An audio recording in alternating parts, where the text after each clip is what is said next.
Zhu Xiaomin suddenly woke up and immediately heard the barking of dogs getting closer.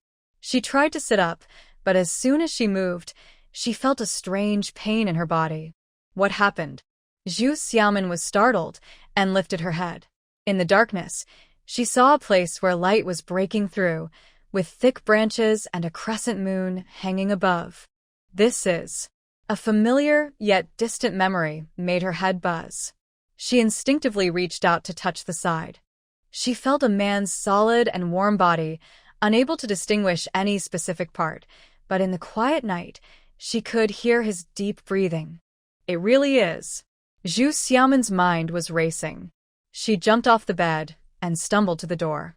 Peeking through she saw a winding path below the mountain, illuminated by torches, with shadowy figures approaching, accompanied by the sound of barking dogs. This is real. Her heart raced. She turned and ran back, pushing the man hard with one hand while whispering, "Wake up. Lu Mingjing, wake up now." With her other hand, she hurriedly grabbed some clothes and threw them on. But after calling several times, the man on the bed only mumbled incoherently and did not wake up. Zhu Xiaomin gritted her teeth and, recalling her memory, rushed to the corner of the room. She quickly grabbed a water scoop, filled it with water, and splashed it on the man. In his sleep, the cold water hit Lu Mingjing, causing him to sit up suddenly and growl, "What are you doing?" Zhu Xiaomin didn't have time to explain. She found some clothes and tossed them at him, hurriedly saying, "Put on your clothes. Remember, you're here guarding the forest and haven't seen me." After saying this, without waiting for the man to respond, she dashed back to the door, carefully opened it, slipped outside, and closed it quietly behind her. She crouched low and sneaked around the small house, then ran down the path behind it. She had only been gone a moment when the people at the foot of the hill arrived. The first young man kicked open the door of the small house and shouted, "Lu Mingjing, you've done a good deed." With a torchlight illuminating the scene, it was clear inside the small house. Lu Mingjing sat on the bed, looking confused, with a blanket slipping off him, revealing his bare upper body, and no one else was there. What's going on? The gazes of the others fell on the young man who kicked the door. Lu Mingjing raised his hand to shield his eyes from the sudden light, and then opened them again, asking in confusion, "What's wrong? What happened?" Others also asked, "Nia Yifei, what's going on? Why are you the only one here?" Nia Yifei, the young man who kicked the door, asked in surprise. Lu Mingjing was even more confused. "Tonight, it was your turn, and mine to watch the forest. You said to go to town, so I had to come alone. Who else could it be?" He added, "Why did you come back?" Under everyone's questioning gaze, Nia Yifei's expression turned cold as he stepped inside, grabbed the blanket from Lu Mingjing, and saw the long pants he was wearing. His pupils narrowed, he clenched his teeth, and asked word by word, "Are you really the only one here? No one else came? Who else would come?" Lu Mingjing replied coldly. Nia Yifei was momentarily speechless. Seeing Lu Mingjing's wet hair, he immediately asked, "What happened? Your hair is all wet." "I had a nightmare and just woke up when you all came in," Lu Mingjing answered calmly, his fists tightening beside him. Even if he didn't know what was happening, he felt that something was off. His answer was flawless, but Nia Yifei was not satisfied. He scanned the whole room again. However, the ranger's cabin was small and easy to see. There was nowhere to hide anyone. "Nia Yifei, who told you these rumors? Why did you bring us here in the middle of the night?" The team leader, Gu Monsong, looked at him with displeasure. Nia Yifei's expression changed, and he could only shake his head. "I was on my way to town when I heard someone say. Looks like I was fooled." He shot another glare at Lu Mingjing, scanned the room once more, and turned to leave. Finally, hearing that group move away, Lu Mingjing lit the lamp again, flipped the blanket, and pulled something out from a hole, deep in thought. Zhu Xiaomin ran out of the forest, and only stopped after crossing a cornfield, bending over to catch her breath. After a while, she found a ridge to sit on, looking up at the starry sky and the crescent moon, lost in thought. Her physical sensations were so clear and undeniable, she needed to think about what was happening. In her last memories, she was struggling on the brink of death with an injured body, surrounded only by doctors and nurses in white, with no one else around. She remembered her breathing becoming difficult, knowing she was dying. There was no fear in her heart, only unwillingness and anger. But suddenly, how did she end up back here? Even after so many years, she remembered this day clearly. It was August 19th, 1972. It was an ordinary day, but it marked the beginning of a turning point in her life. This place was the North Mountain Forest Farm in Pingcheng, where she had come to work. No, at that time, it wasn't part of Pingcheng. It was the North Mountain Forest Farm in Hengyin County, Yincheng District. 3 years ago, she and a group of young people arrived here, where she met Nie Yifei. After 2 years of his strong pursuit, they fell in love. However, on this day, she was deceived into the forest ranger's cabin, where instead of Nie Yifei, she found Lu Mingzheng, who had been drugged. In her previous life, she was dragged out of bed in a confused state, along with Lu Mingzheng, who was in the same vulnerable situation. Faced with Nie Yifei's anger and the crowd's outcry, she and Lu Mingzheng had no choice but to marry to silence the rumors. She lost her reputation and became scorned by everyone, while Lu Mingzheng lost his chance to return to the city. They didn't understand how it all happened, filled with doubt and hatred for each other, becoming a couple burdened by resentment for over a decade. When she finally learned the truth years later and wanted to tell Lu Mingzheng, she discovered he had died in battle years ago. As she recalled this, Zhu Xiaomin clenched her fists, feeling a sharp pain in her heart. Back then, he was a victim like her, but they had tormented each other for over 10 years. He went to war to escape her, while she ran away in despair. In the end, he died on the battlefield, and she had been unaware. As death approached her, she no longer felt resentment towards Lu Mingzheng, only guilt. In her previous life, it was her blindness that led her to trust Nie Yifei, allowing him to manipulate her and harm Lu Mingzheng as well as herself. And now, Zhu Xiaomin opened her eyes, looking brightly at the distant mountains and fields, breathing in the fragrant air filled with the scent of wheat, feeling refreshed. No matter the reason, she was back. Back before the big mistake had been made and, well, in a rather awkward situation. She hadn't forgotten how her body felt. However, Zhu Xiaomin scoffed slightly. At this time in her previous life, she was just a girl in her early 20s, taking such matters far too seriously. But now, having lived through that life, she was over 60 and wouldn't let such things bother her. Moreover, with the memories of her past life, she knew she wouldn't fall into the same trap this time. Now, it is important that she reacts the moment she wakes up, avoiding Nie Yifei's schemes. Next, Lu Mingzheng will get the city return quota he deserves and Nie Yifei. Yes, in her previous life, he took Lu Mingzheng's quota, arranged a job for himself in the city, and ended up rising through the ranks. In this life, she will stay. It's time for payback. She will deal with that scoundrel first, then shape her beautiful life. She wants a fresh start. In just a moment, all her fatigue vanished. Zhu Xiaomin felt revitalized, leaping up and striding down the mountain. However, after taking a few steps, the pain below made her wince, and she couldn't help but mutter, Lu Mingzheng, that guy is really something, it hurts so much. After several years, the dirt roads in this village felt familiar, and she remembered the location of the youth station, almost like muscle memory, but she had forgotten which room she lived in. Zhu Xiaomin looked at the row of mud houses in front of her, feeling a bit dazed. There were only 3 female youths here, and if she entered the wrong house, it would be hard to explain. While she hesitated, she heard someone approaching from a distance, occasionally accompanied by the sound of barking dogs. Was it that group from earlier? With that thought, Zhu Xiaomin quickly dashed behind a pile of grass and crouched down. The light from the torches soon illuminated the area, and she heard the dissatisfied voice of the team leader, Gu Mansong, saying, "Nie youth, what else do you want to investigate? I clearly heard the meeting secretly. They have no reason to lie to me. I just need to see if she is here," replied Nie Yifei, sounding irritated. "If she's not here, It doesn't mean anything, Gumont Song grumbled. A woman not in her room at night can't be up to anything good, Nya Ife huffed, striding to a house and knocking on the door. Open up. Open up. What's going on? After a while, the door opened and a girl peeked out. Is Zhu Xiaomin here? Nya Ife asked.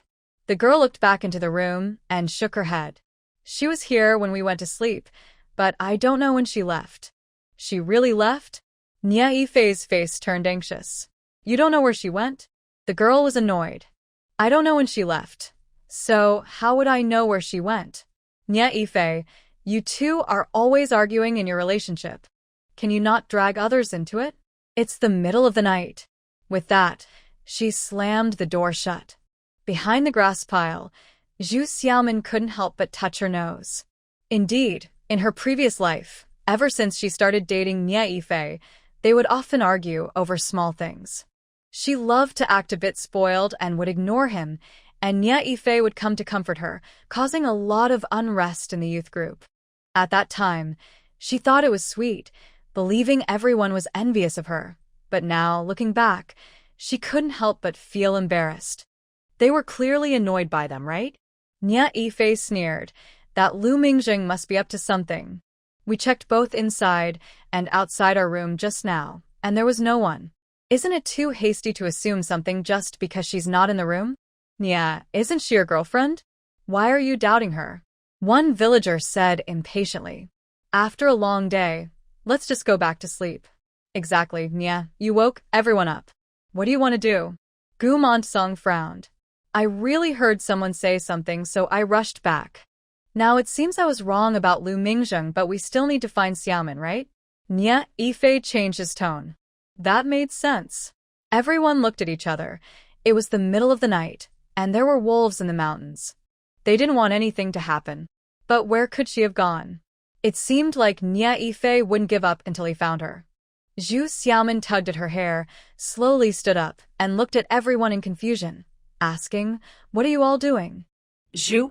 Everyone exclaimed almost in unison. Nya Ife hurried over, grabbing her wrist and asking urgently, Xiaomin, where did you go just now? His face showed concern, but his tight grip revealed his anger. This woman should have been with Lu Mingjing. Why was she here? Zhu Xiaomin exclaimed, pulling her hand away, and complained, Nya Ife, you're hurting me. Me. Gumont Song came over to stop him and asked Zhu Xiaomin, where did you go just now? Zhu Xiaomin freed herself from Nya Ife's grip, her eyes welling up with tears. She shot him an annoyed glance and pouted, saying what? What could I do in the middle of the night? Of course, I had to. Go to the bathroom. She had gone behind the haystack. Although she was dressed, her clothes were a bit messy, and her hair was tousled, looking like she had just woken up. The young men present felt a bit awkward listening to her. Nya Ife stared at her in disbelief. You were here the whole time?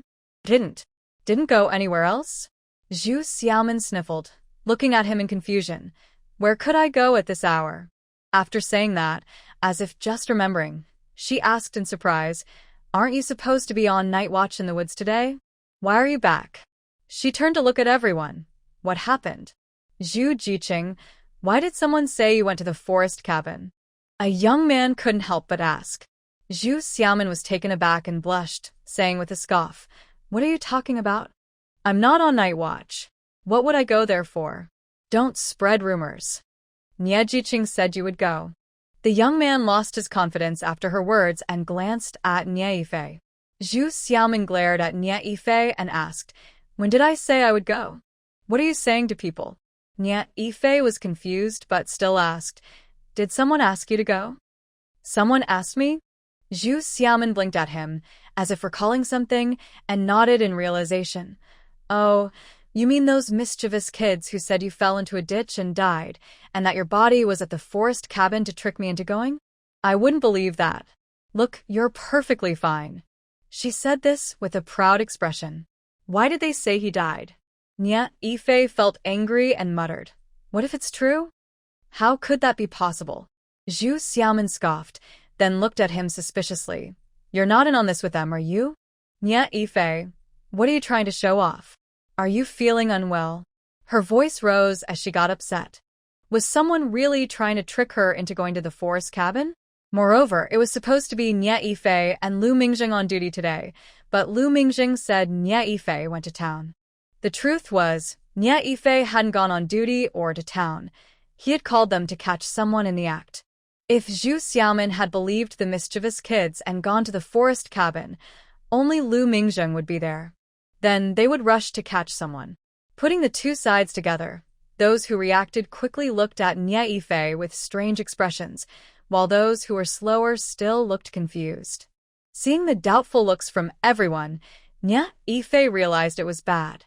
He started to sweat and, hearing her questions, waved his hands repeatedly, saying, "Xiaomin, it's not like that. I just went to town unexpectedly and didn't tell you. Later, I heard you went to the forest cabin and got worried, so I asked." Zhu Xiaomin spat at him. What would I go there for in the middle of the night? Hearing the two of them tangled in confusion, Gu Monsong provided his own explanation, sighing and waving his hand. "Ah, it's probably just those little troublemakers playing pranks, tricking Zhu Jiqing first, then tricking Nye Jiqing." Fortunately, Zhu Jiqing didn't fall for it, but Nye Jiqing got completely fooled. "Really?" Right. He handed over a ladder, and Nye Yifei hurriedly went down the steps. Zhu Xiaomin raised her lips but didn't insist. She thought, well, today she didn't have any evidence, so there was nothing she could do about it. Seeing that the two weren't arguing anymore, Gu Monsong gently said, "Zhu Jiqing, go rest. We have work tomorrow." Zhu Xiaomin agreed and walked over, pushing open the door that Nye Yifei had just knocked on. She closed it with a bang and climbed onto the bed, finding a spot. Although the people outside still had doubts, with Gu Monsong and the situation calming down, they quickly dispersed. Nye Yifei stared at the closed door for a while, unable to understand where the whole plan went wrong. Though he felt unwilling, there was nothing more he could do but go back to sleep. Early the next morning, the young people at the youth station were already up, chatting and laughing while washing up. Two female youth had already put rice in the pot to make porridge. After a few hours of sleep, Zhu Xiaomin felt her body recovering. When she stepped outside and saw this scene, she felt a bit dazed. In her previous life, she had lived here for 10 years, only separating into a different room with Lu Mingjing for the last 7 years of marriage. During those 10 years, several groups of youth came and went, but life remained the same. After leaving, she had tried to forget this part of her memory, but those years were etched in her bones. Once touched, they became incredibly vivid. "Xiaomin." While she was lost in thought, Nye Yifei ran over, holding a prepared toothbrush and cup, with toothpaste already squeezed on the brush. He smiled at her, trying to please her. "Yesterday was my fault. Please don't be mad, okay?" Was this a failed plan, as if nothing had happened? Zhu Xiaomin replied with a soft tone, taking the items and going to wash up, drawing everyone's attention. Though they didn't know what had happened between the two, usually, Zhu Xiaomin would have made a big fuss for days. Today, however, she seemed easygoing. But when their eyes met, all she gave him was a kind smile. After all, with the perspective of a woman in her 60s, these young people in their late teens and early 20s were just kids to her. Zhu Xiaomin quickly finished washing up and smiled at a young woman stirring porridge, saying, "Xiaomei, let me do it." Zhang Xiaomei was so surprised that her jaw almost dropped as she blankly let her take the spoon. Zhu Xiaomin, who usually acted like a spoiled girl, was suddenly eager to help. "I'll do it." Just as Zhu Xiaomin stirred a few times, Nye Yifei rushed over, eager to take the spoon. Zhu Xiaomin didn't give it to him and coldly said, "You watch the fire." "Okay." Nye Yifei happily agreed, squatting beside her to tend to the fire, smiling up at her. "Yesterday I saw a new kind of floral fabric in town, but I didn't have any money. I'll take you to buy it later." This was his way of making up for yesterday, trying to convince her he had gone to town. Zhu Xiaomin raised an eyebrow. "No need, I have enough clothes." Who would turn down new clothes when they could wear them? Everyone looked at her again. Zhu Xiaomin smiled kindly at everyone. "The porridge is ready. Come and serve yourselves." "I'll do it." Nye Yifei, unusually eager, quickly grabbed bowls and served the porridge, placing them on the table. After a moment, everyone regained their composure, and male youth Xing Qingxing joked, "Yifei, what did you do to deserve this?" "Nothing. Just a misunderstanding," Nye Yifei quickly explained, about to repeat his made-up story when he saw Lu Mingzheng coming down the hillside. "Mingzheng, come here. It's rare for Zhu Xiaomin and Nye Yifei to make porridge together today," Xing Qingxing called out. In fact, the porridge was made by Zhang Qiaomei and Miao Sherwin, but it was surprising that Zhu Xiaomin took the initiative. Lu Mingzheng entered the courtyard, first glancing at Nye Yifei, then instinctively turning to look at Zhu Xiaomin.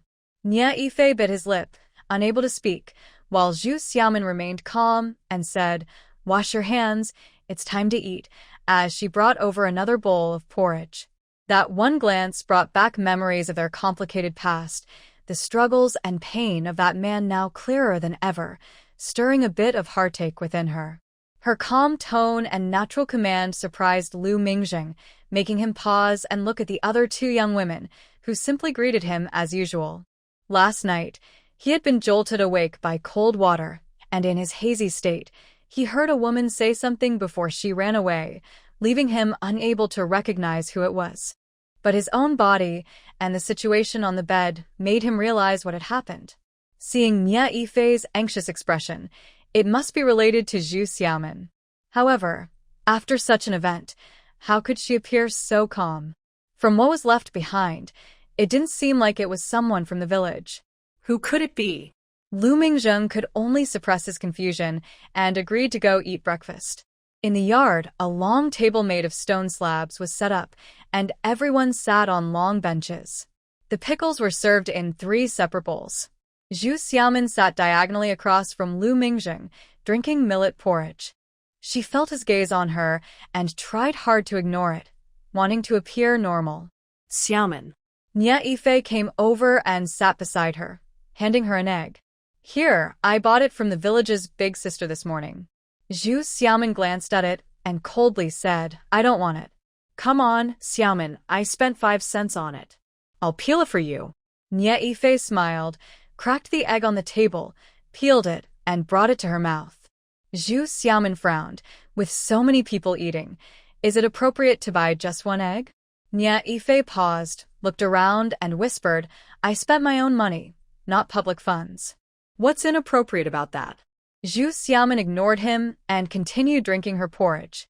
Miao Sherwin joked, "Nye Yifei, if Xiaomin doesn't want it, give it to me." Nye Yifei exclaimed, then turned back to Zhu Xiaomin. "Xiaomin, are you still mad at me?" "I was really tricked yesterday." Zhu Xiaomin quickly glanced at Lu Mingzheng, worried he might mention what happened yesterday. She huffed lightly and said, "No, I'm not mad. I just don't want to eat." She looked at the table in front of him. "We need to get to work soon. Why are you stalling?" She quickly finished her porridge and went to wash the dishes. Nye Yifei hurriedly asked, "Are you really not eating?" "Xiaomin really isn't eating, so give it to me." Xing Qingxing reached out with his chopsticks to take the egg from Nye Yifei's hand. Nye Yifei quickly stuffed it into his mouth and chewed a few times, saying, "If you want to eat, buy your own." As he spoke, he choked on the egg yolk, stretching his neck and rolling his eyes, and it took several sips of porridge before he could swallow it down. Lu Mingzheng lowered his head to drink porridge, slowly picking up a piece of pickled vegetable, and said indifferently, "It seems like a lot happened yesterday." "What happened?" Xing Qingxing, Zhang Qiaomei, and the others looked confused. Nye Yifei seemed very busy. Lu Mingzheng said casually, "By the way, you knocked on our door at midnight looking for Xiaomin. What happened?" Miao Sherwin recalled what happened yesterday. No, it's just that some things were misunderstood," Nye Yifei quickly said, worried that everyone would ask more questions. He hurriedly finished his porridge and went to wash the dishes. Although these two were a bit odd, everyone was used to the chaos that often happened during their arguments. After finishing the porridge, they got back to work. The purpose of the forest farm was to focus on trees, with crops grown in between, combining short-term and long-term growth. In addition to planting cedar trees, they also grew corn, sesame, medicinal herbs, and raised mulberry seedlings on the mountain.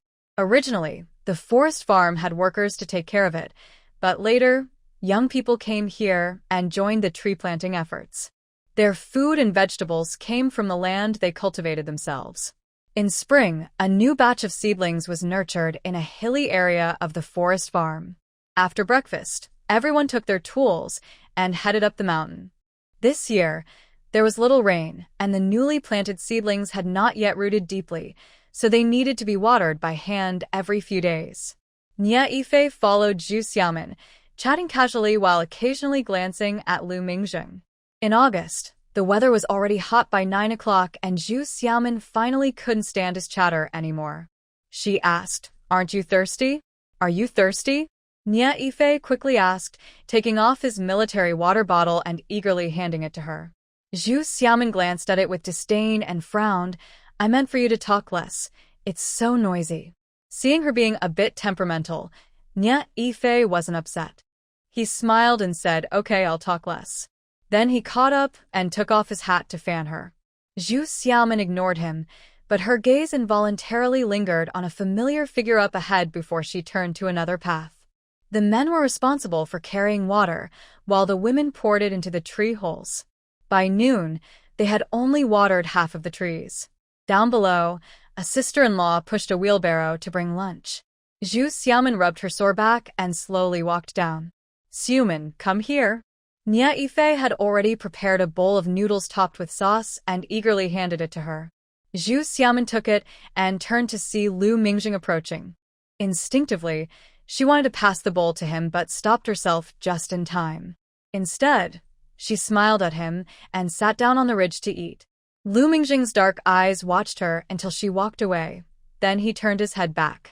Nia Yifei noticed his gaze. His expression changed slightly, but he smiled and greeted Lu Mingjing before serving himself another bowl of noodles and going to find Zhu Xiaomin. Zhu Xiaomin was sipping her noodles one by one. When she noticed him coming over, she felt it was awkward to look at him and quickly turned her gaze to the scenery down the hillside. However, she was secretly calculating how to get rid of this annoying presence beside her. If she remembered correctly, Lu Mingjing's chance to return to the city had already arrived at the county, and it would be delivered in a few days. Nia Yifei had learned about this in advance, which was why he arranged for her to be with Lu Mingjing, hoping she could keep him from going back and take his place as a victim to secure his opportunity. So, she could wait a little longer. Once Lu Mingjing left, she would find a way to deal with this unreliable man. Determined, she pulled her focus back and heard Nia Yifei chatting beside her. "Two classmates from our year, who went to the neighboring commune, got married last year and had a baby boy last month. He weighed over 7 pounds. I'm going to visit them next week." Zhu Xiaomin blinked and suddenly turned to him. "Are you thinking about getting married too?" Ah? Nia Yifei was taken aback and cautiously asked, "What do you think?"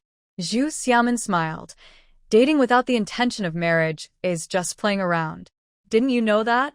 Nia Yifei looked conflicted for a moment, then relaxed and nodded with a smile. "Then we'll get married after the autumn harvest. I'll write to my family about it." After the autumn harvest, by then, Lu Mingjing should have left. Zhu Xiaomin smiled and replied with an as if discussing going to the fields together, showing no shyness or joy. Nia Yifei found it a bit strange, but inside, he felt a restless urgency, like bread on a hot stove. When he first arrived here, it was a vast land with few people. Among the 3 girls in the youth group, the other 2 came from ordinary working-class families.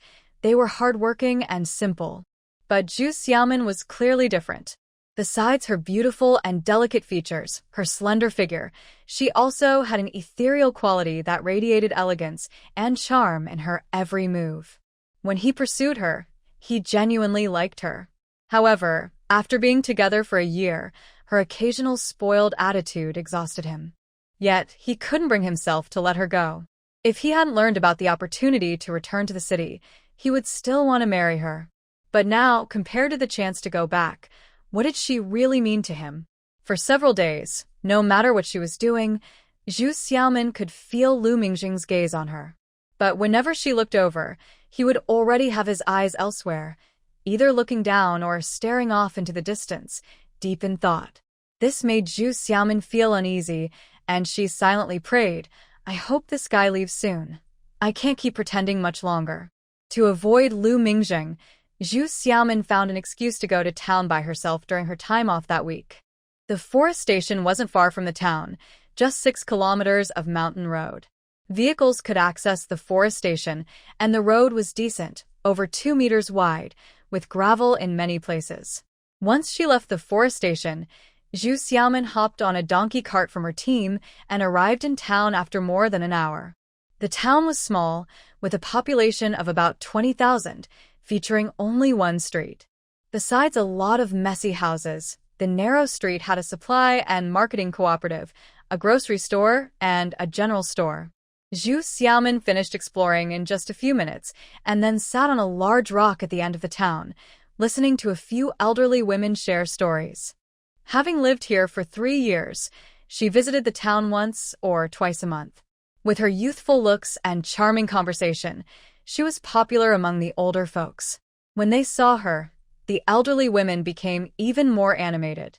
They talked about everything, from the new bride at Baishenku being a fox spirit to the old man Lu at Dongpatu having once passed the imperial examination, and how the widow Yang from Chen Jieliang's child wasn't actually her husband's. Zhu Xiaomin listened intently, occasionally chiming in with questions, which made the women even more eager to talk. Eventually, they mentioned Lushu village near the forest station, and Grandma Li looked at her and said, "Xiaomin, why are you here alone this time? You need to be careful. There are some troublemakers in Lushu village." Before, Nya Yifei always accompanied her. Zhu Xiaomin couldn't help but pout a little. Aren't they just the few bachelors from Qiantuzu? After they got beaten up by some male youth last time, they've been much quieter. Grandma Li shook her head repeatedly. Those guys are bad news. But Qiantuzu's second aunt is the real troublemaker. You need to watch out for her. Zhu Xiaomin knew about Qian's second aunt.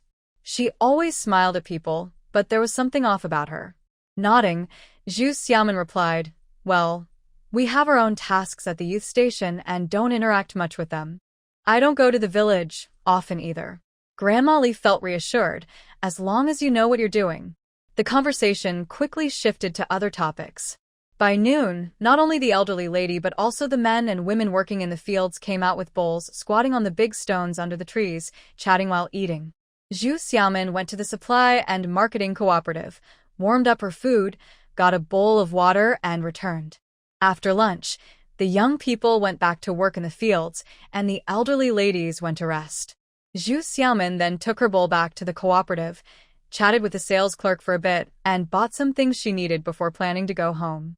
Just as she stepped out the door, she saw Lu Mingjing riding a bicycle coming from the other side.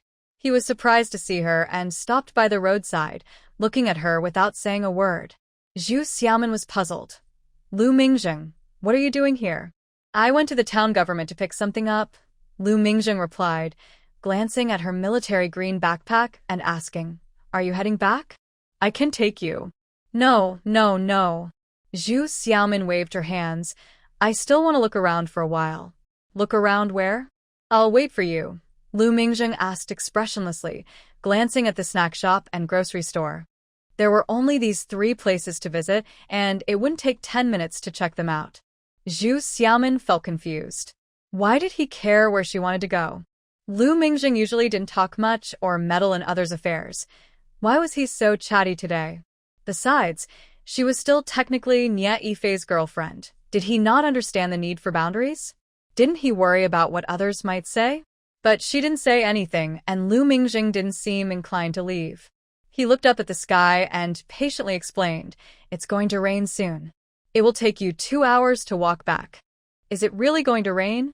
Zhu Xiaomin was taken aback, looked up, and indeed saw dark clouds gathering in the west. The scorching sun had disappeared behind the clouds, indicating that it would rain, and it wouldn't be a light one. Just as she was contemplating whether to tell him she could wait out the rain before going back, Lu Mingjing said again, "What are you afraid of?" "Afraid of what?" Zhu Xiaomin's heart skipped a beat, and she quickly replied, "Afraid? What do I have to be afraid of? Let's go." She marched over and jumped onto the back seat of the bike, almost defiantly. The bicycle wobbled slightly, but then steadied. Lu Mingjing smirked slightly, pushed off the ground, and they smoothly rode out of town, heading up the mountain road to Lushu village.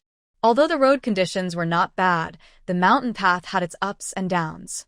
The stony areas were bumpy, causing the bicycle to bounce. At one steep downhill, Zhu Xiaomin nearly fell off and instinctively hugged Lu Mingjing's waist. In August's heat, Lu Mingjing wore a white tank top with a blue short-sleeved shirt over it, which was unbuttoned.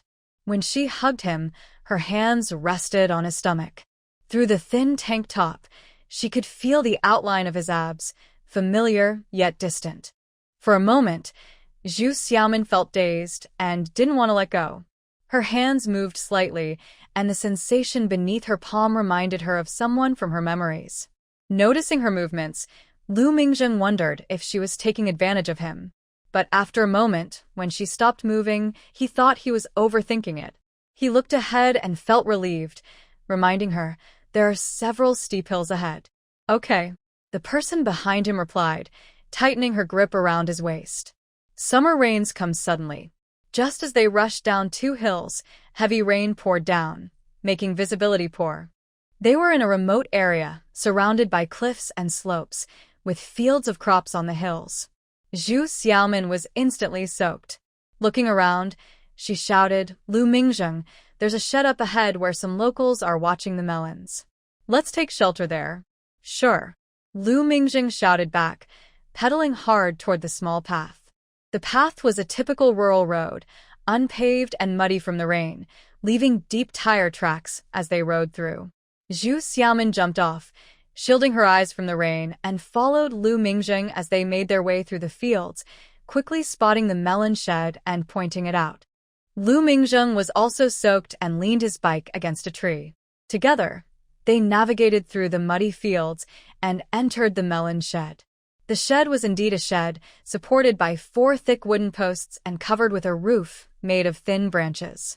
The sides and top were draped with grass curtains, providing some shade in summer, though it was less effective against the rain. Outside, it poured heavily, while inside, it drizzled lightly. Given the situation, it was better than nothing. The two of them rushed in and sighed with relief, exchanging smiles at each other. It was just a conservative time, and there always seemed to be a distance between men and women. Lu Mingjing was also not very talkative. After spending several years at the youth station, they were not very familiar with each other. Of course, the unfamiliarity was just Lu Mingjing's feeling. Zhu Xiaomin sensed a bit of novelty. Perhaps the beginning of their previous life had been too difficult. They had been married for over a decade, but had never experienced this moment of harmony. Not long after they entered the shed, the rain turned into a downpour, and the world outside became a misty blur, with visibility dropping to less than 5 meters. Zhu Xiaomin shrank her neck to avoid the leaking rain and exclaimed, "Thank goodness for this shed, or we would have been soaked." That wouldn't happen. Lu Mingjing found her exaggeration a bit amusing, but he only smiled slightly, glanced at her, and quickly looked away. He took off his short-sleeved shirt, wrung it out, and handed it to her, saying, "You can wear this. I'm not cold, and besides, your shirt is wet too." Zhu Xiaomin shook her head. Lu Mingjing cleared his throat, feeling a bit awkward. No. I mean you. Just cover up. Cover up? Zhu Xiaomin was puzzled. Looking down, she saw the shape of her wet clothes clinging to her and gasped, instinctively wrapping her arms around herself. She quickly grabbed his shirt and hurriedly put it on. Lu Mingjing finally chuckled but didn't turn around. Hearing the sound of her shaking out the shirt, he asked, "Do you want to wring it out first?" "No need." Zhu Xiaomin snapped back. Lu Mingjing finally chuckled but didn't turn around. Hearing the sound of her shaking out the shirt, he asked, "Do you want to wring it out first?" "No need." Zhu Xiaomin snapped back, but when she looked down and saw water dripping from her clothes, she bit her lip, glanced at his back, and said, "You can't turn around." "Okay." Lu Mingjing replied. Zhu Xiaomin knew his character and felt reassured. She quickly took off her shirt, wrung it out, and she settled for rolling up her pant legs. Fortunately, the pants of that time, while not as stylish as those decades later, were thick and not see-through at all. She settled for rolling up her pant legs. Fortunately, the pants of that time, while not as stylish as those decades later, were thick and not see-through at all. Finally ready, Zhu Xiaomin sighed in relief and said, "All right, you can move in a bit. There's a leak over there." "Okay." Lu Mingjing agreed, slowly shifting to a drier spot to sit down. He looked at her and said, "Let's rest for a bit. With this heavy rain, it won't last long." "Okay." Zhu Xiaomin replied. Ah.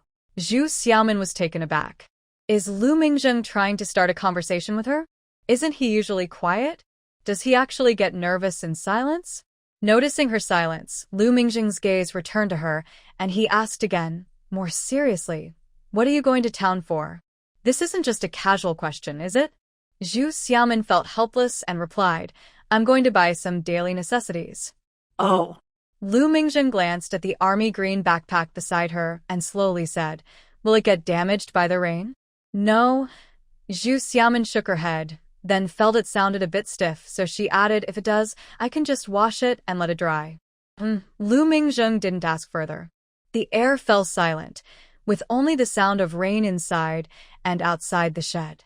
Zhu Xiaomin felt the atmosphere was a bit strained. Lu Mingjing didn't ask further. The air fell silent, with only the sound of rain inside and outside the shed. Zhu Xiaomin felt the atmosphere was a bit strange, so she cleared her throat and asked, "What about you? When did you get to town? What were you doing? I didn't see you." She had come to town early today to avoid him and had been sitting on a large stone listening to the old ladies tell stories. She would have noticed if anyone entered the town.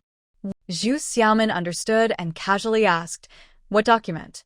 Is it going to get damaged?" Lu Mingjing looked at her, took out a brown paper envelope from his bag, which was wrapped in plastic. A bit of water had leaked in, dampening one corner, but it seemed mostly fine.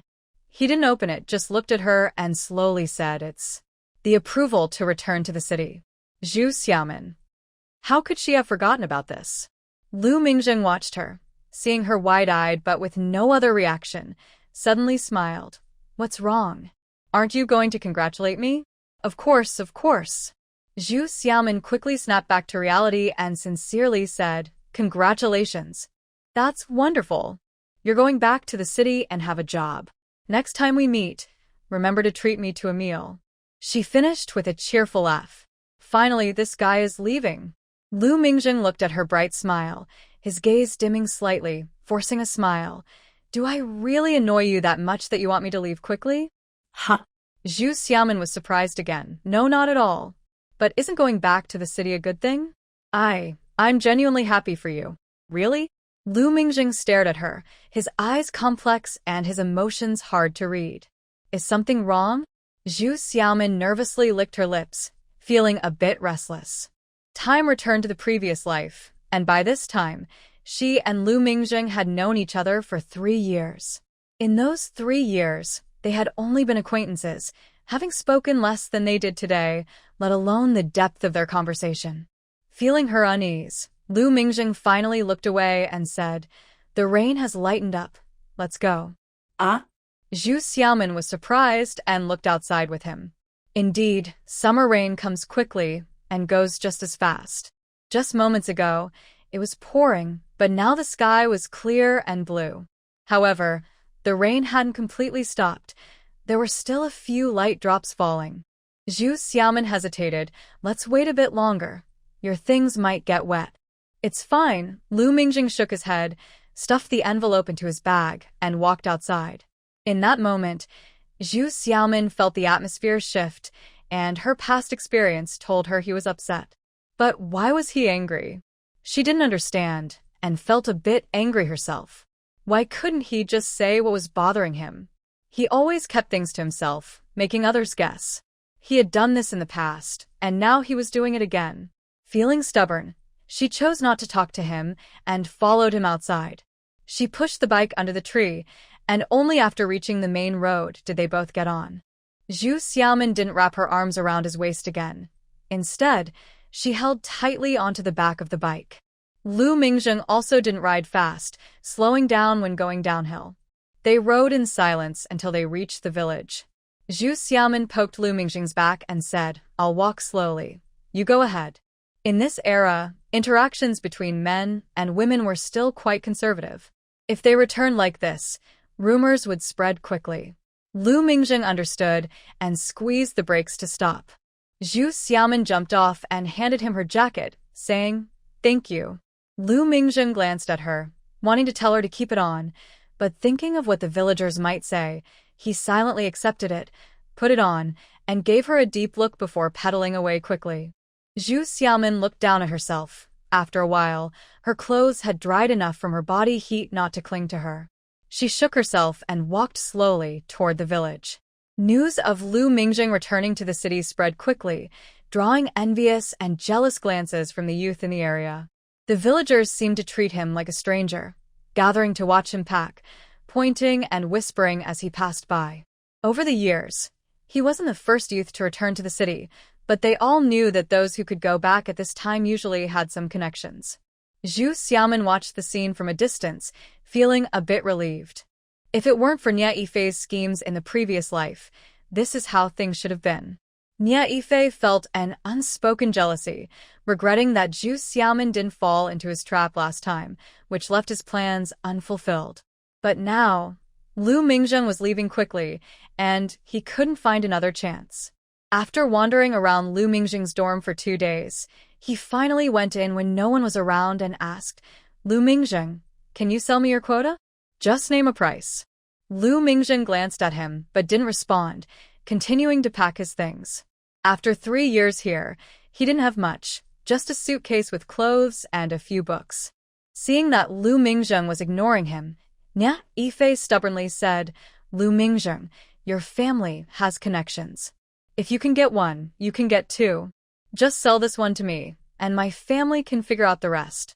Lu Mingjing still didn't reply, carefully flipping through his books, selecting a few, and putting the rest back in the suitcase. Nia Yifei was frustrated. "Lu Mingjing, I'm talking to you.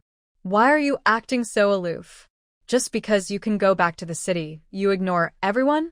Finally, Lu Mingjing spoke. "Even if I don't go back to the city, I still don't want to talk to you." Among the many young people at the work site, he particularly disliked Nia Yifei and Zhu Xiaomin. One acted like a rich kid, lazy and sneaky, while the other was overly delicate, complaining every time she worked. He thought it was good that these two were together. It kept them from bothering others. However, in recent days, his opinion of them had subtly changed. One was becoming more annoying, while he found the other's straightforwardness quite charming, especially when she stood up to Nia Yifei. So, that day in town, he unexpectedly stopped to give her a ride. He felt crazy for doing that. Nia Yifei asked, "What do you mean by that?" Lu Mingjing glanced at him again but remained silent, taking the selected books to the team office. Nia Yifei, angry and pale, stomped his feet in the room. He noticed Lu Mingjing's suitcase and quickly left. Zhu Xiaomin was in the yard with Miao Sherwin, picking wild vegetables. When she saw Nia Yifei come out of Lu Mingjing's dorm without a word and leave with a frown, she found it strange and considered following him but decided against it. The paperwork wasn't complicated, but the people handling it were. Even though the complete paperwork was ready, it had been a week without the necessary stamps because they claimed there was a meeting. Lu Mingjing went to work as usual. Sometimes he would stand on the hillside, lost in thought while looking at the newly planted saplings. Miao Sherwin tugged at Zhu Xiaomin's sleeve and whispered, "Everyone else is happy to leave, eager to fly away. Why does Lu Mingjing seem so reluctant? Besides, he didn't even need to work anymore. Working was for earning points, and those points were for food at the end of the year. He was about to leave. What did he need points for? Is that so?" Zhu Xiaomin looked up at Lu Mingjing on the hillside and shook her head.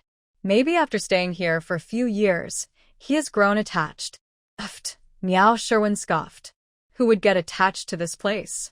Zhang Xiaomei agreed. "Honestly, sometimes I think staying here for a lifetime would be tough, but when it's time to leave, I feel a bit reluctant." Miao Sherwin sighed. "It's not that easy. Don't talk about us. Nia Yifei is going crazy wanting to go back to the city, and his family can't even manage it." Nia Yifei came from a cadre family, while she was just from an ordinary worker's family. Zhang Xiaomei nudged Zhu Xiaomin. What if Nya Ife really goes back? What will you do? What will I do? I'll just let it be. Zhu Xiaomin laughed and lowered her head to continue working. As the work whistle blew, everyone gathered their tools and chatted happily while walking down the hill toward the team office. They needed to return the tools to get credit for today's work. However, as soon as they entered the yard of the team office, they heard a commotion. Upon seeing Lu Mingjing, the team leader Gu Monsong immediately shouted, "Welcome back. Lu, the educated youth, is back. If there are any issues, let's clear them up face to face." "Are you Lu Mingjing?" A middle-aged man with a sharp face emerged from the crowd, sizing Lu Mingjing up. He didn't recognize Lu Mingjing, but Lu Mingjing recognized him. After dropping the firewood he had carried down from the mountain, he wiped his sweat and asked calmly, "Director Zhong, do you need something from me?" This man was Zhong Heping, the director of the commune's propaganda team. Zhong Heping felt a bit uncomfortable with Lu Mingjing's lack of respect and snorted, "We received a report saying you are hiding banned books. We need to investigate." What? Banned books? Whether they were educated youths or production team members, there was an immediate stir of discussion. Gu Monsong squeezed over and said helplessly, "Director Zhong, Lu has been here for 4 years. He has had no issues with either his thoughts or work. Who is making these false accusations?" Zhong Heping coldly replied, "Whether he has issues or not, he won't say himself." Gu Monsong explained, "Director Zhong, Lu is about to return to the city. Someone must be trying to cause trouble. We can't take this seriously." Zhong Heping crossed his arms and glared at him, saying, "I told you, Secretary Gu, whether it's returning to the city or settling in the countryside, the mindset must be correct. We can't just ignore it if he wants to go back. Otherwise, sending him back will cause problems." As he began to lecture, Gu Monsong felt a headache coming on and helplessly said, "Lu Jiqing really likes to read. A few days ago, he even gave me some books, all about agriculture. There are no banned books. This is probably just a false accusation." Zhong Heping said coldly, "Whether it's a false accusation or not, we can find out by checking. Exactly, the youth station is so small. We can easily check for banned books," someone in the crowd said, and it quickly drew agreement from the onlookers. Gu Monsong felt troubled and said, "Lu Jiqing, what do you think?" Lu Mingjing glanced at the crowd and nodded, "Then let's go." He took the tools and led the way outside. With that, everyone else stopped what they were doing, hurried to return their tools, and followed along. The young people at the station, seeing it was their matter, naturally went along too, with Zhu Xiaomin, Miao Sherwin, and Zhang Qiaomei also caught in the middle. To get from the village to the youth station, they had to go down a hillside, pass through the village, and then climb up another hillside. The youth station was a large courtyard made of half stone and half mud bricks, with a row of more than 10 mud brick houses inside. As they entered, they saw Nya Ife already standing in front of one of the dormitories, his gaze sweeping over Lu Mingjing without saying a word, his lively eyes showing some excitement. Zhong Heping directly asked, "Is this the dormitory?" With that one question, everyone's eyes turned to Nya Ife. Nya Ife was taken aback and felt a bit awkward but could only grit his teeth and nod. "Yes, Lu Mingjing lives in this dormitory." Xing Qingxing exclaimed in surprise, "Nya Ife, did you report Mingjing?" His shout made the eyes of some other young people widen in shock. Zhang Qiaomei shouted in disbelief, "Nya Ife, you can't be serious. We've been together for so many years. You know what kind of person Lu Mingjing is." "Yeah, Nya Ife, are you jealous because he wants to go back to the city?" Several other young people also chimed in. Nya Ife's face turned pale and flushed, veins popping on his forehead, but upon seeing Zhong Heping's gaze, he straightened up and shouted, "What does it matter how long we've known each other? If someone makes a mistake, we need to correct it. It doesn't matter if it's a friend or even family." Hearing this, Zhong Heping was very satisfied. With a serious face, he turned around and said loudly, "Nya Jiqing is right. If you make a mistake, you must correct it. Covering up is also a mistake. You all need to adjust your thinking. The current situation really is like this." Everyone fell silent, but their gazes at Nya Ife were filled with some blame. Zhong Heping was pleased again and waved his hand, saying, Lu Mingjing, this is your dormitory. Go open the door. Lu Mingjing glanced at Nie Yifei, frowned slightly, and said indifferently, the door isn't locked. Why? Zhong Heping asked, looking him up and down. Having lived through 2 lives, while others might feel intimidated by Zhong Heping's high-handed attitude, Zhu Xiaomin couldn't help but feel disgusted. She scoffed and said, no one in this village locks their doors. We young intellectuals don't either.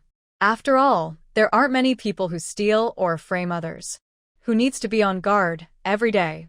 Stealing could be overlooked, but the phrase framing others felt like a direct insult to Nie Yifei.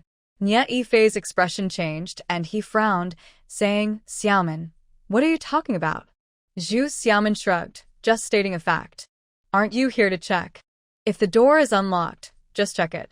Why waste time talking? This girl certainly had guts. The people from the brigade couldn't help but be surprised, and a few young intellectuals standing in front quietly gave her a thumbs up. Gumont Song coughed and quickly tried to smooth things over. Yes, if you're going to check, just do it quickly. Don't waste time. He went over, removed the iron hook hanging on the door frame, and opened the door. Zhong Heping entered and saw Kong in the room, with all the boxes and bags placed on a wooden shelf against the wall. He asked Nie Yifei, which one is Lu Mingjing's box? Nie Yifei looked at Lu Mingjing, pointed to an old leather suitcase, and said, this one. Outside, Zhu Xiaomin squeezed in, saying, everyone come in and take a look.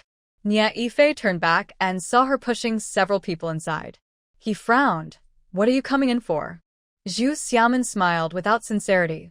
We're here to witness, so no one can frame anyone else. Xiaomin. Nie Yifei gritted his teeth, holding back his anger. Zhu Xiaomin looked at him and blinked. What? Don't you want me to see how you achieve merit? This Zhu young intellectual seemed to be opposing Nie Yifei at every turn, not acting like his partner, but more like his rival. Everyone was a bit puzzled, but the scene in front of them was too captivating to think much about. All eyes focused on the small leather suitcase Nie Yifei had pointed to. Zhong Heping didn't care about others' reactions. He pointed at the small suitcase and asked Lu Mingjing, is this yours? Lu Mingjing nodded. Yes. Open it. Zhong Heping ordered. Lu Mingjing remained silent, took down the small suitcase, placed it on the ground, and opened it for everyone to see. The suitcase wasn't locked, and inside were a few pieces of clothing and 7 or 8 books. That's the one. Nie Yifei immediately pointed at a book wrapped in brown paper. Zhong Heping sneered. You know how to disguise it. These days, many books had mysteriously become banned, and a lot were forcibly destroyed. Some people, unwilling to part with their books, would disguise them by wrapping them or tearing off the covers. Zhu Xiaomin laughed. Director Zhong, we haven't even looked at the book's content yet. How can you call it a disguise? Wrapping a book isn't a crime, right? Exactly. A chorus of agreement followed, but everyone fell silent when Zhong Heping's gaze swept over them.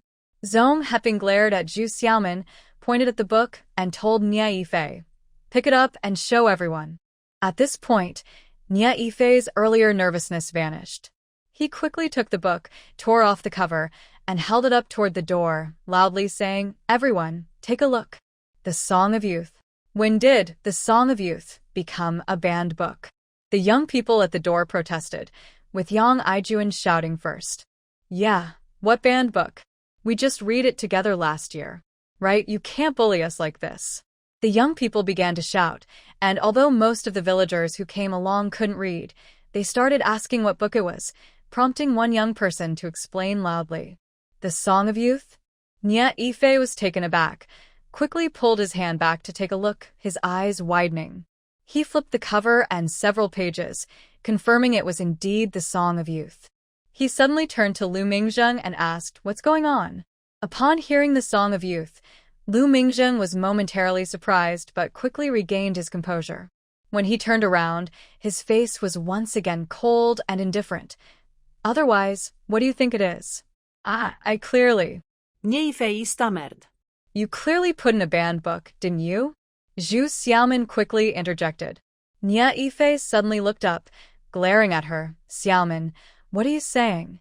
Who are you supporting? Zhu Xiaoman blinked in surprise and said, "Didn't you just say that when someone makes a mistake, we should point it out? It doesn't matter if it's a friend or a family, right?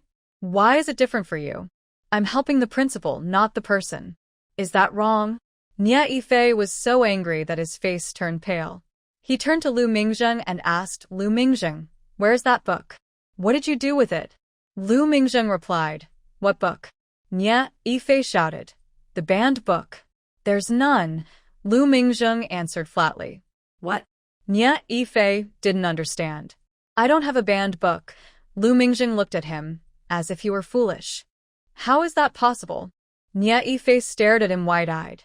"Why is it impossible?" Lu Mingzheng retorted. "I clearly saw it." Nie Yifei's voice lost some confidence. "You saw it wrong." Lu Mingzheng made a judgment. Who could he blame for being blind? Nie Yifei opened his mouth several times, but couldn't say a word. He had clearly put it in himself, but he couldn't say that. Zhong Heping snorted, "Nie Jiqing, what's going on?" Nie Yifei quickly turned around and started rummaging through Lu Mingzheng's box. "I clearly saw a banned book." He grabbed a few books and noticed 2 were wrapped, so he immediately unwrapped them. Lu Mingzheng frowned. "Nie Yifei, don't damage my books." Zhong Heping asked, "What kind of books are those?" Lu Mingzheng glanced at him. "A few reference books." Gumon Song explained, "Lu Jiqing likes to study machinery. Whenever our tractor breaks down, he helps fix it. A few days ago, he said he was leaving and left us some useful books." Lu Mingzheng watched as Nie Yifei went through all his books, even lifting and shaking his clothes. Finally, he couldn't help but ask, "Do you want to check under my blanket too?" At his suggestion, Nie Yifei actually looked up at the bed. Zhang Xiaomei couldn't help but say, "That's enough. Lu Mingzheng didn't know you would report him today, and he would hide a banned book under the blanket." "Exactly," Yang Aijuan added. "Aren't you bullying him?" But at this point, if the banned book couldn't be found, he would be falsely accusing him. Nie Yifei gritted his teeth, deciding to go all out. He rushed over and shook out several blankets from the bed, even lifting the mattress to check, but found nothing. Now, even the other youths looked displeased. Xing Qingxing sneered, "Nie Yifei, are you saying we helped Lu Mingzheng hide a banned book?" Nie Yifei found nothing, and slowly got off the bed. He glanced at Lu Mingzheng and finally said reluctantly, "Maybe I was mistaken." Gumon Song sighed in relief and quickly added, "I think it was a misunderstanding too. Lu, you value books and cover them, so Nie must have misunderstood." Zhong Heping asked with a serious face, "Nie, what exactly is going on?" At this point, Nie Yifei could only protect himself and said, Maybe I really did see it wrong." Zhong Heping immediately criticized him. "In matters like this, you shouldn't report without verifying the facts." "You are making a mistake." Gumon Song hurriedly said, "Young people can be a bit rash. He is just trying to improve. Let's forget it." He then gave Nie Yifei a look. "Nie, you need to understand that everything requires evidence." Nie Yifei could only agree, yes, I didn't see clearly. I was too hasty. I will reflect on it." Zhong Heping glared at him and said, "Do you know how busy our public relations team is? How much time have you wasted?" Nie Yifei quickly bowed and nodded. Yes, it's my fault. I will reflect. Write a reflection report later and submit it."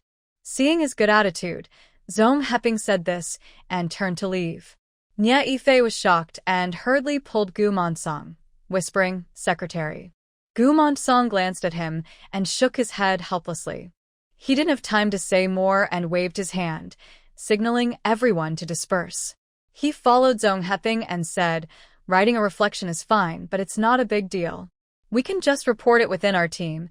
There's no need to submit it to the public relations team." Zhong Heping asked, "How is this Nie usually?" "He's usually quite good, smart and hardworking, eager to improve. He must have just seen it wrong this time." Gumon Song quickly spoke in his favor, and after some persuasion, Zhong Heping finally nodded.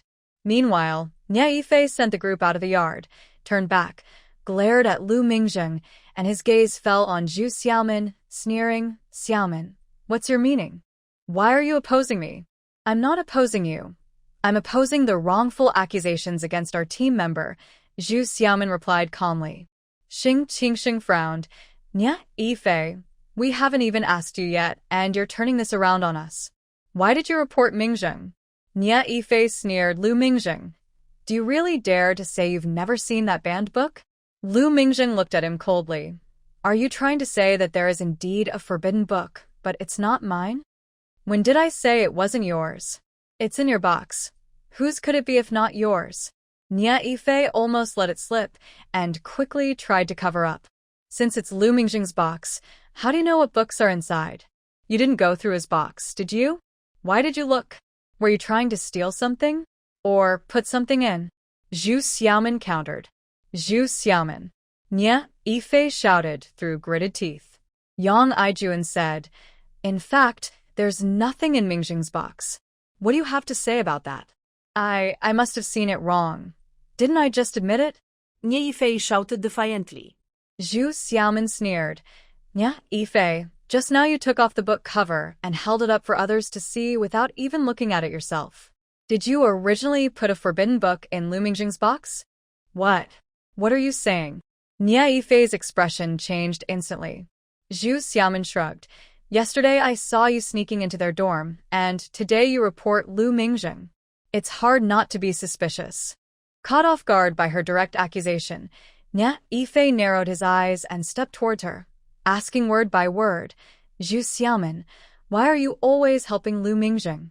Don't forget, I'm your boyfriend. Are you hiding something with him? What started as a verbal retort quickly reminded him of the incident a few days ago when he designed the forest cabin. He squinted and sized Zhu Xiaomin up.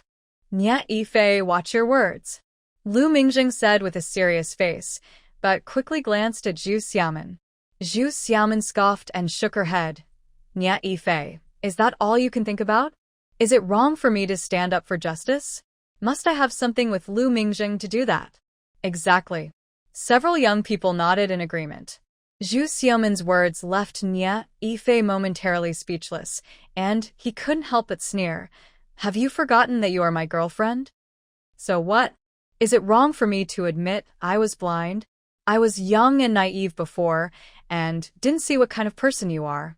Now that I see clearly, is it wrong to stand up for what's right? Zhu Xiaomin fired back, finally declaring, I'm breaking up with you. Don't bother me again. She turned and walked away. Phew, finally getting rid of this person. Otherwise, it would be so annoying. What a terrible person. Nya Yifei didn't understand, but he sensed it wasn't anything good. His nose crinkled in anger, and when he heard the last sentence, he nearly jumped up, shouting, if you want to break up, then break up. Do you think I want to serve you? I've put up with your nonsense for a year. That's more than enough. After saying that, he angrily slammed the door and went into his dorm. The argument between the two drew everyone's attention away. Once they left, the young people began to gossip again, asking Lu Mingzheng what had happened. Lu Mingzheng shook his head, I don't know either. A couple of days ago, while I was packing, he saw me opening a box at the door and probably misunderstood. Just that one sentence moved the conversation along. During this time, such incidents were common. After discussing for a while, the young people decided not to go to the team office. Two female youths directed the male youths to fetch water and chop wood while they washed their hands and prepared dinner. The next day, everyone went out early to receive their tasks in the fields. It was the autumn harvest, and the corn was ready to be picked. Most of the team members went into the fields to gather the corn, while some of the male members carried the harvested corn back to the drying area. Zhu Xiaomin, wearing a straw hat and carrying a basket, picked one ear of corn and tossed it behind her. This task seemed easy, but after 2 hours, she was sweating. At that moment, Nya Yifei approached her again, offering her a water bottle, saying, Xiaomin, take a break and have some water. Why is he back again? Zhu Xiaomin frowned and ignored him, continuing her work. Nya Yifei fanned her with his straw hat, smiling, Xiaomin, I was wrong yesterday. I was just upset. I know you were just saying things in anger. Please don't be mad, okay? This time, Zhu Xiaomin didn't even glance at him. Nia Yifei moved a bit closer, nudging her arm softly, and said quietly, Xiaomin, I care about you. Don't be angry. I heard there's new snow cream in the county. After the harvest, I'll take you to the county town, okay? Zhu Xiaomin stepped back, frowning in disdain. I wasn't just angry.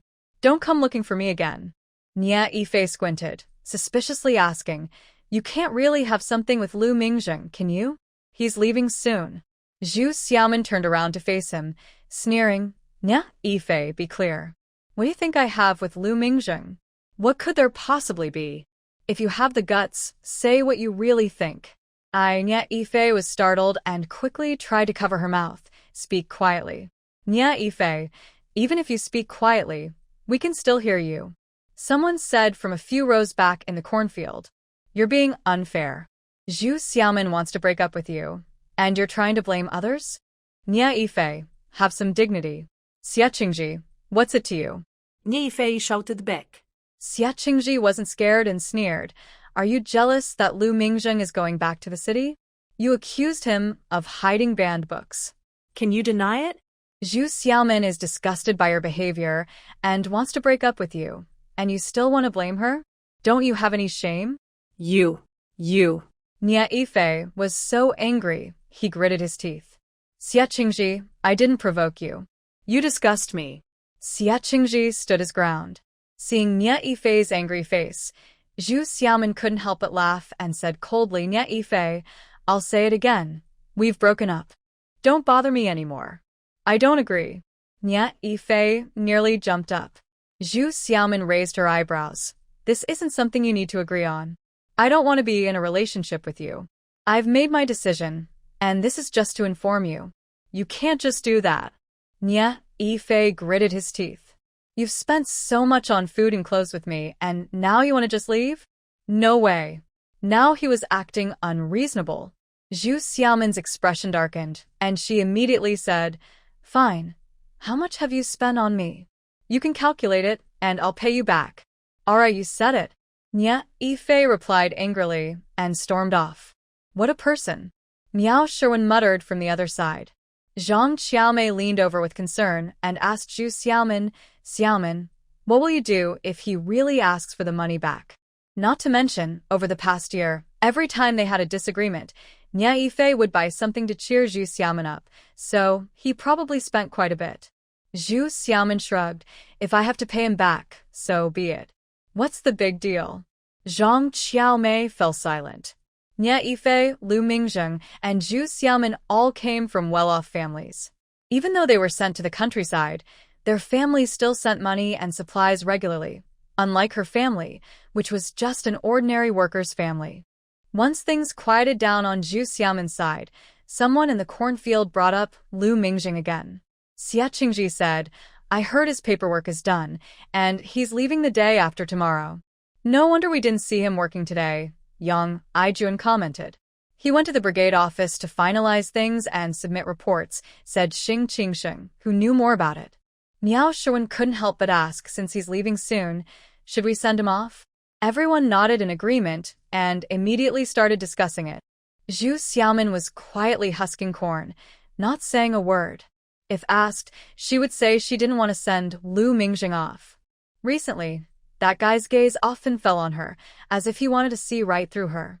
In the end, everyone agreed to have a meal the day before Lu Mingjing left, trying to prepare as much food as possible at the big courtyard where the educated youth stayed. The recent autumn harvest was tiring and busy, and the communal meals had little oil or flavor. This way, everyone could send Lu Mingjing off and enjoy a good meal together, achieving 3 goals at once. As soon as the suggestion was made, it quickly gained everyone's approval. When Lu Mingjing heard everyone discussing the plan, he thought for a moment and nodded, okay. So it was decided for the evening after work the next day. The next day, Lu Mingjing finished his tasks and didn't work. He took a truck from the team that was transporting grain to the county and returned in the afternoon with 5 pounds of pork and a jar of old wine. As soon as the educated youth who had just finished work saw these items, they were thrilled. Pork was scarce that year. Not only was it expensive, but it also required meat coupons. While it wasn't impossible to get some meat, Most people could only afford a little. 5 pounds of pork, especially a large piece with a layer of fat, made everyone's mouths water. Zhang Qiaomei and Miao Sherwin rolled up their sleeves and started preparing, while Xie Qingji and a few others busied themselves gathering firewood. Xing Qingsheng laughed and asked Lu Mingjing, "Where did you get so many meat coupons?" Lu Mingjing smiled. "I exchanged them in the county." Not only was the village poor, but the city was struggling too. Many people had meat coupons, but still couldn't afford meat, so they saved their coupons to exchange for money. "You really don't mind spending," Zhang Qiaomei said, sticking out her tongue. Lu Mingjing shook his head, "Just this once. After this meal, he would be leaving." Thinking about it, he unconsciously searched the courtyard for Zhu Xiaomin but didn't see her. He opened his mouth to ask but held back. Zhu Xiaomin was hiding away, not because she didn't want to work or join everyone, but because she was afraid of Lu Mingjing's probing gaze. At that moment, she was at the team office assisting the accountant and the scorer, calculating the current work status of the members and the grain yield. The accountant, Huang Xiaojun, was a woman in her 30s who had attended school, graduated from elementary school, and could use an abacus. In this village, she was considered educated and had secured the position of accountant. With Zhu Xiaomin's help, things went quickly. When Huang Xiaowan saw her hesitating to leave, she misunderstood and smiled, saying, "Are you really going to break up with Nie Jiqing? It's better to talk things out clearly. Hiding like this isn't a solution." "Yes, it's better to be clear." Zhu Xiaomin rested her chin on her hand and sighed deeply, shaking her head in frustration. Some things are hard to explain. Nie Yifei is nothing, but how does she explain things with Lu Mingjing? Huang Xiaowan urged her, "Hurry back. I heard them talking all day about you all having dinner together." Zhu Xiaomin nodded, glancing at the darkening sky, knowing she couldn't avoid it. She sighed again, picked up a basket from the corner, and headed outside. Huang Xiaowan asked, "Did you prepare food?" "Yes." Zhu Xiaomin nodded, lifting the floral cloth covering the basket to show her. "I traded for some eggs with the village women today." Huang Xiaowan peeked in and saw more than 20 eggs, laughing, "With over 30 people, how will you share these?" Zhu Xiaomin replied helplessly, "This is all I got, so I'll have to make steamed egg custard or soup." At this time, although villagers were allowed to raise chickens, the number of eggs was limited per person, and they didn't get many each day. They could eat or trade their own eggs, but selling them was not allowed. However, the young people had no produce of their own and relied on work points for food, while other items had to be sent from home. Zhu Xiaomin actually bought these eggs with money but could only say they were traded, and everyone understood this unspoken agreement. Huang Xiaowan thought for a moment, then went to the nearby storage room to grab a few freshly picked tomatoes, saying with a smile, "Take these back first. I'll keep track of it, and you can pay me back with something else later." Egg soup would become tomato egg soup, which is much tastier. Great. Zhu Xiaomin happily accepted the tomatoes and carefully placed them in the basket. She waved goodbye to Huang Xiaowan and left for the youth station. To get from the team office to the youth station, she had to go down and walk through a small forest and then climb another, which usually took about 20 minutes. But now that it was dark, Zhu Xiaomin was carrying eggs and didn't dare to walk fast, so it took her over half an hour to get there. Before she even entered the yard, she could hear laughter and chatter inside, mixed with Yang Aijuan's off-key singing. Zhu Xiaomin smiled slightly as she rounded the courtyard wall and entered through the open gate. At this time, several bowls of food were already set up on the long table in the yard. A few cold dishes were already out, while Miao Sherwin and Zhang Qiaomei were cooking. Some male youth were shelling peanuts, and others had set out everyone's tea mugs. A few people quickly spotted Zhu Xiaomin and called out to her with smiles, asking, "Xiaomin, why are you back so soon? What did you bring?" Zhu Xiaomin approached and apologized, saying, "I only managed to get some eggs and borrowed a few tomatoes from the team. It's not enough for everyone to have one, so I'll make steamed eggs and egg soup later." Hearing this, everyone felt a wave of happiness. Xing Qingsheng laughed and said, "Hey, we have meat and eggs today. It feels like a celebration." Although the young intellectuals were all from the city, eggs were not something they could have any time. Some happily took the eggs to prepare them. Zhu Xiaomin leaned over to see the peanuts being shelled and asked with a smile, "Why are you shelling so many? Are you frying them?" Gao Chengchao bought some wine and pork, and he just rendered a big bowl of lard. "We'll fry them up for snacks later," he replied, a bit excited. With both wine and meat, it was indeed a big treat. Zhu Xiaomin's gaze found Lu Mingzheng. As soon as she looked at him, their eyes met, and she froze for a moment, smiled at him, then quickly looked away.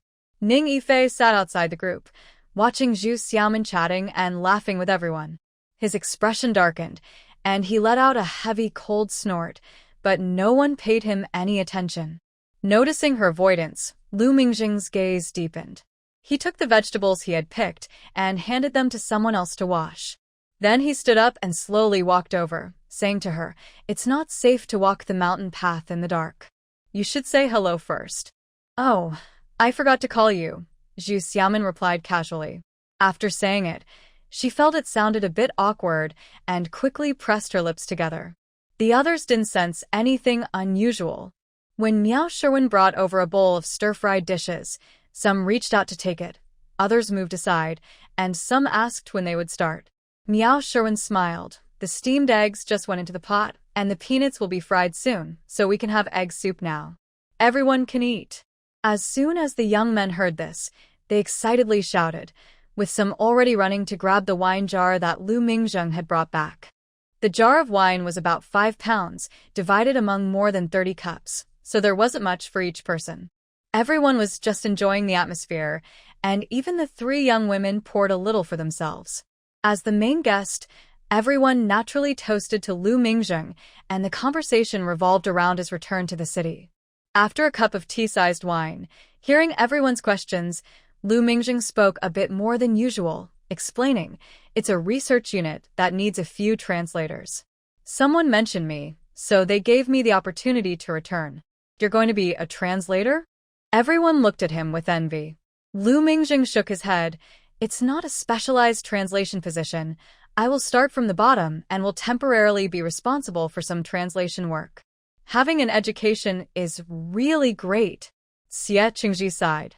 Although they all graduated from high school, over the years, the students mostly just participated in various activities. How many of them actually studied hard? Lu Mingzheng was a few years older than them.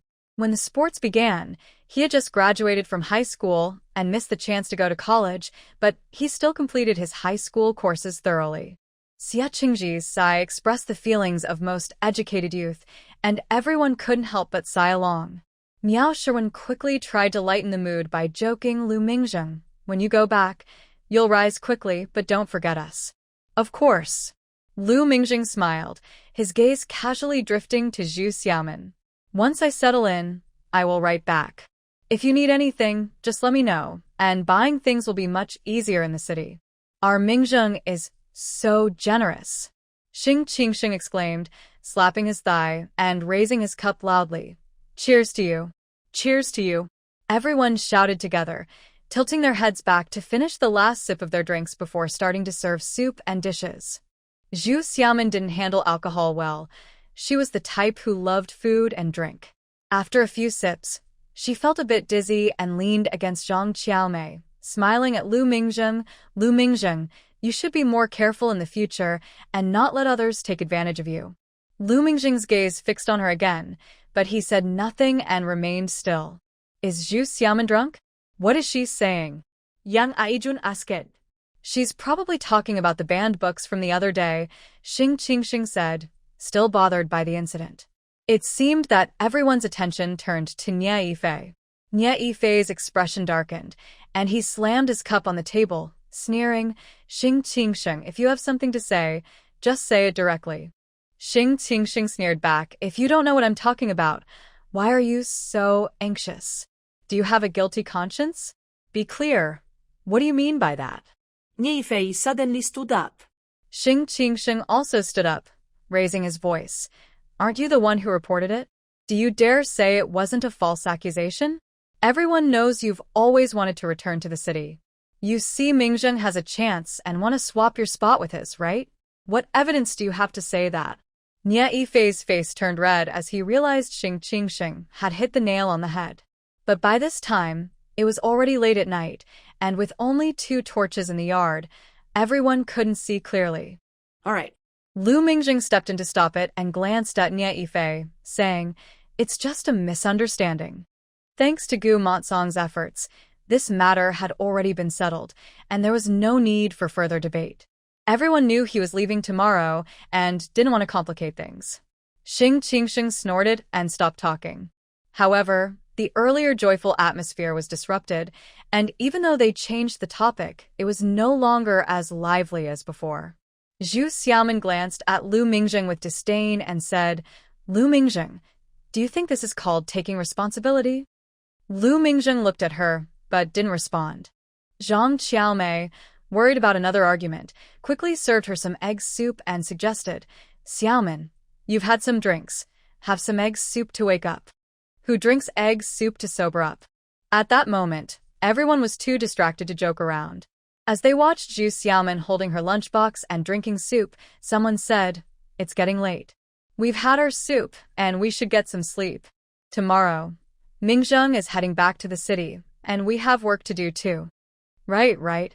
Everyone immediately agreed, and went to get soup, which helped to put the earlier tension behind them. Once things quieted down, Lu Mingjing briefly explained what would happen next. "I've settled all the work at the team office. The only thing left is this year's work points. When the time comes, you can collect your food and share it together." Even though he was right in front of them, they hadn't felt very close. Now, hearing him speak, most people felt a bit reluctant to part ways, responding in small groups and exchanging farewell words. The next day, when Zhu Xiaoman got up, Lu Mingjing was already gone. Miao Sherwin said, "He probably left early to catch the tractor. By the time I got up, he had already left." Xing Qingxing seemed a bit gloomy and said, "He left quietly, maybe because he didn't want us to see him off." Zhu Xiaoman nodded, pretending not to care. After receiving their tasks from the team office, Zhu Xiaoman followed everyone into the cornfield. Standing there, she could see the dirt road on the hillside. That dirt road led out from the team office, passing through a grove of trees, then winding around the mountain, reaching Lushu village at the bottom.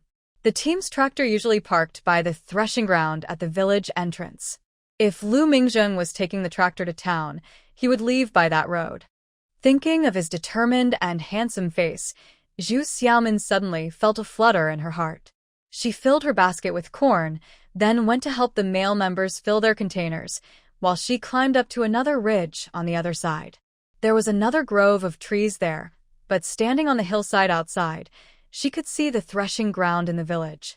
After such a long time, Lu Mingjing should have left by now, but she just wanted to take a look, to see the path he took. Once he leaves, they probably won't meet again in this lifetime. On the mountain, the autumn sun shone down, no longer as hot as summer, but still dazzling. Zhu Xiaoman stretched her neck to look down. She was far from where the workers were, unable to see the crowd. Her gaze passed over rows of green treetops and reached the threshing ground below. At that moment, the threshing ground was filled with freshly harvested grain. Some female workers were spreading out the grain or tying up the corn they had picked, creating a lively scene of labor. Beside the threshing ground, the team's tractor was parked, and other team members were bagging and loading the dried grain. Zhu Xiaoman's heart skipped a beat. She couldn't tell if the tractor had returned or if it had not left yet. Just as she was trying to see each figure on the threshing ground, she heard someone behind her ask, "What are you doing?" Startled, Zhu Xiaoman turned around to see Lu Mingjing standing behind her with his luggage and a small suitcase. She pressed her hand to her racing heart and complained, "Lu Mingjing, why are you sneaking up on me? You scared me." Lu Mingjing raised an eyebrow and looked down the mountain, asking in confusion, "Are you here to see me off?" Who would see you off? Zhu Xiaoman glared at him and turned to run down the mountain. Wait! Lu Mingjing shouted, quickly catching up and blocking her path. "What are you doing?" Zhu Xiaoman almost bumped into him and stopped, glaring. "If you're not here to see me off, then what are you doing here?" Lu Mingjing asked. Zhu Xiaoman was angry. She placed her hands on her hips and snapped, "Lu Mingjing, are you crazy? Do we know each other that well? Why would I see you off? Besides, didn't everyone already say goodbye yesterday? Lu Mingjing stubbornly asked. Then what are you doing here? What can I do? Under Lu Mingjing's intense gaze, Zhu Xiaomin lost her temper. She pointed to the other side of the mountain and said irritably, Don't you understand? Everyone has needs. While everyone is working, I came to this empty place. What do you think I can do here? There were no public restrooms around, so when nature called, everyone would go into the woods.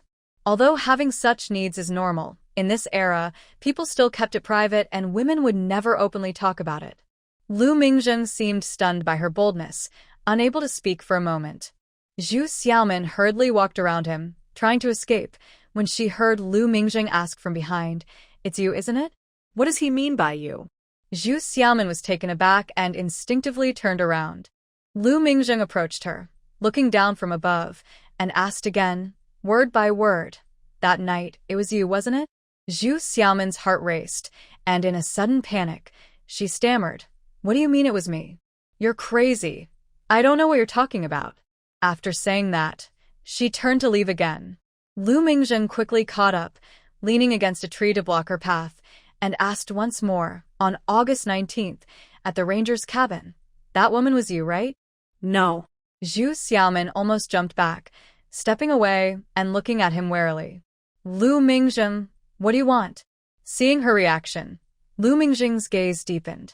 He slowly set down his luggage and suitcase, then took out a brown paper envelope from his pocket. He pulled out a small piece of fabric and asked slowly, Do you recognize this? It's yours, isn't it? The small pink triangle of fabric looked even smaller in his hands, swaying slightly in the wind, instantly stinging Zhu Xiaomin's eyes. Of course, she recognized it. In her previous life, she had worn countless pairs of underwear, but she could only remember this one. In that life, they were dragged out of the ranger's cabin by Nie Yifei and became infamous in the commune. This piece of underwear was what she wore that day. During the public humiliation, it was placed on Lu Mingjing's head while she had half of her hair shaved off, and her neck was tied with a grass rope holding a pair of worn-out shoes.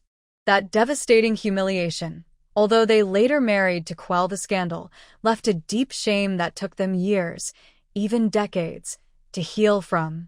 Zhu Xiaomin's face turned pale, and she opened her mouth, suddenly pointing at him and shouting, Lu Mingjing, you're a pervert. You actually have this kind of obsession. Aren't you afraid I'll report you? You recognize it, don't you? It's yours, isn't it? Lu Mingjing pressed on, undeterred, stepping closer to her. Zhu Xiaomin felt like she couldn't breathe, finally managing to gasp out, What are you talking about? What proof do you have? I have observed that the women in the village make their own clothes using ordinary thin cotton fabric, while only the educated youth from the city buy stretchy knit fabric. After that incident, you went to town right after your break to buy this because you lost one and had no replacement, right? Lu Mingjing asked. He was referring to the day of the heavy rain when he saw her coming out of the supply and marketing cooperative, so he stopped to wait for her. Zhu Xiaomin felt dizzy. She couldn't say yes or no. After pointing at him for a while, she finally gritted her teeth and said, Lu Mingjing, you are really strange. You actually observe such things. Not to mention that in this day and age, female educated youth hide their underwear to dry in secret places. Even decades later, it seems odd for a grown man to think about women's underwear. But Lu Mingjing not only went there, but also figured out a pattern. In their educated youth group, there were only 3 female members, so it was easy for him to identify her. That day, she hurriedly put on her clothes and ran away. How could she have left that behind in the small room? Zhu Xiaomin was about to go crazy. So it was you, Lu Mingjing said confidently, his emotions shifting rapidly. He gritted his teeth and quietly asked, Why won't you say anything? Why should she say anything? Zhu Xiaomin felt like she might explode with anger. She didn't want the history of her past life to repeat itself. She wanted him to return safely to the city and reclaim the life that was meant for her. She didn't want to live under everyone's attacks and insults. Why should she say anything? Taking a deep breath, she quickly organized her chaotic emotions, cooled her expression, and stared at the man in front of her, saying each word clearly. Lu Mingjung, what do you want? Don't you know I have a partner? Why are you bothering me? A partner? Lu Mingjung sounded like he heard a joke. I remember you broke up. We've broken up many times. Which time are you talking about? Zhu Xiaomin shot back. Yes, these two had been dating for a year. This woman was always dramatic. Whenever things didn't go her way, she would throw a fit and threaten to break up. What she said yesterday was not the first time. Lu Mingjung silently watched her for a moment before finally speaking softly. Zhu Xiaomin, I just want an answer. If it is you, I will take responsibility. I can stay. No. Zhu Xiaomin denied without thinking, shaking her head. Lu Mingjung, just go back. You have your own things to do, and your responsibilities are not here. So, she hopes he leaves. Lu Mingjung looked at her and asked, word by word, then why are you helping me? What? Zhu Xiaomin didn't understand. About the banned book. Why are you helping me? Lu Mingjung asked. Zhu Xiaomin blinked, looking innocent. I didn't. That day, I just wanted to clarify things. You swapped the book Song of Youth in the box, right? Lu Mingjung asked. What are you talking about? Zhu Xiaomin's eyes widened, as if she couldn't believe what she was hearing. Lu Mingjung slowly said, Nya, Yifei put a banned book in my box. You saw it, and swapped it out with Song of Youth. So, it wasn't Song of Youth? Zhu Xiaomin looked surprised. Lu Mingjung found her reaction amusing. After thinking for a moment, he squatted down, opened the suitcase, took out Song of Youth, and handed it to her, saying, Here, it's yours. It's not mine, Zhu Xiaomin insisted, keeping her hands behind her back. Lu Mingjung fell silent, but his gaze on her grew deeper, yet he didn't pull his hand back. Zhu Xiaomin felt uneasy under his stare, but her feet stayed planted, and she met his gaze without flinching. She knew that if she showed any sign of guilt, it would raise his suspicions, and he might really stay, leading to complications later. She didn't want that. In this life, she changed the course of the previous one, ensuring he returned safely to the city and had a complete life. From now on, they would have no connection. Even though, in the most hidden part of her heart, there was a faint pain. At that moment, a whistle sounded from down the mountain. Zhu Xiaomin, her eyes tired from staring, took the chance to look back down the mountain and said, The tractor is leaving. There was no time left. Lu Mingjung gritted his teeth, shoved the book into her hands, and quietly said, Then let this be a keepsake. After saying that, he closed the suitcase, picked up his luggage, and walked quickly back down the path. A keepsake? If it weren't for the incident at the ranger's cabin, they wouldn't have any connection. Why would he want to give her a keepsake? Though that thought crossed her mind, her hand tightened around the book, and her gaze followed his increasingly distant figure. Finally, the figure was first blocked by the dense trees in the forest, then appeared from another direction, turned a corner, and was obstructed by a protruding rock. After a while, it emerged at the foot of the mountain, now just a small silhouette. Finally gone, Zhu Xiaomin quietly exhaled, instinctively touching her belly. In her previous life, her unfortunate daughter was born in the second year after their marriage. In this life, she hoped that wouldn't happen again. That would be for the best. With a long sigh, Zhu Xiaomin took one last look at the figure and decisively turned around, striding over the mountain ridge to the other side. A breeze blew through the treetops, creating a soft whistling sound that brushed against her, feeling incredibly pleasant. With Lu Mingjung gone, Zhu Xiaomin finally put her worries to rest, feeling a sense of relief. She opened her arms to embrace the mountain wind and couldn't help but sing, There's a kind of love called letting go, giving up forever for love. Little did she know, after just a couple of lines, she spotted someone coming from the forest, and her singing abruptly stopped. Zhu Xiaomin stood still, coldly staring at the person in front of her. What are you singing? Nya Yifei asked suspiciously. Didn't you hear? Just a song, Zhu Xiaomin replied casually. A song? Nya Yifei's tone was filled with sarcasm, frowning and scoffing. Do you hear the lyrics you're singing? Lucky I heard it. If someone else did, you would be in trouble. Right? This was a time when love couldn't be openly discussed. Zhu Xiaomin sighed. Then go report me, since you want to earn merit. Nya Yifei stepped closer, looking sincere as he advised. Xiaomin, I'm trying to protect you. Don't you understand? Zhu Xiaomin took a step back, frowning. Thanks, but no thanks. Nya Yifei paused and softened his tone. Xiaomin, I know I was too extreme. I'll change. We've always been good, haven't we? Why do you have to be like this?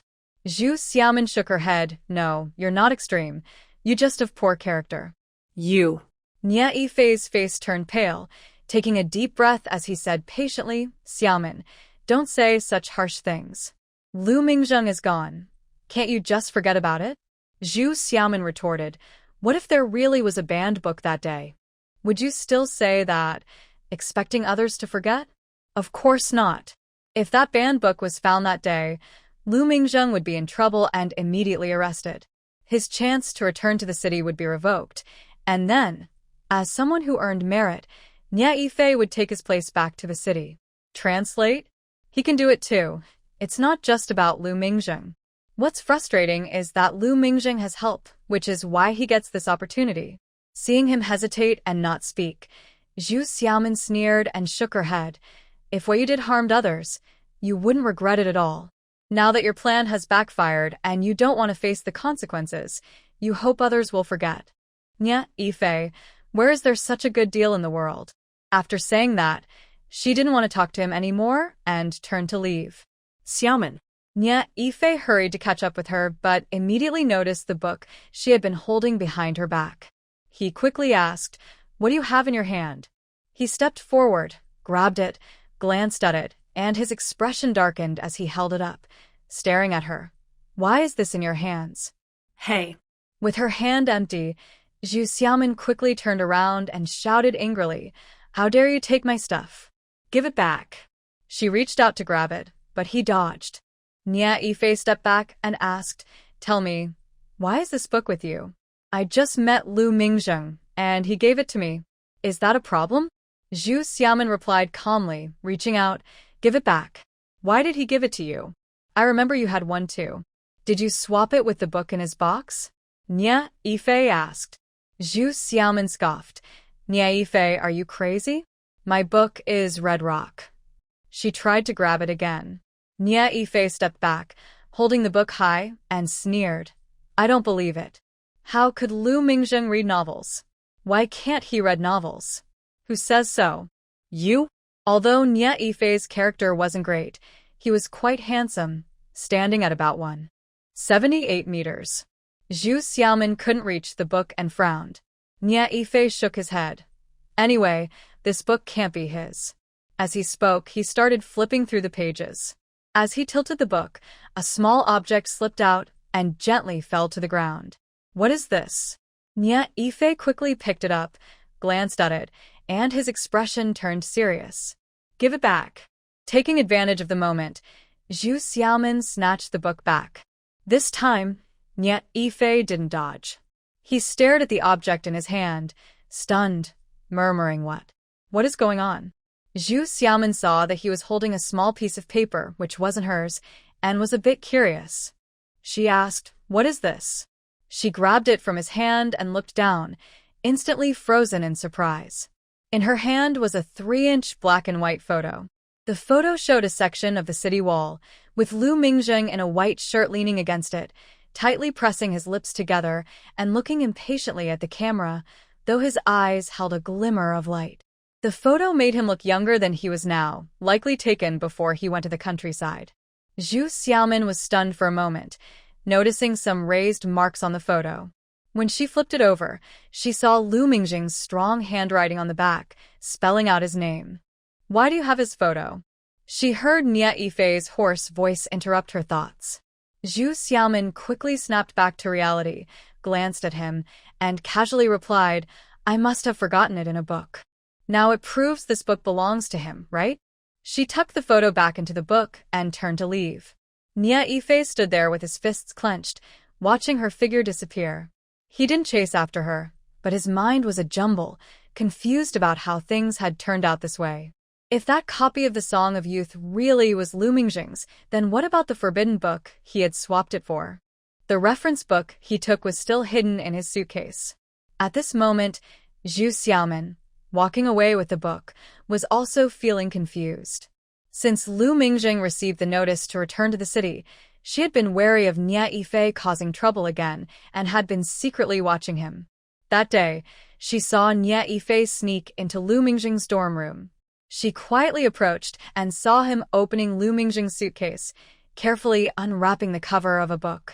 Originally, she planned to wait until he left to take a look, but before she could, someone returned to the dorm. It wasn't until the next day that she found a chance to sneak in, open Lu Mingjing's suitcase, and glance through the books wrapped in brown paper. Most were reference books, but there was one suspicious title, so she swapped it with her own copy of the Song of Youth. But even if Lu Mingjing suspected someone had helped him, how would he know it was her? Why did he put a photo of himself in the Song of Youth and give it back to her? Now that Lu Mingjing was gone, Zhu Xiaomin had no way to ask her many questions. She could only tuck the book under her clothes and return to the fields to continue working. After a while, she saw Nie Yifei come back. He glanced at her, but silently went to work. In the evening, after finishing work, the courtyard of the youth station became lively again. When Nie Yifei entered, he saw Zhu Xiaomin and Zhang Qiaomei chatting and laughing together while picking wild vegetables. He snorted coldly and slammed the door as he entered the dorm. Zhang Qiaomei glanced over and quietly asked, "Did you really break up with him? Is there any doubt?" Zhu Xiaomin replied with a pout. "But there is doubt. This year, you two have broken up at least 7 or 8 times." Zhang Qiaomei pressed her lips together and said nothing. A few male youth workers couldn't stand it and started making sarcastic comments. One said, "Oh, acting all high and mighty, who are you mad at?" Another chimed in exactly as if we owe you something. Yet another added, "That's right, losing both the partner and the friendship." Everyone couldn't help but laugh when they heard this. Seeing many eyes on her, Zhu Xiaomin rolled her eyes dramatically and said, "Who's the partner?" In the past month, her behavior had become much more likable and the male youth workers had a better impression of her.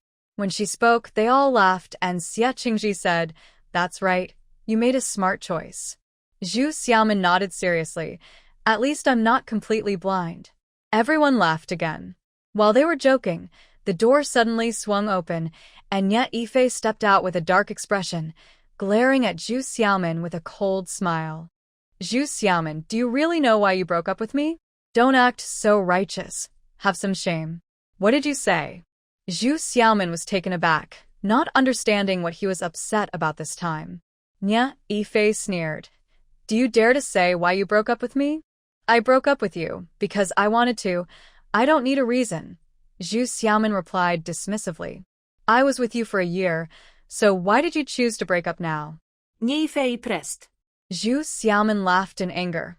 "What do you want me to do? Check a calendar before breaking up?" Several people burst out laughing at her comment. Nie Yifei's expression darkened further as he glared at her, sneering, "Zhu Xiaomin, don't think I don't know. You just saw Lu Mingjing coming back to town and wanted to get back with him, so you made up an excuse to break up with me. Do you dare to say otherwise?" At first, everyone was quiet, listening to their argument, but when he mentioned Lu Mingjing, Xing Qingxing couldn't take it anymore and shouted, "Hey, Nie Yifei, Mingjing isn't even here. Don't say nonsense."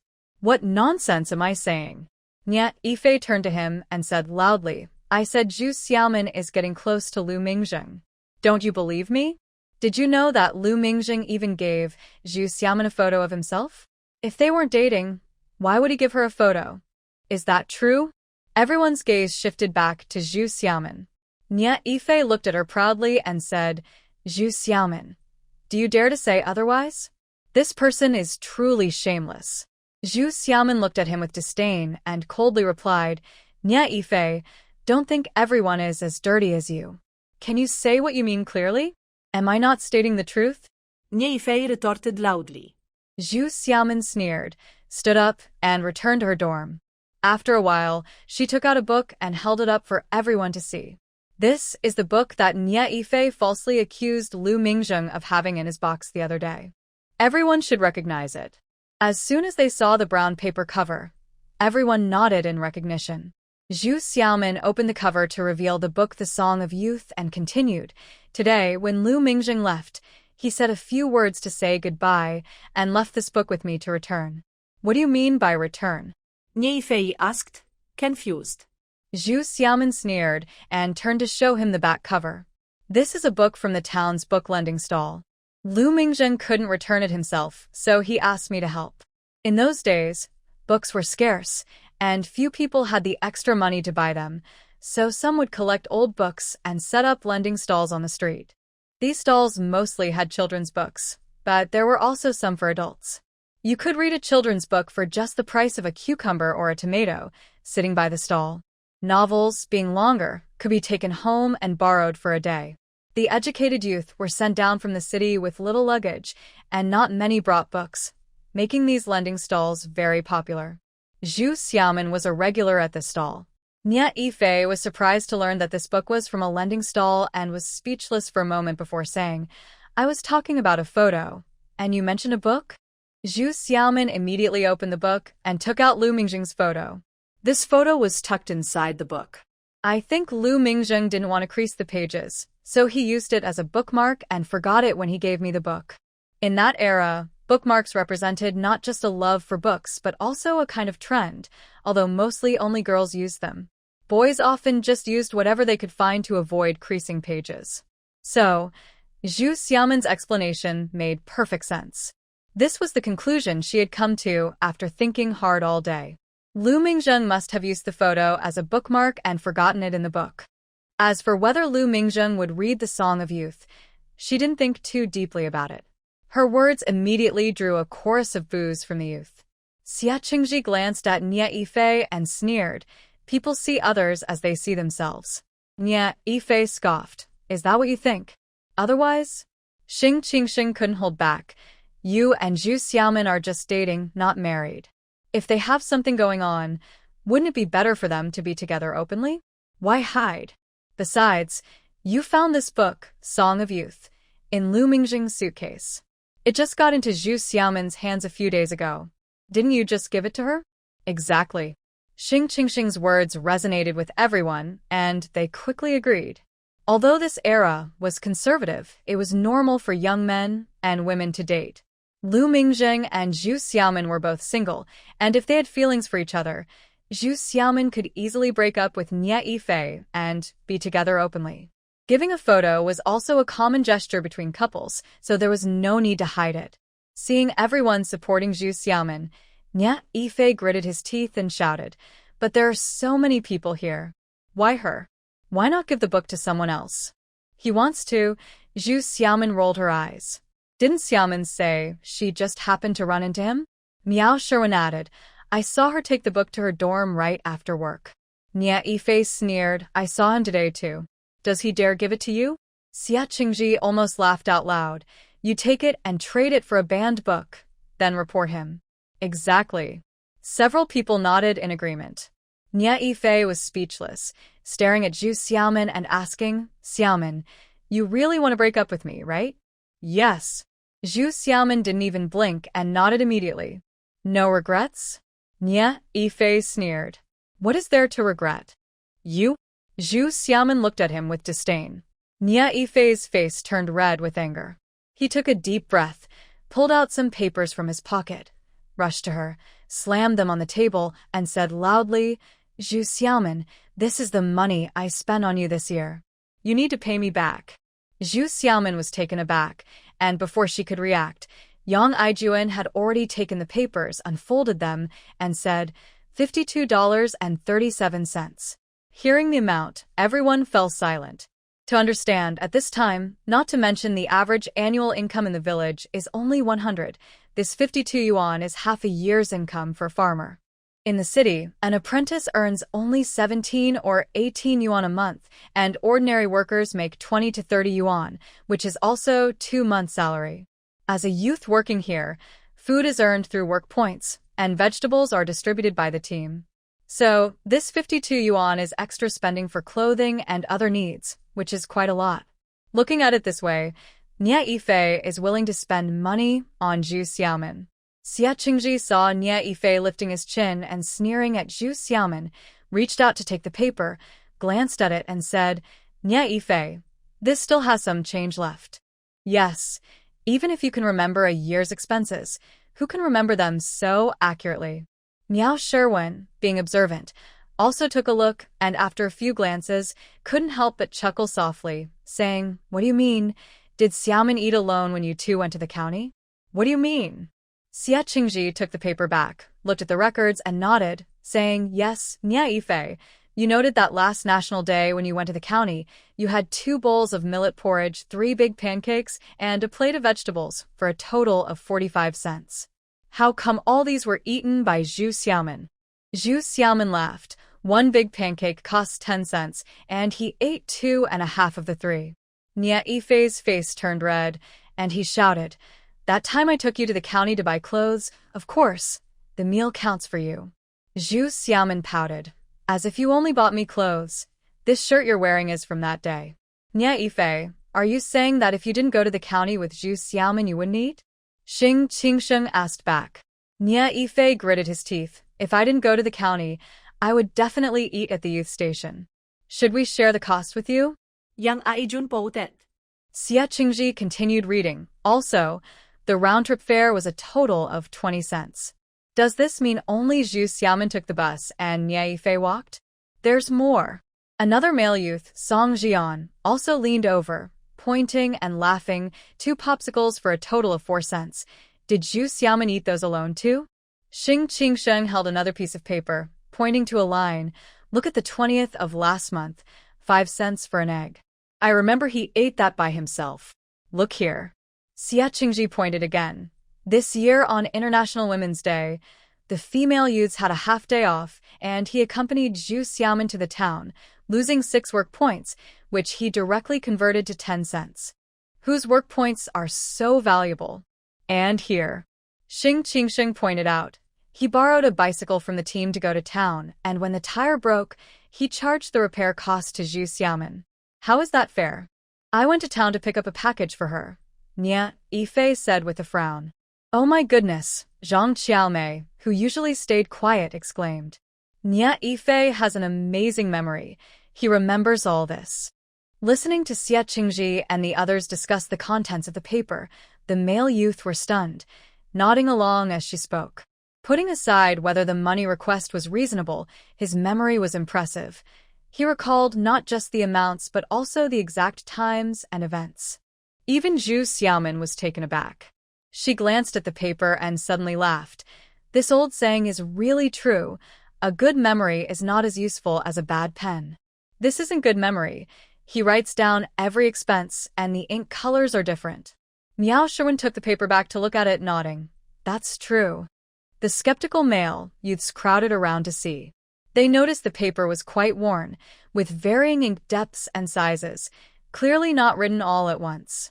Their gazes toward Nie Yifei held a bit more admiration. To keep a relationship, he even recorded every expense. He really is something else. Nie Yifei, however, felt justified. You are my partner, so it's natural for me to spend money on you. But if you're not my partner anymore, why should I spend money on you? Nie Yifei, when you spent that money, Zhu Xiaomin was with you. How can you now blame all the expenses on her after breaking up? Song Jian countered. Why not? Nie Yifei shouted. I was dating to get married in the future. Since she wants to break up, my past contributions don't matter anymore, so I should get them back. But what about the money you spent? Why should she pay for that? Miao Sherwin asked, looking incredulous. She's the one who wants to break up, not me, Nie Yifei shouted back. That was truly shameless. After he said that, everyone was momentarily at a loss for words. After a while, Miao Sherwin added, Also, the expenses written down are mostly for food and travel. Didn't you buy clothes for Xiaomin when you went to the county? But there's no record of that expense.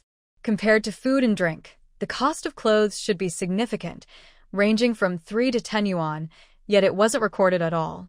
Yes. When Miao Sherwin mentioned this, everyone's gaze turned to Zhu Xiaomin. Zhu Xiaomin shrugged and said, because I bought the clothes myself. Xing Qingxing turned to her and asked, Zhu Xiaomin, how did you date someone like him for a year? I was blind, Zhu Xiaomin replied without hesitation, which made several male classmates laugh. Nie Yifei, ignoring everyone else, frowned and asked, Zhu Xiaomin, are you going to pay me back? Yes. Zhu Xiaomin answered quickly, but since you used what I paid for, I'm not obligated to cover your share. I'll calculate my part and pay you back. Nie Yifei gritted his teeth. I ate and used it to accompany you. Otherwise, why would I go to those places by myself? And I've put up with so much from you this year. You may have forgotten, but I haven't. You brought it on yourself. I didn't force you, did I? Zhu Xiaomin shrugged and smirked. Nie Yifei, you can't seriously think that if you don't get what you want, others owe you something, right? Just because you tried to frame Lu Mingzheng and failed, does that mean he owes you? Exactly. Several male classmates agreed immediately. Nie Yifei was frustrated and glared at her. After a moment, he finally nodded. Fine, you can pay back your part. When? He changed the subject. Right away, Zhu Xiaomin raised her eyebrows and took out some papers. Everyone help me calculate. This is easy. For things like transportation and ice cream, we can split it evenly. The repair costs aren't Zhu Xiaomin's responsibility, and the eggs you ate can't count as hers. But what about the meals? Zhu Xiaomin is a girl. How could she eat the same as Nie Yifei? Miao Sherwin asked. Zhu Xiaomin quickly replied, I won't take advantage of him. Splitting it evenly is fine. What does splitting it evenly mean? Everyone looked confused. Zhu Xiaomin explained, it means half each. All right. Miao Sherwin agreed and called two others to help. They quickly calculated, Xiaomin needs to pay $23.45. Looking at it this way, Nie Yifei ended up with the larger share of the $52. Several male classmates frowned. Zhu Xiaomin got up and went back to the dormitory. After a while, she came out and said, I only have $12. Can someone lend me some? I'll pay you back later. I'll lend you $2, Xia Qingji was the first to say, jumping up to get the money from his dorm. I'll lend you $1, Xing Qingxing followed. I'll lend you $1 too, Song Jian added. I'll lend you 50 cents, Yang Aijuan said. I'll lend you 80 cents, Miao Sherwin chimed in. The young people sent to the countryside did not receive a salary. They relied on work points to earn their food.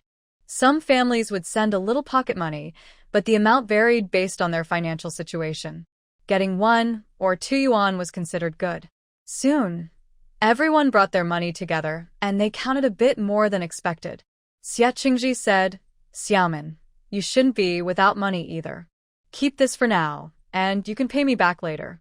Yes, yes. The few who borrowed money nodded in agreement. Zhu Xiaomin nodded and wrote down how much each person borrowed for future reference. She counted out 23 yuan and 45 cents to Nie Yifei and said loudly, Today, let everyone witness that from now on, I have no connection with Nie Yifei. Okay. Everyone, whether they contributed money or not, agreed loudly. Nie Yifei looked very displeased. He grabbed the money and sneered at Zhu Xiaomin. Don't regret this. What I said doesn't need to be repeated. Zhu Xiaomin shrugged, unconcerned. Nie Yifei turned to leave, but then looked back after taking a few steps. Had you thought about it? Denying me is also denying yourself. Admitting you were wrong isn't that hard. It's better than continuing to make bad choices, Zhu Xiaomin replied harshly. That was quite a harsh statement. Hearing a few muffled laughs, Nie Yifei gritted his teeth and stormed out of the youth station. Sorry for wasting everyone's time. Let's clean up and eat, Zhu Xiaomin said with a slight scoff, returning to her work as if nothing had happened. After sending Lu Mingzheng away and shaking off the bad guy, Zhu Xiaomin felt a sense of relief. During her free time, she began to plan for the future. Having been reborn, she understood that making money was far more important than relying on a man. However, it was still 1972, and there were 4 years until the major upheaval would pass, so she couldn't make any big moves just yet. She really needed to think carefully. As for what she could do, Zhu Xiaomin's gaze drifted over the nearby forest and the distant mountains, considering the possibilities for wealth. A month after Lu Mingjing returned to the city, the autumn harvest was over. The team was busy calculating work points and distributing food and vegetables to each household. Soon, everyone was pickling vegetables and drying them, preparing for winter storage. Once this busy period passed, while it was still snow-free, people would gather in small groups to go into the mountains to collect wild goods or fruits. The North Mountain is a collective name for a range of 13 peaks, stretching for hundreds of miles, with forestry land covering about 40%. Beyond the forest areas, deeper in the mountains, there were wild goods like mushrooms, astragalus, and golden needles. In her previous life, Zhu Xiaomin would always just gather whatever she found in the mountains and bring it back to prepare for winter food, never thinking too much about it. This time, as she walked into the mountains with the others, she was curious and kept asking questions about what plants could withstand drought, which could endure the cold, and under what conditions certain plants could thrive.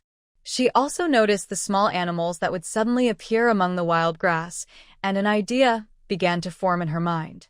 However, whenever she came across a book and saw a photo of Lu Mingjing tucked inside, she couldn't help but get lost in thought. In her previous life, their short marriage of just over a decade was filled with pain due to a terrible beginning.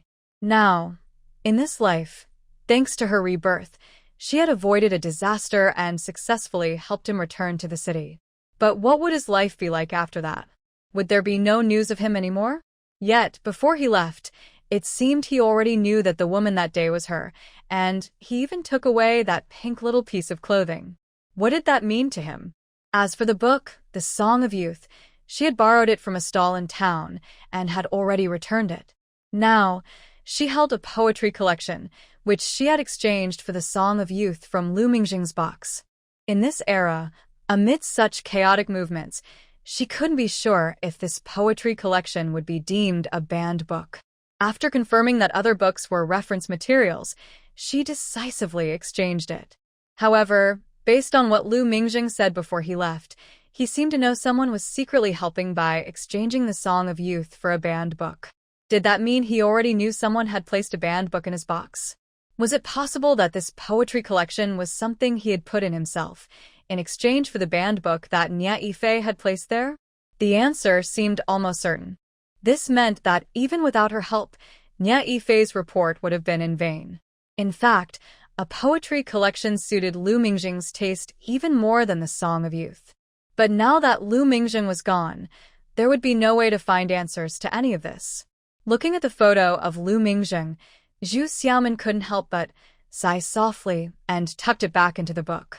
As December arrived, the temperature suddenly dropped. With the howling winds, heavy snow began to fall. With no farming work to do and unable to go into the mountains, everyone at the forest farm suddenly found themselves with nothing to do except assign some people to guard the cabins. In the village, women began to make shoe soles to earn some money, trying their best to ensure their families had at least one neat outfit for the new year. The men gathered together, and aside from drinking and playing cards, they only had household repairs to keep them busy. At the youth station, 3 young women took on all the sewing work, while the young men mostly stayed indoors reading or fetching water and chopping wood. Among the 3 young women, Zhu Xiaomin was the least skilled at sewing. After several attempts, she resigned herself to helping the other 2 instead. Miao Sherwin took a look at the clothes she had mended and couldn't help but laugh when she saw that not only were the stitches messy, but she had also sewn the 2 sleeves together. She playfully said, "Give that to me. I boiled some potatoes this morning. You can cut it open and roast it any time." That was easy enough. Zhu Xiaomin sighed with relief and jumped up to get the potatoes. The sliced potatoes roasted on the stove quickly filled the air with a rich aroma. Zhu Xiaomin turned them over and ran to tell the young men, then quickly returned, stamping her feet and sighing, "It's so cold today." Zhang Qiaomei nodded. "I was just thinking that cooking outside is too cold. We might as well cook on the stove in the dormitory. It may take longer, but at least we don't have to rush to work." Zhu Xiaomin was the first to agree, pouting a bit. "We can cook in our dormitory. The boys' dorm is too messy." Miao Sherwin couldn't help but laugh. Yes, When Lu Mingjing was here, at least there was one clean room. Now that he's gone, we know who was cleaning their dorm. Hearing that name, Zhu Xiaomin paused for a moment and then slowly smiled, right? Just then, they heard Xie Qingji laughing from outside. Why are you talking about us behind our backs? He pushed the door open, rubbed his hands together, and his eyes were already fixed on the stove. Miao Sherwin couldn't hold back her laughter. We say it to your faces too. With the new year coming, you should at least clean up a bit. Zhu Xiaomin added with a smile. You all go out looking so tidy. Who would know what your dorm is like? Xie Qingji shrugged. It's not that we don't clean, we just don't know why it still ends up messy. He pulled up a stool by the stove and continued. We were just discussing cooking in the dorm, since we're not in a hurry to work. It saves us from the cold and saves firewood. Zhang Xiaomei laughed. Then let's move in today and cook in our dorm. We can also discuss plans for the new year. Every year, preparing for the new year was the most troublesome task. Xie Qingji nodded and noticed that a batch of potatoes was already roasted to a golden brown. He picked one up, took a bite, and went outside, making his way around the 10 or so houses while chatting. A few people followed him with benches. The potato slices on the stove were quickly taken, and Zhu Xiaomin cut more to roast again. There were over 30 young people in the production team led by Xie Qingji. For convenience, they were divided into 5 smaller groups. The group leaders who followed him chose places to sit. Song Jian from Group 1 spoke first. With this heavy snow, it's really cold outside, and there isn't much to do. The new year is coming soon, so like in previous years, let's take turns doing our tasks. Wu Shilin from Group 2 laughed. The girls will handle sewing and cooking. The rest we can draw lots for, fetching water, chopping firewood, and grinding grain. That's about it. Xie Qingji chuckled. You call that about it? I just heard those 3 girls laughing at us, which means that since Mingjing left, our boys' dormitory hasn't been clean at all. Xing Qingsheng from Group 3 scratched his head and smiled awkwardly. We don't know what happened. With one less person, it's even messier. You're taking over for Mingjing, Xie Qingji said helplessly. Mingjing was the former leader of Group 3, and after he left, they elected Xing Qingsheng. With a pained expression, Xing Qingsheng said, I will do my best. The 3 girls laughed at that. Xiang Ziquan from Group 4 pointed to the roasted potato slices and said, Actually, every dormitory has a stove.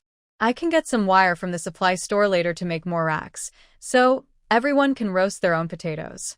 Miao Sherwin couldn't help but laugh. Do you think someone might burn them to charcoal? That was indeed possible. Xiang Ziquan felt uncertain about that. Zhu Xiaomin smiled. We could try it. If it doesn't work, we can roast them for you. We won't be roasting potato slices every day. She took some of the roasted ones down, replaced them with new ones, and went to get some pickled vegetables to cut up. Xie Qingji said, Let's tidy up first. Each dormitory should handle their own chores, but some girls should come help us. Our dormitory is messy, and it's a bit embarrassing, right? That was true. A few people nodded. Group 5 only had 3 female members, and Miao Sherwin, the leader, summarized. These tasks are manageable, but for the New Year's Eve dinner, we need to discuss how to get some ingredients. We can use the big stove in the yard then. In previous years, we exchanged grain for eggs, but this year we have less grain, so we might not be able to trade much. Otherwise, we could buy some from the supply store in town. Xing Qingsheng said. Fortunately, we still have Mingjing's food stamps, Song Jian sighed. And we have pork. My family sent 2 pounds of meat stamps a few days ago, Wu Shilin said. 2 pounds of meat is barely enough for a meal of dumplings. It just adds a bit of meat flavor. Xie Qingji sighed and thought for a moment, saying, Let's see if we can trade for a chicken in the village. Song Jian helplessly replied, In the village, if one family slaughters a chicken, it's considered a big dish. With so many of us, each person would only get a small piece. Zhu Xiaomin softly said, Now that it has just snowed, the wild chickens in the woods have nowhere to find food. Can we think of a way to catch a few? When she said this, the young men couldn't help but exchange glances. Zhang Xiaomei nudged her and whispered, Xiaomin, this could get us in trouble, right? Zhu Xiaomin looked at the others and shrugged. I was just saying it casually. Xia Qingji glanced at her and slightly shook his head. Well, let's forget about the wild chickens. We'll trade for chickens in the village. Whatever we can get will be good, and it would be great to trade for half a sheep too. Miao Sherwin stuck out her tongue. If we trade too much, we won't have enough food until next year's harvest. We'll worry about next year when it comes. At worst, we can start stockpiling wild vegetables in the summer. We can't skip the new year, Zhu Xiaomin said. Celebrating the new year was a big deal at that time, and everyone agreed with her. After discussing the plans, they ate a few more slices of potato and went outside to share the news with the others in their group and gather opinions. Just as they were talking, they heard someone shouting from outside the yard. Is anyone at the youth station? You have a letter. How could someone send a letter to the youth station without a name? Everyone was curious. As the leader of the youth station, Xia Qingji immediately stood up and went out. After a while, he returned, smiling. It's a letter from Lu Mingjing. This guy actually remembers us. A letter from Lu Mingjing? Everyone gathered around, urging him to open and read it quickly. Xia Qingji sat down near the warm stove, opened the envelope, and as he pulled out the letter, a few tickets fell out. Xing Qingxing noticed immediately and shouted, "It's meat tickets." Yang Aijuan quickly picked them up, took a look, and smiled. Not just meat tickets. There are also 2 oil tickets. He handed them to Miao Sherwin and urged Xia Qingji, hurry and read what it says. Xia Qingji opened the letter, scanned it, and smiled. He says he has started working and has been busy for the past 2 months, so he hasn't written. Knowing the new year is coming and that we need meat the most, he sent a few meat and oil tickets. What about him? Where is he living and eating? Xing Qingsheng and Lu Mingjing have been in the same dormitory, and their relationship is a bit closer than others. Xia Qingji said, he eats and stays at the unit, where there is a cafeteria. These meat and grain coupons are monthly allowances that he doesn't use, so he sends them all to us. Every month, Xing Qingsheng said with envy, murmuring, I wish we could go back too. In a few more years, it will be possible. Zhu Xiaomin glanced at him.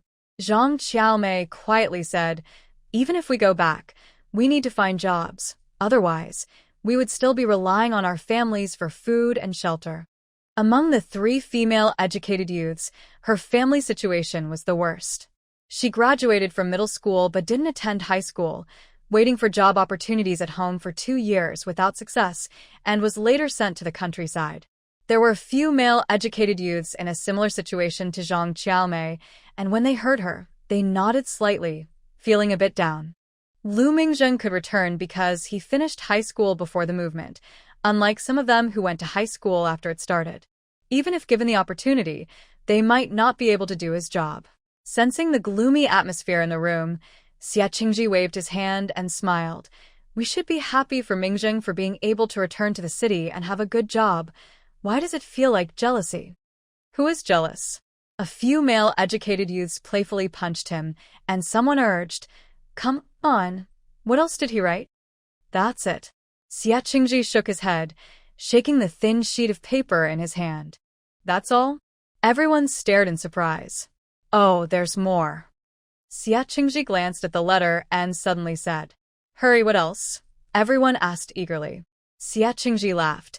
He also said to send his regards to everyone and wished us a happy new year in advance. Is that really all? Puffed. Several people expressed their dissatisfaction. Xing Qingxing took the letter from him, reading it repeatedly, unwilling to accept, muttering, this guy Lu Mingjing hardly said anything when he was here, and now his letter is worth its weight in gold. At least it justifies the cost of that stamp. It must be to send us meat and oil coupons, right? Miao Sherwin said. That's possible. Everyone nodded. But then they heard a discordant voice say, what a self-righteous attitude. They turned to see Nye Yifei standing by the door, hands in his pockets, looking dissatisfied. Since the day he asked Zhu Xiaomin for money back, he had never participated in group activities unless necessary. If it weren't for coming to eat today, he wouldn't have entered this room. Xing Qingsheng was unhappy. Nye Yifei, what are you talking about? Mingjing usually doesn't say much. He sent us meat and oil coupons because he was thinking of us for the new year. What part of that seems like charity? Nia Ife scoffed. If you want to accept his charity, don't include me. Well, if you're so high and mighty, then don't eat. Otherwise, bring your own meat coupons, Zhu Xiaomin shot back. Nia Ifei's face darkened, and he sneered, Zhu Xiaomin, can't you stand to hear one bad thing about Lu Mingzheng? Is that a problem? Zhu Xiaomin replied confidently. Lu Mingzheng gives everyone meat, and what about you? You bought an egg for yourself, and still asked me for money. Several people laughed, and a few laughed loudly on purpose. Nia Ifei's expression soured even more. He gritted his teeth and stormed out. What's his problem? Zhu Xiaomin rolled her eyes and then said to Xie Qingji, don't mind that weirdo. Let's continue our discussion. Xie Qingji smiled. Mingzheng sent 5 pounds of meat coupons. The fatty meat can yield a lot of oil, plus we have oil coupons for frying. If we trade for a few chickens and get some lamb, we can have a pretty good new year. Zhu Xiaomin suggested, let's make dumplings with pure white flour. Although wheat is grown in Beishan, white flour is precious. After paying taxes, there isn't much left, and villagers are reluctant to use it all at once. During the new year, they usually eat steamed dumplings made from mashed potatoes mixed with a bit of white flour. Most people hesitated at her suggestion, exchanging glances. Xing Qingxing coughed and said helplessly, Xiaomin, our entire youth group only has about 40 to 50 pounds. We have a whole year ahead, so we need to save some. Zhu Xiaomin thought for a moment and nodded. That's true. Then she added with a hint of regret, in previous years, we only had a little meat mixed with cabbage for filling. It's rare to have more meat this year. It does feel a bit wasteful to use so much meat for steamed dumplings. Everyone listened and felt a bit tempted. Xie Qingji pondered for a while and said, there are still a few days until the new year. Let's think about it some more. If needed, we can hold a vote. That sounds good. Everyone nodded in agreement. Thanks to Lu Mingzheng's letter, the New Year plans were mostly settled. They were excited for a while, enjoying potato slices with pickles and drinking plain water while discussing their future tasks. In the afternoon, Xiang Jiquan went to the commune and brought back some iron wire. He called a few male youth to help make iron grills for roasting food. Miao Sherwin noticed that there were quite a few new crops of millet this year. She discussed with Zhu Xiaomin and Zhang Qiaomei, and before the big stove was put out, they steamed several baskets of millet dumplings, which they placed in the yard to freeze, enjoying them slowly as they cooked. While the female youth was busy preparing food, Xie Qingji called a few male youths to gather some grains and make a trip to the village, returning with a chicken and some eggs. Zhu Xiaomin saw the little rooster tied up and felt a bit helpless. With over 30 people, there was only this one chicken, and the soup wouldn't be rich enough. She thought about the wild chickens that sometimes appeared in the woods, but decided not to mention it, considering the times they were in.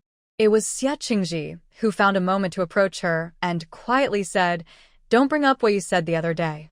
We have a mixed group here, and who knows where it might end up. He gestured with his eyes toward Nia Ife in the distance. Indeed, Nia Ife could report on Lu Mingzheng to gain merit. Now that she and Nia Ife had broken up, they were in a time of mutual hostility. If he hurt her, it could lead to trouble. Zhu Xiaomin understood his good intentions, nodded, and smiled at him. Although she didn't know what they were talking about, their interaction caught Nia Ifei's attention, and his expression darkened. He snorted coldly and turned to walk away. Zhu Xiaomin noticed this and slightly pouted but didn't pay much attention, instead going with Zhang Qiaomei to prepare tofu and pastries for the new year.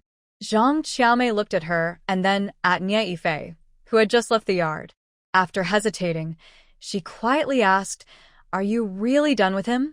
Zhu Xiaomin sighed. What else can I do? Do I look like I'm joking? This time was indeed different from the previous occasions. Zhang Qiaomei nodded, lowering her voice even more. I just think it's a bit of a shame. Among us youths, he and Lu Mingzheng had the best conditions, and now Lu Mingzheng is gone. Qiaomei.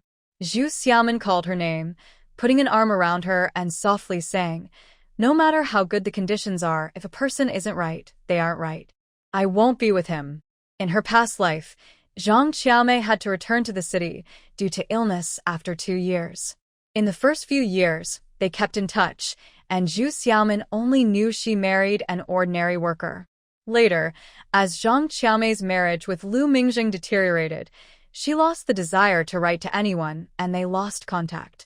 Years later, after leaving home, she reunited with Zhang Qiaomei, who is now a mother of 3. Life was ordinary but peaceful.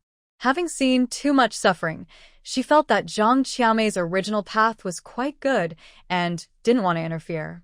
Zhang Qiaomei had no idea that she was thinking about herself many years later. Hearing her speak so decisively, she just nodded slightly and unconsciously looked over in that direction, but there was no sign of Nia Yifei anymore. Zhu Xiaomin didn't notice her reaction.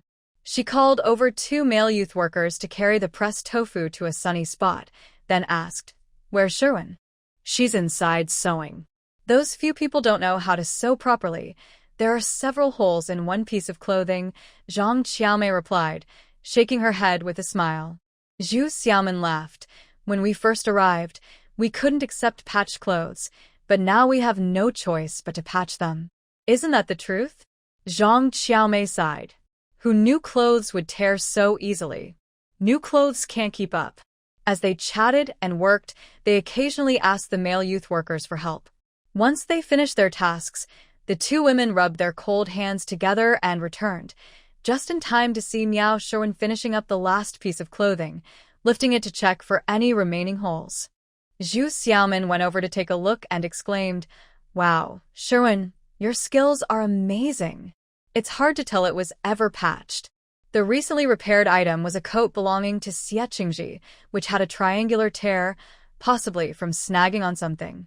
Instead of just patching it, Miao Sherwin placed a lining underneath and embroidered a letter design over the tear with cotton thread, making it look like it was part of the original garment. Miao Sherwin smiled.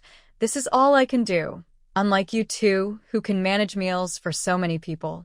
Zhu Xiaomin smiled, "But Qiaomei is the best. She can do everything." Zhang Qiaomei sighed. "I can only patch clothes. I can't make them look this nice." The 3 of them complimented each other. Seeing that Miao Sherwin had neatly stacked the patched clothes, Zhu Xiaomin said, "Today we're busy with New Year's goods while they handle the internal affairs. You deliver the clothes and we'll check on things." Miao Sherwin couldn't help but smile and nodded, taking the clothes and heading out with the 2 of them. When the male youth workers heard the clothes were ready, they hurried over, thanking her as they took back their garments. Xie Qingji unfolded his coat and was pleasantly surprised.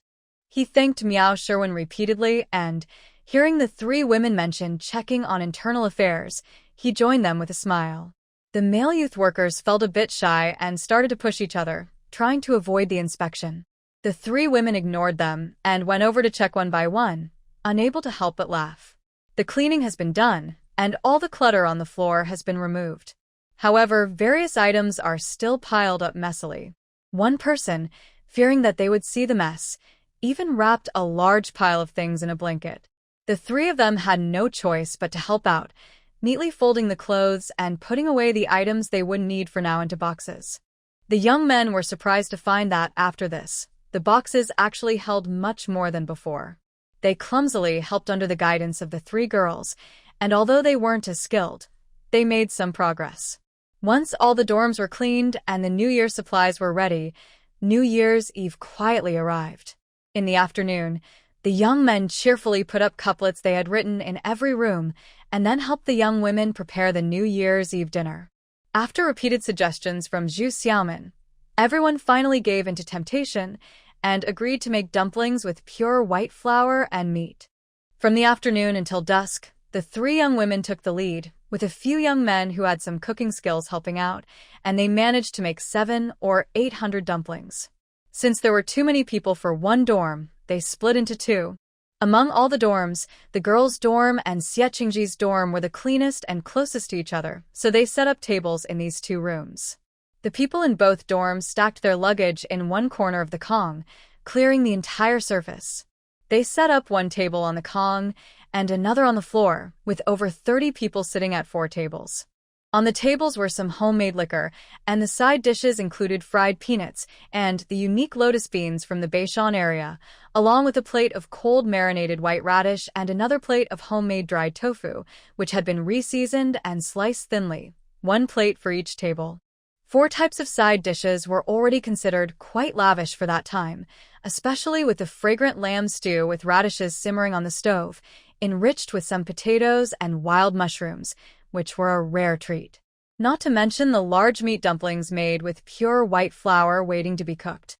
This new year was the most abundant celebration they had experienced since arriving at the forest farm. Being young, they didn't think about how much food they were consuming for the New Year's dinner. They simply enjoyed eating and relished this rare moment together. With no soundproof doors or windows, the off-key singing of Yang Aijuan from next door suddenly sparked laughter from their side. After drinking for a while, everyone began to move around, exchanging New Year greetings. The doors of the room opened and closed, letting in the cold wind from outside, but it couldn't dampen the warmth inside. Zhu Xiaomin smiled as she listened to everyone chatting animatedly, and for a moment, she was lost in thought, recalling her past life. At this time in her previous life, she and Lu Mingzheng were already married and had moved into 2 mud-brick houses near the youth station. That year, she tried her best to prepare the New Year's Eve dinner, but the heavy atmosphere between them was hard to break until they both got drunk. After that day, Lu Mingzheng seemed to accept his fate, working silently every day and taking on all the household chores, hardly allowing himself to rest. It was as if stopping would bring back the shame he felt during the criticism he faced. As for her, under the weight of public scorn, she became sharper and more sensitive. In such a suffocating life, she couldn't help but resent Lu Mingzheng. She thought that if he hadn't forced her to go to the forest ranger's cabin, she wouldn't have ended up in this situation. In her resentment, he became even more silent, often preferring to chop wood in the yard all night rather than face her. This heavy silence lasted nearly a year, and finally, after another intense outburst from her, Lu Mingzheng tiredly told her that if she didn't want to see him anymore, he could leave. But if she wanted him to stay, he would treat her well. She cried, and that day, for the first time, she willingly chose to be with him, deciding to forget everything and live well. She also knew that Lu Mingzheng had endured a lot in this situation. However, no matter what he did, he couldn't shield her from the malice coming from all directions. Her mindset fluctuated between breaking down and rebuilding. Eventually, Lu Mingzheng left. When spring came again, news of conscription arrived. He simply packed his things and left the forest station without looking back, leaving her alone. Still surrounded by the same environment and people, without Lu Mingzheng, the empty house plunged her into deeper despair. Even worse, less than a month after he left, she was horrified to discover she was pregnant. At that moment, her heart shattered. She rushed up the mountain and jumped without thinking. It was Miao Shiwen who stopped her, quietly listening to her cries and feelings, and brought her back home. Afterward, the young people at the youth station stood up one by one to shield her from outside attacks.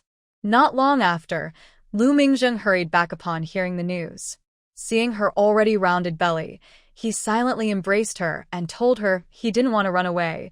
He just wanted to find a way out. He wanted to take her away from there. Only by leaving could they escape that nightmare. That day, she cried in his arms, promising to take good care of their child until he returned. It was the only time they were together without arguing, until Lu Mingzheng left again. However, with the birth of their daughter, she could not earn a living or have her own land, making her life even harder. Each time she received his meager salary, she felt not warmth, but despair. Later, when the movement ended and the educated youth returned to the city, she was left behind because she was married. She fell into despair again, and her resentment grew like wild grass. She began to hate not only Lu Mingzheng but also her daughter. Just when she thought she and her daughter would face a tragic end together, Lu Mingzheng was promoted. After much effort, she finally left the place she had lived for 10 years with her daughter. Back in the city, they both thought they had escaped their troubles and could live peacefully. But life had changed her, making her sharp and difficult to be around. Arguments with Lu Mingjing were always ready to explode. His pain only brought her relief, and she remained indifferent even to their daughter's cries. At that moment, a war broke out in the southwest. Lu Mingjing volunteered to go to the battlefield, while she faced criticism from the Lu family and friends. They dug up past events, believing she had set a trap to marry Lu Mingjing. Once again, she found herself in a difficult situation, while Lu Mingjing was unaware on the front lines. Finally, on the day her daughter was taken away by her mother-in-law, she could no longer stay. She packed her bags and went to the special zone. Years later, she was still alone but had accumulated wealth and found peace. It was then that she met Nye Yifei, who was rising in his career, and learned the truth about the past. In a frenzy, she rushed home, ignoring the Lu family's insults, desperate to find Lu Mingjing, only to discover he had died on the battlefield. It was then she realized how much trouble her past had caused him, how many achievements were erased, and how many times he had been scrutinized. Her memories paused here. The years that followed were a blank for her. The laughter filling the room brought her back to reality. Zhu Xiaomin looked up and saw a lively group before her. Xiaomin Zhang Qiaomei called out repeatedly, waving at her from the door. Hurry, hurry next door. Song Ziyan and Wu Shilin are going to perform the immortal match. Comes and watch. The tables next door belonged to groups 1 and 2, while they were from groups 3, 4, and 5. Hearing the laughter from next door, Zhu Xiaomin took a deep breath and jumped up, running out with everyone else. In the small space next door, Song Jian and Wu Shilin were already standing side by side. To distinguish their roles, Song Ziyan had tied 2 small braids with hair ties, while Wu Shilin wore a melon hat, looking comically ridiculous, which immediately drew laughter from the crowd. Zhu Xiaomin couldn't help but laugh, even more upon seeing them. Song Ziyan was handsome and Wu Shilin was tall. Dressed like this, they really did resemble a foolish son of a landlord marrying a bride. As the crowd gathered, everyone started to cheer them on to begin. Song Ziyan was not shy at all. He posed dramatically, one hand in front and the other pointing sideways, singing, "The birds on the tree are in pairs." Wu Shilin immediately followed, "The green waters and mountains bring smiles." Song Jian continued, "From now on, no more suffering from that slavery." Wu Shilin chimed in, "Couples return home together." With each line, they sang clearly, earning a round of applause. Zhu Xiaomin found their antics hilarious, laughing uncontrollably, but then she heard someone behind her coldly say. Surprised, Zhu Xiaomin turned to see Nye Yifei standing there with his hands in his pockets, looking frustrated, which clashed with the joyful atmosphere in the room. She rolled her eyes. Since reporting Lu Mingjing, Nye Yifei had become someone everyone disliked at the youth station. During group activities, he either isolated himself or made sarcastic remarks from the sidelines. His comment was heard by more than just Zhu Xiaomin. Xing Qingsheng immediately turned around and sneered, "Nye Yifei, no one is forcing you to listen. You can leave." Nye Yifei, filled with pent-up frustration, darkened his face at Xing Qingsheng's words. "Xing Qingsheng, are you sick? Why should I leave?" "Because you're affecting everyone's mood." Xing Qingsheng stood his ground. As the two argued, the singers could no longer continue, and everyone turned to look at them. Zhu Xiaomin frowned and glanced at Nye Yifei, urging Xing Qingsheng, "It's the new year. Just ignore him." Hearing this, Nye Yifei's anger flared even more, and he shouted, "Zhu Xiaomin, why are you trying to play the good person?" Zhu Xiaomin was surprised and said, "Nye Yifei, why are you causing trouble during the new year?" "Who is causing trouble for whom?" "Zhu Xiaomin, even if we broke up, you don't need to target me." Nye Yifei glared at her angrily. Zhu Xiaomin laughed in frustration. "Who's targeting you? Who do you think you are?" "Exactly. What's wrong with you? Everyone is trying to enjoy the holiday, and you're being rude." "Zhu Xiaomin, if I say something, how does that become targeting you?" Xing Qingsheng also chimed in. Nye Yifei's face turned pale with anger as he pointed at him and said, "As if I don't know you've been interested in Zhu Xiaomin for a long time. Now that she's dumped me, You think you have a chance? Look at yourself. Do you have money? Can you keep up with her expenses? Nya Yifei, if you're unwell, go take your medicine. Why are you acting like this? Before Xing Qingshen could respond, Zhu Xiaomen's expression had already darkened. Seeing the argument escalate, Miao Sherwin hurriedly squeezed in from outside, saying, all right, it's almost New Year's. We need to go make dumplings. She pulled Zhu Xiaomen with one hand and tried to drag Xing Qingshen with the other. You help us with the fire. Xie Qingji also tried to ease the tension. Okay, let's not just wait to eat. Let's check the lamb stew and clear the empty plates. No one wanted to deal with Nya Yifei's outburst during the holiday, so they all silently ignored him and began to tidy up the table, clearing the empty plates to make room for the dumplings. Zhang Qiaomei had been standing next to Zhu Xiaomen. When she saw her walk away, she turned back to see Nya Yifei's unpleasant expression. She gently advised, Nya Yifei, it's New Year's. Try to be happier. Nya Yifei was taken aback and glanced at her, showing a hint of sarcasm, but he didn't say anything more. When the dumplings were cooked, the New Year's bells rang from the village below. Everyone poured the last of the drinks, raised their glasses, and wished each other well. Outside, Xie Qingji lit the only firecracker and everyone cheered, enjoying the hot dumplings and praising the skills of the young women. The atmosphere quickly became lively again, and the earlier unpleasantness was soon forgotten. Since she didn't drink much, Zhu Xiaomen felt a bit tipsy from the lively atmosphere and the vibrant faces around her. Some of these people she had met in her past life, some she had only heard about, and some had simply disappeared into the crowd without a trace. She knew that in such a big world, most people lived ordinary lives, working hard just to get by. However, she remembered the helping hands extended to her during her difficult times. The New Year's dinner ended around 1 o'clock, and everyone just tidied up the table quickly before going to bed.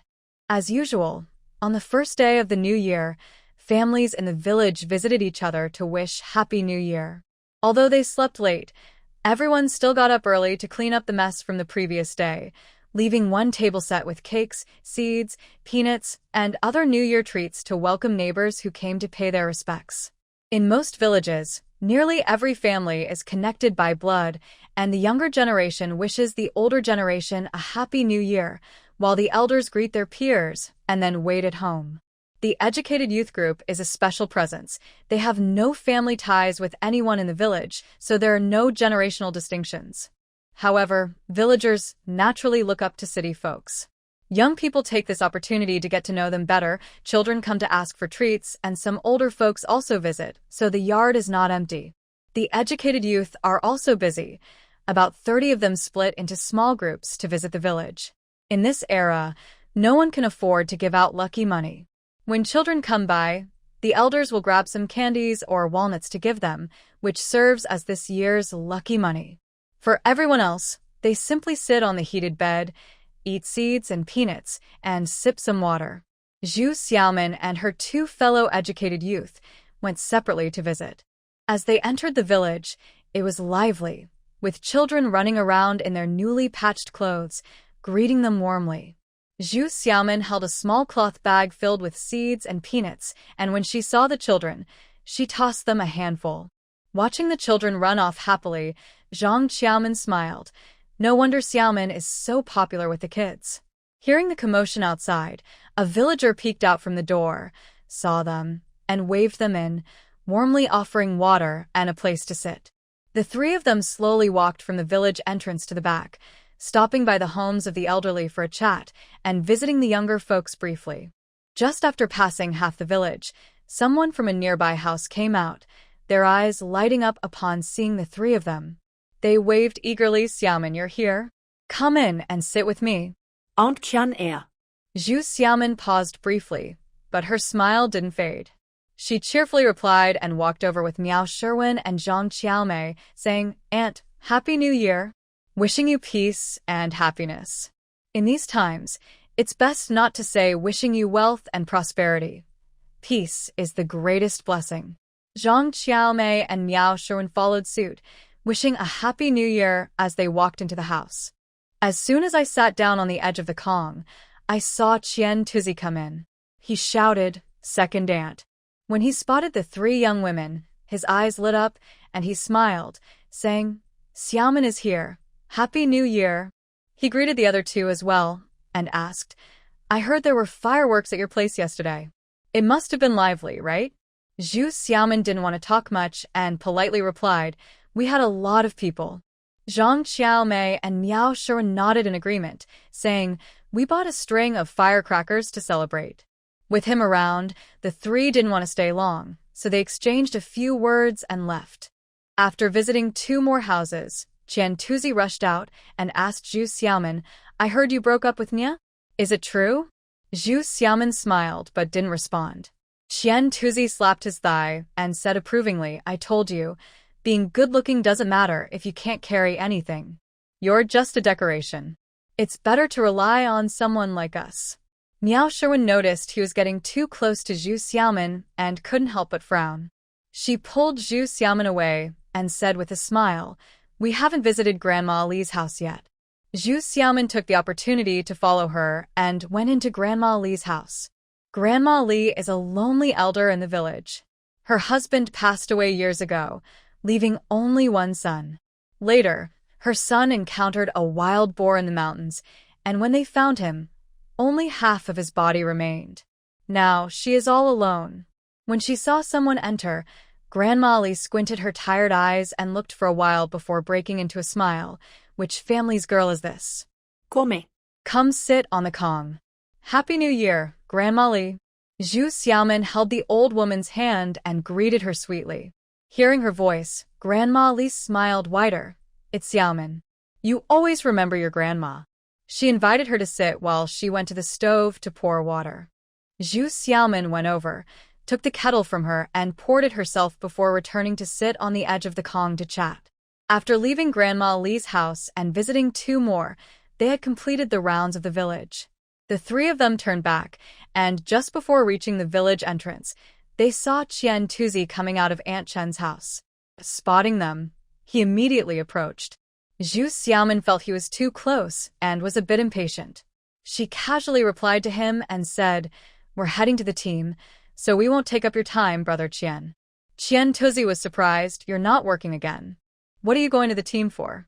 Zhu Xiaomin answered, I didn't see the secretary or the team leader. They must be on duty. Qian Tuzi laughed and waved his hand, no way. They're probably at Uncle Daming's house drinking. I'll go with you. The village is divided by the river, with most villagers living on the east side and only a few on the west. Zhu Xiaomin and her friends visited the majority of families on the east side for New Year greetings, but Uncle Ming, mentioned by Qian Tsu, lives on the west side. Miao Sherwin noticed Qian Tsu following them with a silly grin and thought about the scattered families on the west side. She felt uneasy and quickly said, Xiaomin, yesterday Xie Qingji and the others said they wanted to discuss something with the secretary. Since they went to the west side first, they should have met him already. We don't need to go, right? Zhu Xiaomin was surprised by Qian Tsu's odd behavior. After hearing Miao Sherwin, she nodded, yes, they went.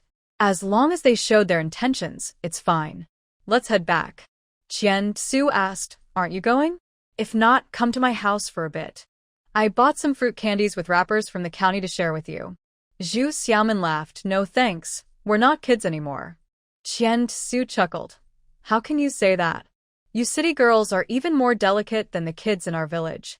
Although this was true, it felt awkward to hear him say it. Zhu Xiaomin remained silent. Miao Sherwin, noticing a few figures on the opposite bank, quickly shouted, Look, Xie Qingji, and the others are coming out. She called out loudly, Xie Qingji, Song Jian. The river wasn't wide, and after just a couple of calls, they were heard. Xie Qingji saw Qian Tsu with them and waved, quickly walking over the bridge. Miao Sherwin smiled apologetically at Qian Tsu. Brother Qian, we'll be leaving now. She pulled Zhu Xiaomin and hurried towards the bridge.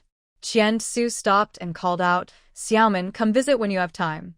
Zhu Xiaomin didn't look back, responding absent-mindedly as she followed Miao Sherwin onto the bridge.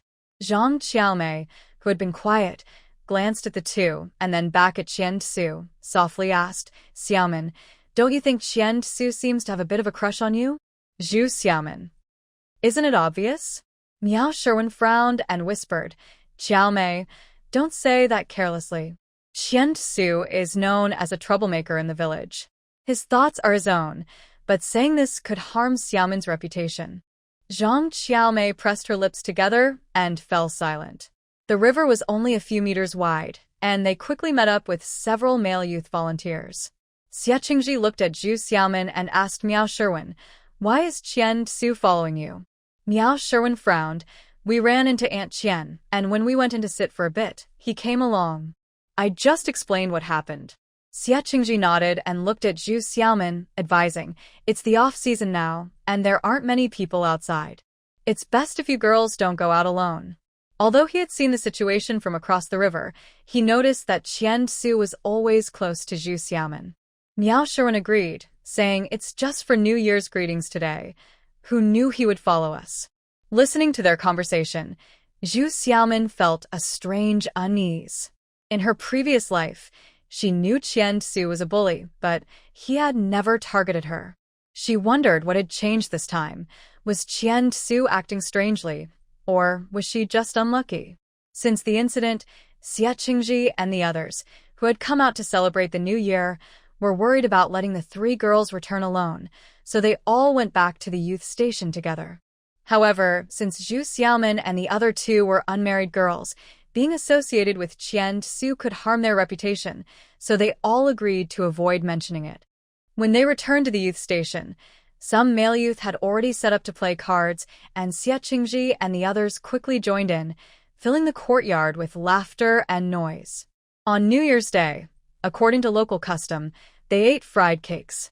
Around noon, several male youth helped with the fire and water, steaming the cake batter, while the three female youth prepared two kinds of fillings, mixed flour, shredded radish, potato, and added some fresh bean sprouts, making two large bowls of cold dishes.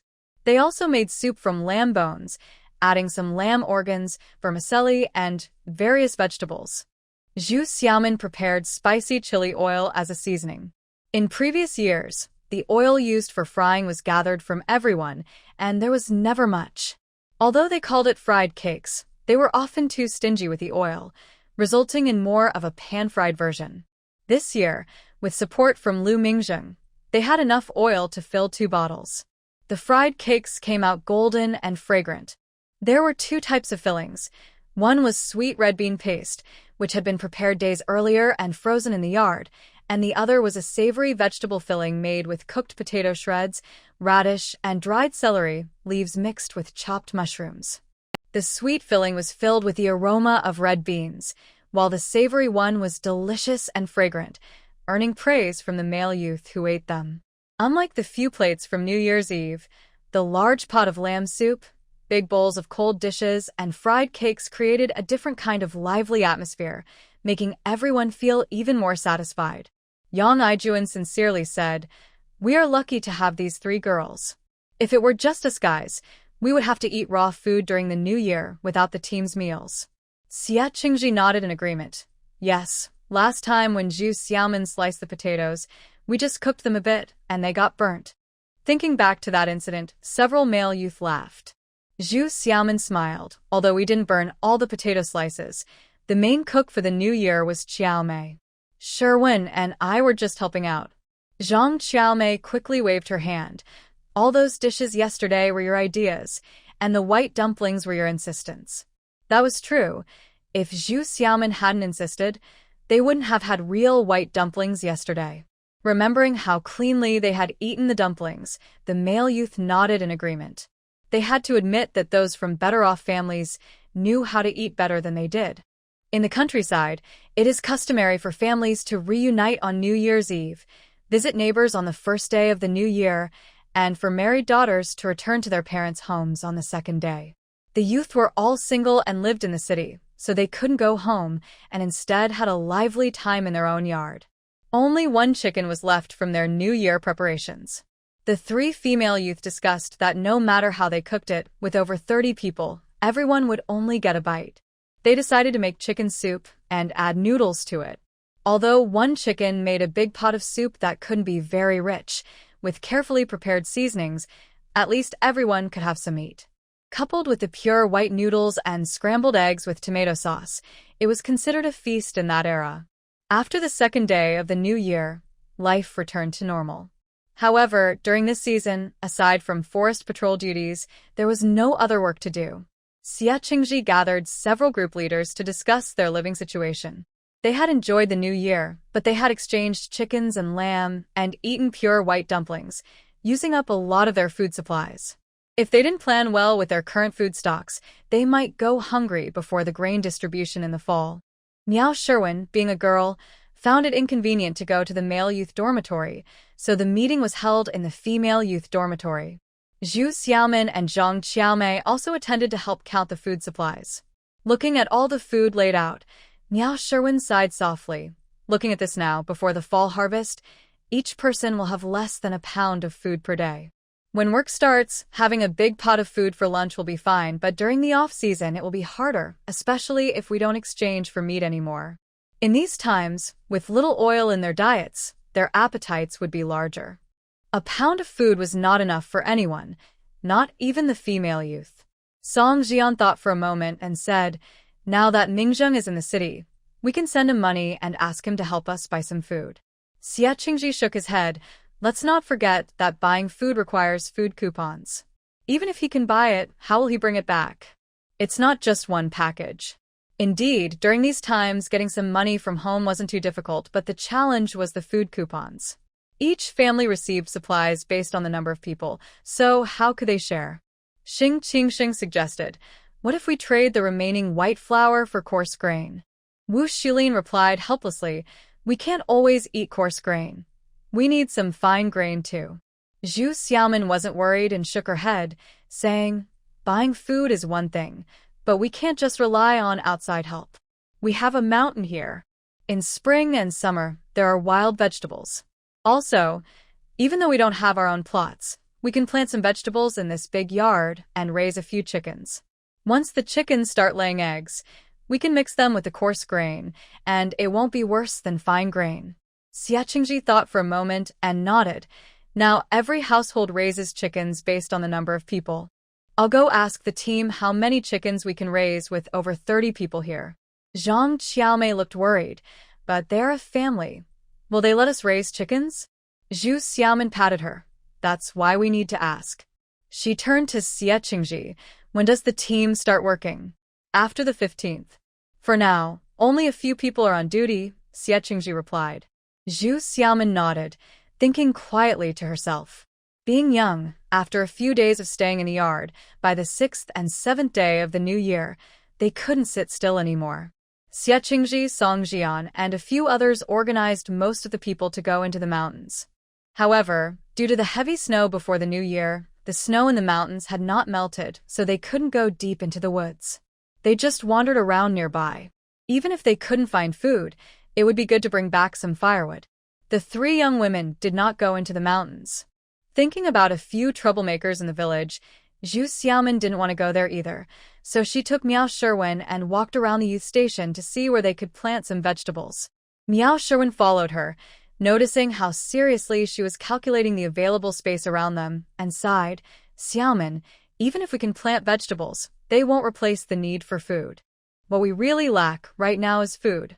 Zhu Xiaomin nodded and thought for a moment before smiling and saying, "I understand, but other vegetables can't replace grains, while beans can. I see our walls are bare. If we plant climbing beans both inside and outside, we can harvest them when they're mature, grind them into flour, and mix them with other grains. It might be a bit of a hassle, but it can help with our food supply." Miao Sherwin's eyes lit up, and she immediately nodded. "We can plant them in spring, and the quick-maturing beans will be ready by summer. Even if we don't have the long-maturing ones, as long as they are plump, we can still harvest them." Inspired by Zhu Xiaomin, she started counting on her fingers. "We can also plant some squash, which can be used for cooking and as food. They climb too, so they won't take up much space. And we can grow beets for cooking and even for making sugar. That can help with hunger." Zhu Xiaomin listened with a smile, occasionally chiming in. While they were talking, Gumon Song came up with his hands behind his back and saw the two of them smiling. He said, "It's so cold outside. What are you doing out here?" Miao Sherwin's eyes brightened, and she immediately said, "Secretary, just in time. We have something we want to discuss with you." She warmly welcomed him inside and poured him a cup of water. Gumon Song glanced around the room and noticed a circle of newspapers stuck along the wall by the Kong. He smiled and said, "You girls sure like to keep things clean." After taking a sip of water, he asked, "What did you want to talk about?" Miao Sherwin quickly sat down next to him and asked, "Secretary, look, we've been here for 5 or 6 years, and even the newer ones have been here for 2 or 3 years. Although we are different from the families in the village, we live and eat together, so it's similar, right?" Gumon Song thought for a moment and nodded. "Yes, you all support each other. Many times, we can't take care of everything in the team." He sounded a bit apologetic. Miao Sherwin immediately said, "Secretary, you see, every household in the village has their own plot of land and can raise chickens based on the number of people. There are over 30 of us, and for so many years, we've only relied on the grain we get from the autumn harvest. Every year during the lean season, it's tough. Can't we apply for some land to raise a few chickens?" She first explained the situation of the youth group and then talked about the current policies, which made it hard for Gumon Song to refuse outright. After thinking for a moment, he shook his head helplessly. "I can discuss raising a few chickens with the team since it would be in your yard, but as for the land, I can't promise anything. The land is collectively owned, and if more private land is allocated, it means less for the collective. For over 30 people in the youth group, that would be quite a bit of land if calculated per person." Zhu Xiaomin immediately sat down next to him and said with a smile, "Secretary, aren't we supposed to follow the policy? If we really get that much land, we might not be able to manage it all. We just want to know if we can plant something in the empty spaces around our yard to help with our meals. Aren't we supposed to use the existing land?" Gumon Song sighed in relief, but couldn't answer for sure. He nodded and said, "I'll discuss it with a few people in the team later." Both were very happy. One hurried to pour water while the other looked for some tobacco to roll a cigarette. After chatting for a while, Gumon Song noticed the yard wasn't very lively and curiously asked, "Where's everyone today? I don't see Xie Jiqing and the others." Zhu Xiaomin took the opportunity to say, "It's the new year, and with the grain supply down significantly, we're worried about the fall harvest. Xie Qingji and a few others went into the mountains to see if they can find some food." Gumon Song shook his head repeatedly. "The snow in the mountains hasn't melted yet. How can they find anything to eat?" He looked around the yard and wondered, why did Zhang Jiqing, a girl, go with them? At his mention, the two realized they hadn't seen Zhang Qiaomei for a while. They exchanged glances and Miao Sherwin shook her head. "She didn't go. She might have gone to the village." Gumon Song felt relieved and nodded. "We'll carefully consider what you mentioned." Knowing Xie Qingji was absent, he decided not to stay longer, knocked the ash off his finished cigarette on his shoe, and said, "When Xie Jiqing returns, tell him we need to discuss next year's production tasks on the 10th day of the new year." After hearing their agreement, he left with his hands behind his back. The two saw him off and checked each room. They found the remaining male youth were all busy with their own tasks. When asked, none had seen Zhang Qiaomei, and they began to worry. They called Yang Aijuan and explained the situation. Miao Sherwin frowned and said, "If she's alone and went to the village, what if she runs into those troublemakers?" Thinking of Qian Tuzu and his group, Yang Aijuan felt uneasy too. He turned back to get his coat and said, "I'll go check the village." Zhu Xiaomin quickly added, "Take someone with you." Yang Aijuan laughed, "I'm not a little girl." He turned and strode out. Just as he stepped out the door, he paused, stood for a moment, then turned back. Zhu Xiaomin was surprised. "What's wrong?" Yang Aijuan shook his head. "I'm coming back." The two looked toward the yard entrance and saw Zhang Qiaomei returning with a cheerful smile and light steps. When she spotted the three of them, she paused for a moment, her smile still on her face, but her steps came to a halt. "Qiaomei, where have you been?" Miao Sherwin immediately approached, frowning in displeasure. "Didn't we say not to go out alone? It's not just about the wild animals looking for food in the village. Even running into a few people from the village isn't good." Zhang Qiaomei paused for a moment and quickly shook her head. No, I was just thinking that since I had some free time, I would ask Sister Chin from the village to teach me how to sew.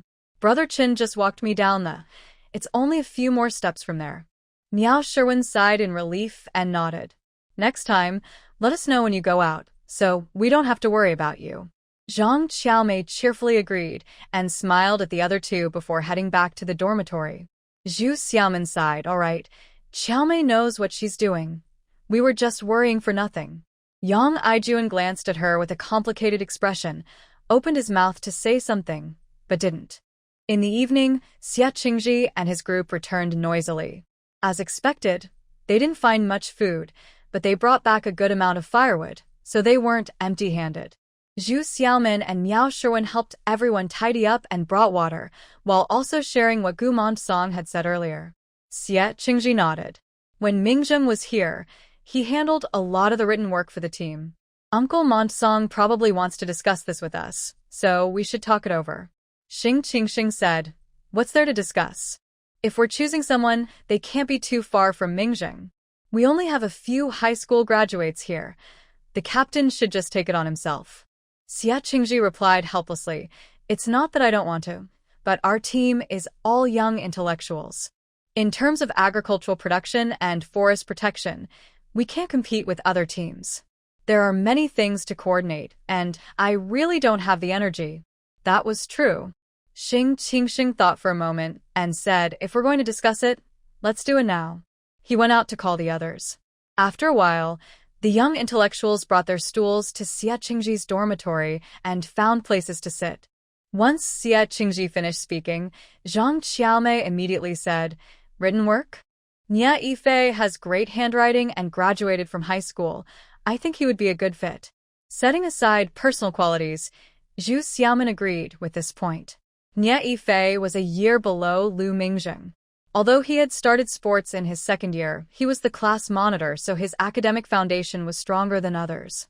Otherwise, he wouldn't have risen so quickly after returning to the city in his previous life. However, even though it was just written work for the team, this job often required coordination in various areas and was an opportunity for the higher-ups to notice someone. Should that opportunity go to Nia Yifei? Zhu Xiaomin felt quite unhappy about it. She scanned the room but didn't see Nia Yifei, which she found a bit strange. The young intellectuals were silent when they heard Zhang Qiamei's suggestion. Yang Aijuan was the first to disagree. It's not that I look at people with bias, but what Nia Yifei did before is hard to accept. While it's true that cultural skills are important for our work, character should also matter, right? I just don't agree. Zhang Qiamei blushed and said, reporting on Lu Mingzheng was wrong. But who doesn't make mistakes? He was just trying to improve. He didn't confirm it further. How does that reflect on his character? Zhang Qiaomei, our work isn't that detailed. Sometimes, the writing work needs to assist finance, and we all know what happened when Lu Mingzheng was here. Nia Yifei's issues aren't just that one incident. Remember when he broke up with Zhu Xiaomin and asked for money? He wanted to take advantage, and you're not worried he might cause trouble in the team? Xing Qingsheng also looked down on Nia Yifei. Zhang Qiaomei bit her lip and said angrily, at least he graduated from high school. With Lu Mingzheng gone and Captain Xie too busy, who else can we use? It can't be Xiaomin and Sherwin, right? Yes, Zhu Xiaomin and Miao Sherwin also graduated from high school, someone pointed out. Wu Shulin immediately said, why not? I think the writing work is more suitable for women. Right? How do we forget about Zhu Xiaomin and Miao Sherwin? Others quickly agreed, and all eyes turned to the two. Xing Qingsheng was the first to raise his hand. I nominate Zhu Xiaomin. In the past few years at their youth station, although Zhu Xiaomin was less popular than Miao Sherwin, she was well-liked outside, making her more suitable for coordinating the work. Me? Zhu Xiaomin was surprised. I also think a woman would be better, otherwise, it would be Miao Sherwin, Song Jian said. Zhu Xiaomin nodded. If it involves finance, Sherwin is more suitable than I am. But most of the work is writing, and I'm not as good as you at that. Miao Sherwin shook her head. Zhu Xiaomin shrugged. I'm not as good as you in finance. There are people in the finance team. We just need to assist. You've done it before. Miao Sherwin continued shaking her head. Watching the two of them defer to each other, Zhang Xiaomei bit her lip and finally asked, "So who is it?" "Let's go with Zhu Xiaomin," Xie Qingji decided. "Miao Sherwin has her responsibilities in the living group. Besides, if we need to raise chickens and grow vegetables later, someone needs to coordinate that, so let's leave it to Miao Sherwin." Right. Everyone nodded immediately. For several years here, the food and vegetables at the youth station have been planned by Miao Sherwin. She is very detail-oriented, quick-witted, and fair. Over the years, she has announced how much food is available each month and how it is used, ensuring that everyone has had a decent life, and people respect her for that. However, Zhu Xiaomin was a bit unreliable a few years ago. She worked on documentation for the team, but whether she succeeded or not didn't really affect everyone. They could always find someone else if needed. So, it was decided that on the 10th day of the new year, Zhu Xiaomin would go with Xie Qingji to the team's office. They heard that everyone had nominated Zhu Xiaomin to take over Lu Mingjing's work. A few officials at the office discussed it and nodded, but added, "After all, Zhu is a woman. She can handle documentation, but if there are other tasks, you will need to help her." Of course, Xie Qingji immediately agreed. With this settled, the next step was to discuss the production work for the coming year. As in previous years, there weren't many changes in production work.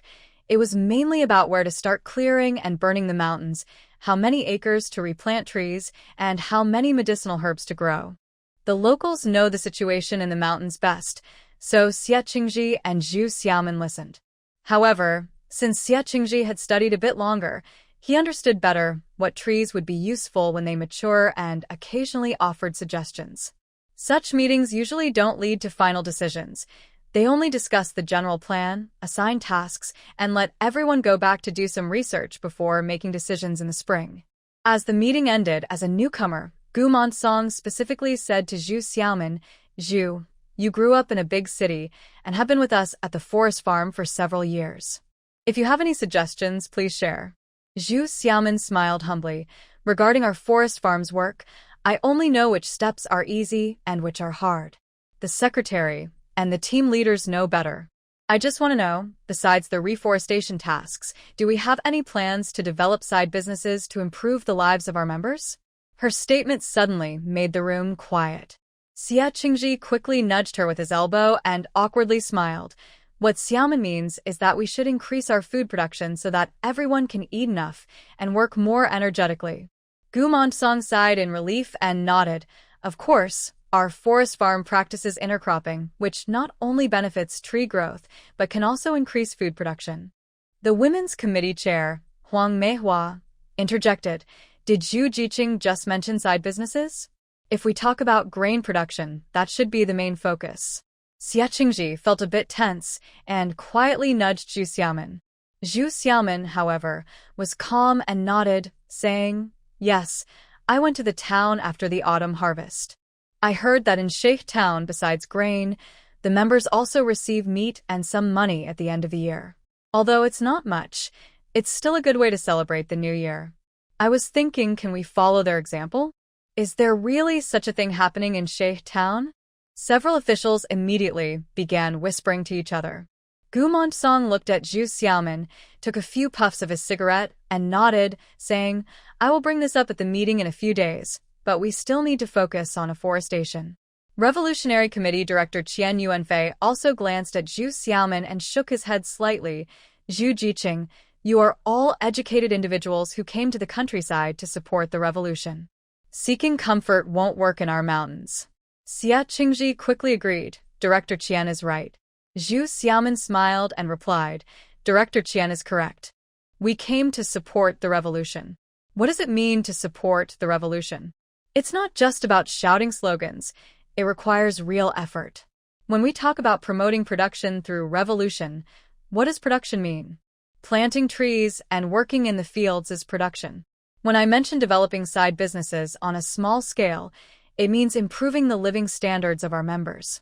On a larger scale, it's also production and part of the revolution.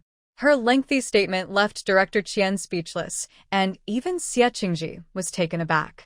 Gu Monsong looked at her more closely and nodded repeatedly. "Yes, we always say we should promote production through revolution, but we can't just talk without action." Production shouldn't only focus on grain, since we are primarily focused on afforestation.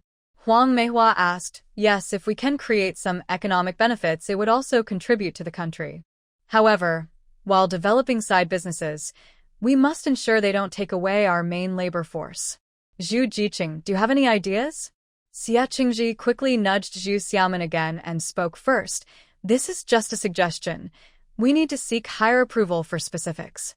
Zhu Xiaomin looked at him and nodded. Yes, this is just an immature idea. Right now, our members can only raise chickens at home, and there are limits on the number. I was thinking, what if it was for the whole team? With over 1,000 people in our production team, raising chickens and sheep wouldn't require much labor and could generate income. Isn't that worth considering? You say it's just an immature idea, yet you mention raising chickens and sheep. Xia Qingji glanced at her and fell silent. Gu Mansong glanced at her and nodded, saying, this matter is not urgent. We will study the policy further. He tapped his cigarette on his shoe and announced the meeting was over. As Qian Yuanfei walked out, he shook his head, saying, the young people today are too radical. I'm afraid they might make mistakes. Huang Meihua replied, it's not that we will definitely do it. Didn't the secretary say we need to study the policy? As long as we don't violate it, we're fine. The group discussed various opinions as they left. Seeing Xia Qingji and Zhu Xiaomin trailing behind, Gu Mansong called out, Zhu, Xia, please stay for a moment to familiarize yourselves with the work left by Liu. The two turned back at his call. Gu Mansong closed the door and, noticing others had left the courtyard, returned to sit by the stove to warm up. He then looked at Zhu Xiaomin and said, in that case, let's not discuss it further until a decision is made. Xia Qingji quickly replied, Secretary, don't worry. We're just sharing our thoughts as we're all on the same team.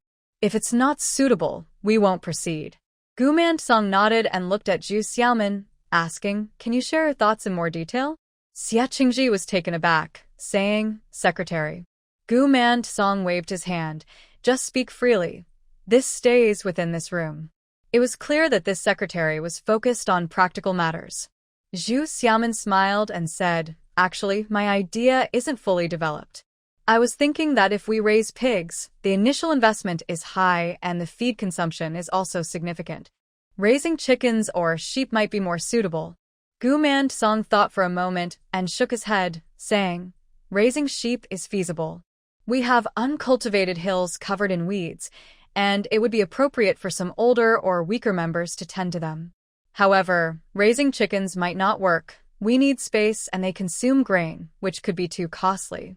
Secretary, Zhu Xiaomin leaned forward and smiled. Before winter, when we were insulating the young trees in the forest, we noticed many fallen leaves at holes in them, indicating there are many pests in the forest. If we let the chickens roam in the forest, they can eat the pests and help protect the trees. Isn't that a win-win? You've thought this through, haven't you?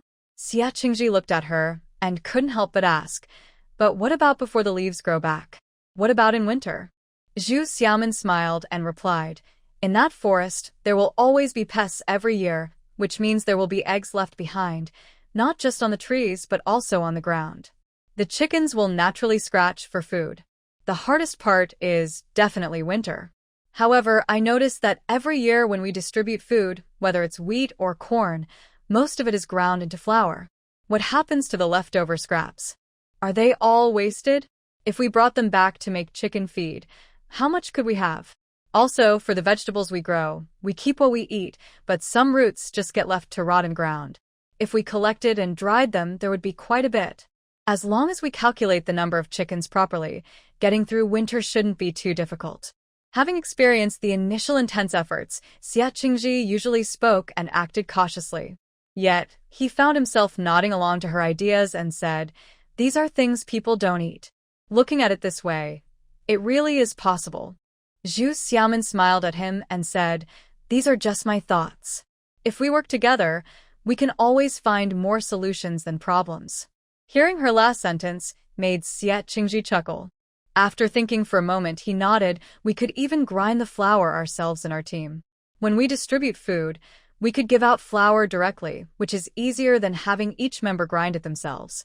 We can keep the scraps for chicken feed in winter, and we can let the members know how much we have. In the end, we can calculate it into the production of eggs or something similar. There were over a dozen nearby villages, but only one flour mill in town with 2 stone grinders. After the autumn harvest, long lines formed at the mill, and the 2 grinders worked nonstop, often leaving people exhausted and the donkeys even more so. Zhu Xiaomin smiled at him and nodded, saying, "In the end, it's a matter of manpower." The secretary mentioned that we can have some older or weaker members tend the sheep. This way, they can earn work points and contribute. But raising chickens requires building a coop, and for sheep, we need a pen and someone to watch at night to keep out weasels and other pests. Gu Montong silently nodded as he listened to her. Xia Qingji occasionally chimed in with new ideas that came to him on the spot. After a while, Zhu Xiaomin slowly stopped and looked at Gu Montong expectantly. "Uncle, do you think this will work? Please share your thoughts." Gu Montong gazed at her intently. "How long have you been thinking about this?" "Since the day I was reborn." Zhu Xiaomin blinked and smiled. "I started thinking about it after the autumn harvest, inspired by other towns." Gu Montong smiled back, thought for a moment, and nodded. "Let me think about this. Until we have a result, let's not share it outside." Zhu Xiaomin immediately nodded, and then asked eagerly, "What about our Educated Youth Project?" Gu Montong smiled. "After the 15th, there will be a meeting in town. I will help you apply, but don't get your hopes too high about how much we can get."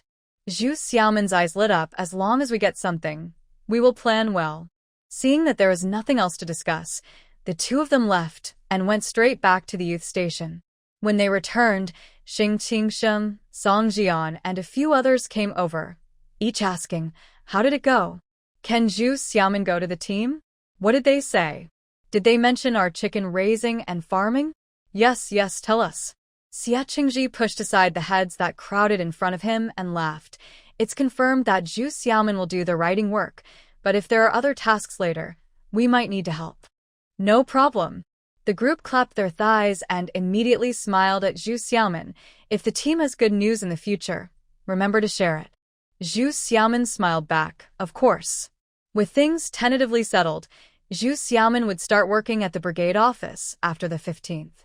At the beginning of the year, the writing work mainly involved production plans and revolutionary propaganda for the brigade.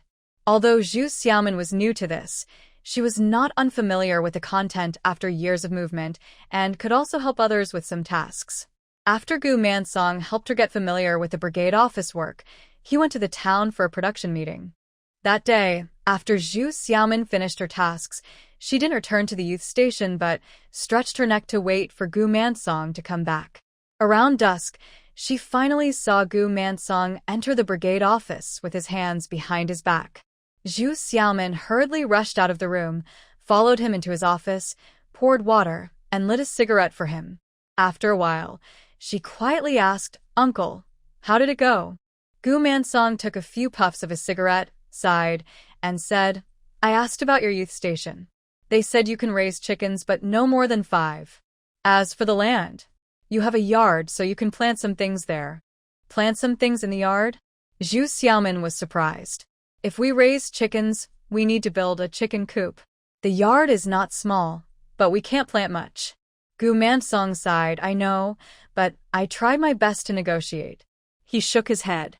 When Zhu Xiaomin heard this outcome, she was stunned for a moment and then cautiously asked, "What about the team situation?" Gu Mansong shook his head and said helplessly, "I just brought it up, and they said we are developing capitalism, so they didn't approve it at all." Zhu Xiaomin was anxious. "There are production teams that raise chickens and sheep collectively, so why are we considered to be developing capitalism?" Gu Mansong said, "Those production teams mainly focus on agriculture, and raising chickens and sheep is the first side business. Our forest farm focuses on afforestation, with medicinal herbs and grains as secondary, which could also be considered a side business. If we start raising chickens and sheep, that would just be a third or fourth side business. Isn't that capitalism?" Zhu Xiaomin laughed in frustration. "We focus on afforestation, but as the saying goes, it takes 10 years to grow trees. Not to mention that many industries across the country are stagnant and don't need timber.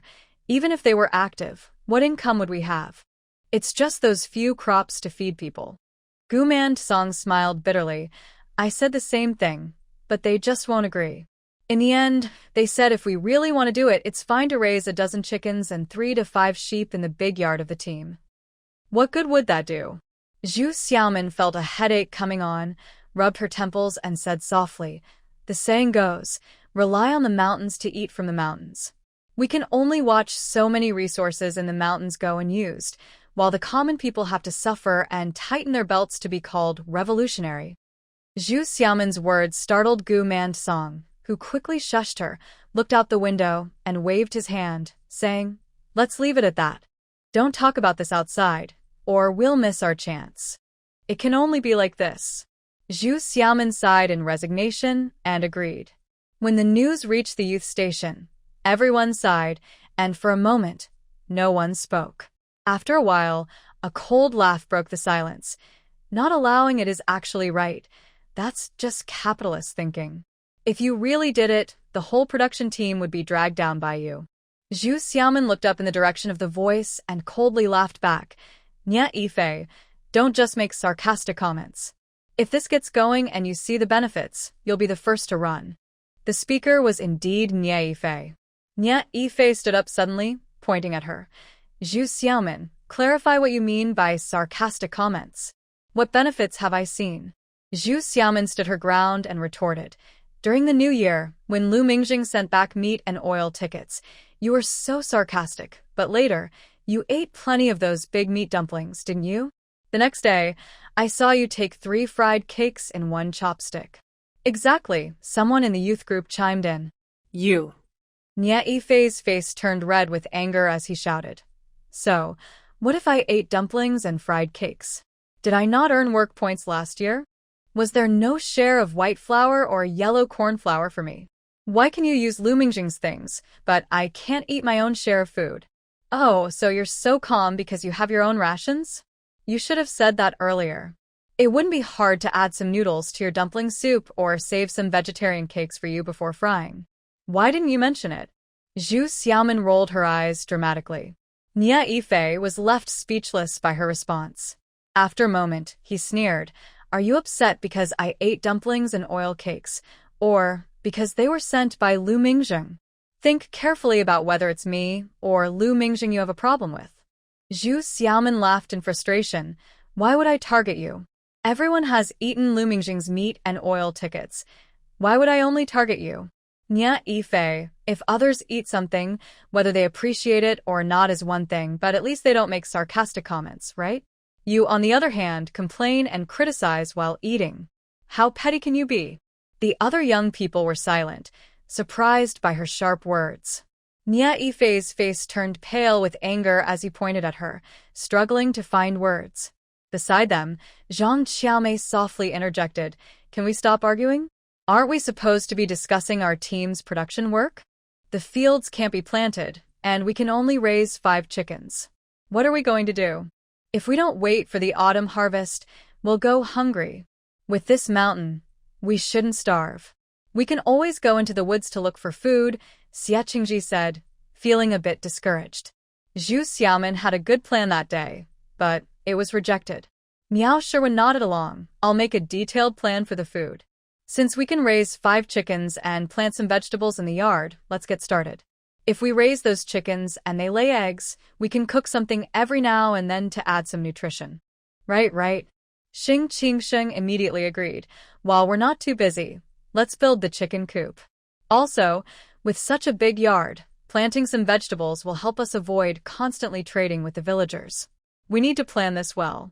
Hearing this, everyone felt a bit more energized and began to nod and discuss quietly. Seeing that no one was paying attention to him anymore, Nya Yifei glared at Zhu Xiaomin and stormed out, slamming the door. Zhu Xiaomin pretended not to see and moved her stool to sit next to Xie Qingji, asking, What are our production plans for this year? Xie Qingji shook his head. Like the previous years, aside from afforestation, we'll focus on medicinal herbs and food. He sighed softly as he spoke. Zhu Xiaomin hugged her legs, resting her chin on her knees, staring at the fire for a while. She softly said other production teams can develop side businesses because grain is their main focus. But since we have a reforestation task, we can't pursue those side businesses. Shouldn't we think of a way to balance reforestation and grain production? Medicinal herbs have always been a task set by the commune. She couldn't eat them or exchange them for money, which she ignored. Zhang Xiaomei quickly said, Xiaomin, I think we should forget it. Now that it's said to be capitalism, we might as well just work in the yard. What if we end up being labeled as capitalists? Zhu Xiaomin couldn't help but laugh. Don't let Nye Ifei mislead you. Have you ever seen a capitalist worrying about getting enough to eat?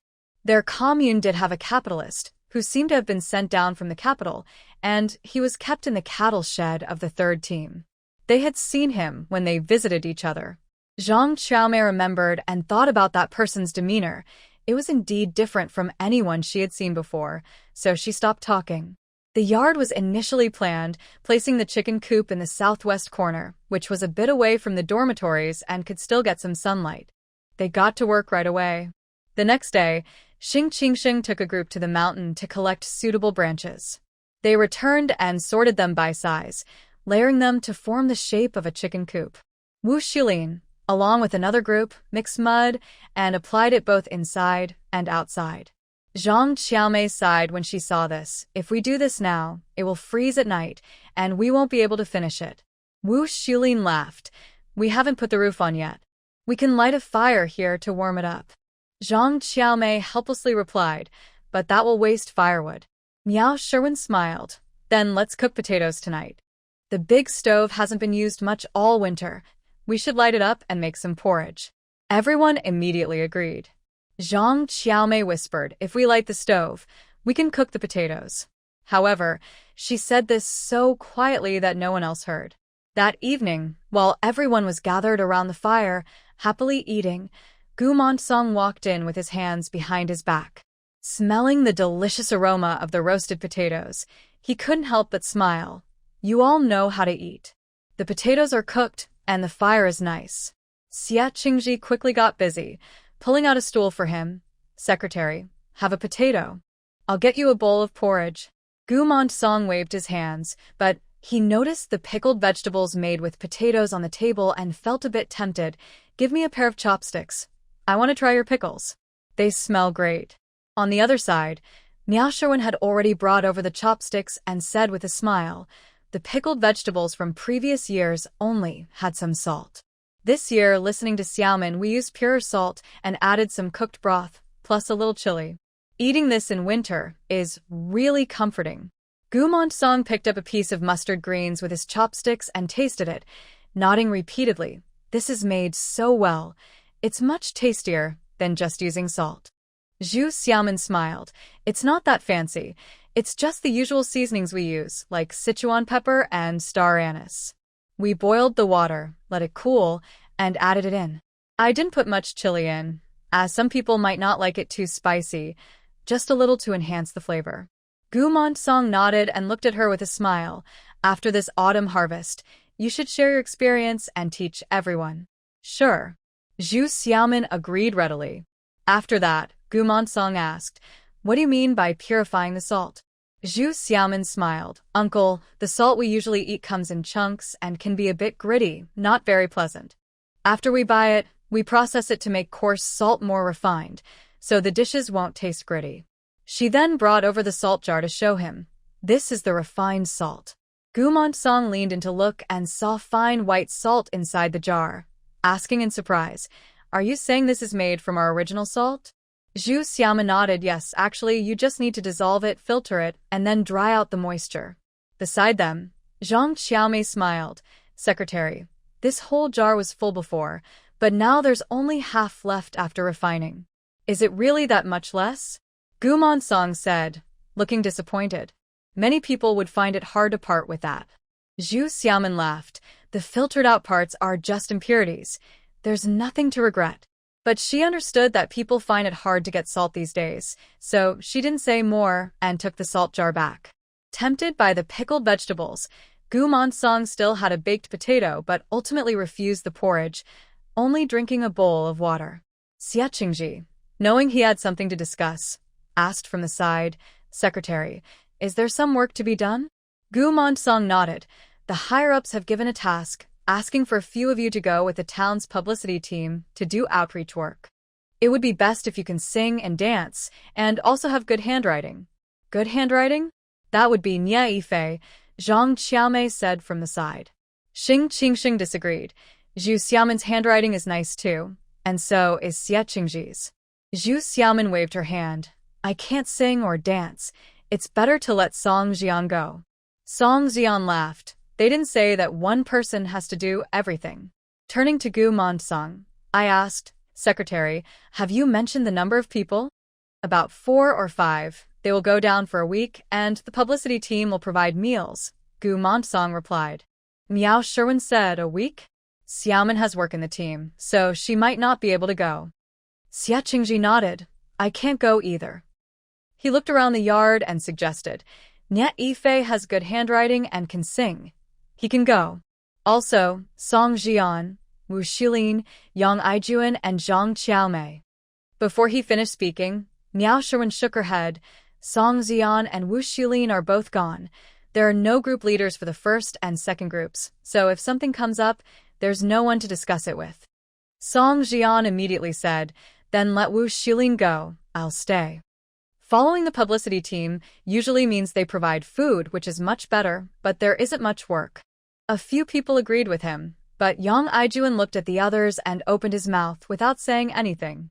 The next day, Nye Ifei, Wu Shilin, Yang Aijuan, and Zhang Qiaomei packed their bags and went to the town, following the publicity team to the countryside. The people left behind finished the remaining parts of the chicken coop and began planning where to plant vegetables in the yard. Although the yard at the youth station is large, most activities happen there, leaving very little space for planting after accounting for the coldest months of winter. After everyone's selection, they chose a few types of vegetables to plant, but when marking the land, seeing only small patches for each type made them a bit discouraged. Without Nye Ifei around, Zhu Xiaoman felt the air was fresher and couldn't help but feel happy. Seeing everyone else gloomy, she encouraged, we are just taking the first step. Let's take it slow. There are always more solutions than difficulties. Xie Qingji couldn't help but laugh. Thinking back to the previous years, they didn't even have this little land and had envied others' private plots for so long. Now they could finally grow some vegetables, even if it wasn't enough to eat. It was better than having nothing. Miao Sherwin and the male youths were busy transforming the youth station's yard, while Zhu Xiaoman went to the brigade office every day. If there was work, she did it. If not, she returned to help. That day, when she entered the brigade office, she greeted everyone as usual. Upon entering Gu Monsong's office, she was surprised to see Li Dashan, the leader of the 4th production team, there. She asked, why are we transporting saplings so early? Every year, the task of transporting saplings falls to the 4th production team. Gu Monsong shook his head. We're selecting the tree species we want to plant now. The saplings need to be reported by each village. Zhu Xiaoman nodded. Seeing the two people discussing tree species and not understanding, she turned and went to her office. Spring plowing had not started, and there was not much work to do.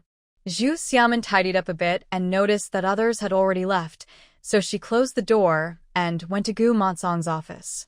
When Gu Monsong saw her enter, he pointed to a chair for her to sit and poured her a glass of water, smiling.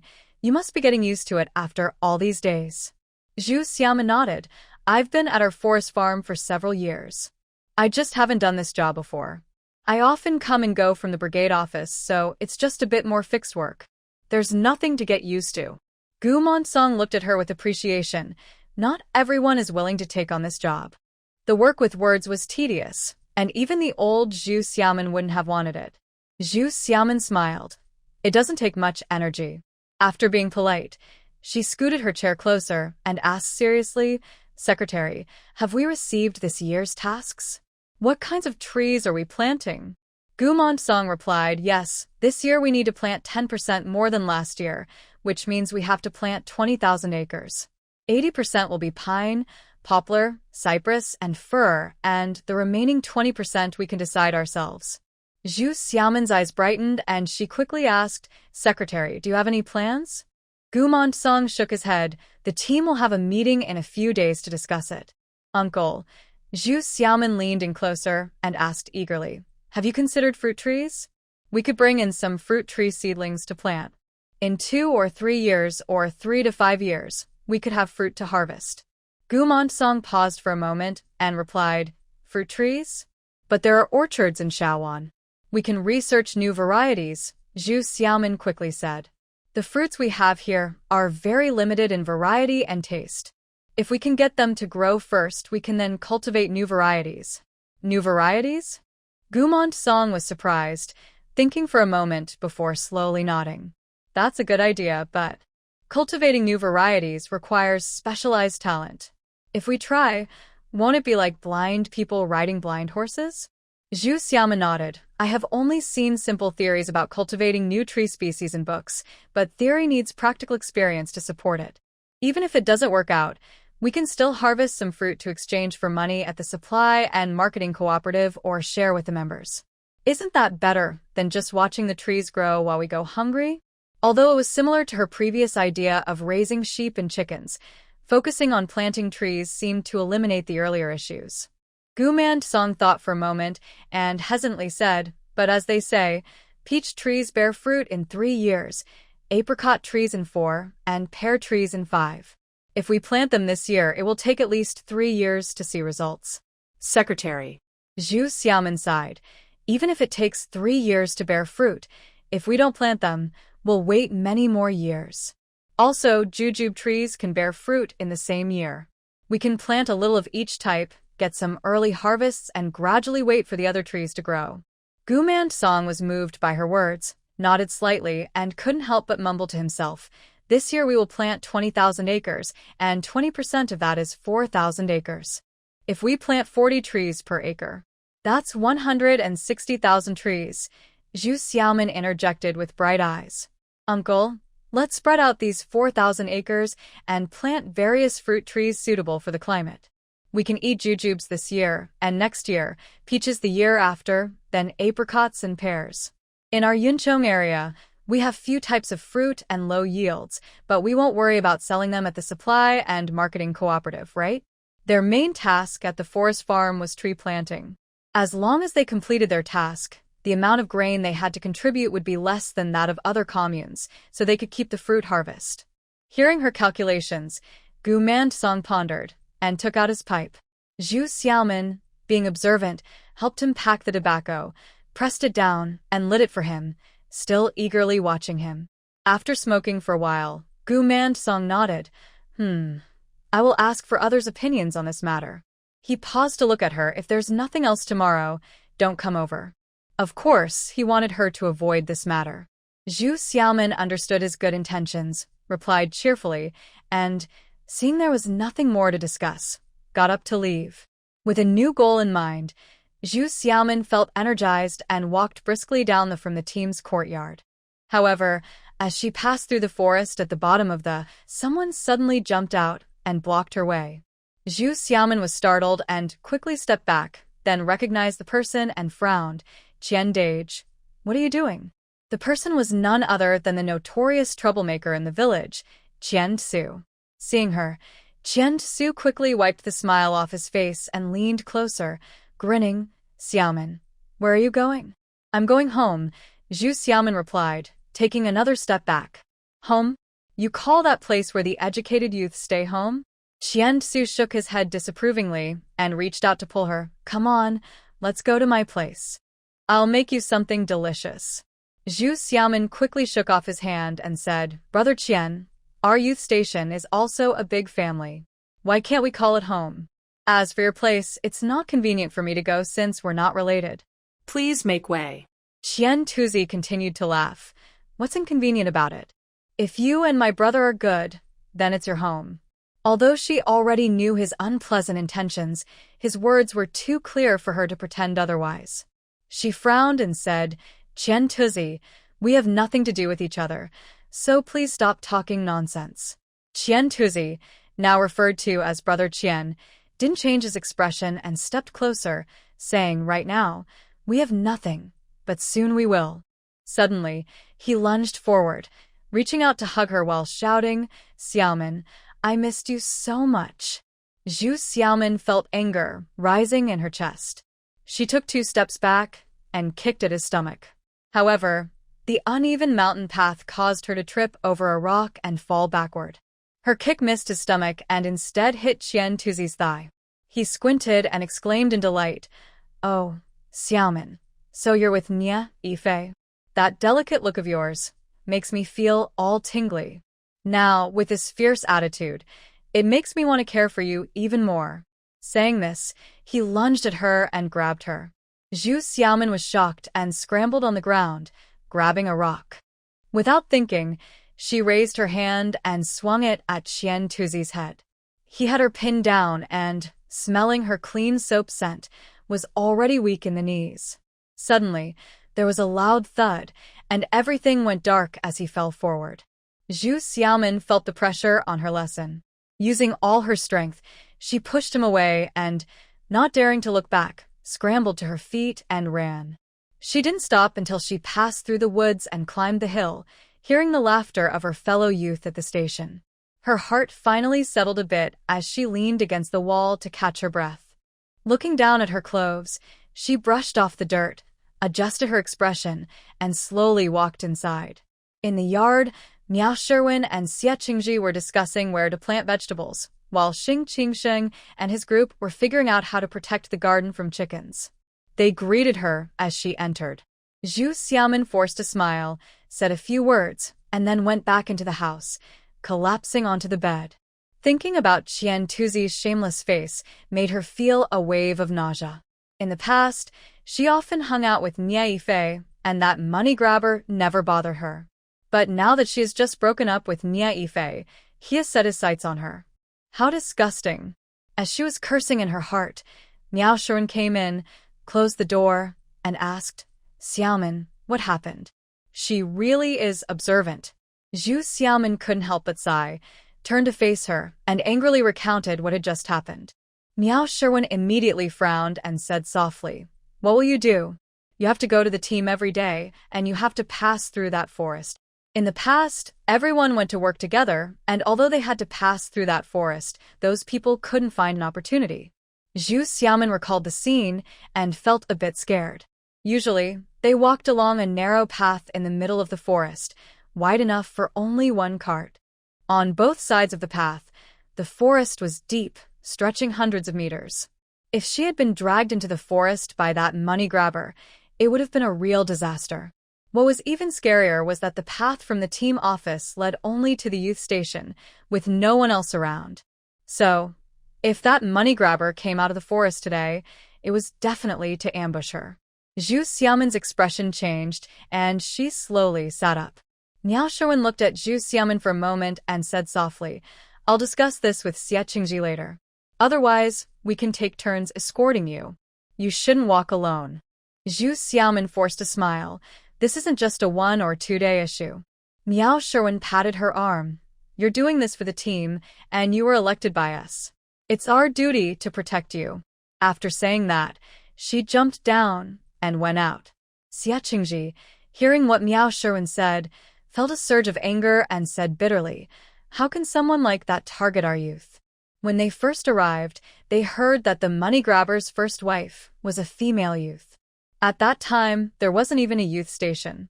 When Lu Mingzheng first came, there was still no youth station. The youths lived in the homes of local villagers. It was said that the female youth was arranged to stay with the Qian family, but she ended up suffering at the hands of that money grabber and had no choice but to marry him. Little did she know that less than a year later, she couldn't take it anymore and jumped off a cliff. Zhu Xiaomin had heard about this too. In her previous life, she jumped from the very cliff where that female youth had fallen. Miao Sherwin shook her head. Since we know his intentions, we can't let Xiaomin be in any danger.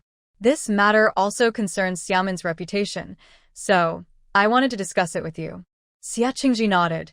This matter is hard to discuss, and it's not easy to arrange someone specifically. Luckily, I need to go to the brigade office too. Starting tomorrow, I will go with Zhu Xiaomin. Once spring plowing begins, everyone can act together. Miao Sherwin also thought this was the best solution for now. She nodded and quietly told Zhu Xiaomin when she returned. Zhu Xiaomin was momentarily stunned but nodded in agreement, though her mind was racing with other thoughts. There was something lurking that made her uneasy, and just being cautious was not enough. She needed to find a way to eliminate the future threat. Previously, Qian Tubo had not targeted her because she had a partner. Someone like him had some respect for city people, but not much. He was more afraid of male youth than female youth, who attracted him more. Now, She couldn't just find another partner because of this, could she? She pondered this until the brigade sent someone to inform Xie Qingji about a meeting the next day. Zhu Xiaomin then remembered the tree planting and discreetly mentioned it to Xie Qingji, naturally avoiding the suggestion from Gu Monsong. This time, things went smoothly. Xie Qingji returned and said, although a few people opposed it, it was finally decided. The remaining 20% of fruit trees will be. Zhu Xiaomin was about to cheer but became worried when she heard his last statement and quickly asked, "What do you mean by will be?" Xie Qingji smiled. Well, Secretary Gu's idea is that this 20% shouldn't take up the areas we planned before the new year. First, those areas are still barren hills, and we don't know when we can cultivate them. It's better to choose some easier places to plant. Secondly, he mentioned that these trees should be spread out. Zhu Xiaomin nodded repeatedly, her eyes shining. These fruit trees should be planted among other trees. We can't just create an orchard. But when the fruits mature, they need to be easy to manage. Miao Sherwin immediately said, there is still quite a bit of open space near the ranger's cabin. If we talk about ease of management, of course, it's easiest around the ranger. Zhu Xiaomin nodded again, but the trees there can't be too dense. We need to leave some open space. A few dozen trees would be fine. Xie Qingji chuckled, counting a few dozen trees. When will that end? Over 40 trees take up an acre, and we need to plant 4,000 acres. Zhu Xiaomin smiled, biting her lip, and pointed to the mountain. The seedlings we nurtured 2 years ago can be transplanted this year. That area is ready for direct planting. Miao Sherwin quickly added, but the places we transplanted in previous years still need to be used for nurturing seedlings. Zhu Xiaomin nodded and said, so we can't plant everything at once. We should plant some trees in intervals and mix them with other types. Xie Qingji agreed, calculating, there are thousands of acres available for seedlings over there. If we each take a portion for our group, we can use a few hundred acres without drawing too much attention. Miao Sherwin also contributed. Although most areas on this mountain are hard to clear, there are some easier spots that will open up first, which we can use for fruit trees. Zhu Xiaomin added, jujube trees can produce fruit in the same year. We should plant them first, then gradually add peach and apricot trees after we clear the land. The three of them exchanged ideas and had a general plan. Xie Qingji quickly called the leaders of other groups to refine the plan together. When they heard about planting fruit trees, everyone became excited.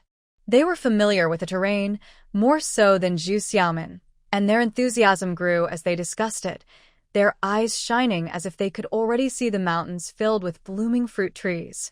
At the end of the discussion, Song Xian clapped his thigh and said, the sunny areas on the mountain have already melted the snow. Tomorrow, let's go up and make a detailed plan. The sunny side is better for planting fruit trees. Xie Qingji and Miao Sherwin nodded in agreement. Zhu Xiaomin felt confident in their abilities and didn't add more comments. She just said to Xie Qingji, when you get the seedlings, could you quietly ask Captain Chong if we can get some larger fruit tree seedlings, ideally 2 or 3 years old?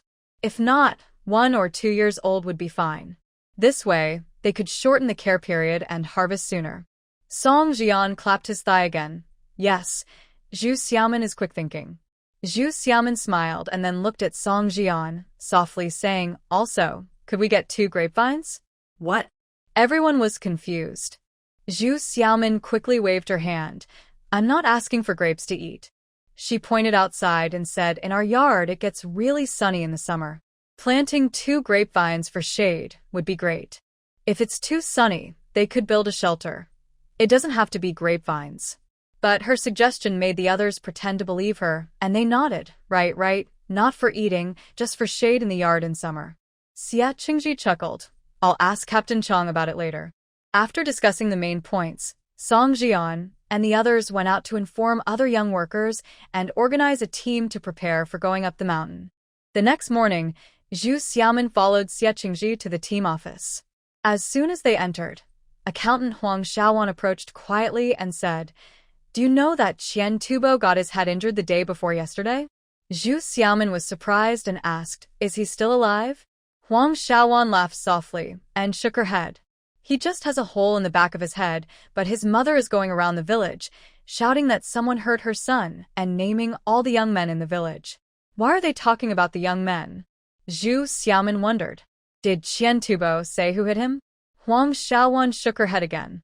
"He said he was walking fine when a stone flew out of nowhere and knocked him out. It seemed Qian Tubo didn't want anyone to know about his misdeeds."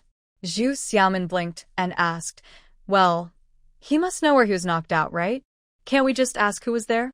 Huang Xiaowan shook her head once more. "He said it was at the village entrance. Who hasn't been there? Where would we even check?" She handed her some sunflower seeds. "Try these. They're from my garden." Hearing about Qian Tubo, Zhu Xiaomin felt relieved that the news from the day before wouldn't spread. She thanked Huang Xiaowan and enjoyed the seeds while listening to her gossip. After a while, Xie Qingji came in and asked Zhu Xiaomin, "Do you have any work right now? If not, come back with me. We have a task." "Oh, sure." Zhu Xiaomin immediately replied, said goodbye to Huang Xiaowan, and jumped up to follow him. Once they were outside the team office, she asked, "What's the task?" Xie Qingji shook his head. "Didn't Jian say he wanted to go up the mountain yesterday? I decided to take this job. It will earn us some work points. But since I have to go back, it's not safe for you to walk alone, so I said you could help me." He was concerned about her safety. Zhu Xiaomin felt warm inside and sincerely said, "You're so thoughtful." Xie Qingji smiled. "The youth station is our home." Indeed, in her previous life, these young people had been like family to her for many years. Zhu Xiaomin nodded in agreement and changed the subject. "Have you checked on the grapevines?" Xie Qingji shook his head. "They're planted in our yard anyway. We can talk to Captain Chong about it later." "Okay." Zhu Xiaomin replied, "You're the most reliable." As they chatted and laughed, they returned to the youth station, where Xie Qingji shared the news, and the young men responded enthusiastically. Miao Sherwin smiled and said, "Today, let's make more pancakes for you to take. If you get hungry on the mountain, you can eat anytime. How about corn buns?" "Pancakes are too dry," Zhu Xiaomin suggested. Miao Sherwin laughed. "Well, you are always more thoughtful than I am." After discussing, the two went to the small granary to get cornmeal, preparing lunch and the dry food for the young men to take the next day. The next day, Song Jian and Xing Qingsheng organized a group with teams 2 and 3, following Xie Qingji and Zhu Xiaomin to the main team, where they recorded their tasks with the scorekeeper and headed up the mountain. On the third day, teams 2 and 4 switched places. Since Team 2's leader, Wu Xilin, was absent, Team 4's leader, Xiang Jiquan, led them.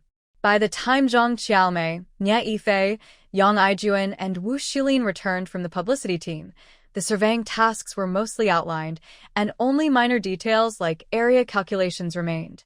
When Nie Yifei heard about planting fruit trees, his eyes widened and he immediately asked, "Whose idea is this? Why are we planting fruit trees?" Xie Qingji wouldn't say it was Zhu Xiaomin's idea and replied, "It was decided by the team. This year, our forest farm's task is to plant 20,000 acres of trees, with 80% being poplars and pines. The remaining 20% is up to us to decide." This was the result of a team discussion, and we were just assigned the preliminary surveying tasks. Upon hearing it was a team decision, Nie Yifei stopped questioning. As they were leaving, Yang Aijuan glanced back at Zhu Xiaomin, hesitating to speak. That evening, he couldn't hold back and quietly told her when no one was around, "Don't share everything with Zhang Qiaomei." "What's wrong?" Zhu Xiaomin asked. Yang Aijuan hesitated but didn't elaborate, repeating, "Just don't say anything, especially about your personal matters." After saying this, he walked away, leaving Zhu Xiaomin confused. A month passed quickly, and the snow on the mountain had melted. The team began mobilizing for work. Since the mountain wasn't fully thawed yet, Everyone was busy repairing and fixing farming tools, making the courtyard lively. During this month, the wound on Qian Tubo's head had healed, leaving a scar on his bald head. When he saw Zhu Xiaomin, his eyes were filled with resentment, but his bold gaze showed he still had intentions. Zhu Xiaomin chose to ignore him, not even glancing up whenever she passed by.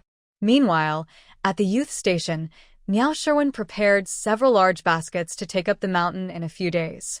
With spring arriving, the poplar trees were covered in catkins, which the people of Hengyin County called poplar fluff. When the poplar fluff naturally falls, people can collect it during their breaks from work. Although it has a slightly bitter taste, it can be used in salads, stir-fried dishes as filling, or mixed into flour to make pancakes, which are very delicious. This is a gift from nature. Every year at this time, Miao Sherwin sighs, lamenting that the only way to store this fluff is to dry it, which causes a layer of fine particles to fall off, and the best flavor is in those particles. This time, when she heard her complaining again, Zhu Xiaomin also felt a bit regretful. In the following 10 to 20 years, refrigerators gradually entered people's lives, which would perfectly solve this problem. However, in her previous life, after she had many modern appliances, there was no longer any poplar fluff to collect. After Qingming Festival, everything comes back to life, and spring plowing begins vigorously. The few cultivated fields are ready, followed by mountain afforestation. Every day, everyone goes out together to the team office to receive tasks, then heads up the mountain to start a day of work. To save time and energy, everyone stays on the mountain during lunch, where the team's women prepare meals at the office and deliver them directly to the mountain. They eat at the foot of the mountain, take a short break, and then continue working. At first, since it was just starting, the team office was busy, so Zhu Xiaomin stayed behind to help the scorekeeper assign tasks. Once things were organized, she joined everyone on the mountain. When the poplar fluff falls, everyone carries empty baskets up the mountain, and by evening, most return with full baskets of fluff. During that time, the evening meals at the youth station often featured various dishes made from the poplar fluff. Meanwhile, in the yard of the youth station, a chicken coop has been built, housing the little chicks they exchanged for, and vegetables have been planted. In one corner, 2 grapevines have been planted, creating a shaded area that cools the yard. As the mountain work progresses, the nurtured saplings are moved over, and the first batch of jujube tree saplings is also planted. Except for a small area near the forest guard's cabin, the remaining saplings are arranged in rows, strategically positioned to capture sunlight. As work progresses, the paperwork at the team office gradually increases, and Zhu Xiaomin has to stay at the office every few days to prepare reports. Before she knows it, June arrives, bringing warmer weather, and the early maturing vegetables in the fields have grown lush, with corn developing small ears and the wheat fields sprouting heads.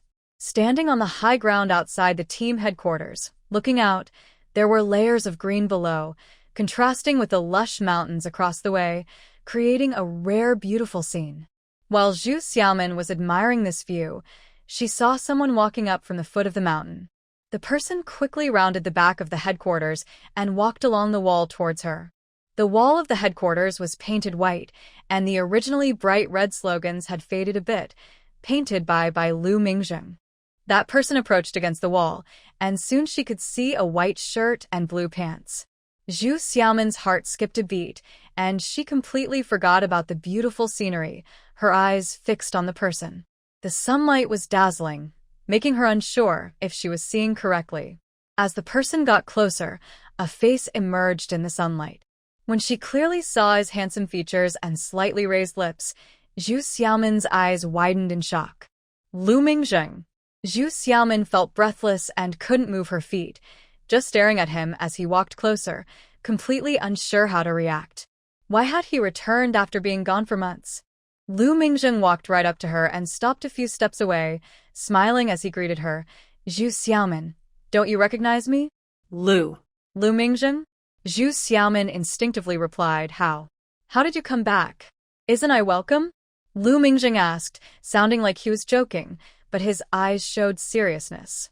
Zhu Xiaomin shook her head, still confused about what was happening. Lu Mingzheng looked up, his gaze drifting to where she had been looking earlier, a hint of nostalgia in his eyes as he softly said, "In 3 months, this place will be the most beautiful again." The harvest season. Zhu Xiaomin nodded, unable to resist asking again, "How? How did you come back? Not welcome?" Lu Mingjing countered, scanning the area again. Seeing no one around, he turned back to her seriously. "I came to ask you if you would marry me." Ah?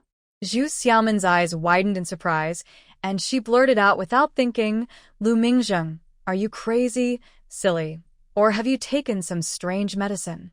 Lu Mingjing's eyes showed a hint of amusement as he replied, "Are you denying me, or are you denying yourself?" Zhu Xiaomin grew anxious and pushed him back towards the path he came from. "You should go back to the city. Don't say such things here. It's so strange." Zhu Xiaomin. Lu Mingjing grabbed her hand and said softly, "Whether you admit it or not, I know it was you that day. I promised I would take responsibility. I don't need that." Zhu Xiaomin was angry. "Lu Mingjing, why are you always so self-righteous? Do you think this is being responsible? Do you think you're great?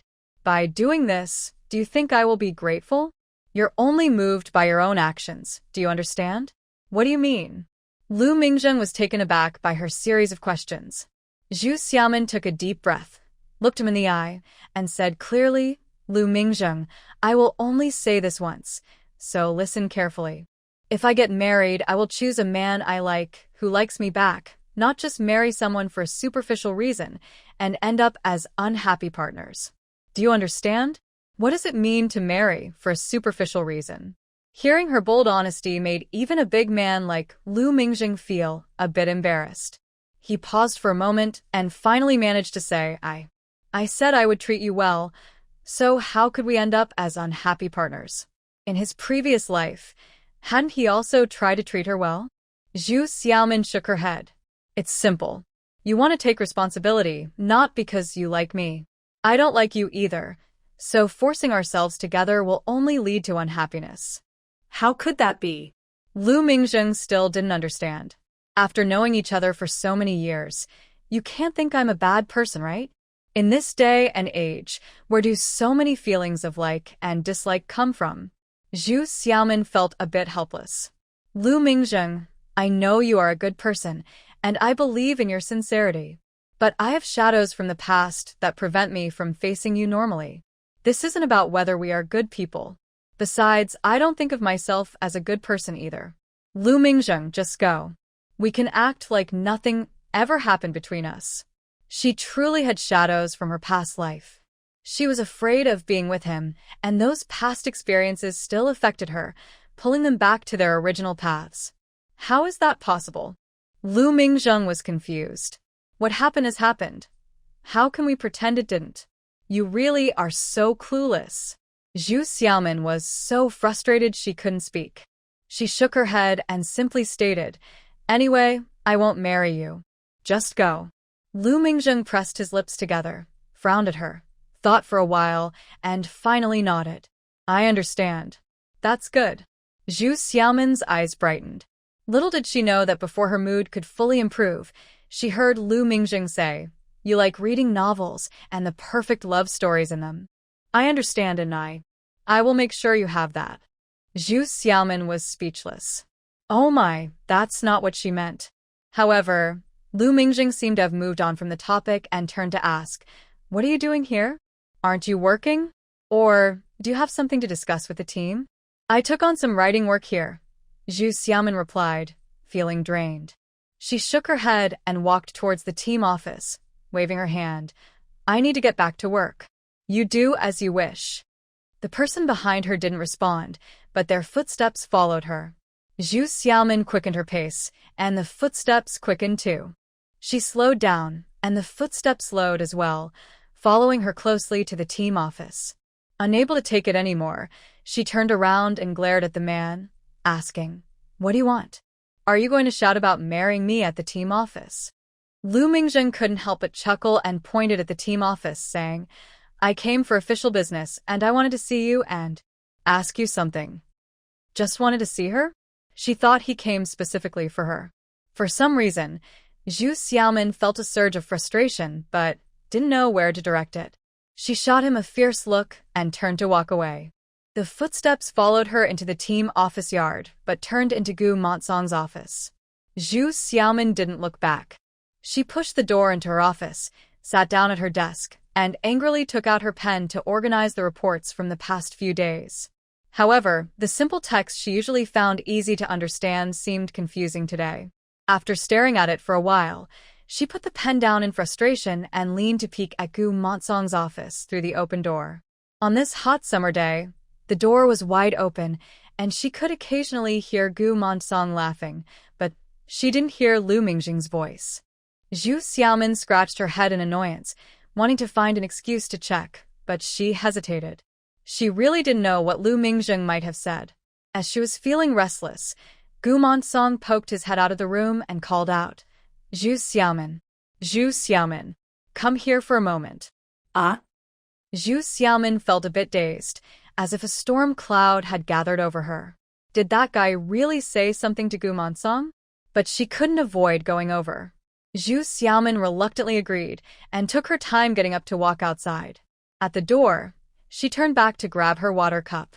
Sometimes, drinking water can ease awkwardness and provide an excuse to leave. Seeing her stiff legs as she stepped through the door, Lu Mingjing smiled politely and greeted her. "Zhu Xiaomin, long time no see." Long time no see? Had she just seen a ghost? Zhu Xiaomin silently complained to herself but forced a smile. Yes, Lu Jiqing is back in the city now and has become quite important. What brings you here? Gu Montsong chuckled. Lu Jiqing has been with us for over 5 years. Zhu Xiaomin touched her nose and lowered her head to sip her water, remaining silent. She ignored Lu Mingjing, but he wanted to talk to her. "I heard from Uncle Montsong that you wanted to start a side business raising chickens and sheep. Was that your idea?" Ah? Zhu Xiaomin looked up in surprise. She didn't need to answer. Lu Mingjing continued, "Can you tell me more about this idea?" Zhu Xiaomin glanced at Gu Montsong, saw him nod, and cleared her throat. She treated him like someone from the team and shared her thoughts from a few months ago. Lu Mingjing listened quietly until she finished, then reminded her, "Have you thought about where to keep the chickens and sheep? They need to come back at night after being on the mountain during the day. Where will the chicken coop and sheep pen be built? This isn't something that can be solved in a small area." Zhu Xiaomin immediately replied, "Of course, I've thought about it. There's a large area of saline alkali land down the back mountain that's flat. Unfortunately, nothing grows there, so it would be perfect for building chicken coops and sheep pens. Besides, it's not too far from the village, making it easy to send someone to check on them." That area was not far from the ranger's cabin, allowing people on both sides to look out for each other. However, facing Lu Mingjing's dark eyes, she couldn't bring herself to say ranger's cabin. Lu Mingjing pondered for a moment, considering the saline alkali land she mentioned, and nodded. That area has a whole hillside that has already grown into a forest, so free-range chickens could work there. Talking about her idea made Zhu Xiaomin forget her earlier discomfort. She spread her hands in frustration and said, "It's a pity we can't do it. No matter how good the idea is, there's nothing we can do." Lu Mingjing looked at her intently before turning to Gu Montsong. "Uncle Montsong, I came here to attend a county exchange meeting, which includes agricultural and rural development. I'll try to bring this up, but first, you need to prepare a complete plan." "Really?" Gu Montsong hadn't responded yet, but Zhu Xiaomin was already jumping up with joy. Lu Mingjing nodded, "Although I'm not completely sure, we can give it a try." Gu Montsong hesitated. "Lu, I mentioned this at the town meeting before, and it was rejected. If you bring it up at the county level, won't people think you're being too radical?" For village officials like them, it was just a matter of receiving criticism, but Lu Mingjing had just returned to the city, and he didn't want to cause any trouble for him. Lu Mingjing shook his head. "If the meeting wasn't related to agricultural development, it would be strange for me to bring it up. But since it is related, I'll mention it verbally first. If there's room for discussion, I'll submit your proposal later." After Gu Montsong's comment, Zhu Xiaomin calmed down and nodded repeatedly. Yes, if this doesn't work out, it's a pity, but we can always push it back. We still need to protect ourselves." It was 1973. Although the movement wasn't as intense as in previous years, it still had 3 years to go before it completely ended, and she didn't want to take any risks. Lu Mingzheng immediately smiled at her. I know. Thank you for your concern. Why is he smiling? That's not like him. Zhu Xiaomin was taken aback by his sudden enthusiasm, shot him a glare, and turned her head, saying, We're all comrades in the revolution. It's only right. Gu Montsong smiled gently. You young people have been with us at the forest farm the longest, so you have a good bond. He asked Lu Mingzheng, Are you attending the meeting in the county? You won't rush back right away, will you? Why not stay for lunch and take a look at the mountain? Staying for lunch meant sharing the communal meal. Lu Mingzheng waved his hand. The meeting is tomorrow. I can go back early in the morning. I've been here for several years, and while I didn't think much about it when I was here, now that I've been away for a few months, I really miss the big courtyard at the youth center and want to see it again. Gumon Song sighed. Yes, when you first arrived, there wasn't a youth center. You all stayed with local families, and you even built the houses and courtyard yourselves. He turned to Zhu Xiaomin and said, How about you accompany Lu back to take a look? We can discuss the materials tomorrow. Alone with Lu Mingzheng? Zhu Xiaomin refused. Secretary, isn't it Lu who needs the proposal? I need to finish it and give it to him tomorrow. She turned to Lu Mingzheng and said, You've been here for over 5 years. You won't forget the way back after just a few months, right? Of course not. Lu Mingzheng immediately affirmed her words, but then added, But if you're working on the proposal, shouldn't you know the direction of the meeting? I just heard that there are changes at the youth station this year. Take me back to see it. We can talk while walking, and it won't delay work. Yes, yes. Gumon Song immediately nodded and asked Lu Mingzheng, Are you staying at the team office or going back to the youth station? Lu Mingzheng quickly replied, I prefer the youth station. You still want to go back to the youth station? Zhu Xiaomin disagreed. There isn't any extra luggage at the youth station. He had already taken his belongings when he left. Gumon Song smiled and waved his hand. We have some at the team office. We'll take it over shortly, and you can bring it back tomorrow when you leave. Lu Mingzheng said, Thank you, Uncle Monsong. And so it was happily decided. Zhu Xiaomin. Whether Zhu Xiaomin wanted it or not, she still took Lu Mingzheng out of the team office and headed to the youth station. Lu Mingzheng carried a roll of luggage borrowed from the team office, following her step by step. Fortunately, Lu Mingzheng did not bring up marriage again. As they walked down through the woods and up the other, they talked about the production work situation over the past 6 months. Zhu Xiaomin replied casually, listening to his voice, feeling a bit nostalgic for the quiet Lu Mingzheng. In 2 lifetimes, it was the first time she had seen him so talkative.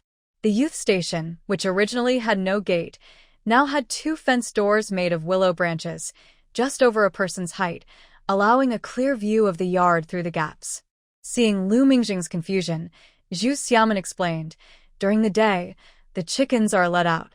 When no one is in the yard, we don't want them to escape, so we made a fence gate. She pushed the door open and went inside.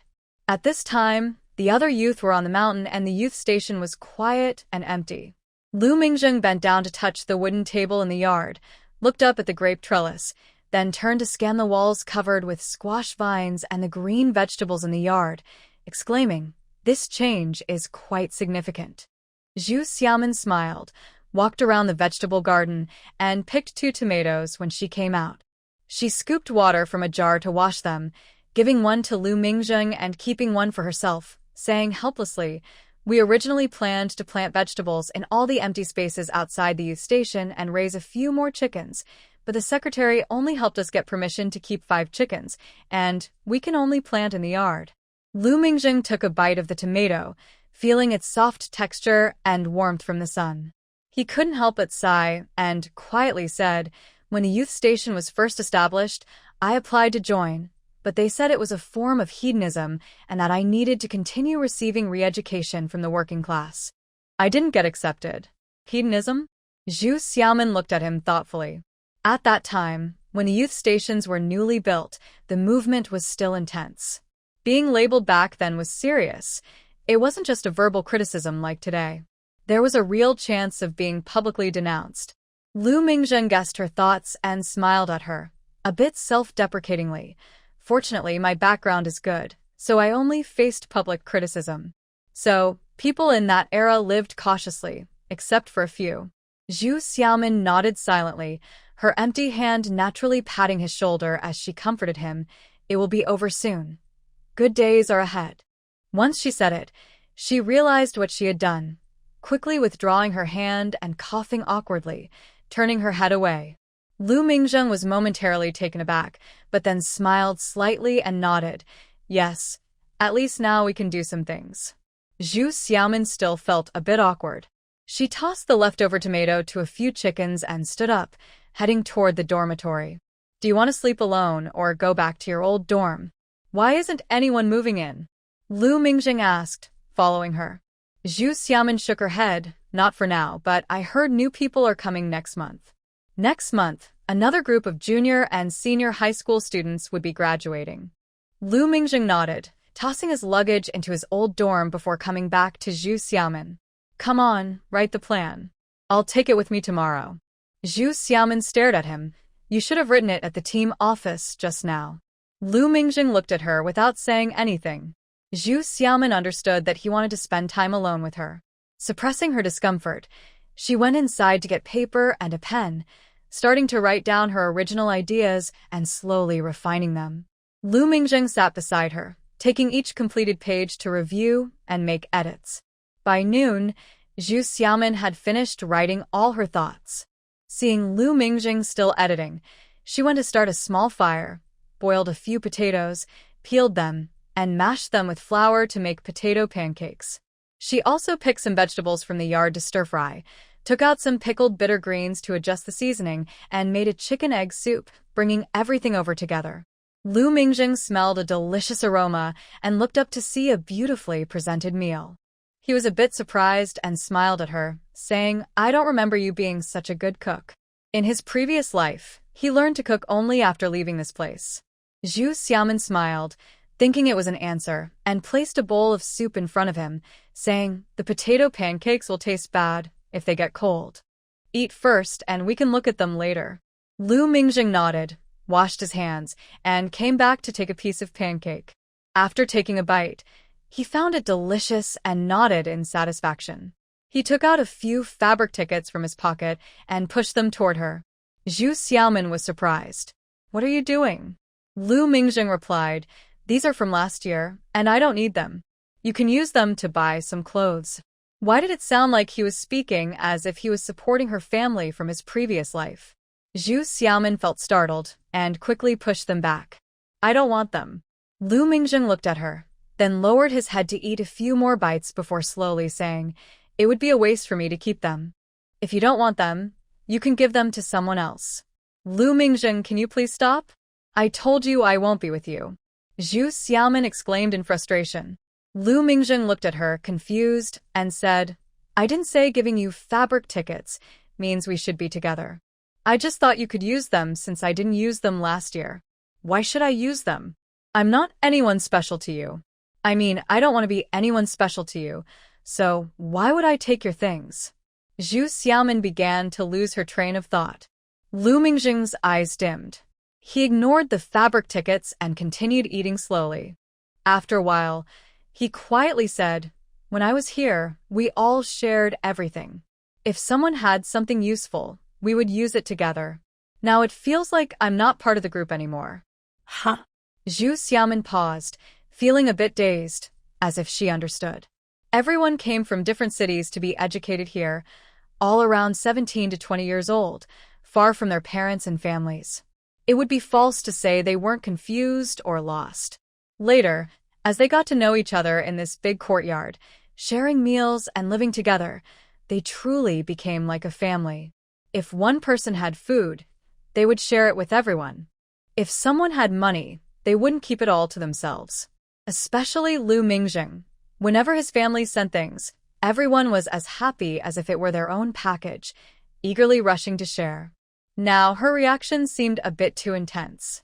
Zhu Xiaomin scratched her head, stared at the fabric tickets for a while, then picked them up and nodded, saying, Okay, I'll discuss with Sherwin later about how to use them. Seeing that she no longer refused, Lu Mingjing took a bite of his food and nodded without looking up, a small smile appearing at the corners of his lips. Setting aside the fabric coupons, Zhu Xiaomin focused on her meal, trying not to bring up any other topics. But for some reason, even though they both stopped talking, the silence pulled her back to the time they lived together in the past. Back then, they would eat in silence too, without any conversation. Zhu Xiaomin felt a bit awkward again, cleared her throat, and started asking about the project proposal. Lu Mingjing remained calm, answering her questions in detail. During the meal, Lu Mingjing enjoyed himself, finishing most of the potato pancakes and drinking 3 bowls of egg soup. When Zhu Xiaomin finally put down her chopsticks and cleared the dishes, he sighed contentedly and murmured, "How did I not notice before that your cooking suits my taste so well?" This was knowledge he carried from their past life. Zhu Xiaomin glanced at him and admitted, "Well, with Sherwin and Xiaomei around, I usually take it easy. It's not that you haven't eaten my food, it's that I haven't cooked at all. I'm just a lazy person. Why would you want to marry me? You should run away." Lu Mingjing was taken aback and couldn't help but laugh. "Now you not only cook well but also have self-awareness. Not bad. Self-awareness, my foot." Zhu Xiaomin widened her eyes at him, realizing she had been tricked, and felt a bit deflated. After they finished eating, Zhu Xiaomin took the dishes to wash, while Lu Mingjing skillfully found a cloth to wipe the table, still bringing over the manuscript to discuss and finish the remaining edits. After a while, Zhu Xiaomin remembered some parts she had missed and quickly pointed them out. Lu Mingjing took his pen and added some details. When Zhu Xiaomin returned after tidying up, he handed her a stack of papers. "Take another look. If there are no more additions, just rewrite it." Zhu Xiaomin carefully reviewed his edits and couldn't help but feel admiration, sincerely saying, "It's still you. I feel embarrassed taking over your writing work." Lu Mingjing shook his head. "I've been here for over 5 years and have done writing work for 4 of those years. There were many movements in the past few years, so I had more writing to do. After a few years of practice, you won't be worse than me." Zhu Xiaomin smiled. "You don't have to flatter me. I know my own abilities." Lu Mingjing said seriously, "What I said is true. Besides, writing improves with practice, and most materials follow a fixed pattern. After writing for a while, you'll find it's not that difficult. Your ideas, however, are rare in terms of feasibility and future development. I never thought of them. You didn't think of them because the current environment limits your thinking. It can be said that it restricts most people's thoughts. Various baseless accusations and unreasonable labels make it hard for everyone to breathe or move forward. Besides working hard, they don't dare to think of more innovative ideas." Zhu Xiaomin paused and asked seriously, "But this plan was already criticized when Secretary Gu sent it to the town. Aren't you afraid of being implicated when you take it to the county?" Lu Mingjing shook his head. "I said I would test the waters first and see if I can submit it." This was the truth, and it was also a warning to her. If it doesn't work out, don't be too disappointed. Zhu Xiaomin understood the trauma this era caused people and didn't mind much. She smiled and said, "Well, this isn't something that can be accomplished overnight. We do our best and leave the rest to fate." Lu Mingjing looked at her, showing genuine confusion in his eyes, and quietly said, "Xiaomin, I should have gotten to know you earlier." Ah? Zhu Xiaomin was taken aback. Earlier? How much earlier? She had arrived 2 years later than him and had met him right away. How could he have known her sooner? Lu Mingjing lowered his gaze and said softly, "I remember when you first arrived, I heard others talking about a girl in a dress, looking fresh and lively, but I didn't pay attention. Later, I overheard them saying that Nye Yifei was pursuing you, and that's when I started to notice." Zhu Xiaomin paused at his words, hesitating, and couldn't help but ask, "What? Is it different from what they said?" In that moment, memories flashed back to her past life. When she first arrived, she indeed wore a light blue cotton dress, with white socks and white tennis shoes. She remembered the gazes that fell on her when she got off the bus and the young men who rushed to help her with her luggage. So that day, while other young people carried their bags, she entered the village empty-handed. However, just 2 days after arriving, she realized that even if she wasn't working in the fields, Wearing a dress was quite inconvenient. What made her more uneasy were the looks from the single men in the village. So, she put away that dress and changed into pants. It had been 10 years since she packed it away until she left this place. Her thoughts were brought back by Lu Mingjing's voice. No. You look just like they said, really. Very pretty, but... But what? Ji Xiaomin guessed it wasn't something nice and pressed him for more. Lu Mingjing awkwardly scratched his head but answered honestly, "It's just that you seem a bit delicate and you don't quite fit in, so I didn't really notice you, so I can't say I know you well."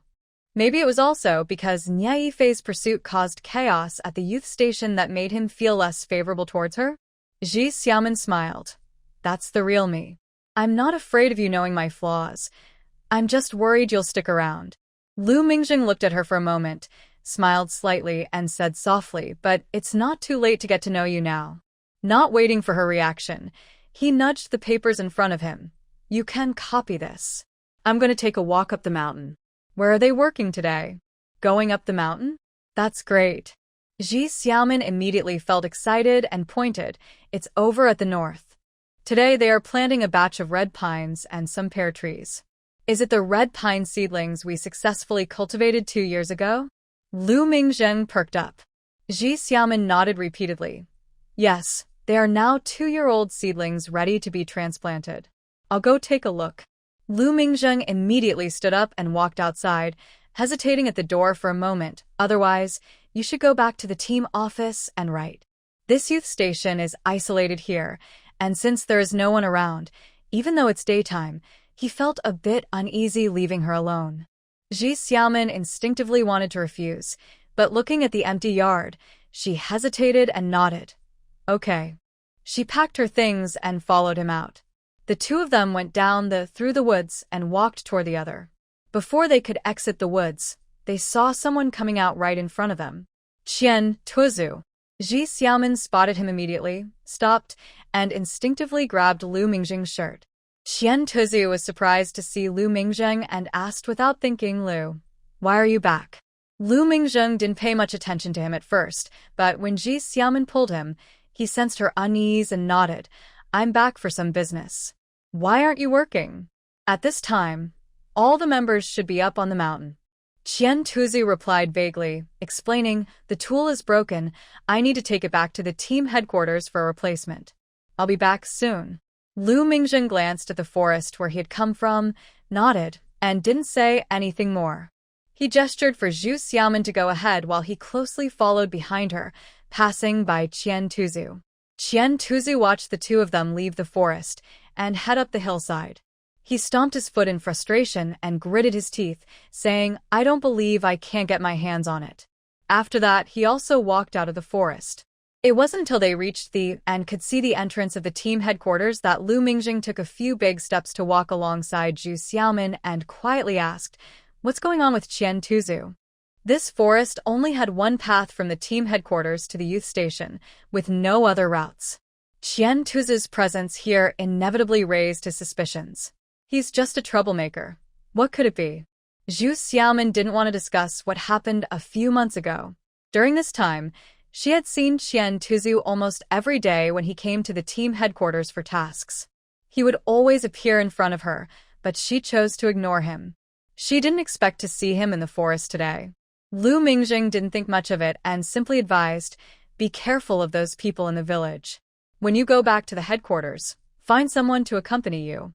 "I know," Zhu Xiaomin quickly replied. When they reached the entrance of the headquarters, she waved goodbye and went inside. Lu Mingjing watched her enter before heading up the northern from another path. Once Zhu Xiaomin returned to her office, she finally felt free from Lu Mingjing's gaze. She let out a long sigh and quickly unfolded the draft in her hands, taking fresh paper to carefully copy her notes word by word. Just as she finished one page, the scorekeeper, Xia Chunhua, came over and leaned in to whisper, "Xiaomin, what's going on with Qian Tuzu?" Zhu Xiaomin jumped in surprise. "What happened?" "What's wrong with Qian Tuzu?" Xia Chunhua pouted. "Haven't you noticed? Recently, Qian Tuzu has been coming to the team headquarters for no reason. He just came by during lunch, saying his tool was broken and needed fixing. I took one to the back for him, and when I returned, I saw him peeking into every room, even asking me where you went. Zhu Xiaomin's heart skipped a beat, but she didn't ask further, casually saying, maybe he was just asking since he saw I wasn't around. Xia Chunhua shook her head. You know as well as I do that we check all the tools before handing them out. They don't break that easily. Just now, Uncle Huang came by and I gave him the tool I replaced for repairs. He said it was damaged intentionally. Today, Qian Su specifically broke the tools to find an excuse to return to the team headquarters. When he saw that he wasn't there, he didn't go back up the mountain after changing the tools, but wandered around the forest instead. Fortunately, Lu Mingjing was there today, and thankfully she didn't stay at the youth station, otherwise. Zhu Xiaomin didn't dare to think further, and just vaguely said, those lazy kids in the village are always finding ways to avoid work. You know they don't listen when criticized, so what can we do? Xia Chunhua nudged her. Xiaomin, be careful. I heard from Aunt Qian that Qian Su seems to be interested in you. She really said it. Zhu Xiaomin wasn't too scared, mostly feeling angry. She nodded. Yeah, I won't get involved with them. Xia Chunhua came over just to give her a reminder. Seeing her busy, she left. Zhu Xiaomin lowered her head to copy the text again, but after writing a few words, she stopped, her mind thinking about what Xia Chunhua had just said. In the past few months, she had been going in and out either with Xia Qingji or other youth, never alone, and nothing had happened since. From today's events, it seemed Qian Su still hadn't given up on his intentions toward her. As the saying goes, a thief can work for 1,000 days, but a guard can't be on watch for 1,000 days. It seemed her constant vigilance wasn't a solution. But how could she completely get rid of him? The simplest and most brutal way would be to lure him to a deserted place, kill him with a rock, and make it look like he was attacked by a wild boar or some other beast. In this day and age, such things happen often. The village would only talk for a few days, and then it would be forgotten. However, even if killing wasn't illegal, she knew she couldn't do it herself. At least, she wasn't brave enough to kill someone with her own hands. Aside from that, could she find a way to send him far away? But in this era, household registration is strict, and people can't move freely. Where could she send him? After thinking it over, she couldn't come up with a perfect plan. Zhu Xiaomin tapped her head and decided to focus on finishing her current tasks.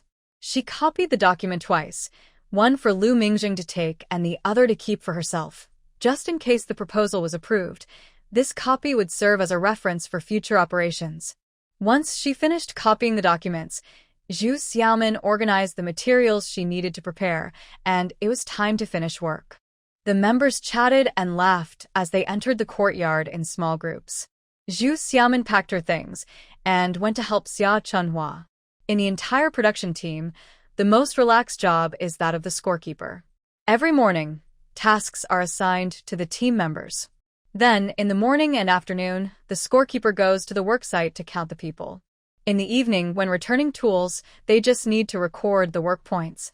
However, with over 1,000 people in the team, recording each one daily is a big task. So, in the mornings and evenings, Zhu Xiaomin and Huang Xiaowan often come to help. The three of them work together. Huang Xiaowan helps collect the tools and checks for any damage. Zhu Xiaomin records the information, and Xia Chunhua focuses on noting the work points.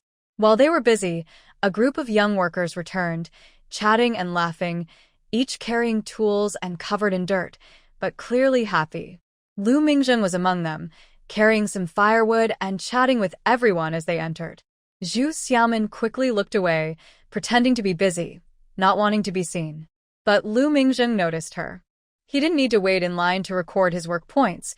He placed the firewood in the corner and came over to ask Zhu Xiaomin, "How's the material?"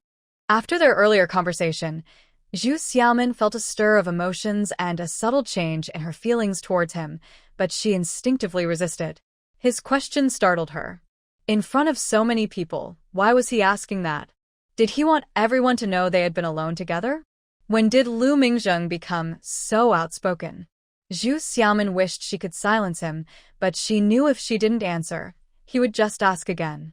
So she replied, I've finished it. I'll give it to you after I record the work points. What material? Asked Xie Qingji, who had come with them. Lu Mingjing explained, it's a document from the team that I need to take tomorrow. Xie Qingji nodded and smiled at Zhu Xiaomin. Mingjing is rarely back. We just discussed that we should have some fun today. Let's record the work points first, and you and Mingjing can head back.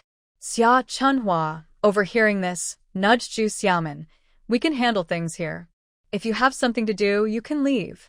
She had nothing to do. Zhu Xiaomin silently protested, but in front of everyone, she couldn't say it. She vaguely agreed, but before she knew it, Xia Chunhua had taken the pen from her hand. With no choice, Zhu Xiaomin followed the two of them out and went to the office to get the plan document in an envelope for Lu Mingjing. Here, take a look. If there are any issues, let me know. After saying that, she added, there's no rush to go back. Seeing her unease, Lu Mingjing smirked and didn't disagree. He took out the plan and reviewed it carefully before nodding. It's all good now. Do we not need to make any more changes? It's fine if I come back a bit later, Zhu Xiaomin quickly asked, looking at him hopefully. Lu Mingjing chuckled, no need. He glanced outside. Zhang Xiaomei and the others have finished registering. Let's leave with them. That works. Zhu Xiaomin felt relieved and quickly agreed, following him out to catch up with Zhang Xiaomei and Miao Sherwin as they headed back to the youth station. Most people at the youth station were happy about Lu Mingjing's arrival. Although there hadn't been much preparation, the yard had vegetables growing, and there were chickens in the coop. Everyone picked some ripe vegetables, gathered the eggs, and used some supplies saved from the previous year to prepare a few dishes, setting them on the table under the grapevine. Xing Qingxing said with a hint of regret, Mingjing came back without any notice. We could have brought some drinks. Lu Mingjing laughed. I wasn't supposed to come. It was a last-minute decision, so I didn't have time to write. Miao Sherwin, overhearing, smiled and said, then we'll have to settle for porridge instead of drinks.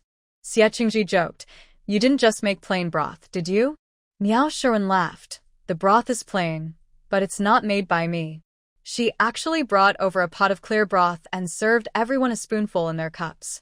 It's probably Zhu Xiaomin's idea, Xing Qingxing said with a smile, turning to shout toward Zhu Xiaomin, Zhu Xiaomin, Lu Mingjing is not an outsider, so don't be so stingy.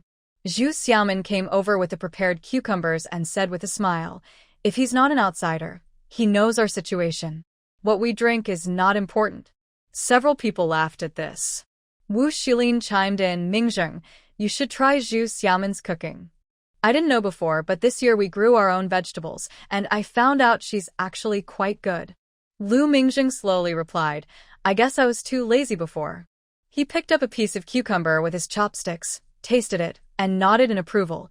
It was indeed crisp and refreshing. This was something Zhu Xiaomin had said at noon. Zhu Xiaomin stared wide-eyed at this, while others couldn't help but laugh. In the midst of their chatter, a cold laugh was heard from the other side of the table. Zhu Xiaomin turned around and met Nye Yifei's mocking gaze. She raised an eyebrow but chose not to engage with him and went back to help Zhang Xiaomei. Lu Mingjing clearly heard this as well. He glanced at Nye Yifei and then looked away, starting to explain the current situation in the city, when someone asked. Over there, Zhang Xiaomei looked this way and quietly asked Zhu Xiaomin, when did Lu Mingjing come back? What is he here for? He came back this morning, saying he followed the leaders for a meeting and wanted to check on us, Zhu Xiaomin replied. Zhang Xiaomei asked, why did he only go to the mountain in the afternoon? Zhu Xiaomin explained, he talked to Secretary Gu, and since there were some matters in our team related to the meeting, he stayed behind to prepare some materials. She wasn't completely sure about the plans mentioned and didn't feel comfortable sharing more. Zhang Xiaomei quickly asked, preparing materials? Isn't that your job? Is he working with you? Miao Sherwin, who had just arrived, interjected, Xiaomei, don't forget that Lu Mingjing used to handle the writing work for the team. He knows it better than Xiaomin, and since it's his request, he can do it faster. Zhang Xiaomei felt a bit awkward after her comment and nodded, that's true. She looked back at Zhu Xiaomin, opened her mouth as if to say something, but stopped. When the dishes were ready, a few people brought over the last bowls. Zhu Xiaomin smiled and said, Let's eat the vegetables first. The noodles need to rest a bit longer. Xing Qingxing's eyes lit up. Resting the noodles? Are we having dumplings? Everyone still remembered the white dumplings from the New Year. Miao Shiren laughed. There isn't that much white flour. Zhu Xiaomin chuckled. Even if there is white flour, we don't have time. Luckily, we have vegetables in our yard, so we can make cornmeal pancakes. Great. Several young men immediately expressed their excitement. Lu Mingjing said, "We've never eaten like this before." In the past, cornmeal was mostly made into porridge or steamed buns. Xie Qingji laughed. This idea came from Zhu Xiaomin. When the new cornmeal arrived last year, she made it for the first time, and it turned out to be surprisingly delicious. Xing Qingxing sighed. We've only had it 2 or 3 times, and today we're lucky to enjoy it thanks to Mingjing. Lu Mingjing smiled. I didn't expect to have such good fortune. He looked at Zhu Xiaomin, his gaze holding a deeper meaning. Zhu Xiaomin felt uneasy under his gaze and quickly said, "Let's eat. Why are you making me the topic?" Suddenly, Nia Yifei sneered. Yes, it's quite a fortune. Some people leave and still come here to eat and drink, while others are willing to put in the effort. His voice was loud enough for everyone to hear, and the atmosphere instantly fell silent. Xie Qingji frowned and said, Nia Yifei, Ming Zheng is one of us. He just came back to visit and we are only treating him to a meal. Why are you being so cold and harsh? Zhu Xiaomin raised her eyebrows at the last part, but held back her words. It was clearly about her. Nia Yifei, with a stern face, sarcastically replied, Whoever wants to treat him can do so. The food here belongs to everyone. Have you asked others if it's okay to use our food to treat your friend? What are you talking about, Nia Yifei? Xing Qingsheng was annoyed. He slammed his chopsticks down and sneered, Don't forget, Mingjing earned most of his work points last year and left only after the autumn harvest. He didn't take the food with him. He left it for us. And those meat and oil coupons he sent later, did you not eat or use them? How can they not cover the cost of a meal? Nia Yifei suddenly stood up and shouted, If he wants to win people over with gifts, that's his business. But he never mentioned it beforehand. He left that food here to come back and eat for free. Nia Yifei. As soon as he said this, several people among the youth stood up, arguing back. Lu Mingzheng listened quietly for a moment before waving his hand and saying, Everyone, please stop arguing. After a few more words, when the others quieted down, he nodded and said, Nia Yifei is right. Although I came here for work, there is no obligation for the youth point to host me. I should have brought my own food, but I received this task on short notice and wasn't prepared. In this era, due to food scarcity, everyone brought their own food when visiting friends or relatives. Hearing this, everyone fell silent for a moment, while Nia Yifei looked pleased and raised his chin, saying, It's good that you understand. Lu Mingzheng paused and set down his chopsticks. Xie Qingji quickly said, Mingzheng, don't take it to heart. If it comes to it, I'll cover this meal. Whatever food we used, I'll make up for it later.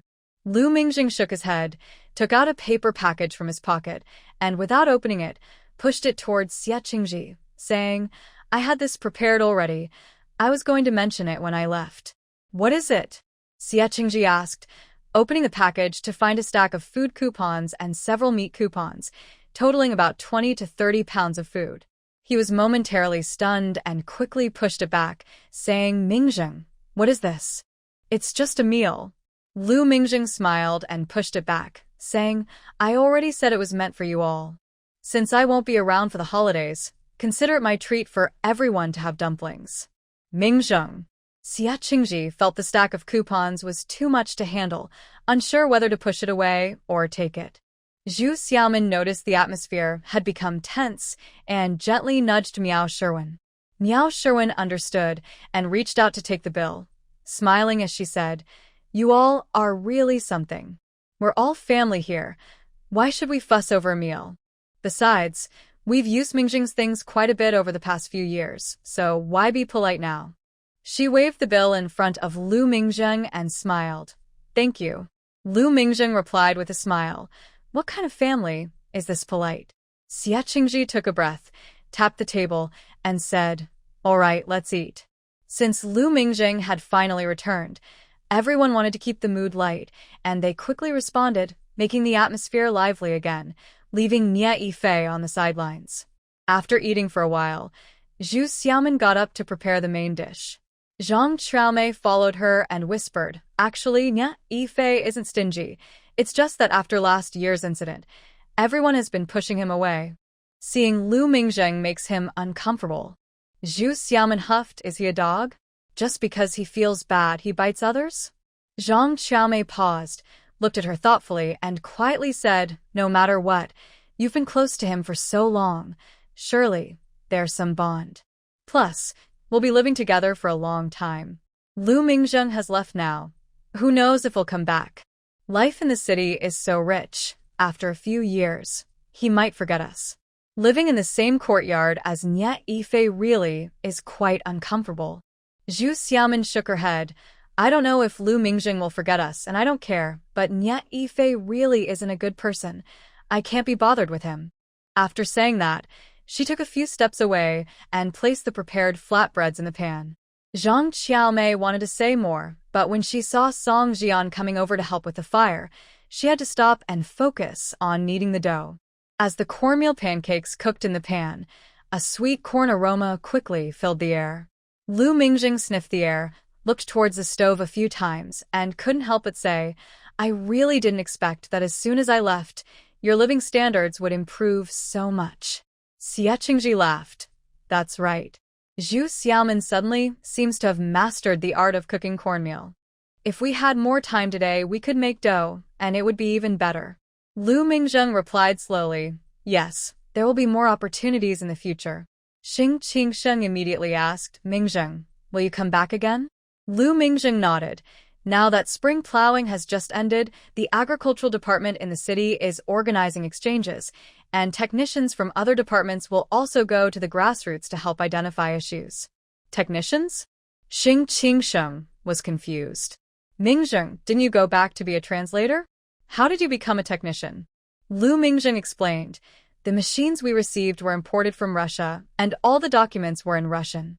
They needed a translator temporarily, and since I had studied agricultural machinery on my own, I was moved to this position." "I see." Xing Qingsheng said sincerely, "Mingjing, you are really impressive."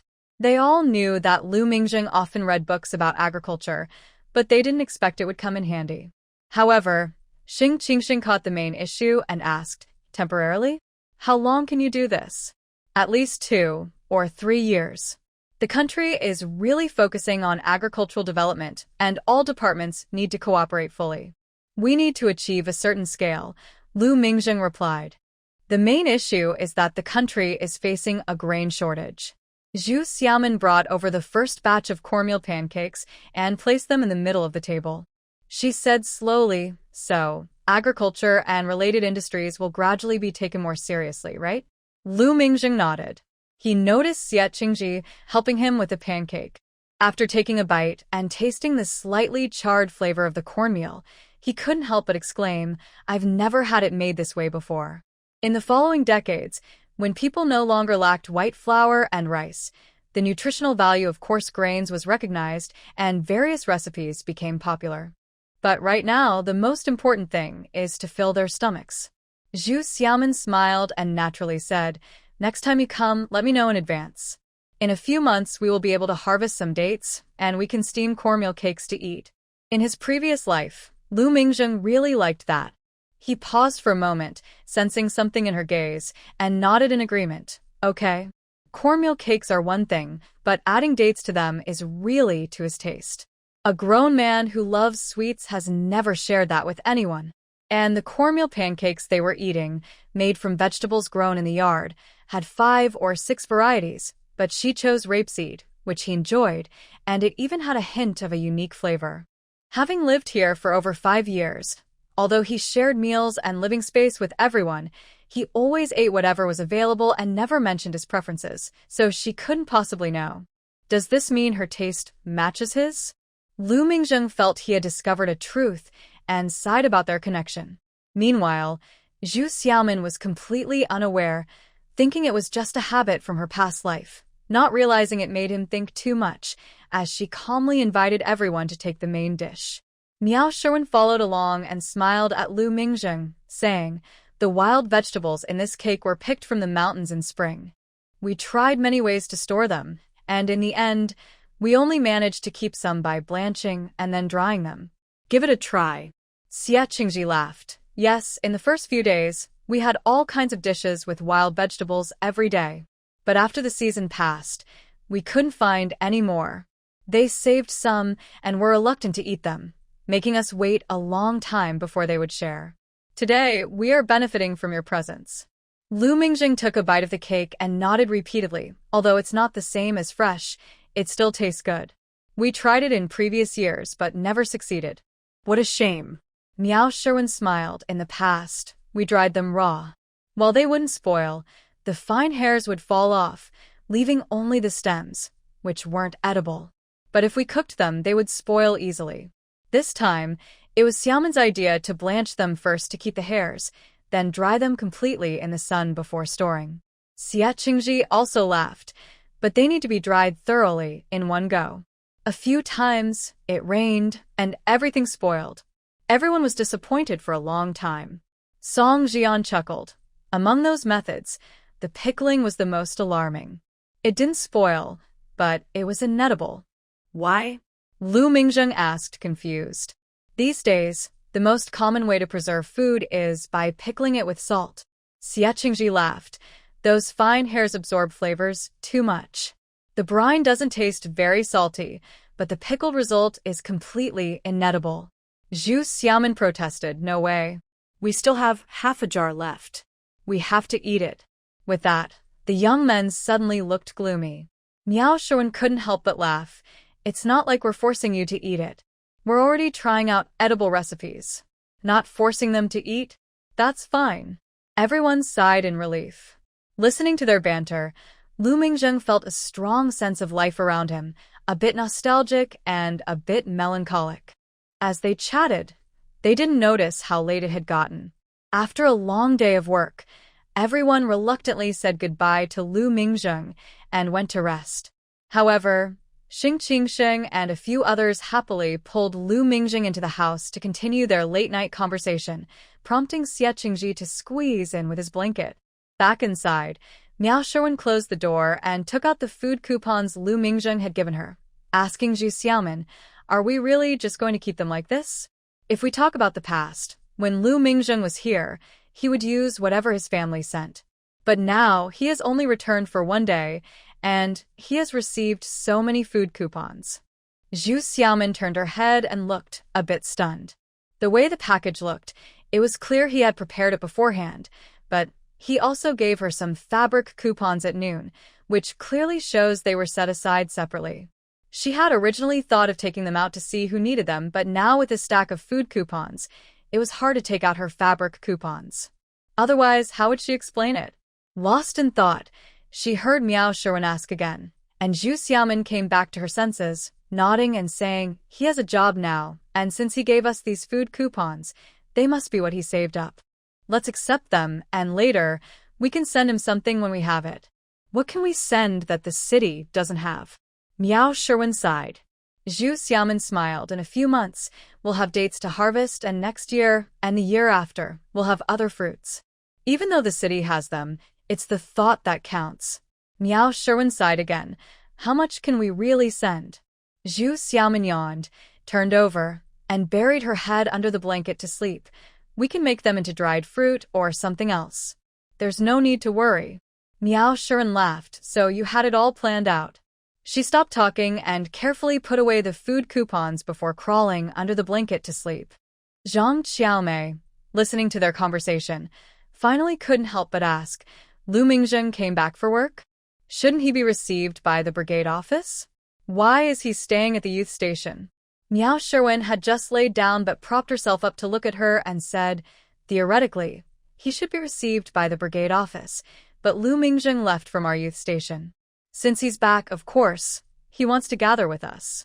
Zhang Xiaomei was silent for a moment, glancing at Zhu Xiaomin sleeping in the middle, and whispered, "I just feel that since he's gone, if it's for work, it should be handled officially." Miao Sherwin frowned. This is Lu Mingjing being nostalgic, remembering us friends he lived with for many years.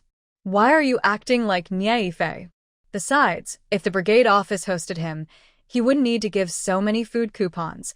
That's 23 pounds, almost enough for a month's rations. Hearing Miao Sherwin mention Nie Yifei, Zhang Qiaomei quickly said, I was just curious and asked a question. I didn't mean anything by it. Miao Sherwin fell silent again and lay back down. After a moment, Zhang Qiaomei whispered, he's back in the city, talking about his work here and giving us so many food coupons. Isn't he just trying to show us how well he's doing? Originally, as an elderly woman who had lived a long life, I didn't want to argue with these young people. However, this time, Zhu Xiaomin couldn't hold back and sneered. Does he need to wait until he returns to the city to show off his superiority? Among us, which family is better off than his? In the past few years, which new year did we not rely on his family's support? Does he really need to come all this way now with food coupons to show off? Her words were blunt, and Zhang Qiaomei's face turned red instantly. Luckily, it was dark, so she bit her lip and said, I didn't say he was showing off. I was just reflecting on how everyone has their own fate. Your words are quite clear, Zhu Xiaomin pointed out directly. Zhang Qiaomei bit her lip again, still unconvinced, and whispered, you all say he has it good and treats us like family, but when Nie Yifei wanted his help to get a return-to-city quota, he completely ignored him. Otherwise, Nie Yifei wouldn't be targeting him today. She hadn't heard about this matter before. Zhu Xiaomin turned to look at her. Are you saying that Nie Yifei wanted Lu Mingjing to help him get a quota? And, because Lu Mingjing didn't agree, he accused him of hiding banned books? Zhang Qiaomei didn't respond to the latter part, bit her lip, and said, isn't it the case? His family has ways to get a quota. Why didn't they help Nie Yifei, only offering small favors like food coupons? Help! Zhu Xiaomin laughed in frustration. Zhang Qiaomei, do you think the return-to-city quotas are printed by Lu Mingjing's family? Or that they are supplied in fixed amounts every month? They are not the same as food coupons. It's like questioning someone decades later about why they can treat others to a lavish meal but won't help them buy a house. Zhang Qiaomei stubbornly said, but he has a quota himself, doesn't he? He just waited for an opportunity, and it was his family's situation that helped him seize that chance. If getting a return-to-city quota was so easy, why has he been stuck here for over 5 years? Zhu Xiaomin countered. Zhang Qiaomei fell silent. After a while, she softly huffed, you all are only siding with him because you've benefited from him. Nie Yifei is wrong. Miao Sherwin sat up again, staring intently at Zhang Qiaomei in the dark. After a while, she slowly said, Qiaomei, why do I feel like you've changed in these past few months? What? Zhang Qiaomei's heart raced. Miao Sherwin said, before, whether it was Nie Yifei falsely accusing someone of having banned books, or later asking for money after breaking up with Xiaomin, you could still speak fairly. Now, it's clear you are supporting Nie Yifei. What really happened? What do you mean what happened? I just feel that for the past few months, everyone has been unfairly pushing Nie Yifei aside. Zhang Qiaomei's voice rose unconsciously. In the dark, Zhu Xiaomin and Miao Sherwin exchanged a silent glance, one lying down and the other sitting up. The light coming through the window allowed them to see the worry in each other's eyes. After a while, Zhu Xiaomin sighed and said seriously, Qiaomei, let me give you some advice. My breakup with him isn't out of anger, it's because he has character issues. You should stay away from him. You still say no one is pushing him away? Zhang Qiaomei questioned. Zhu Xiaomin shook her head on the pillow. It's not that everyone is pushing him away, it's just that he has his own secrets and often goes against everyone. Zhang Qiaomei asked, what secrets does he have? I'll just tell you this. He has schemed against Lu Mingjing more than once for that city return quota. When those plans failed, he asked Lu Mingjing for help, Zhu Xiaomin explained. Zhang Qiaomei sat up suddenly, leaning in to stare at her. More than once? What other times? Tell me, do you have any evidence? Zhu Xiaomin was silent for a moment before shaking her head. I can't provide evidence, but the situation is real. If you want to believe it, then believe it. If not, I can't do anything about it. In this era, regardless of her own feelings, a woman's reputation can ruin a person. Moreover, if the incident at the ranger's cabin came to light, it would destroy not just her, but also Lu Mingjing. Zhang Xiaomei thought she was just making it up, sneered, and lay back down muttering no wonder. After saying that, she turned away from Zhu Xiaomin. Zhu Xiaomin asked no wonder what? But after asking twice, Zhang Xiaomei remained silent. Miao Sherwing nudged her and shook her head slightly, signaling not to ask further, and lay back down herself. The next morning, Lu Mingjing got up with everyone else, had breakfast at the youth station, carried his luggage borrowed from the brigade, and headed out with the group. After passing through the luggage check, he greeted everyone and prepared to return to the county. Xie Qingji, Song Jian, and a few others saw him off. Halfway, Lu Mingjing turned back and called out to Zhu Xiaomin. When she looked back, he said loudly, "Think about what I told you yesterday." After speaking, he didn't wait for her response and turned to leave quickly. Zhu Xiaomin was stunned until Miao Sherwin nudged her, bringing her back to reality. When she heard the question, she could only reply vaguely, It's about writing materials. I can't handle that." After saying this, she pretended to be in a hurry and rushed into the office. She held her head in her hands, and after a while, she calmed her racing heart. She slapped the desk several times and muttered, "Lu Mingjing, you big." Just as she finished her complaint, Huang Xiaojun walked in and asked curiously, "Xiaomin, what's wrong?" Zhu Xiaomin jumped in surprise and quickly replied, Nothing. She hurried to help Xia Chunhua. 10 days later, a document was sent from the county to the town, then from the town to the village, and finally delivered to Gu Monsong. Gu Monsong opened it and jumped up excitedly, saying, "It's approved. It's really approved." He rushed out to find Zhu Xiaomin. When Zhu Xiaomin saw it, her eyes lit up with excitement, and she exclaimed, "That's great. If we get the infrastructure ready in summer, we can start in autumn." Gu Monsong nodded repeatedly, exclaiming, "If it weren't for Lu Jiqing coming here, we wouldn't have been able to do this." Zhu Xiaomin nodded in agreement. Yes. She was about to pull Gu Monsong to see the salty land and plan where to build the sheep pen and chicken coop. Gu Monsong quickly waved his hand and handed her another letter, saying, "This is a letter from Lu Jiqing. He said he would bring some professionals next month to help us with the planning." "Really?" Zhu Xiaomin was surprised. She took the letter and saw that it was addressed to Gu Monsong, with just a few lines about this matter. The envelope also had Gu Monsong's name on it, but no address or stamp, clearly sent by someone else. Even with Lu Mingjing's letter, the young people who heard the news were still excited. When they had a day off, they went together to the salty land, checked the terrain, and returned to discuss it animatedly.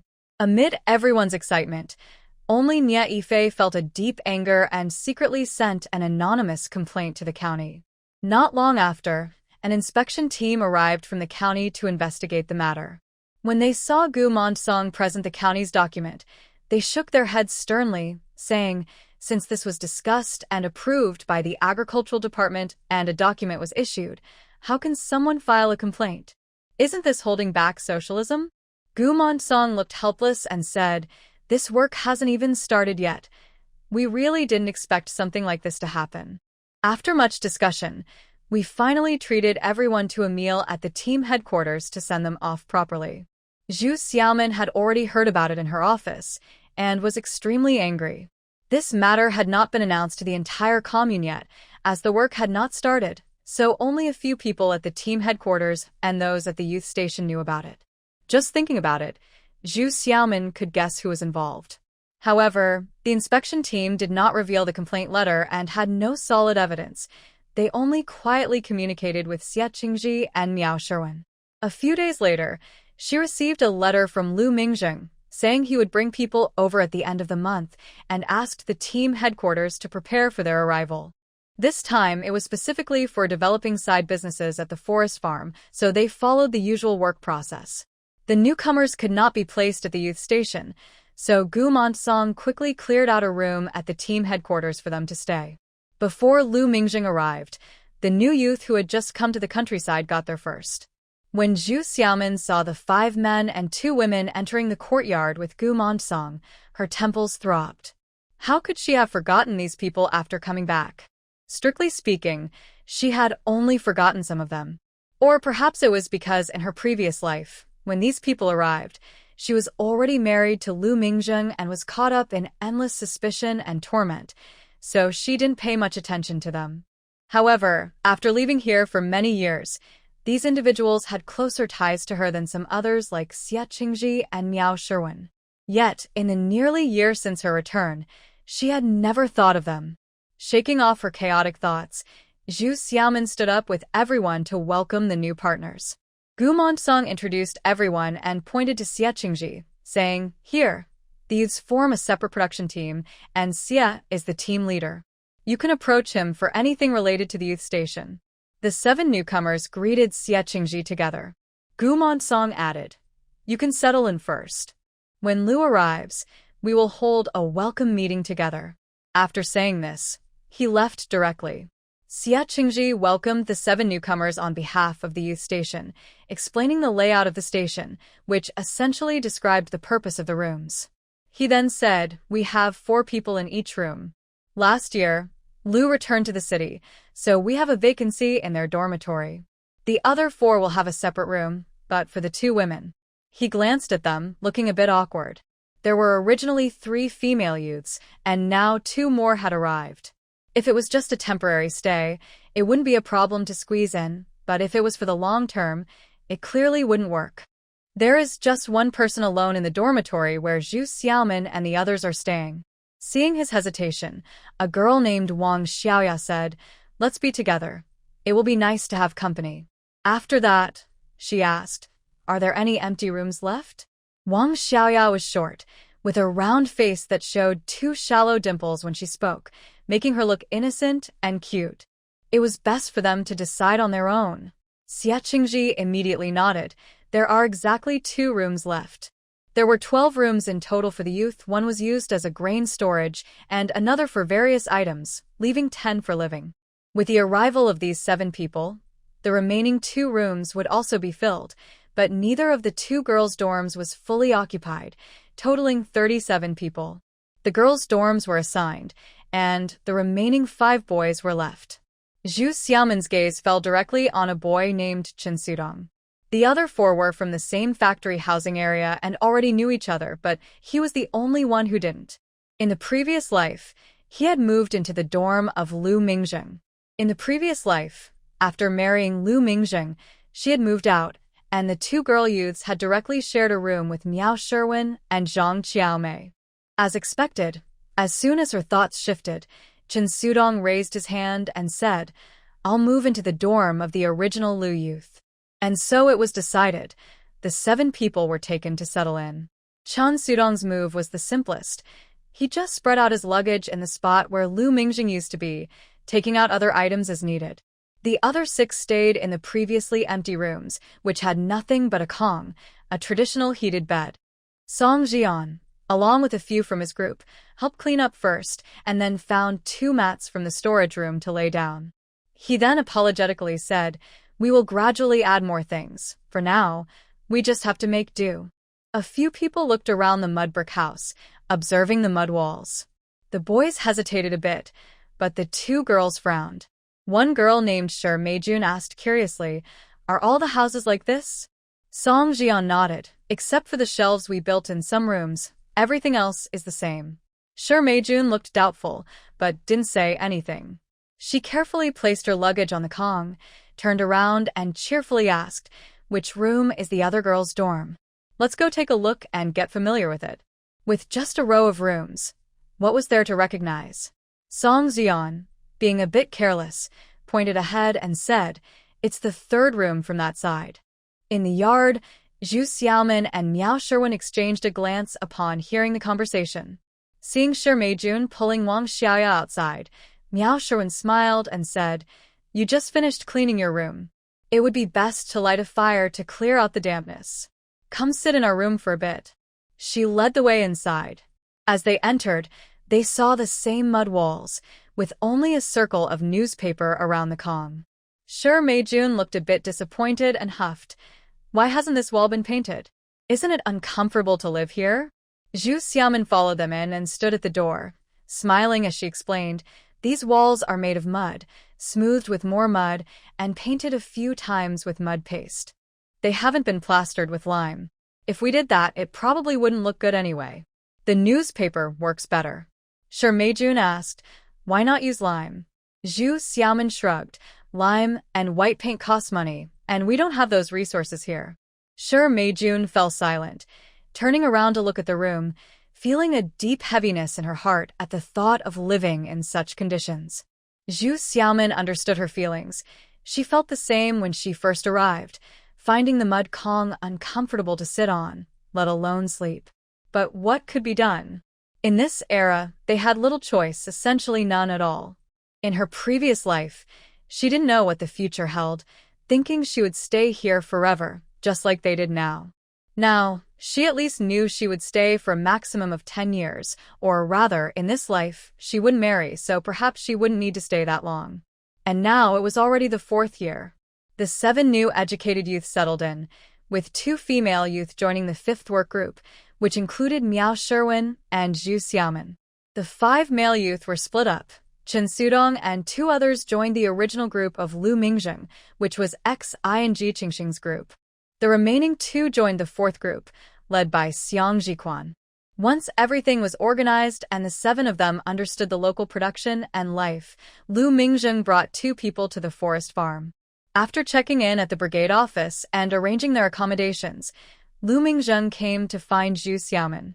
Zhu Xiaomin was setting up a meeting space in the yard behind the brigade office. When she saw him coming from a distance, a mix of emotions surged within her. She couldn't tell if she wanted to see him or not. Her heart raced, but it wasn't out of joy. She didn't want to look at him, yet as she turned away, she couldn't help but glance back. She feared he might see her and say something she didn't want to hear. Sigh, it really feels uncomfortable. We agreed that once he returned to the city, we wouldn't see each other again. What's going on now?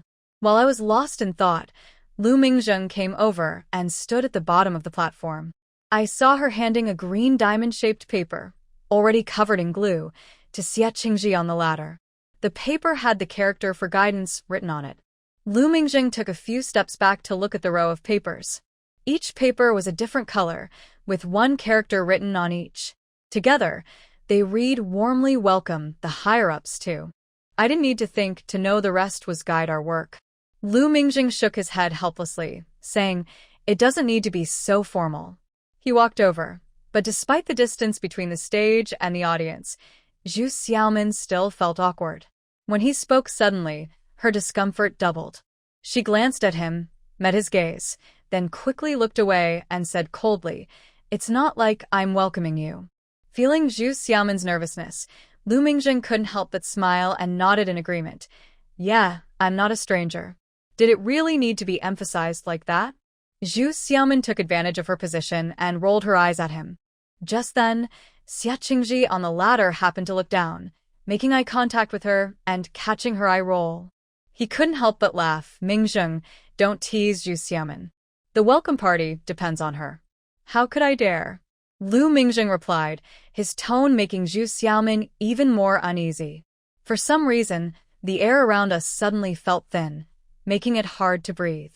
Zhu Xiaomin couldn't take it anymore and waved at Lu Mingzheng, come help me for a moment. I need to step away.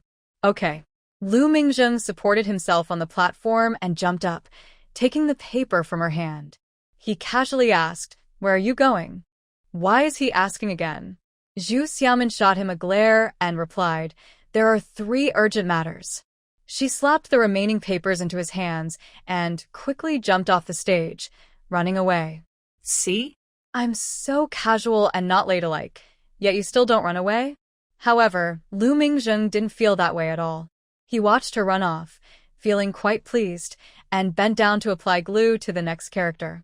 Xie Qingji chuckled, looking down at him from the ladder, and asked, what did you do to upset Zhu Xiaomin? She seems really unhappy. What did I do to upset her? Lu Mingzheng paused, unconsciously recalling that pink little item, and after a moment he said, I don't know why she's so unhappy with me. If she wasn't unhappy, then why the eye roll? Xie Qingji laughed but didn't elaborate anyway. She was fine until you showed up, and then she ran off. She said there are 3 urgent matters. Lu Mingzheng replied seriously. Xie Qingji. It seemed inappropriate for them to discuss this. Once the two finished putting up the last 3 words, Zhu Xiaomin still hadn't returned. Luckily, Lu Mingzheng was skilled and helped with the final touches. Since it was the off-season for farming, this time developing side businesses was crucial for the future of several communes in the forest farm. Many people attended the welcome meeting. Apart from the officials from the communes and team sitting at the front, there were many members standing at the back who came to participate. Because the welcome meeting would also discuss follow-up work, they first welcomed the new youth workers. 7 of them took the stage to introduce themselves and then sat down. Next, Lu Mingzheng went on stage to introduce the 2 people he brought. Zhu Xiaomin dragged a stool to sit on the side and was a bit surprised when he introduced them. These 2 looked quite young, not over 30, but one specialized in agriculture and forestry, while the other specialized in animal husbandry, both graduates of Northwest Agricultural University. At that age, they clearly had been admitted before the recent selections of students from the workers and peasants. In those times, they were quite rare. Their education level surprised Zhu Xiaomin, let alone the local villagers, many of whom had lived for decades and were seeing university graduates for the first time. The entire venue erupted in warm applause. Once the applause quieted down, Lu Mingzheng said, "Earlier this year, our Ministry of Agriculture issued a directive to vigorously develop rural agricultural production. Later, upon seeing the plan for developing side businesses submitted by our first production team, they expressed great importance. Therefore, we specially invited these 2 comrades to guide the work and help us win a solid battle." As soon as he said this, there was a buzz in the audience. A team leader from the front immediately shouted, "Lu Youth, you mentioned the forest farm's work earlier. Why are you now talking about the first production team? Is this side business development for the whole commune, the entire forest farm, or just the first production team?" The entire Beishan Forest Farm covers a vast area of the Beishan Mountains, divided into 5 communes, with each commune further divided into 10 to 15 production teams. Lushu Village and the youth worker point where Zhu Xiaomin is located belong to the first production team of the Xiaoka commune in the Beishan Forest Farm. It can be said that this production team, although it includes more than 20 natural villages, only occupies a small fraction of the entire Beishan Forest Farm. Today, those attending the meeting are from the Beishan Forest Farm's ceramic kiln commune, and more than half of them have come specifically from other production teams. This question hit the mark, and many people immediately began to ask. Lu Mingzheng raised one hand in the air to signal everyone to be quiet and nodded, saying, "I will answer everyone's questions one by one, so there's no need to rush. Let's take it one at a time." Now, I will answer the first question. This plan was proposed by the first production team and is aimed at the entire forest farm's environment. However, because our forest farm is large and wide-ranging, the first pilot will be in this first production team. As soon as he said this, there was another wave of discussion among the crowd, and most people looked disappointed. These days, people rely on work points for their food and clothing. By the end of the year, the little grain they receive must be carefully budgeted to last until the next autumn harvest. There is hardly any extra money, and many people lack motivation, often just putting in time to earn work points. But who doesn't want to live a better life? When they heard about the development of side businesses, everyone wanted to know if it could improve their lives, not realizing this was just about the first production team. Seeing the renewed chatter, Lu Mingzheng had to pause again until the noise quieted down before continuing. As I mentioned, the first production team is just the first pilot. With the first, there will be a second and a third. This time, our higher-ups invited these 2 comrades to help accomplish this task. We plan to take 2 to 3 years to start the livestock industry here in Lushu Village, beginning with the first production team, and then expand it to cover the entire commune and promote it throughout the forest farm. Does this mean everyone has hope? The people who had just begun to feel discouraged immediately became excited, eagerly discussing among themselves, hoping their area would be the second pilot. Zhu Xiaomin listened and couldn't help but smile. It was surprising to see that the usually quiet Lu Mingjing had such eloquence. His method of building up before delivering good news was much more motivating than long-winded, unrealistic speeches. In the back, someone quietly moved over, pulled a chair beside her, and softly asked, "Sister Xiaomin, is that Lu Mingjing on stage the same Lu who used to be with our youth group?" Zhu Xiaomin turned around and saw Shi Meijun's delicate, doll-like face. She smiled slightly and nodded, saying, "Yes, he returned to the city last year." Shi Meijun's eyes sparkled as she focused intently on Lu Mingjing on stage. She whispered, "I heard that the writing work you are doing now was originally his, and he seems to be quite famous in the entire commune." "That's not entirely true," Zhu Xiaomin replied with a slight smile. "It's just that he is responsible for hosting events like this and often runs around with everyone." Shi Meijun nodded in agreement and then suddenly asked, "Why did he return to the city? Is it to get married?" In her previous life, when Shi Meijun arrived, she and Lu Mingjing were already married, constantly caught in mutual suspicion and conflict, which made their relationship very poor. In that situation, Shi Meijun expressed her admiration for Lu Mingjing, making things worse for her marriage. It seemed that the gears of fate would not change with her rebirth, Zhu Xiaomin thought. So, in this life, without her marriage to Lu Mingjing, would Shi Meijun catch his eye? Zhu Xiaomin felt a bit uncomfortable but quickly pushed it aside and shook her head slightly, saying, "No, it's because of work. Lu Mingjing is very good at Russian and has also taught himself English." What was she uncomfortable about? In this life, she was free, and so was Lu Mingjing. It was perfectly normal for other girls to admire him. Moreover, anyone at the youth station would know about these things if they asked. So, Lu Mingjing was not married. Shi Meijun bit her lip and after a moment asked, "In recent years, have there only been the three of you female youth at our station?" Who? "Who is he closest to? Who is he close to?" Zhu Xiaomin thought for a moment and honestly replied, "It should be Sherwin. He is in charge of some work between the brigade and our youth station, so he interacts with Sherwin more." Lu Mingjing was once the leader of Group 3, and Miao Sherwin was the leader of Group 5. They worked together often, and since Miao Sherwin was gentle and fair, she was likely to be the one Lu Mingjing liked the most among the three. Shi Meijun seemed a bit surprised by her answer. She turned to look at her and hesitantly asked, "Why? Not you? Her?" Thinking about what Lu Mingjing had said over a month ago, Zhu Xiaomin could only chuckle. That man was just a typical guy, with outdated views. Zhu Xiaomin shook her head firmly. "How could that be? He always thinks I am spoiled, lazy, and have a bad temper. I have been here for more than 3 years, and he hasn't said much to me. What she said is true. Lu Mingjing usually doesn't pay much attention to her." It wasn't until after the forest ranger's cabin that they had some occasional interactions. The most he talked to her was on the day he left when he held her pink underwear and said a lot of things. Shi Meijun was skeptical, opening her mouth a few times but not asking anything further. At this point, the two people on stage had already discussed their plans for future work. Lu Mingjing gave the final summary, and then it was time for each team to discuss among themselves. Lu Mingjing led the two of them off the stage, where 3 seats were prepared in front of the team leader, Gu Mansong. Zhu Xiaomin saw this and couldn't help but sigh.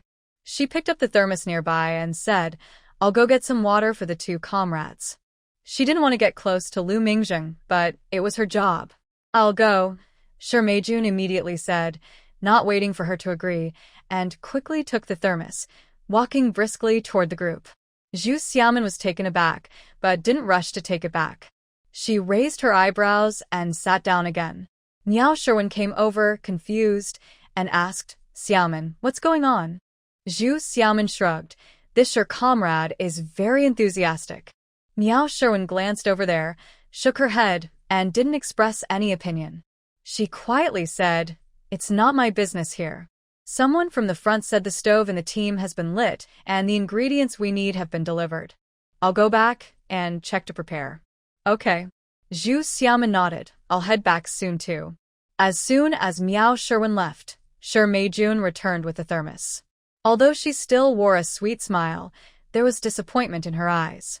She put down the thermos and sat beside Zhu Xiaomin, glancing at Lu Mingjing and whispered, "Is he always like this?" Like what? Zhu Xiaomin asked. Shi Meijun replied, ignoring people. Zhu Xiaomin couldn't help but laugh and nodded. Yes, he usually only talks about work. And sometimes when he is in a bad mood. Shi Meijun bit her lip, glanced at her, and whispered, "I heard him say your name." Me? Zhu Xiaomin was surprised. Shi Meijun nodded. He said he wants to write some materials. Oh, that startled me. Zhu Xiaomin sighed. Shi Meijun asked, "Sister Xiaomin, when did you graduate?" "High school," Zhu Xiaomin answered casually. Shi Meijun fell silent for a moment before saying, "I also graduated from high school." If you need help, you can ask me. "Thank you." Zhu Xiaomin smiled. At that moment, Gu Montong walked over and said to Zhu Xiaomin, "Zhu, we still need to discuss things here, so I won't go to the youth gathering. I've already asked Lu to take good care of the two comrades. Are we leaving now?" Zhu Xiaomin stood up. In this era, food was scarce. Although many people came to the meeting today, most from other teams brought their own food. They would heat their lunch at the team's kitchen. Only Lu Mingjing and two others, who were sent to work here, needed to be hosted, but they also brought money and food tickets. Today, the youth gathering was responsible for their welcome feast. Gu Montong nodded. "You go ahead and prepare. I'll arrange for Xie to take them over later." "Okay." Zhu Xiaomin quickly agreed, asked Huang Xiaojun to help her pack the thermos, and took a stool to head outside the meeting place. Shi Meijun heard Gu Montong's words and, seeing Zhu Xiaomin leave, glanced at Lu Mingjing in the distance. After hesitating for a moment, she decided not to follow. Once Zhu Xiaomin left the team office, she noticed the quiet mountain path and realized she hadn't called a companion. After a moment of hesitation, she heard the bustling voices from the back courtyard and thought that since there were many people today, even the bold money collector wouldn't dare to cause trouble, so she walked down the. Just to be safe, she picked up a stone along the way and held it tightly. After going down the and walking along the forest path, nothing happened for a while and she felt a little more relaxed, even secretly amused. It was really because of that troublesome money collector that she had been so tense. Just as she relaxed a bit, she suddenly heard a soft woman's voice calling out from the woods. Zhu Xiaomin's scalp tingled, and she immediately shouted, Who's there?" She gripped the stone tighter and tried to look deeper into the woods, but the trees were thick and tall, making it hard to see anything, which made her even more anxious. Just as she was about to run, she heard someone respond, "It's me. Please don't come closer." It really was a woman. Zhu Xiaomin recognized the voice as slightly hoarse but familiar and couldn't help but ask, "Who are you?" The woman hurriedly replied, and Zhu Xiaomin heard rustling footsteps as someone emerged from the woods. When she saw who it was, Zhu Xiaomin immediately relaxed and asked in confusion, "Xiaomei, what are you doing in the woods?" Zhang Xiaomei blushed and said softly, "Don't shout. I have an upset stomach today and I just couldn't hold it in." "Is that so?" Zhu Xiaomin looked her over and noticed her shirt was slightly rumpled, as if she had hurriedly gotten ready. She couldn't help but laugh and went over to help her adjust it, while also reminding her it's not safe in the woods, so try not to be here in the future. Even though Qian Tuzu was focused on her, who knows what might happen if he encounters Zhang Xiaomei. Zhang Xiaomei looked down at her shirt, blushing, and nodded. Seeing Zhu Xiaomin walking toward the youth station, she hurried to catch up and asked, "Has the meeting ended over there?" Zhu Xiaomin shook her head. "They're still discussing things. I have nothing to do with it now, so I'm going back to prepare lunch for the guests." Zhang Xiaomei nodded and walked with her, taking the chance to steer the conversation toward today's meeting. At the youth station, Miao Sherwin and Xing Qingsheng, along with a few other male youth, were preparing dishes. When they saw the two enter, they quickly waved, "Xiaomin, we've already mixed the cold dishes. Come and take a look. Also, I'm worried I won't cut the tofu well, so you should do it." Zhang Xiaomei smiled and said, "I'll handle this. Xiaomin can come and stir-fry later." She rolled up her sleeves and quickly went to wash her hands to help. Zhu Xiaomin first checked the cold dishes, then looked at a bottle of liquor that had been brought in and nodded, saying, "They'll be here soon. Let's drink first and we can fry the peanuts now. We'll stir-fry the hot dishes later." Saying this, she went to check on the other dishes waiting to be cooked. Today, they were in charge of hosting and all the ingredients were sent over by the brigade. Even though there wasn't much meat this season, there were plenty of vegetable varieties. Just as the peanuts were coming out of the pot, Xie Qingji had already brought Lu Mingjing and a few others over, followed by Shi Meijun and several new youth. Seeing the table set with snacks, Xie Qingji quickly invited everyone to sit down. Lu Mingjing noticed the two newcomers looking around the yard and smiled, introducing, "This is our youth station. When I was here, it was just a bare yard, but now it's lively since I left." Zhao Zheng, a major in animal husbandry, glanced into the nearest room and curiously asked, "Are you saying you lived here a few years ago?" "Yes." Lu Mingjing replied leisurely, pointing to one of the rooms, "I lived in that dormitory. We even built this row of houses ourselves." Meng Zihao, a forestry major, looked up at the grape trellis and shook his head slightly. "The grape care isn't right. There are too few fruits." Zhu Xiaomin, feeling defensive, explained, "These grapes were only planted this year. It's impressive that they can bear any fruit at all." Meng Zihua smiled. "Even though we just planted them this year, they should be 2-year-old seedlings. If we take good care of them, the fruits will be more and bigger than they are now." Zhu Xiaomin listened carefully and immediately changed her attitude, saying, "Then, Comrade Meng, please tell us how to take care of grapevines to get more and bigger fruits." She then directed Song Jian, who was washing vegetables nearby, "You write this down." Song Jian, holding a bowl, replied while continuing his task. Zhu Xiaomin frowned. "Hurry up. Why are you so slow with the vegetables?" Lu Mingjing laughed. "They will be with us for several days, so there's no rush. But I guess their stomachs are in a hurry." Song Jian handed the washed vegetables to Miao Sherwin, sticking out his tongue and joking, "You don't know, Xiaomin's temper is getting bigger." It sounded like a complaint, but the way he addressed her had changed from using both names to just her first name, showing a closer relationship. Lu Mingjing paused for a moment, looking at Zhu Xiaomin with curiosity. In his memory, Zhu Xiaomin only acted this way after being with Nie Yifei, who was the only one to call her by her last name. Why was she now like this with Song Jian? Zhu Xiaomin didn't think anything was wrong and shrugged, saying, "Even though we will be here for a few days, we will be busy with aquaculture starting tomorrow. I just don't want to miss anything." Meng Zihua smiled. "Even if we are busy, we still have time to talk about plant care." Zhu Xiaomin clapped her hands. "That's great. We planted many fruit trees this year, and I will definitely ask Comrade Meng for advice later." Meng Zihua replied, "Well, she is quite straightforward." Lu Mingjing chimed in. "They only managed to plant fruit trees after the town rejected their plan for developing side businesses. This past 6 months have been tough with all the digging and clearing. If there are no results later, not only will their hard work be wasted, but it will also discourage the members." Meng Zihua nodded. "When I have time, take me to see them." When he has time, he will definitely make time. The young intellectuals immediately became more enthusiastic, offering seats to the two, pouring drinks and serving dishes. Lu Mingjing was completely ignored and walked to the other side, sitting down across from Zhu Xiaomin. After serving himself a bowl of soup, he said, "I talked to the secretary. We need to plan the aquaculture land in the saline alkali area, and we need someone to take notes. You should come along." Zhu Xiaomin almost choked on her soup at his words, swallowing hard with wide eyes. "Me?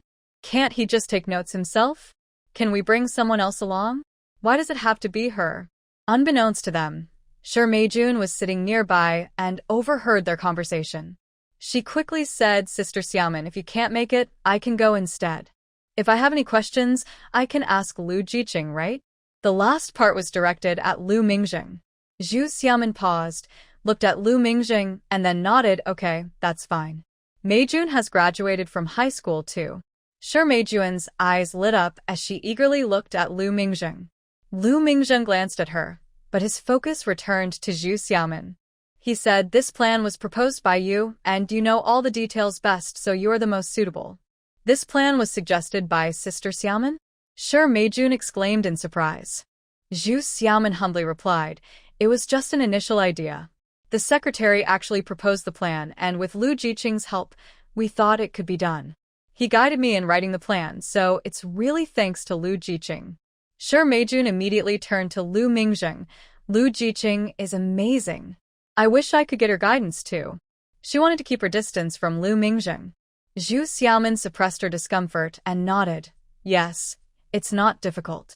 Hearing her suggest passing the task to Sure Meijun twice, Lu Mingzheng finally sensed something. He looked at her intently and slowly said, Zhu Jiqing, when you start something, you need to see it through. That's your responsibility. Since you initiated it, you must finish it. Do you understand? Although his expression and tone were the same as before, Zhu Xiaomin knew that he was upset. Habitually feeling a bit intimidated but not wanting to show it, Zhu Xiaomin huffed, I never said I wouldn't take care of it, but I can't hold others back from progressing. Lu Mingzheng almost laughed in frustration and nodded. Zhao Zheng and Meng Zihua also need an assistant. Since Sure Jiqing is so eager, let her join Zhao Zheng. They are more professional. However, I will handle the overall coordination and write the report, so Zhu Jiqing will still follow me. Sure Meijun quickly said, I can write the materials too. Lu Mingzheng finally addressed her directly. Sure Jiqing, are you saying you want to take over Zhu Jiqing's work? That requires the approval of all the team leaders. Taking someone else's job right away is not a good thing. Sure Meijun was taken aback and couldn't find her words. This guy is really upset. Zhu Xiaomin tried to smooth things over. Let's all improve together. That was her way of making a concession. Lu Mingzheng stopped talking and saw that Meng Zihua was still surrounded by a few young men, asking about fruit tree cultivation methods. He called out to Zhao Zheng, from now on, Shurji will be your assistant, and Zihua can choose his own helper. Those who want to join can sign up themselves. Is that it? Sure Meijun was taken aback. Zhao Zheng was also a bit surprised. He looked at Sure Meijun and asked, Shurji, this work isn't easy. Do you really want to do it? What she wanted was to be Lu Mingzheng's assistant, not his. But since Lu Mingzheng had already spoken, and everyone was looking at her, Sure Meijun had no choice but to nod.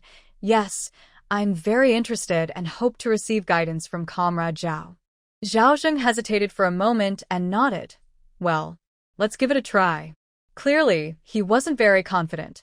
Lu Mingzheng said to Xie Qingji, just now, Secretary Gu said that our visit to the youth station is not just to ensure you are well received. The most important thing is the work arrangement. He mentioned that we will be reallocating personnel from among you in the next few days, and later, we will request more people from the team for construction. Most of the young people could write and draw, and they were much better than the villagers who could barely read, especially for the initial measurements, calculations, and record-keeping. However, physical work would be needed later, so they couldn't rely solely on the youth. Before Xie Qingji could respond, Xing Qingsheng and Song Jian had already started shouting, Of course, of course. Even without being told, we will definitely go along. The others chimed in, Yes, yes. I want to go too. Xie Qingji quickly waved his hands. Everyone, please don't rush. Not everyone is here today. In the evening, those who want to come can register with me. We'll ask the two comrades about the process and divide the work. Although the youth station was responsible for hosting Lu Mingzheng and the others today, many were still at the brigade office helping out, where a large number of members from other teams were present. All right. A few people nodded eagerly. After a bit of chaos, everyone finally sat down. Today, Lu Mingzheng was in the role of a guest.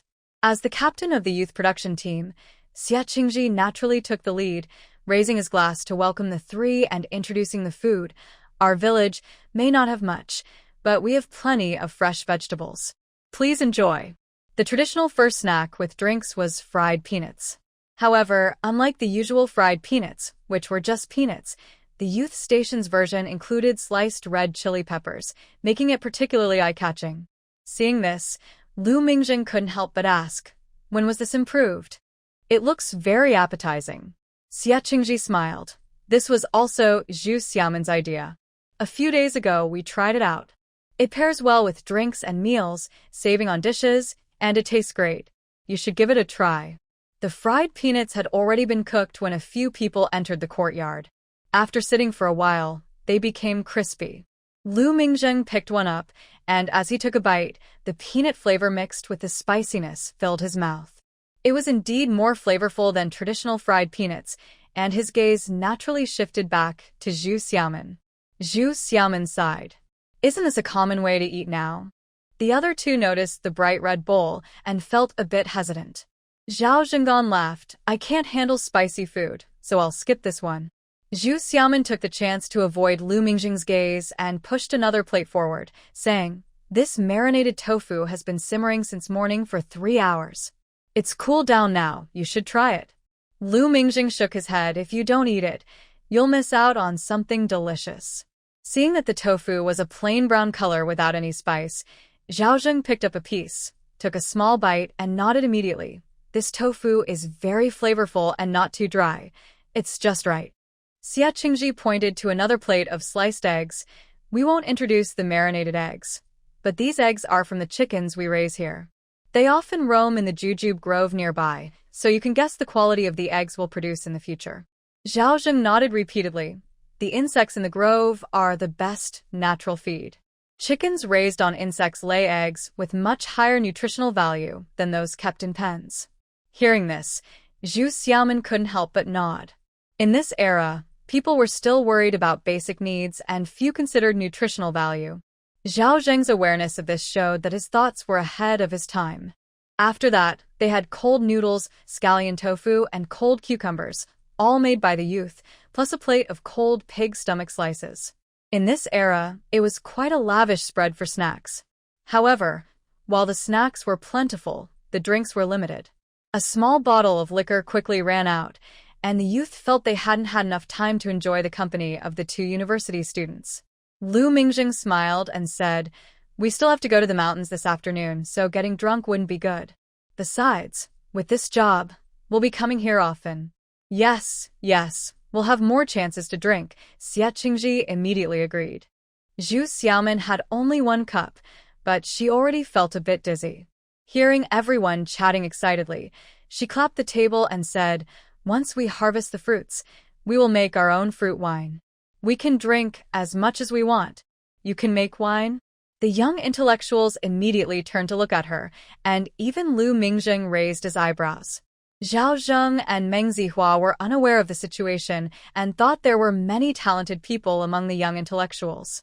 They eagerly agreed, and when Zhang Qiaomei and the others brought out the hot dishes, they finished their drinks and started on the main course. The main course was quite lavish, ranging from vegetarian to meat dishes. It started with scrambled eggs with tomatoes, followed by a cabbage and tofu stew, and then a bowl of mapo tofu. Xia Qingji glanced at Zhao Zheng and apologetically said, This one is spicy too, but it tastes great. It's Xiaomin's specialty. Why did he only mention her first name? Lu Mingzheng shot him a glance. Zhang Qiaomei nodded. Yes, I've tried to learn this dish several times, but I always feel like something is missing. Miao Sherwin nudged her. You just lack a bit of flavor. I can't even cut the tofu properly, let alone cook it. Thinking about her attempts to learn, the young men couldn't help but laugh. Lu Mingzheng let Meng Zihua go first and took a piece for himself. As soon as he bit into it, he nodded repeatedly and looked at Zhu Xiaomin, exclaiming, How come Xiaomin never showed this skill when I was around? If it weren't for the fact that nothing had happened between them in the past few years, he might have suspected she was doing it on purpose. He never knew her cooking was so much to his taste. Not just 1 or 2 dishes, but almost all of them. Zhu Xiaomin remained calm and replied, Maybe I just suddenly craved it, so I started experimenting. Last time she said she was lazy, and now she said she was craving it. Either way, she was both lazy and craving. He should hurry and leave. Lu Mingzheng paused with his chopsticks, unable to suppress a smile. He lowered his head and stuffed the remaining tofu into his mouth, glancing back at the stove.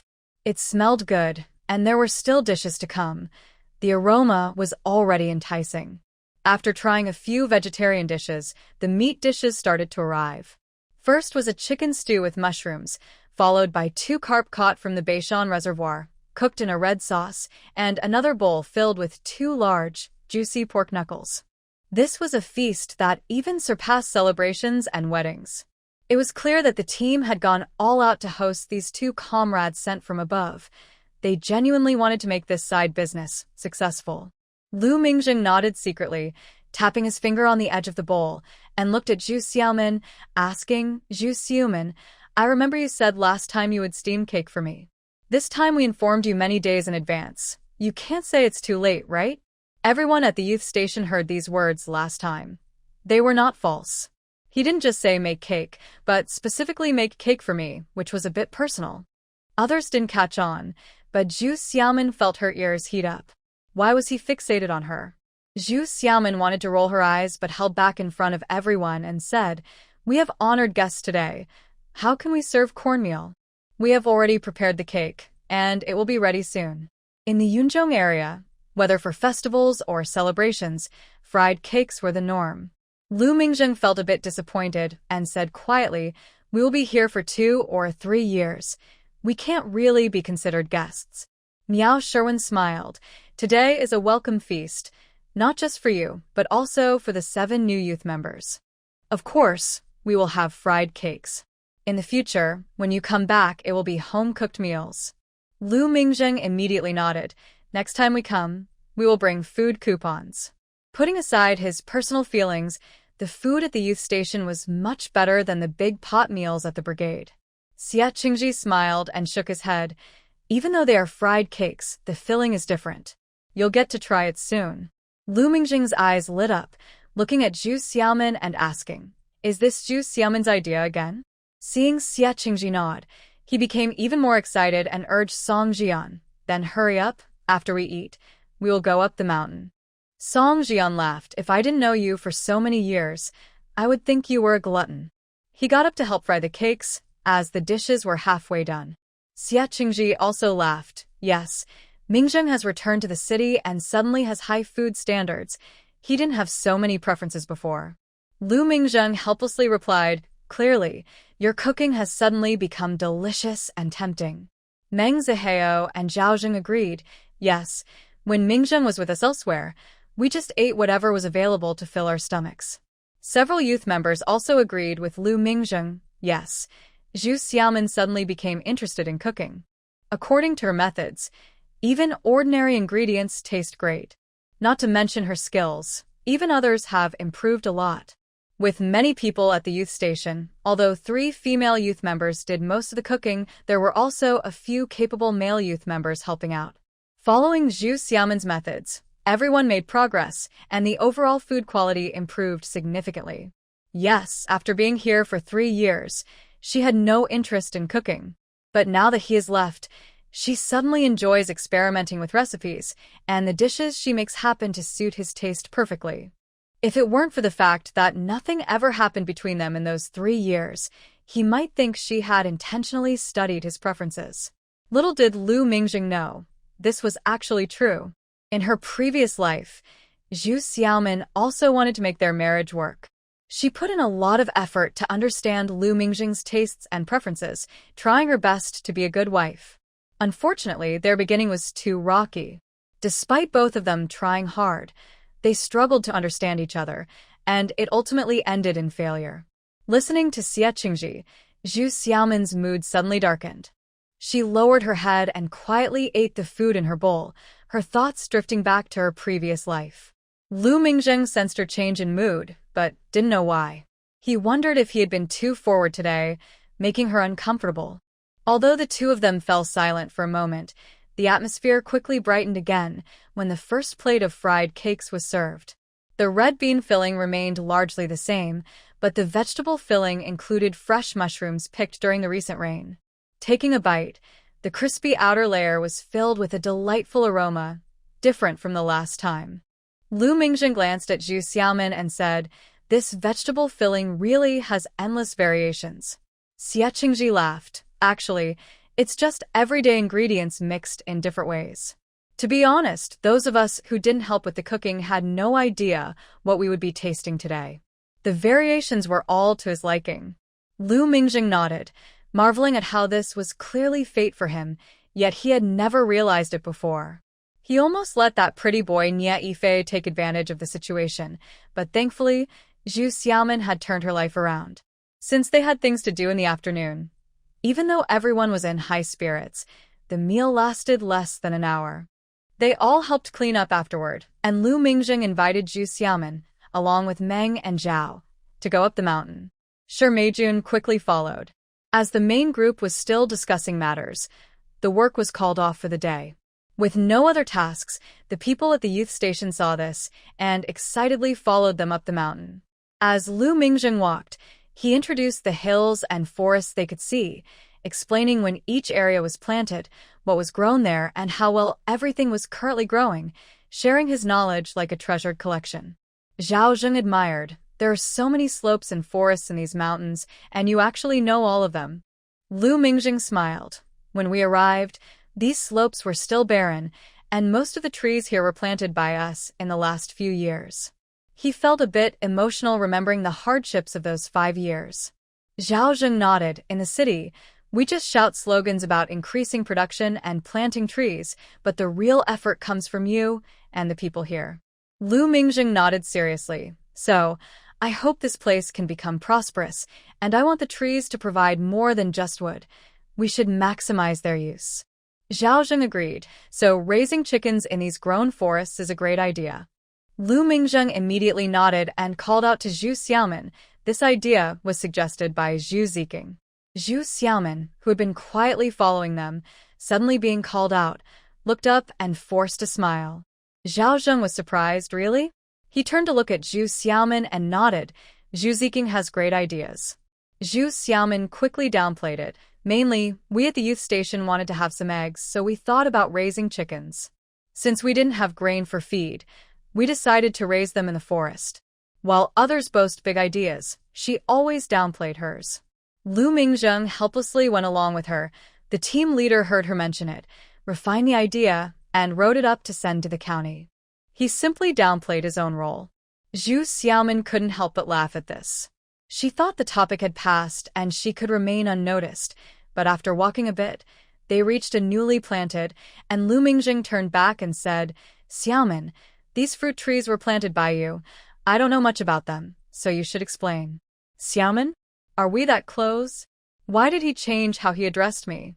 Zhu Xiaomin was stunned, staring at him blankly. In the past, he only changed how he addressed her after she became pregnant, but their relationship worsened later, and even the way he addressed her disappeared. What was going on today? When Lu Mingjing called her that, he was also surprised but found it flowed naturally. Seeing her look of shock, he couldn't help but smile and called out again, "Xiaomin. This guy is doing it on purpose."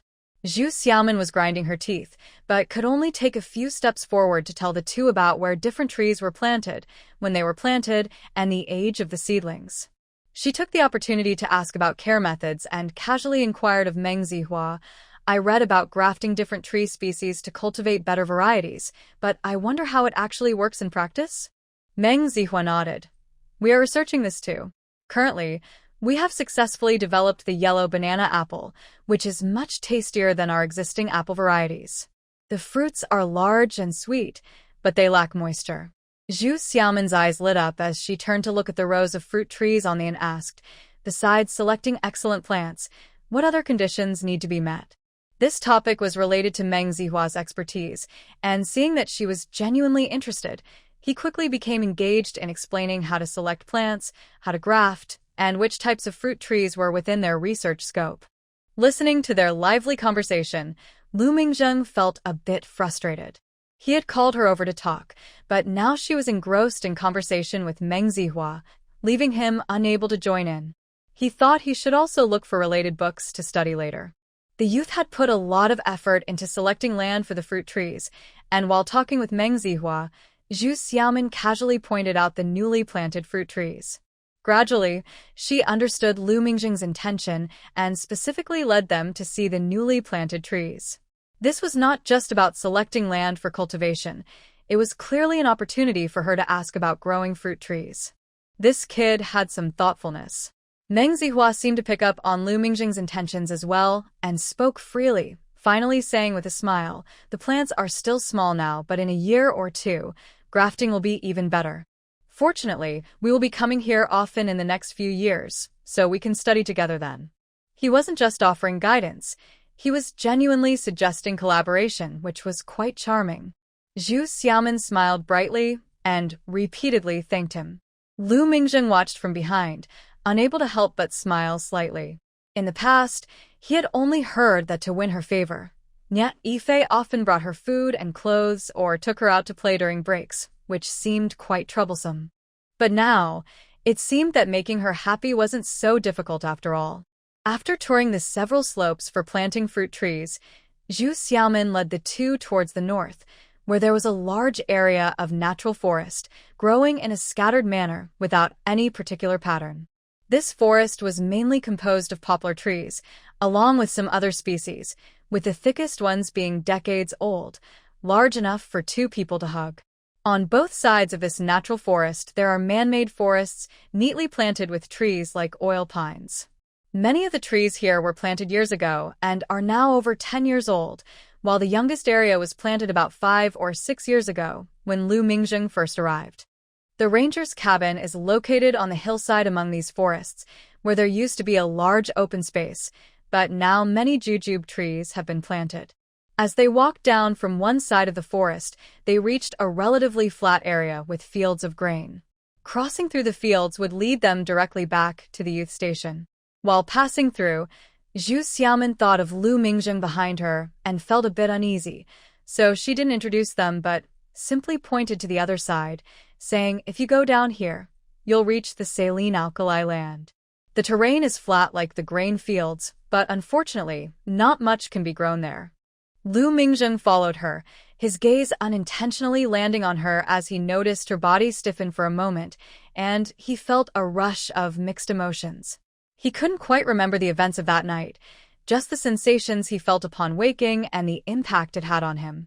Now, returning to this place, with the person from that night ahead of him, he felt an inexplicable surge of emotions. That person. Thankfully, it was her. Meng Zihua had no idea that the people around him were thinking such things. He nodded, saying, "Even if something could grow on the saline alkali land, there wouldn't be much yield. Only sunflowers can thrive there." Sunflowers? Zhu Xiaomin's eyes lit up. How can sunflowers grow on saline alkali land? Meng Zihua nodded. Yes, only sunflowers can grow in saline alkali soil. Zhu Xiaomin nodded repeatedly. Once our breeding base is established, we can plant some sunflowers in the surrounding empty land for silage and to produce sunflower seeds. Zhao Zheng, who was behind her, smiled at Lu Mingjing, saying, "This Zhu youth is quite clever." Lu Mingjing snapped back to reality and nodded in agreement. Yes, otherwise, she wouldn't have thought of starting a breeding business. As they spoke, they exited the forest and could see the saline alkali land below. The group of male youth following behind was already lively, discussing where to build chicken coops for easy access to the forest and where to set up sheep pens suitable for the hillside. Zhao Zheng and Meng Zihua also stopped on observing the extent of the saline alkali land below and quietly discussing their plans. Lu Mingjing finally found an opportunity, took a few steps forward, stood next to Zhu Xiaomin and whispered, "I thought you only read novels, but I didn't know you also read professional books." In the following decades, with the media and information developing rapidly, and after experiencing that fast-paced era herself, she only remembered bits and pieces. Zhu Xiaomin had no explanation, turned to him and made a face, still giving a half-hearted smile. Lu Mingjing raised an eyebrow, his gaze sweeping over the hillside and landing on the patch of saline alkali land, quietly asking, "Have you thought about the water source issue here? No matter what kind of development, water is always an essential resource." Hearing him talk about serious matters, Zhu Xiaomin's attention shifted immediately. She pointed to the other side of the hillside and asked, "Do you remember there's a stream over there? We can set up some devices to divert the water." "Devices?" Lu Mingjing replied. "Isn't that building a canal?" Zhu Xiaomin shook her head. "There are a lot of rocks over there, and the terrain is steep.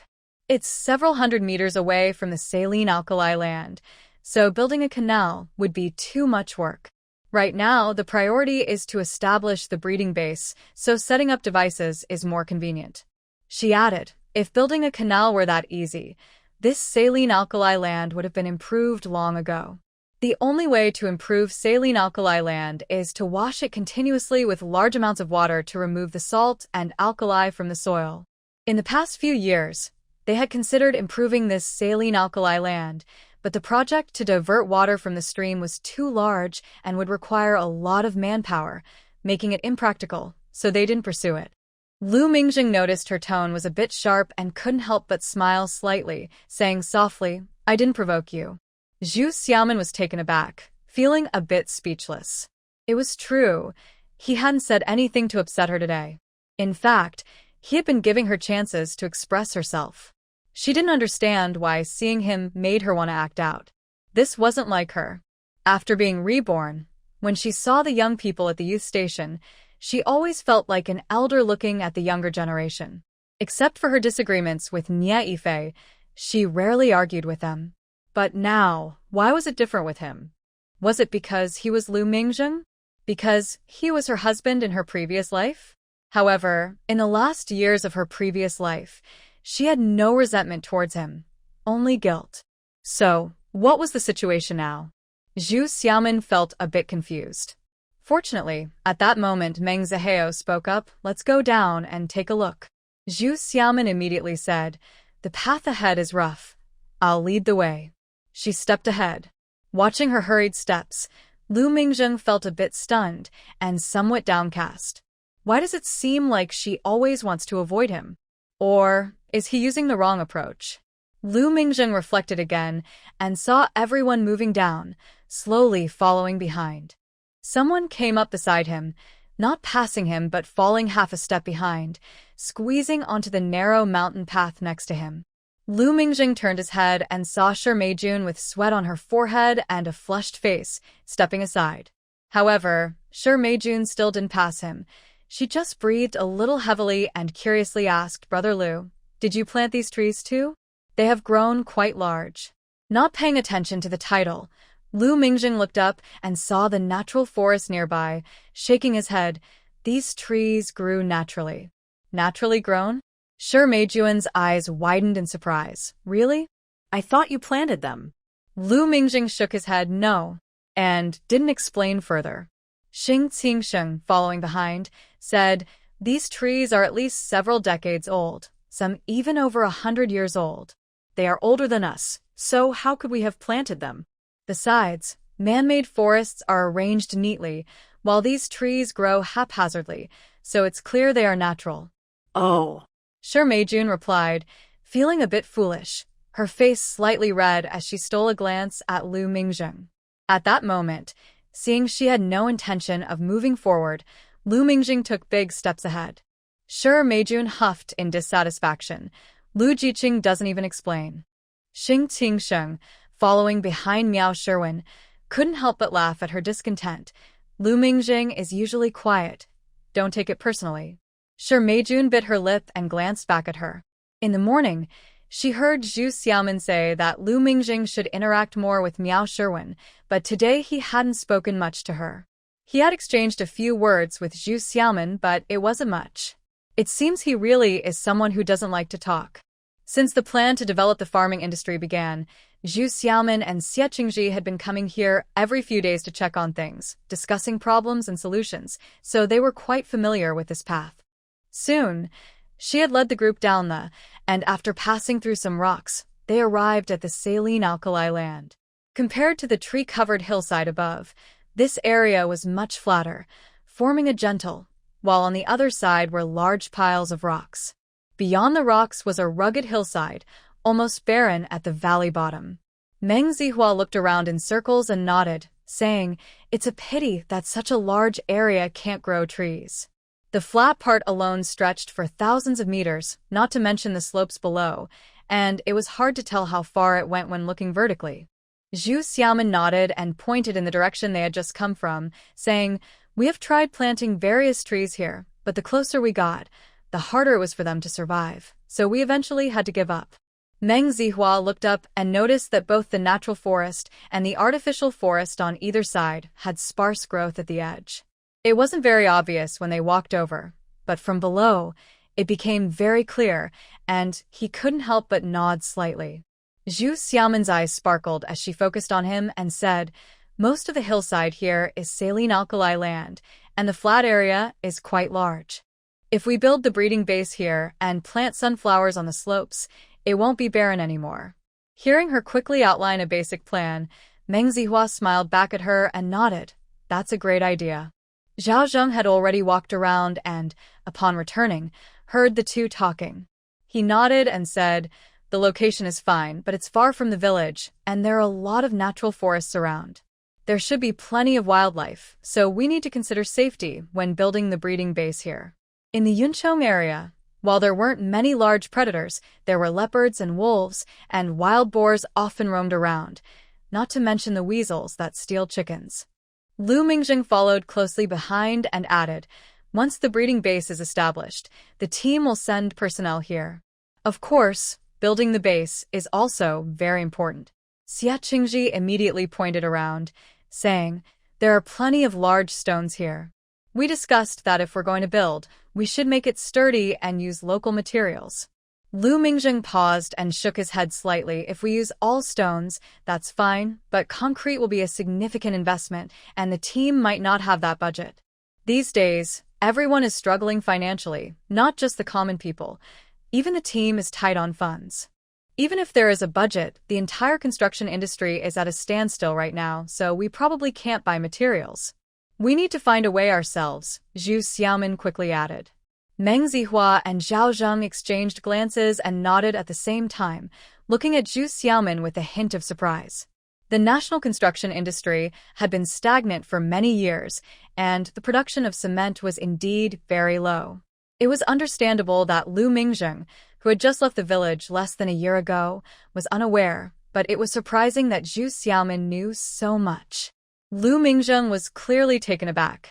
Seeing Zhao and Meng's reactions, he glanced at Zhu Xiaomen and humbly asked, "Is there any way to do this?" Zhu Xiaomen sighed. "Cement is made by mixing limestone and clay with other materials, crushing and grinding them, then firing them to create clinker and finally adding gypsum and other mixed materials. We can find the raw materials in the mountains or learn the techniques, but the firing equipment requires a significant investment." "So complicated?" The young intellectuals exchanged glances. Chun Sudong, who had been quiet, slowly interjected, "We can make a clay kiln for the firing equipment ourselves. I know the right mix of ingredients. The rest is mostly manual labor." He looked at Zhu Xiaomen and smiled. "I didn't expect you to know this, Zhu." What? Everyone turned to look at him in surprise. Chun Sudong shrugged. "My family used to run a cement factory." Zhu Xiaomen felt embarrassed. "I only know a little from reading. It's not much." This wasn't modesty. She was being honest. Chun Sudong thought she was being humble and shook his head, saying nothing. In those days, who would bother learning about such things unless they were in the field? Lu Mingjing asked, "You said we can make the firing equipment ourselves, but what about grinding?" Chun Sudong replied, "Honestly, that would have to be done by hand." Lu Mingjing pondered for a moment and nodded. "If we can solve the technical issues and have the raw materials, we need to report back and think of other solutions if necessary. Other solutions would mean chiseling stones together, but that would be a huge project. We might as well just build walls and use mud bricks inside," Zhu Xiaomen responded. Lu Mingjing chuckled. For such a large project, everyone would prefer to guard it manually. Indeed, for over a month, everyone had focused on building the chicken coop and sheep pen, discussing how to raise them, but when it came to actual implementation, the first step was already a challenge, and their enthusiasm dropped significantly. Zhu Xiaomen had anticipated this and immediately said, "Let's take it step by step. We can start by building with mud bricks, and once we have the funds, we can improve it gradually." Right. Everyone nodded in agreement. Once they had money, everything would be easier. Meng Zihua and Zhao Zheng nodded and began to study the terrain here, looking for the best locations for raising chickens and sheep. Lu Mingjing called Zhu Xiaomen to join him beside the two, discussing and making detailed notes. Shi Meijun followed along. listening to the conversation of a few people while holding a pen, unsure of what to write. She glanced at Zhu Xiaoman's notebook and saw that it was filled with several pages of notes, with only a few words visible. Looking over at Lu Mingzheng, she noticed he was also taking notes. She leaned in to see that he had drawn a hillside with some marks and labels, but she couldn't understand it. Unable to help herself, she asked, "Brother Lu, what are you drawing?" Lu Mingzheng paused for a moment and shushed her, still focused on listening to the others speak. Shi Meijun felt a bit wronged and glanced at Zhu Xiaoman, who was still writing without stopping. She listened closely to the conversation but couldn't figure out what was worth noting, and finally called out, "Sister Xiaoman." Zhu Xiaoman responded with a brief without looking up or stopping her writing. Shi Meijun bit her lip and turned to see that Miao Shiwen and Xie Qingji were also taking notes, completely absorbed in their work, and no one paid her any attention. She felt regret for taking on this task. After staying in the saline alkali land for over an hour, Lu Mingzheng led the way to the mountain stream that Zhu Xiaoman mentioned. As they walked, they pointed out the terrain and discussed ways to divert water. Shi Meijun followed behind, listening to their discussion. Zhu Xiaoman occasionally chimed in, but she couldn't understand what they were talking about, feeling frustrated. Meanwhile, Meng Zihua and Zhao Zheng grew increasingly impressed with Zhu Xiaoman. As they walked down the mountain toward the youth station, Meng Zihua remarked, "I didn't expect a female comrade like Zhu to have such knowledge. It's hard to believe without seeing it for ourselves." That's because she had lived a longer life and truly had seen and learned a lot. Zhu Xiaoman interjected, "Why does Comrade Meng still look down on female comrades?" Meng Zihua was taken aback, quickly waving his hand and laughing, No, it's my mistake. Women can hold up half the sky. We certainly can't underestimate them." Lu Mingzheng glanced at Zhu Xiaoman and quietly said, "It's true. Some of her ideas are things we hadn't even considered." He felt a mix of emotions. He initially thought he should take responsibility for what happened, but after his last visit, he found her quite charming and was drawn to her.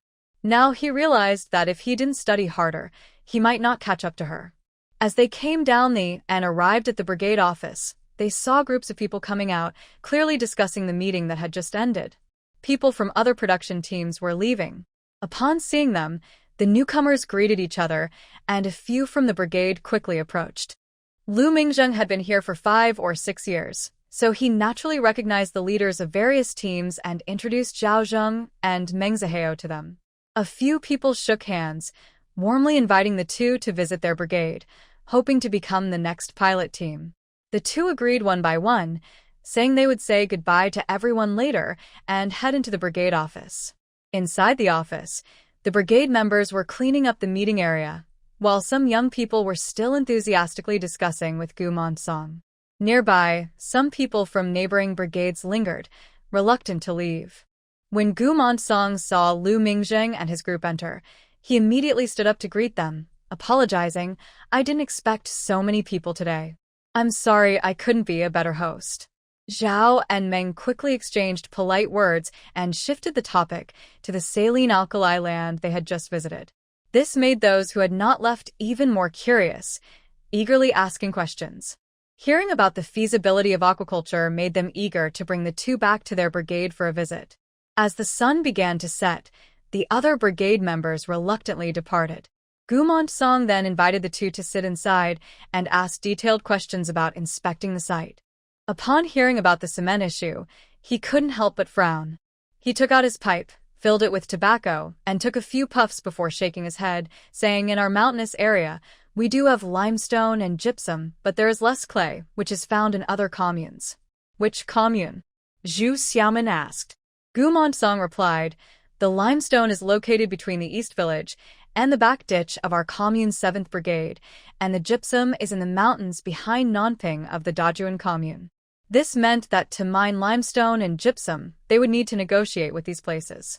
The 7th Brigade was manageable since it was part of their commune, but Nanping belonged to the Dajuan commune, which might be more challenging.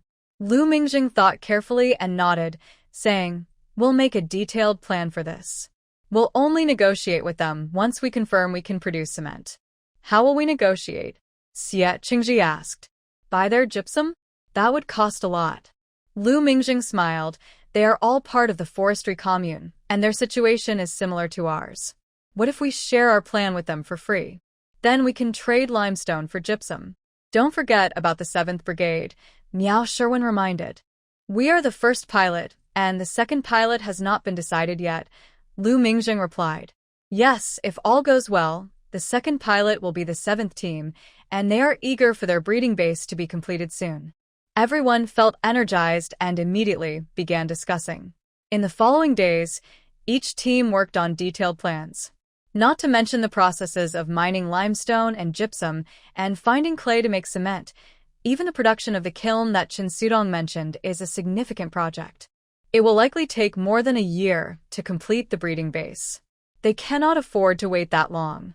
After several rounds of discussion, they decided to first build the chicken coop and sheep pen with mud bricks, start the side business, and increase the number of workers to oversee it. Once they have more resources, they can slowly build the stone outer walls. With the decision made, the next step was to plan the breeding base. They left space for the future wall and designated areas for the chicken coop and sheep pen. The first step was to drive piles between the rocks to create a waterway to bring water from the mountain stream. This idea came from Zhu Xiaomin. Creating a channel would require significant work on the rocks, but driving wooden piles and setting up a water pipe would be much easier. So, before the autumn harvest began, the team allocated 3 production groups, one for driving piles to divert water and another for clearing stones from the saline alkali land. As the project progressed, Lu Mingjing and Zhao and Meng took this opportunity to return to the county to complete other tasks. The youth production team, having been involved in the entire plan from the start, took turns supervising the project. Although the female youth group did not supervise this task, they needed to record the progress, so Zhu Xiaomin visited daily to document it. On the first day, they drove down 17 wooden piles at the chosen site. On the second day, they drove down 23 more. On the third day, they faced a challenging cliff and managed to drive in only 5 piles. On the fourth day, the piles finally reached the edge of the stream. On the 5th day, they connected the water pipes purchased from the county, gradually extending towards the stream. On the 6th day, a flexible curved pipe connected the stream and the water pipes, and within minutes, water flowed out from the other end, moving through the newly dug water channel down the moment the water flowed out, there was great excitement at the base. After these 6 days, the area designated for the breeding base was cleared, and a large pile of yellow earth was created. Everyone quickly began fetching water and mud to start making mud bricks. This is a significant victory. Zhu Xiaomin immediately wrote a report and handed it to Gu Montsong to deliver to the county. Lu Mingjing received the news and returned with Zhao and Meng 3 days later. Seeing the continuous flow of water from the mountain stream, he couldn't help but admire it and glanced at Zhu Xiaomin, giving a slight nod. Meng Zihao was less reserved. He gave a thumbs up and sincerely said, "If it weren't for your method, this breeding base wouldn't have started for a long time." In just 6 days, with a distance of a few hundred meters and various rocks, digging a channel would have taken a lot longer. Zhu Xiaomin quickly replied, "This is a shortcut. The posts are wooden and need regular maintenance and replacement." Meng Zihao shook his head. "As long as the base is successfully built, when we can construct the outer wall, we can replace the wooden posts with stone ones." "That's a good idea." Zhu Xiaomin nodded but added, "It will take at least a month to build the chicken coops and sheep pens. We already have detailed blueprints, so you don't need to keep running back and forth." Zhao Zheng smiled from the side. "This is our most important task right now. Although construction isn't our specialty, we want to see every step." Meng Zihao quickly agreed. "Yes, yes." After checking the progress of the breeding base, the group continued walking back down. Once they passed that hillside, they saw a lively scene of labor on the opposite side. Meng Zihao asked, "Are they planting trees over there?" Zhu Xiaomin nodded. "This year, our task is to plant 20,000 acres, and we still have a few thousand acres left to complete before the autumn harvest." "What kind of trees? Can we go take a look?" Meng Zihao asked. "Of course," Zhu Xiaomin replied. immediately nodding and leading the group down a different path. Lu Mingjing followed behind and explained to the two, it will start freezing here by mid-November, and it won't thaw until the end of March next year. That's 5 months without being able to work. Plus, we have to prepare the fields for spring planting and autumn harvesting, so this 20,000-acre task is quite tight. Zhu Xiaomin continued, sometimes early November isn't too cold, and we can still do some digging and clearing to prepare for next year. Once it completely freezes, the ground will be too hard to work. After a pause, she added, in a previous meeting, it was agreed that when it freezes, no other work can be done. Everyone will be reassigned to clear the stones around the breeding base, so we can plant sunflowers next year. A few people nodded in agreement. Zhao Zheng asked, how much longer will it take for the chicken coop and sheep pen? Zhu Xiaomin smiled, those projects are easier. The weather is still warm, so the mud bricks will dry in 3 days of sun. The foundation is already dug, and the walls of the first chicken coop. She calculated the time in her head and nodded. It will be ready in about 10 days. After that, the roof will take some time, but it won't exceed half a month. What about the sheep pen? Zhao Zheng asked. The sheep pen is even simpler. It will take about 10 days, Zhu Xiaomin replied. Then we can prepare for the chicks and lambs, Meng Zihao said. The secretary has already contacted the county supply and marketing cooperative to help us get the chicks. They should be available now. Once the chicken coop is built, we can pick them up. The lambs will take a bit longer, Zhu Xiaomin explained. Lu Mingjing interjected, I will find a way to get the lambs. Really? Zhu Xiaomin was surprised. Lu Mingjing nodded. A few days ago, I reported this plan to the city, and they took it seriously. They will have several departments support us, so we should be able to get some lambs. That's great. Zhu Xiaomin almost cheered but quickly asked, it will be cheaper than buying them ourselves, right? Lu Mingjing smiled. I will try to convince them to provide them for free. Is this too good to be true?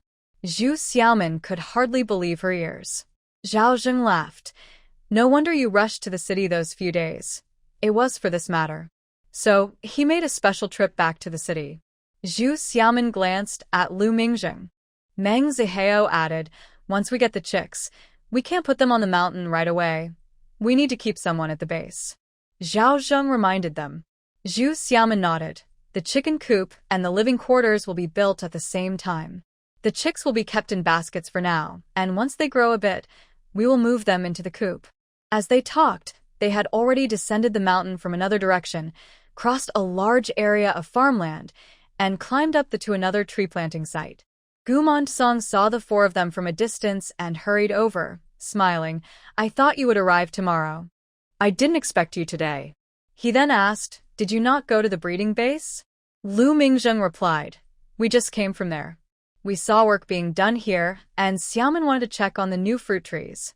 Gumon Song immediately nodded and pointed to the top of the saying, there we planted a patch of peach trees, and next to them are pear trees, all planted today.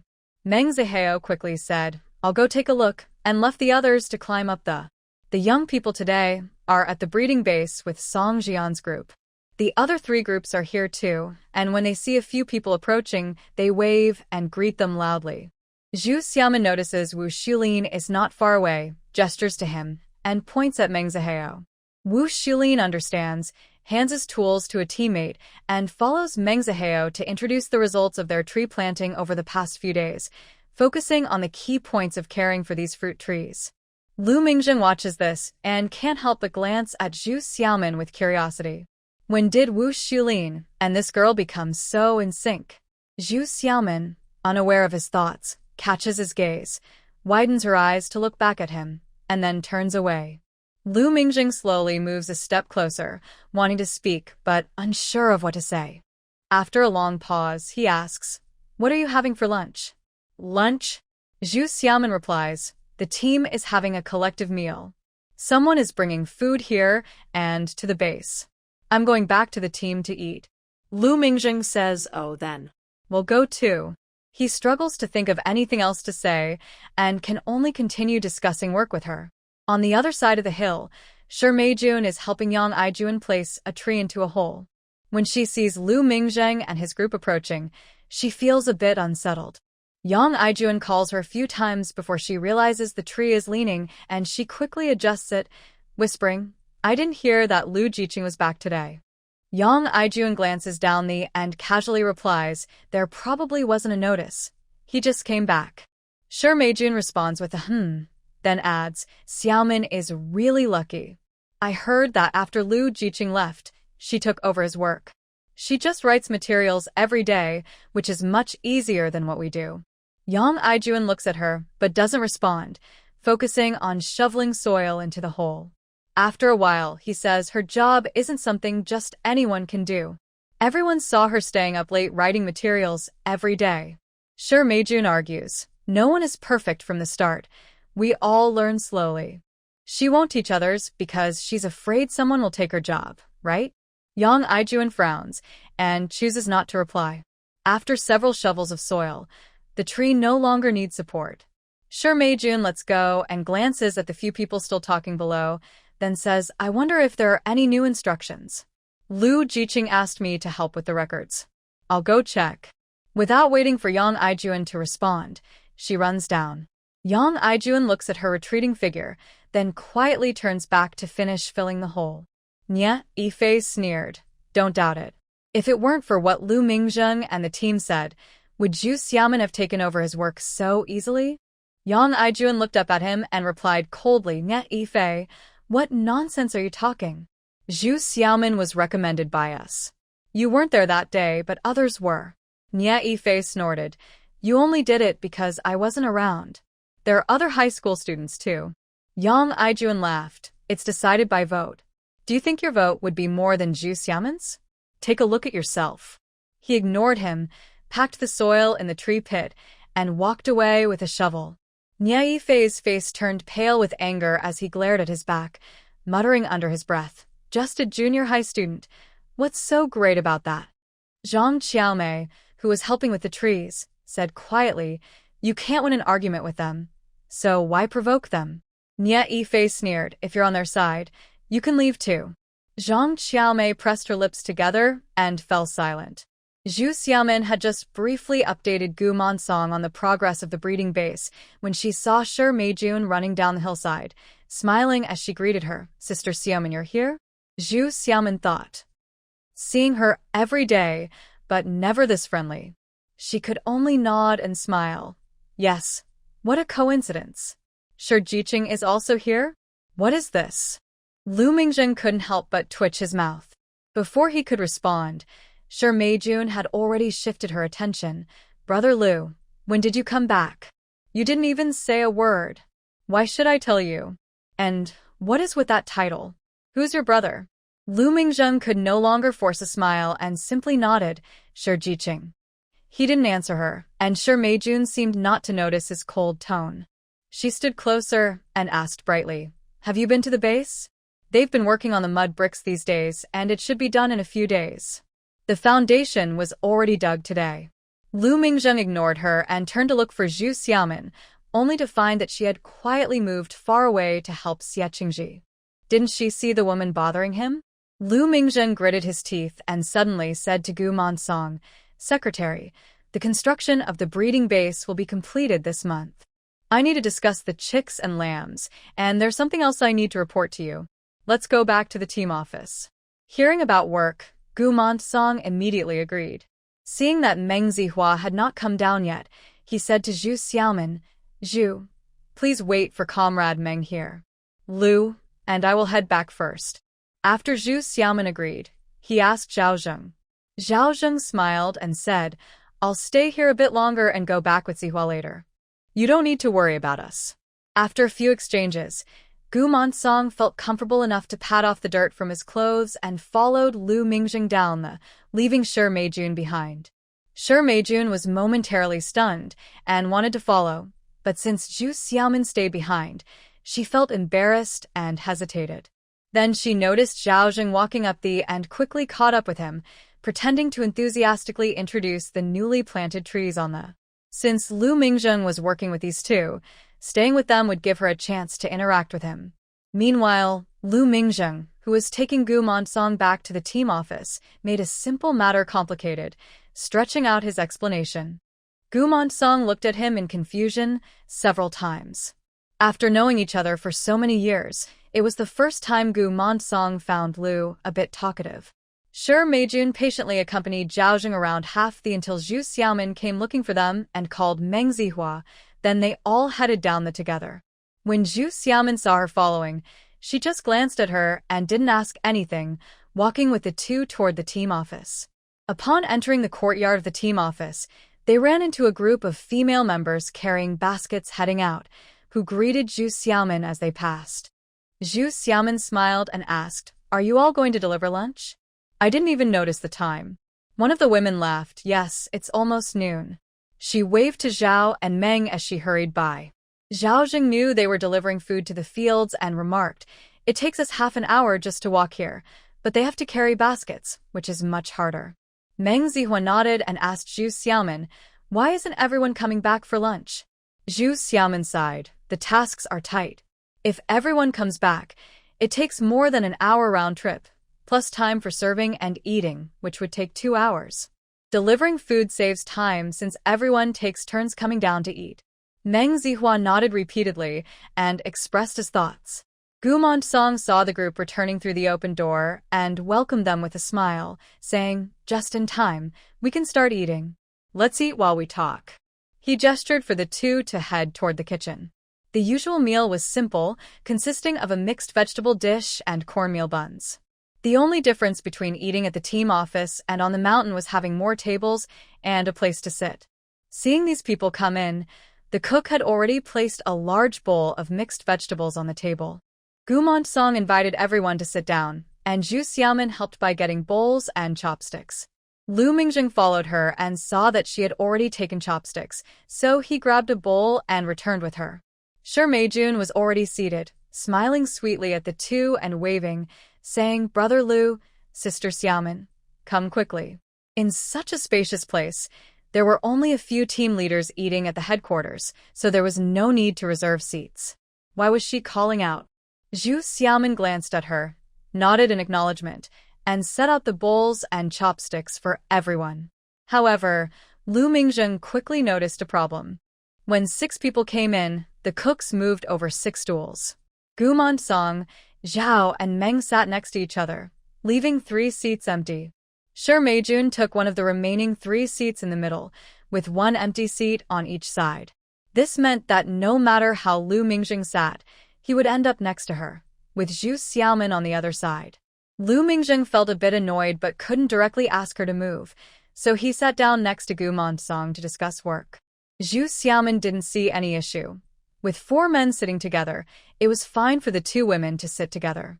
Everyone served themselves food and began eating, while still discussing the breeding base. Sure Meijun listened to their conversation, tried to join in a few times, but no one responded, leaving her feeling frustrated.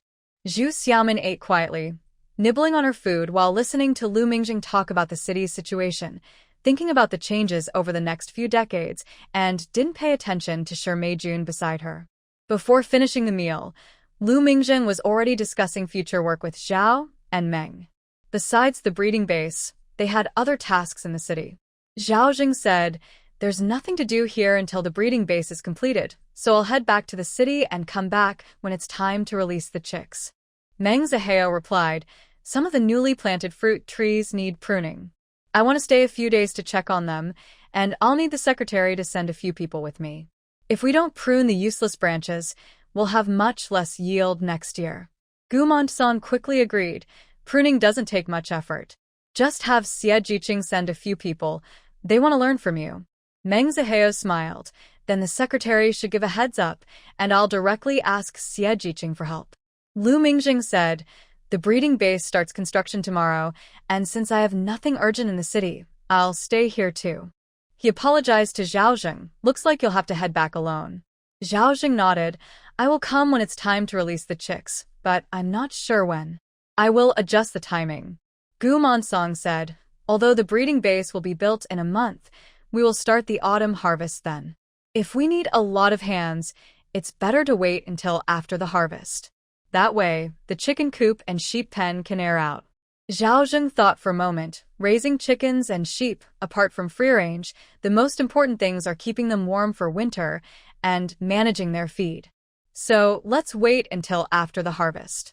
Or Mingzheng can contact me, and I can bring the lambs you need, so you won't have to make another trip. Lu Mingzheng immediately agreed. That sounds great. The plan was set. Shi Meijun heard that Lu Mingzheng would stay in the village, and her eyes lit up. She immediately said to Zhu Xiaomin, Sister Xiaomin, is the base starting construction tomorrow? Can I help you keep track of things? Zhu Xiaomin was taken aback and replied, I only need to go once a day to check the progress. There's no need for extra help. Then I can run errands. It's a long mountain road, and you won't have to work so hard, Shi Meijun quickly offered. Lu Mingzheng frowned. Let Zhu Ziqing handle it instead. Why? Shi Meijun felt wronged. I just want to help Sister Xiaomin. Zhu Xiaomin thought, I'm not busy. Lu Mingzheng asked, isn't Zhu Ziqing's job to keep track of work points? Doesn't Shi Ziqing need to earn points too? Shi Meijun replied, work points are only counted at the end of the year, right? Lu Mingzheng nodded. Points are needed to receive food. Without points, you won't get any rations. Shi Meijun argued, when we arrived, we brought food with us.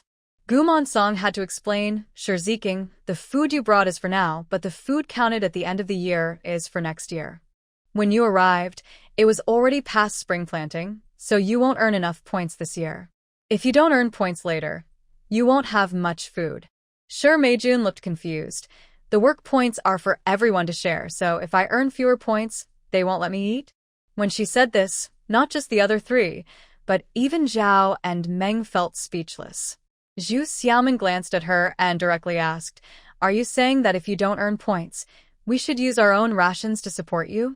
In her previous life, she was already considered lazy, but she rarely delayed earning points.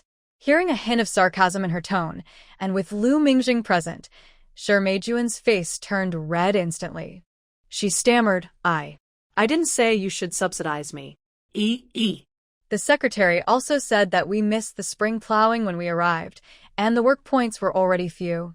So you can't blame me. Zhu Xiaomin shrugged. Having few work points and not earning any are two different things. She had initially wanted to ignore this girl who had caused her a lot of trouble in her past life, but unfortunately, Shi Meijun insisted on being in her way. Shi Meijun's face alternated between red and pale as she looked at Lu Mingzheng for help several times.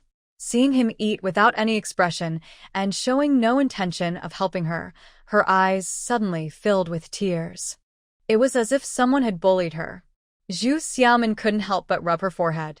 Meng Zihua felt a bit sorry and said, sure, you just arrived and don't know the village's situation. It's okay, she just wants to contribute to the breeding base. Once she understands, everything will be fine. Although he was trying to help, he didn't suggest that she join the breeding base. Shi Meijun felt a lump in her throat, unable to express her feelings. She tossed her steamed bun into the bowl and choked out, I'm full. I'm going back to work. She glared at Lu Mingzheng and ran off. Now she was angry. Zhu Xiaomin almost rolled her eyes. Gumon Song looked at her half-eaten bowl of vegetables and half a steamed bun, feeling a bit sorry. He shook his head and sighed. Young people really don't understand how tough life can be, wasting food. With another sigh, he took her bowl, broke the part of the bun she had bitten, and added it to his own bowl with the vegetables. Meng Zihua added, she just came from the city and hasn't faced hardships, so it's understandable. Zhao Zheng nodded in agreement. Yes, she'll be fine in time. Just as Zhu Xiaomin was about to ease the atmosphere, she heard Lu Mingzheng slowly say, when Zhu first arrived, she didn't miss so many work points. At most, she didn't put in much effort. Zhu Xiaomin suddenly choked on her bun, coughed a couple of times, and patted her chest before swallowing it down, turning to glare at him. Wasn't he the one who said she was spoiled and had a bad temper back then? What was he doing now? Was he teasing her? Zhao and Meng were also taken aback, glancing at Lu Mingzheng and then at Zhu Xiaomin, exchanging looks that conveyed unspoken meaning. However, Gumon Song didn't notice anything unusual. He nodded repeatedly, smiling. Yes, when Zhu first came, she looked like a delicate young girl, worried that a shovel would crush her. In the blink of an eye, so many years have passed. Zhu Xiaomin laughed. It's not that heavy with the shovel, but the pickaxe is really heavy. The first time I swung it, I fell backward. Hearing her description, a few people couldn't help but laugh, and the atmosphere relaxed immediately. Lu Mingzheng, worried that people wouldn't believe him, added, I have the record book of work points from every year. If you don't believe me, go check. Zhu Xiaomin sighed. Lu Mingzheng, be quiet. Just as she tried to change the subject, he insisted on adding, You're such a tall guy.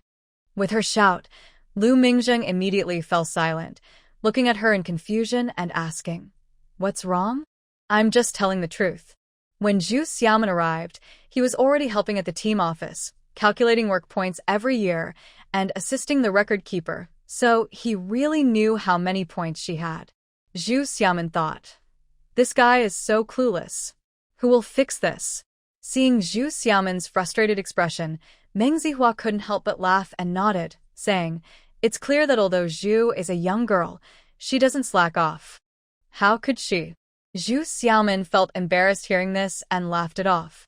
After lunch, Lu Mingzheng took Zhao Zheng to the village to catch a donkey cart to the town. Meng Zihua followed Gu Montong up the mountain, while Zhu Xiaomin stayed at the team office to summarize the work from the past few days. Huang Shaoan came over after finishing her meal, walked around, and seeing no one else, leaned in to ask, Xiaomin, did Lu leave? Zhu Xiaomin shook her head. Comrade Zhao is going back to the city, and he went to see him off to the town. Huang Shaoan sighed. There have been at least 17 or 18 young people who stayed here and then returned to the city, but Lu is the first to still think of us after leaving. I never noticed that before. Zhu Xiaomin paused her writing, thought for a moment and nodded. Yeah, he doesn't talk much, but he is quite nostalgic. She said this without any personal feelings. In her previous life, even after returning to the city, Lu Mingzheng had provided a lot of support to the team, whether it was seeds or livestock. Huang Shaoan nodded, and seeing her go back to writing, playfully nudged her and curiously asked, Hey, I have to ask you, it's been over half a year. Have you really broken up with Nya? Zhu Xiaomin couldn't write anymore, sighed and looked up at her. Have you seen me even talking to him? Huang Shaoan chuckled softly, squeezed closer and said mysteriously, It's better if you don't talk to him. You know, I heard he has someone new. What? Zhu Xiaomin was surprised and shocked. She really hadn't seen that coming. Huang Shaoan noticed Zhu Xiaomin's surprised expression and became more interested. She whispered, Aunt Qian said she saw Nya Yifei come out of the small woods at Deyatu with a woman a few days ago, looking quite smitten. Deyatu is the place where she almost jumped off in her previous life, known for its many rocks and a cliff, which is why the villagers named it that. Zhu Xiaomin was surprised, and her curiosity was piqued. She quickly asked, Who was the woman? Huang Shaoan shook her head. As soon as she saw someone, she hid behind Nya Yifei, so I couldn't see who she was. What kind of gossip is this? It has no clear beginning or end. Zhu Xiaomin felt disappointed and waved her hand. It's probably just rumors. Nya Yifei wouldn't be interested in just anyone. Huang Shaoan laughed and nudged her. I know you're great, pretty from a good family and still in high school. No one can compare to you. Zhu Xiaomin smiled back. What I said is true. Besides other things, Nya Yifei wouldn't choose someone from a poor family. In her previous life, when she was criticized, she wanted to ask Nya Yifei for help and hoped to explain herself. But she heard him say that he wouldn't want a woman who wouldn't help his future, and he could tolerate her for a year only because of her good family background. Later, when she learned the truth, she realized that at that time, she was beneficial for his return to the city, so he used her without hesitation and then discarded her. After returning to the city, he indeed married the daughter of a high-ranking official and rose quickly. These are undeniable truths with no doubts. Now, in this village, which woman could help him? Huang Shaoan raised her eyebrows and asked, What about the new recruits, Shi and Wang? Zhu Xiaomin nodded. Shi is also a high school student and her family background seems decent. Wang graduated from middle school and comes from an ordinary family. Could it be Shi? Huang Shaoan asked. Zhu Xiaomin shook her head firmly. No. How do you know? Huang Xiaowan was confused. Because Lu Mingjing is her target. But since this matter was brought up by Shi Meijun herself, she couldn't say anything and just shook her head. She hardly interacts with Nie Yifei, and she's only been here a short time, mostly participating in group activities. As for Miao Sherwin and Zhang Qiaomei, they've been here for several years, and she knows their situations. They come from ordinary families and don't meet Nie Yifei's criteria for a partner. Huang Xiaowan nodded, and her own target was also gone. Zhu Xiaomin rested her chin on her hand, feeling puzzled. If Nie Yifei really has a girlfriend, why is he being so secretive about it? In the past, even when he was pursuing her openly, everyone knew about it. Now, hiding it after being caught seems strange. Huang Xiaowan shook her head. If you can't figure it out, we definitely won't. That was true. Zhu Xiaomin sighed and waved her hand. Whatever, let him be. She continued to organize her materials. Huang Xiaowan laughed. Looks like you really have no feelings for him anymore. Zhu Xiaomin scoffed. I haven't for a long time. Not for decades. Huang Xiaowan decided not to disturb her anymore and went next door to gossip with Xia Chunhua. After some time, Zhu Xiaomin finally finished organizing her materials. Just as she was tidying up, she heard someone whistling at the door. Turning around, she saw Qian Tuzu standing there, grinning at her. Xiaomin, are you busy? Zhu Xiaomin's heart skipped a beat. She calmly nodded and pointed to the next room. The accountant and scorekeeper are next door. She ignored him and continued packing her things. Suddenly, she felt someone hug her from behind, and Qian Tuzu's mischievous voice came close. Those two have gone out. Are you waiting for your brother? Feeling flustered, Zhu Xiaomin shouted, Qian Tuzu, let go of me. She elbowed him hard.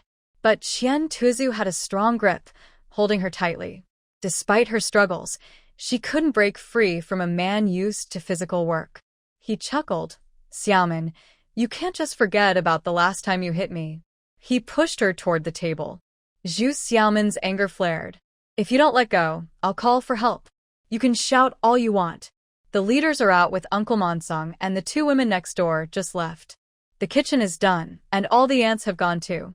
No one will hear you. Qian Tuzu laughed, pressing her down on the table and reaching for her pants. Zhu Xiaomin's heart sank. She kicked back, but felt him loosen his grip. With a loud thud, Qian Tuzu cried out in pain, followed by a cold voice saying, Qian Tuzu, you're getting bolder. Before he could respond, a sharp slap echoed in the room. Zhu Xiaomin jumped up and, without checking who it was, rushed over and grabbed a teapot to throw at Qian Tuzu's bald head.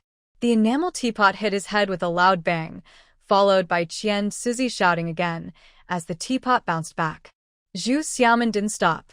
She swung again, aiming for the brightest spot. Another bang echoed as Qian Tuzu's head buzzed, and he couldn't help but shout, You, let go. Hurry up.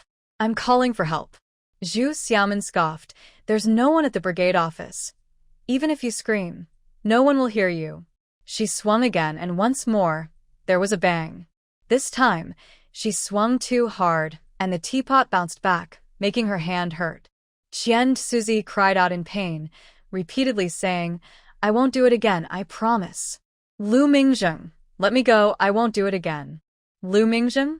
Zhu Xiaomin paused and looked up, finally seeing that it was Lu Mingjing standing in the backlight, twisting Qian Tuzu's arm. She hesitated for a moment and didn't swing again. Lu Mingjing sneered, Let you go? You're out here acting like in broad daylight, and you want me to let you go? He tightened his grip and raised his knee, striking Qian Tuzu in the stomach. Qian Tuzu shouted in pain, crying out, Lu Mingjing, what's it to you? Zhu Xiaomin isn't your wife. I should be allowed to date. Who is your date? Zhu Xiaomin shouted angrily, raising the teapot again and hitting him the head. Lu Mingjing gritted his teeth and cursed, Dating? What you were doing just now is called dating. Come on, let's go find the brigade's secretary and sort this out. Let's see if Zhu Xiaomin is really dating you. After saying that, he dragged Qian Tuzu out. Lu Mingjing, if you take me there, I'll say I slept with Zhu Xiaomin, No one will get away unscathed. Qian Suzy panicked, shouting loudly. Zhu Xiaomin was even angrier, quickly catching up and hitting him on the head several times. Dizzy and dazed from the blows, Qian Suzy's tone softened as he pleaded. All right, Lu Mingjing, no. Big brother, uncle, grandpa, please let me go. I won't say anything, really. His frantic shouting reminded Lu Mingjing, who looked at Zhu Xiaomin and asked, Xiaomin, what do you think? Though Zhu Xiaomin had been hitting him, her hand hurt, and her anger hadn't faded. She kicked Qian Suzy's leg twice and gritted her teeth, saying, let you go? In your dreams. This time, you really need to face consequences, or you won't learn your lesson. He waved his hand and shouted, Lu Mingjing, let's go. Wait.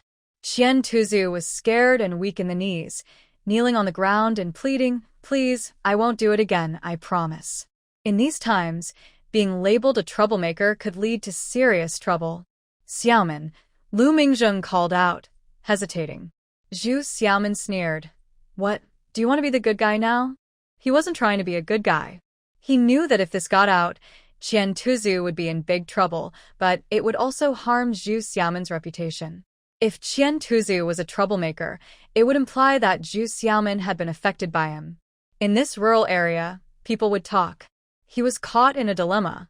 Lu Mingjing shook his head. If you're angry, just give him a good beating. If he dares to do this again, we'll settle it together. I won't do it again, I promise. Qian Tuzu begged. Zhu Xiaomin was furious. Are you really defending him? He was actually defending her. Lu Mingjing sighed, glancing at the entrance of the village office, knowing someone could come at any moment. He twisted Qian Tuzu's arm and whispered, let's go, dragging him away. Qian Tuzu was shocked, his legs dragging on the ground, trying to resist, but Lu Mingjing was strong and continued to pull him along. Zhu Xiaomin didn't ask questions and followed them outside.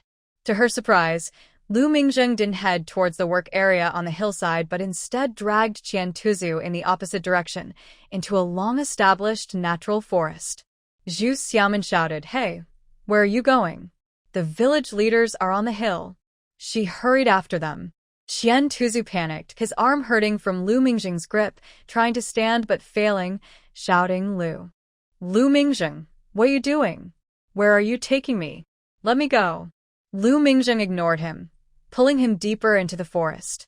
After going down he finally stopped, stepping on him and unbuckling his belt. At that time, most rural people didn't use leather belts, just cloth or rope. Qian Tuzu couldn't resist and was quickly tied up, leaning against a tree. Qian Tuzu was pale with fear, stuttering Lu Mingjing, what do you want? Lu Mingjing took a few steps back, seeing Zhu Xiaomin catch her breath as she arrived, and pointed, Go ahead, hit him until you're satisfied. Zhu Xiaomin was speechless. She meant to take him to report and have him face the consequences for his actions. Qian Tuzu was startled and quickly turned to run. However, his belt had been pulled off and his pants had no elastic, so as soon as he ran, his pants slipped down. He tripped and fell face first into the dirt, revealing his colorful underwear. Lu Mingjing took a few steps forward and was already beside Zhu Xiaomin.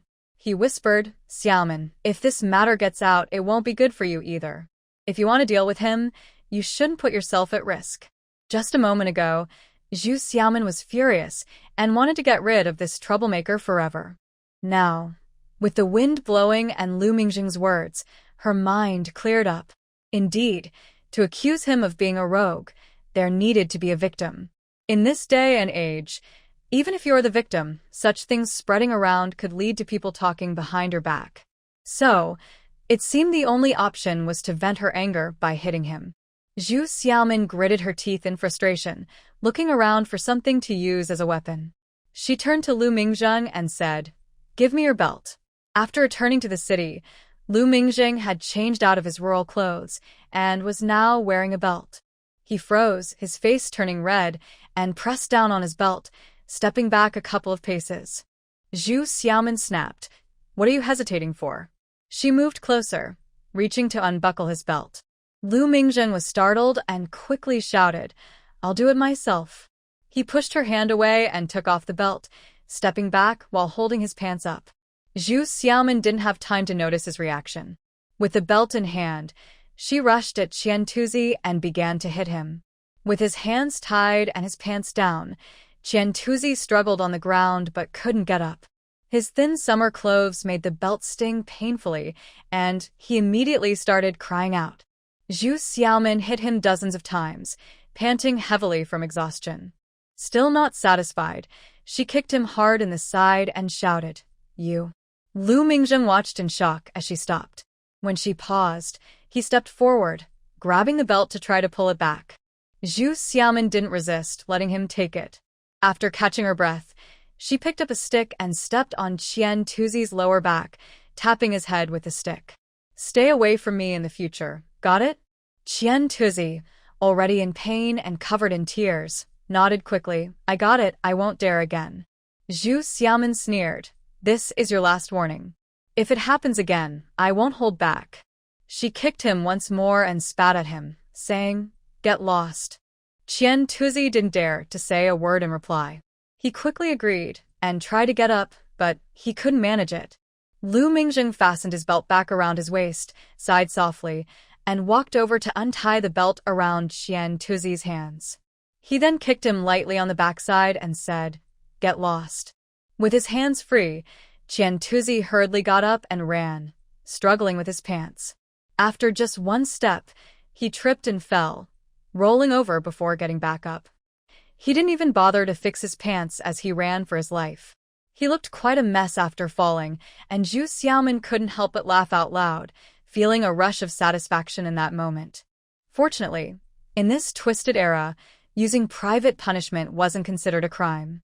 Seeing her laugh, Lu Mingzheng felt relieved and followed Qian Tuzi's retreating figure, asking in a serious tone, "Why did you say this time and mention 3 strikes?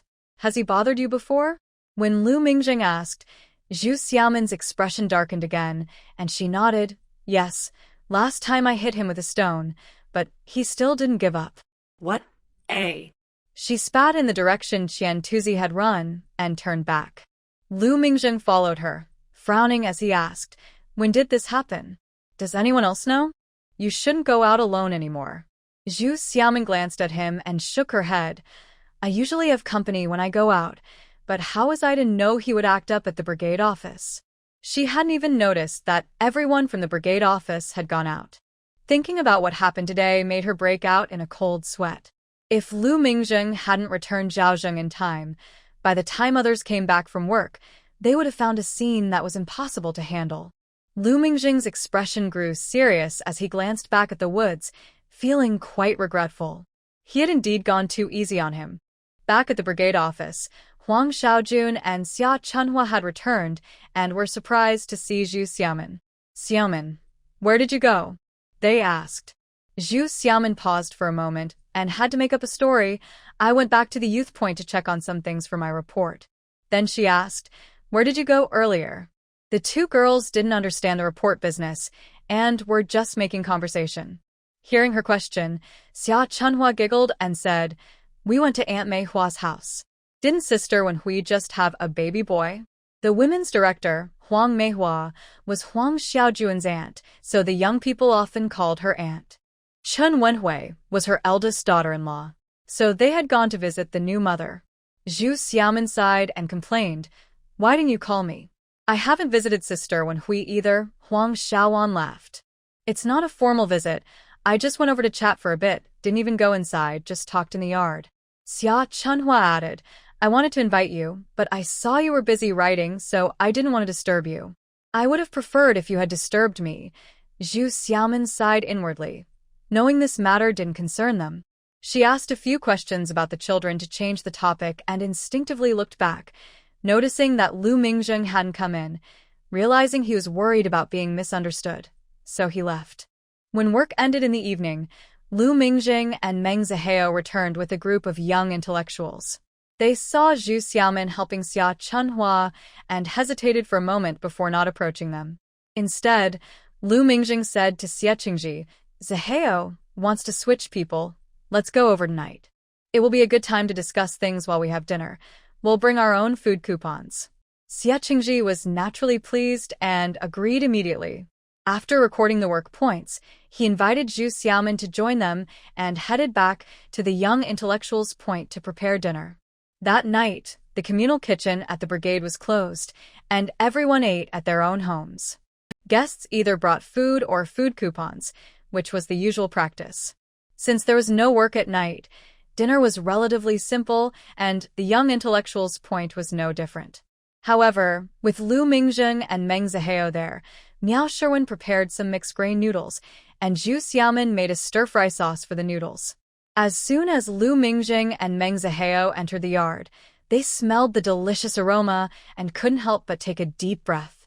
Meng Zihao laughed, saying, "Same ingredients, but the food at the young intellectual's point tastes better." The meal at the brigade earlier, with its mixed vegetables including potatoes, cabbage, and noodles, along with some pork slices, didn't taste good at all, and even the steamed buns were hard to swallow. But the simple dish of scrambled eggs with tomatoes at the young intellectual's point was incredibly flavorful. Xie Qingji came over with a smile to greet them. What a coincidence.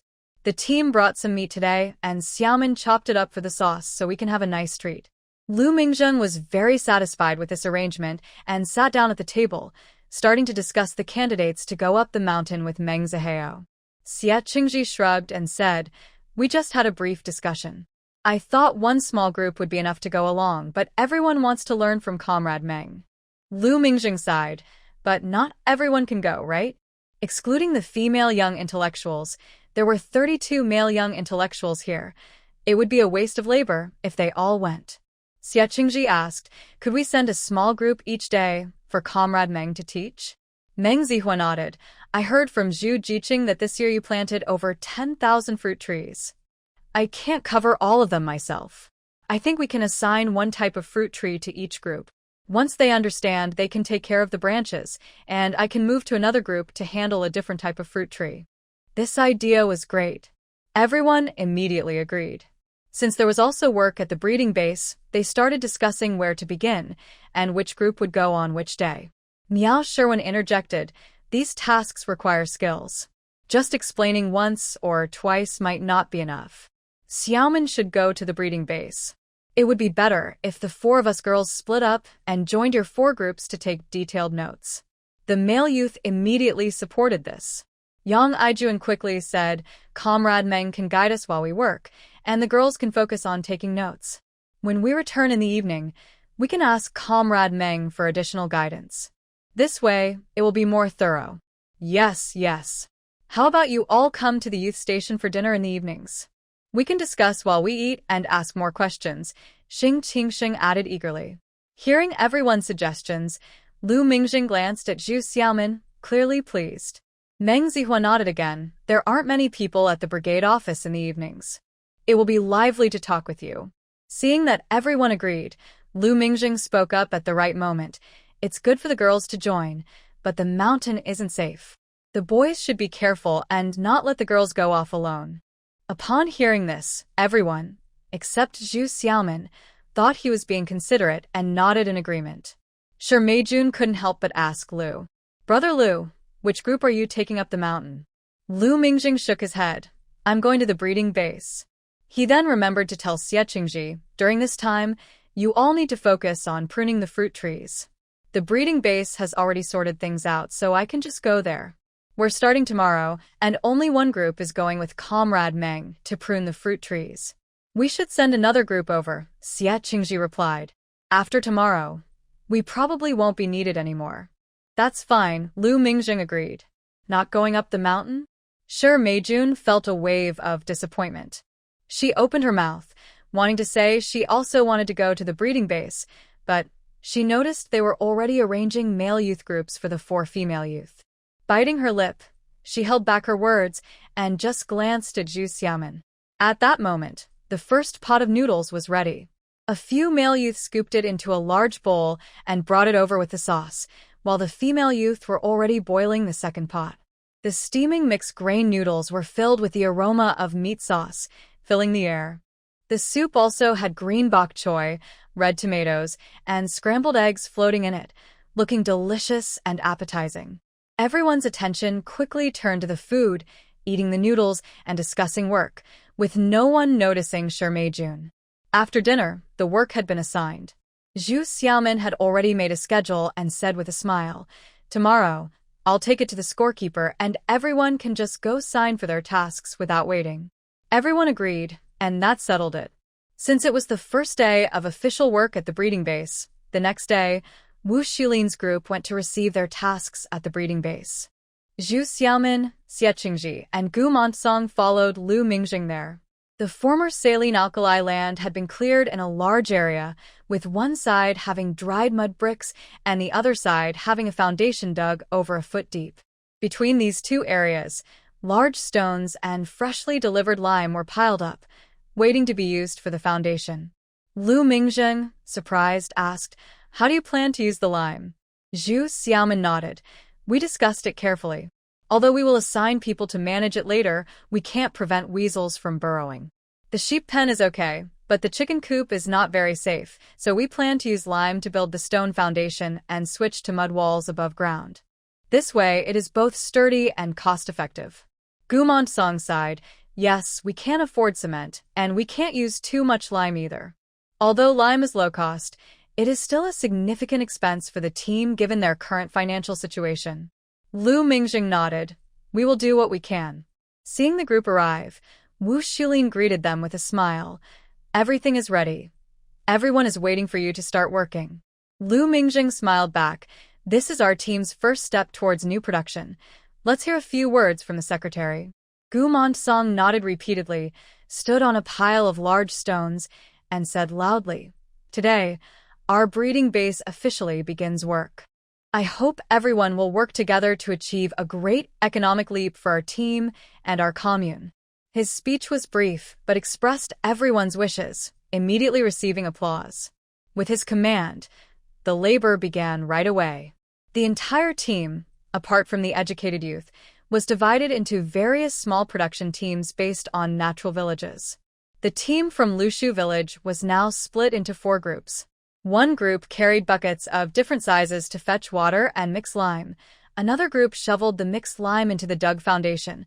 The third group transported stones, and the fourth group layered the stones down. Everyone was busy but organized, working in harmony. The order was maintained by the educated youth from Wu Xulin's group, who adjusted the manpower as needed to ensure that the speed of all 4 teams was synchronized, maximizing time efficiency. Once the foundation was set and mud bricks were needed, there would be no need for someone to pass them. Some workers could then be freed up to continue making mud bricks. No one wanted to be idle. After surveying the site, everyone rolled up their sleeves and joined in the labor. Meanwhile, Meng Zihua had already taken Song Jian's group up the mountain with ladders and saws, starting with the most abundant yellow peach trees. Yellow peach trees thrive in sunlight, so they were mostly planted on the sunny slopes of the South Mountain, stretching out in rows. Meng Zihua observed and nodded slightly. "These should be 2-year-old saplings. If we take good care of them for another 2 years, they will bear fruit." He began pruning while explaining the pruning techniques and the characteristics of yellow peach trees, telling everyone which branches could be used for cuttings. Miao Sherwing, who was following along, quickly said, "We should collect these branches for cuttings and grow them in the open space outside our educated youth site. Next year, we can save on costs." Several male educated youths agreed, discussing which branches to select while placing the already cut ones into their baskets. Meng Zihua smiled and said, "Miao is quite resourceful." Miao Sherwing replied with a smile, "Most of our fruit trees this year came from the 8th team, and it took a lot of effort. Now that we can grow our own saplings, we should do it. It will be useful in the future." Meng Zihua nodded in appreciation and said nothing more. Everyone learned while they pruned. At noon, Song Jian sent 2 male educated youths back to the team headquarters to fetch lunch, and they ate in the woods before continuing their work. By the end of the day, they had only pruned a few dozen saplings but had brought back 2 large baskets of branches suitable for cuttings. Xie Qingji couldn't help but laugh. "At this rate, how much space will we need to grow all these saplings?" Miao Sherwin smiled. "We have tried our best to choose the best ones. For now, we will nurture them, and after the autumn harvest, We will discuss with the team about setting aside a piece of land from this year's seedlings to grow fruit tree saplings.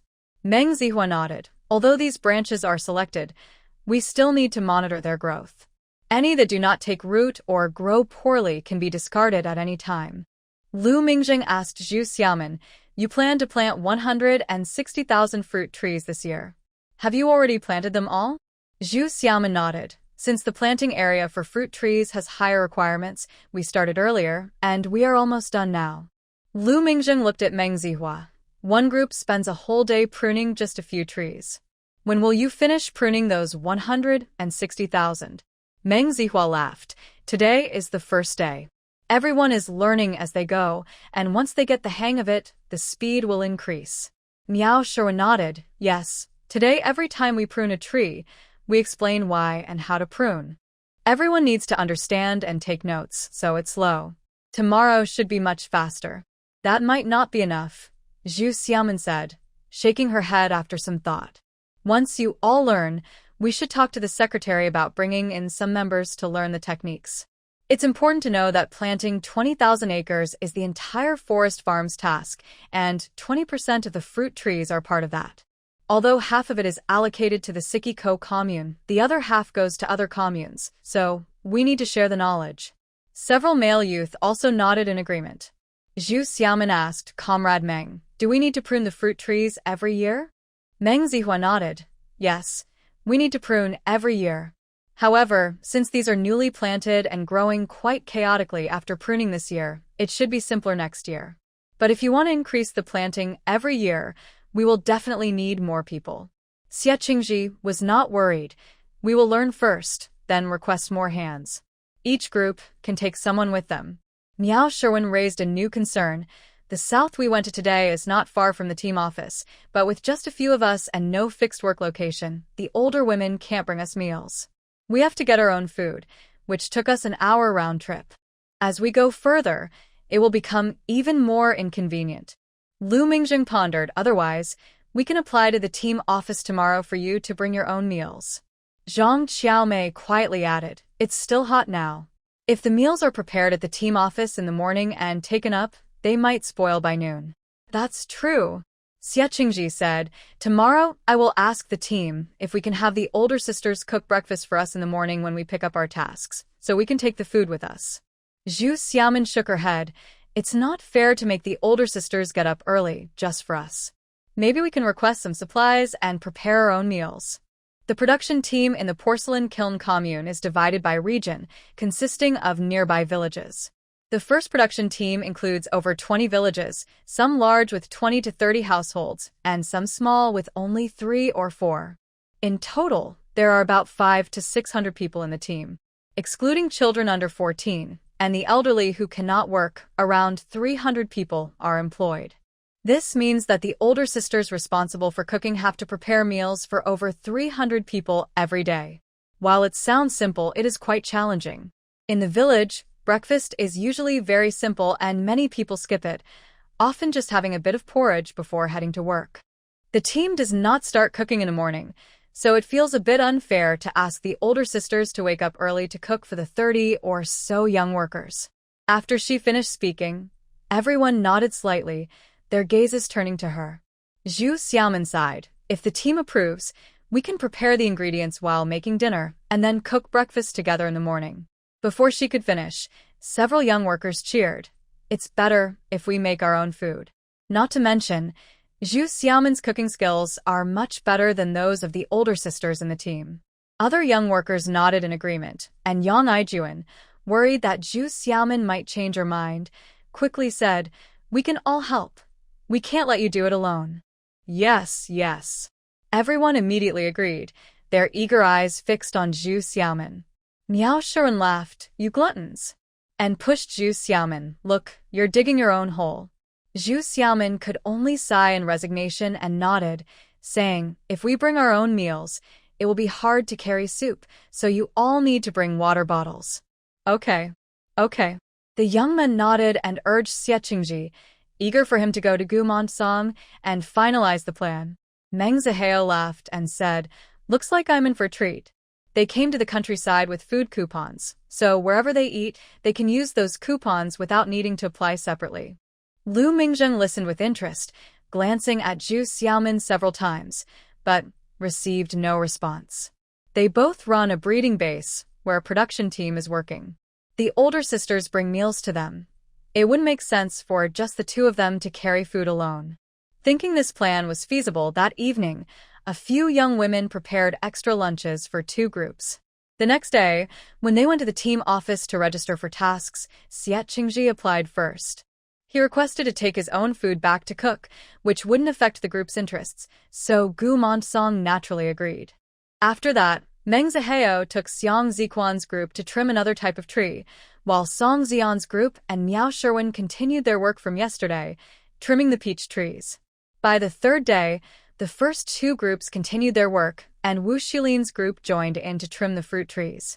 On the fourth day, Xing Qingxing's group also joined in the fruit tree trimming, and all the young people took turns participating in this work. Zhu Xiaomin still went to the breeding base with Lu Mingjing every day, watching the base gradually being built, handling new problems as they arose, and keeping detailed records.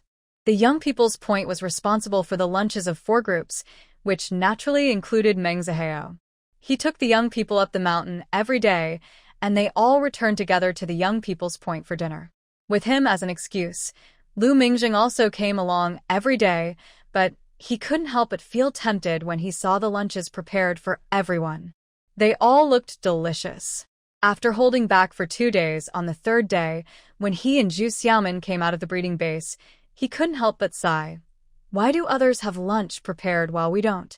The two of them either waited at the breeding base for the older sisters to bring food or returned to the team office to eat, which was just the communal meal prepared there.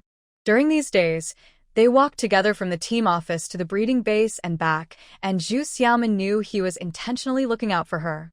Since Lu Mingjing hadn't mentioned marriage again, she gradually relaxed. Seeing him act like a child wanting candy made her smile. Everyone at the base and those staying at the team office eat like this. Do you want special treatment? Not at all.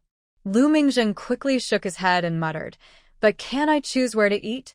Zhu Xiaomin pointed toward the village. The villagers also have meals. You can join them. Who said anything about the villagers?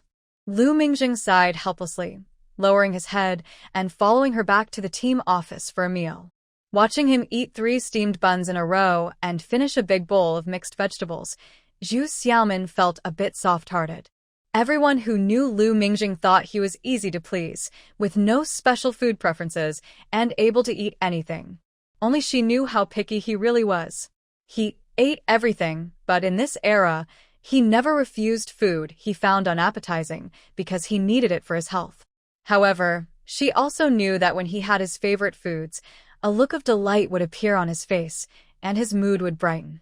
So, the next day when they left the base, Zhu Xiaomin didn't return to the team office, but took Lu Mingjing straight back to the youth station.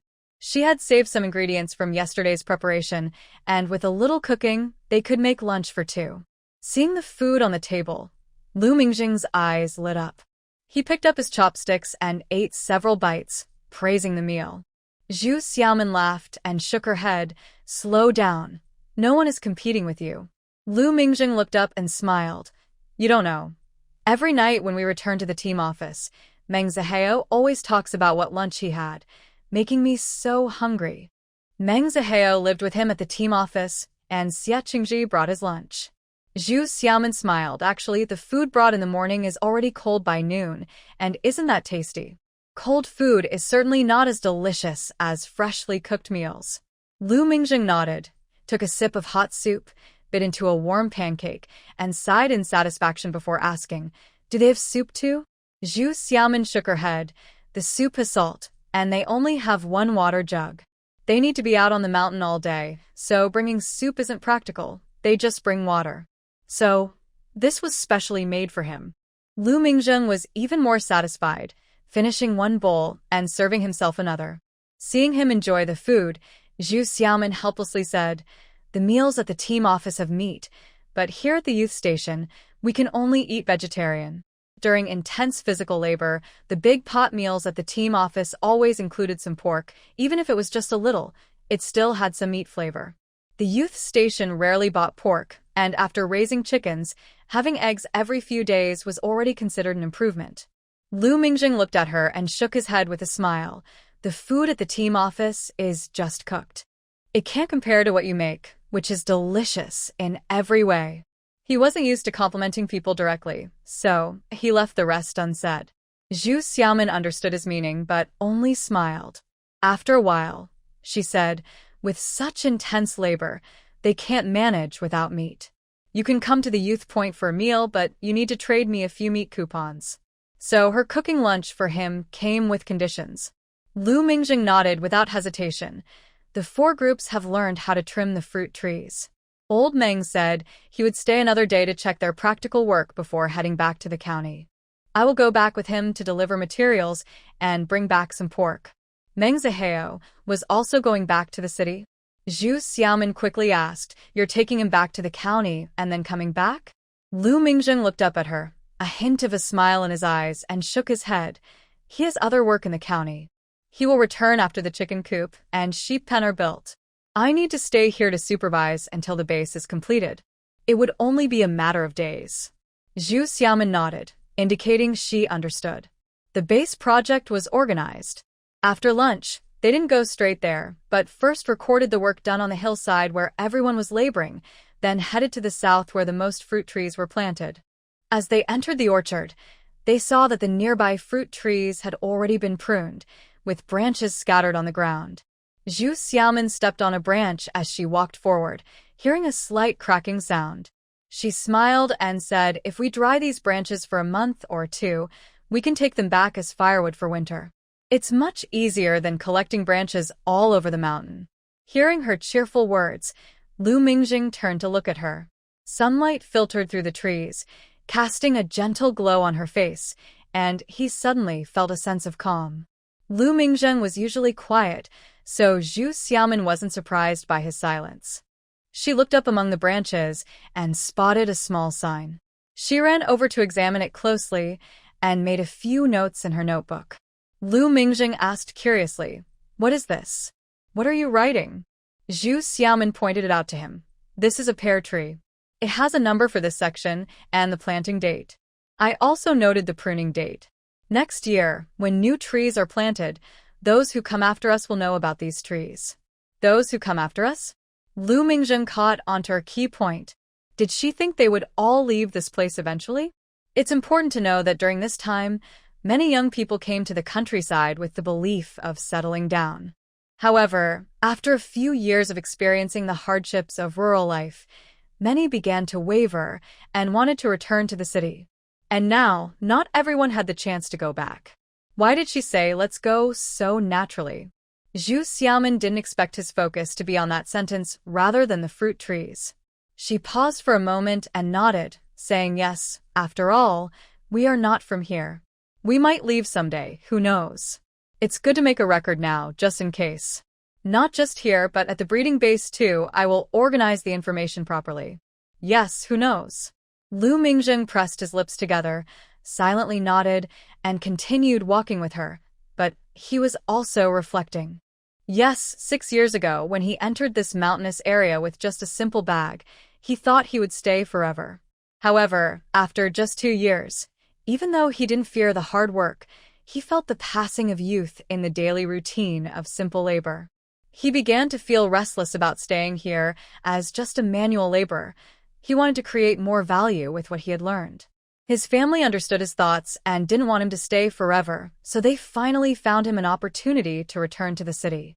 Last year, when he left with he thought he would never come back.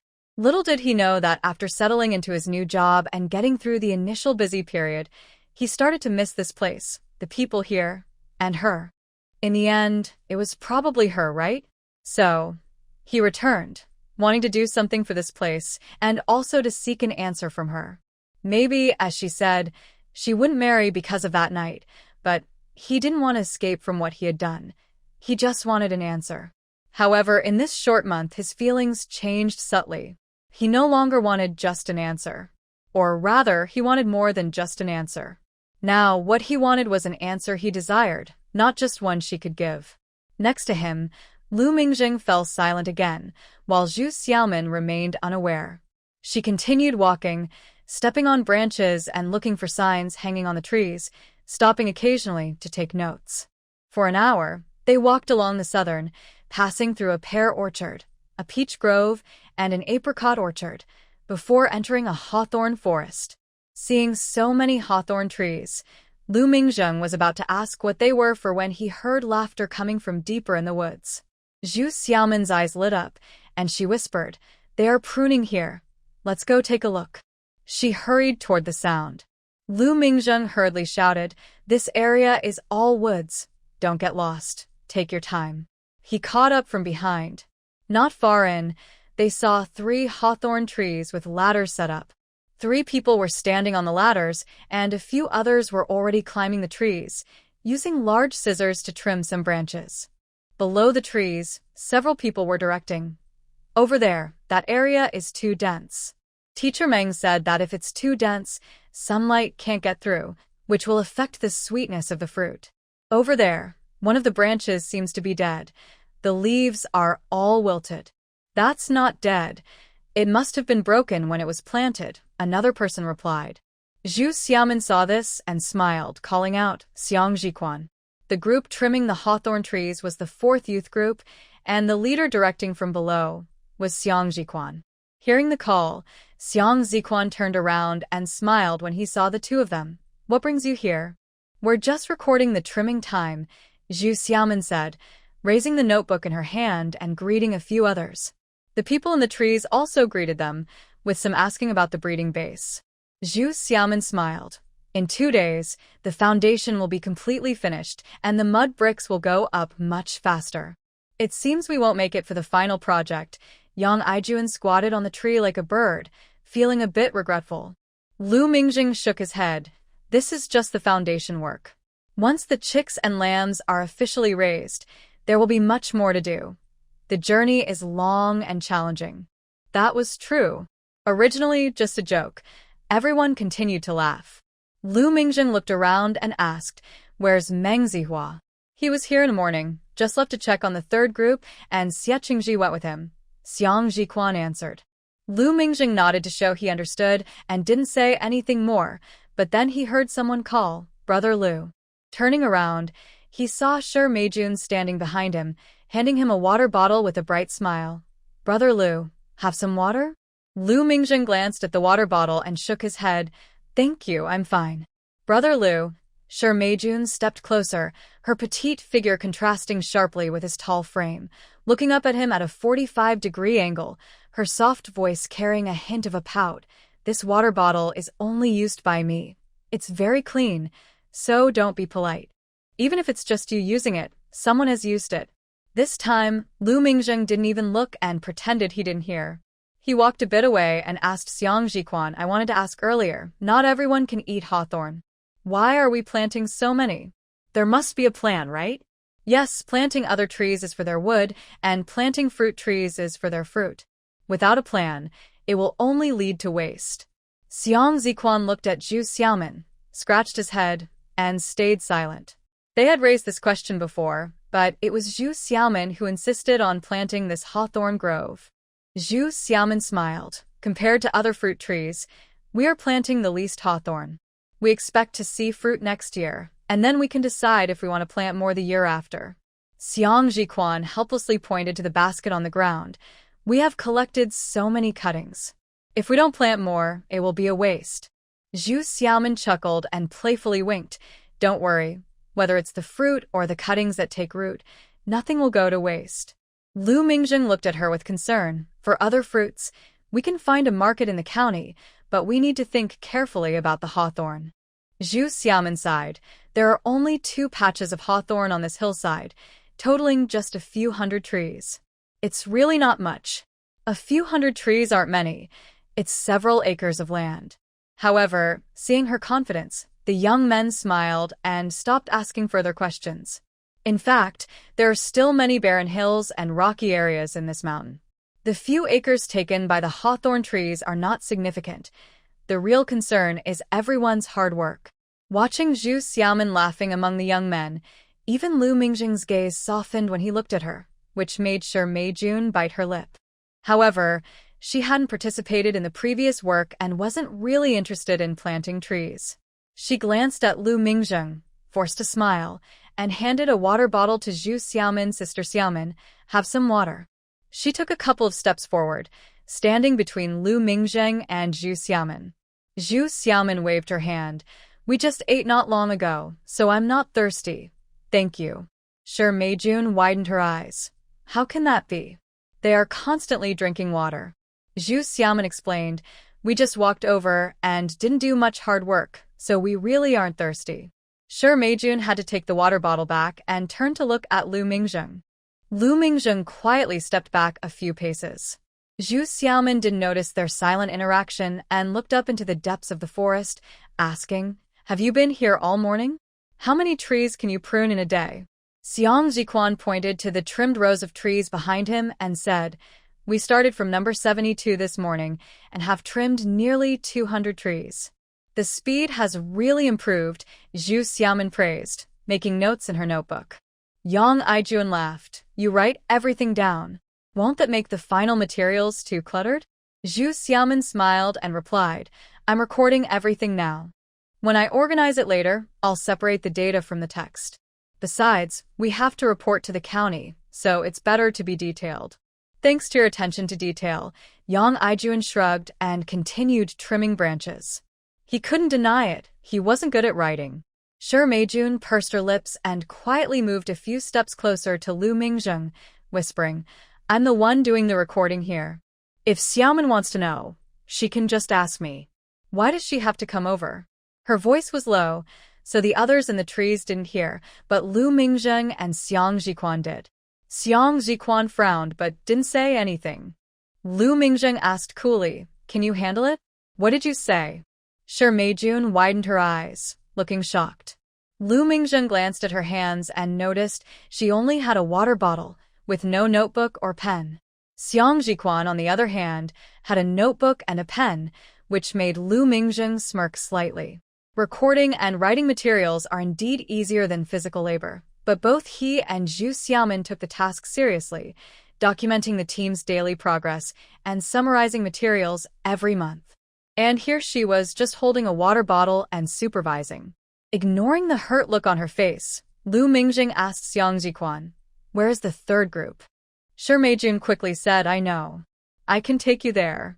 Lu Mingjung shook his head, no need.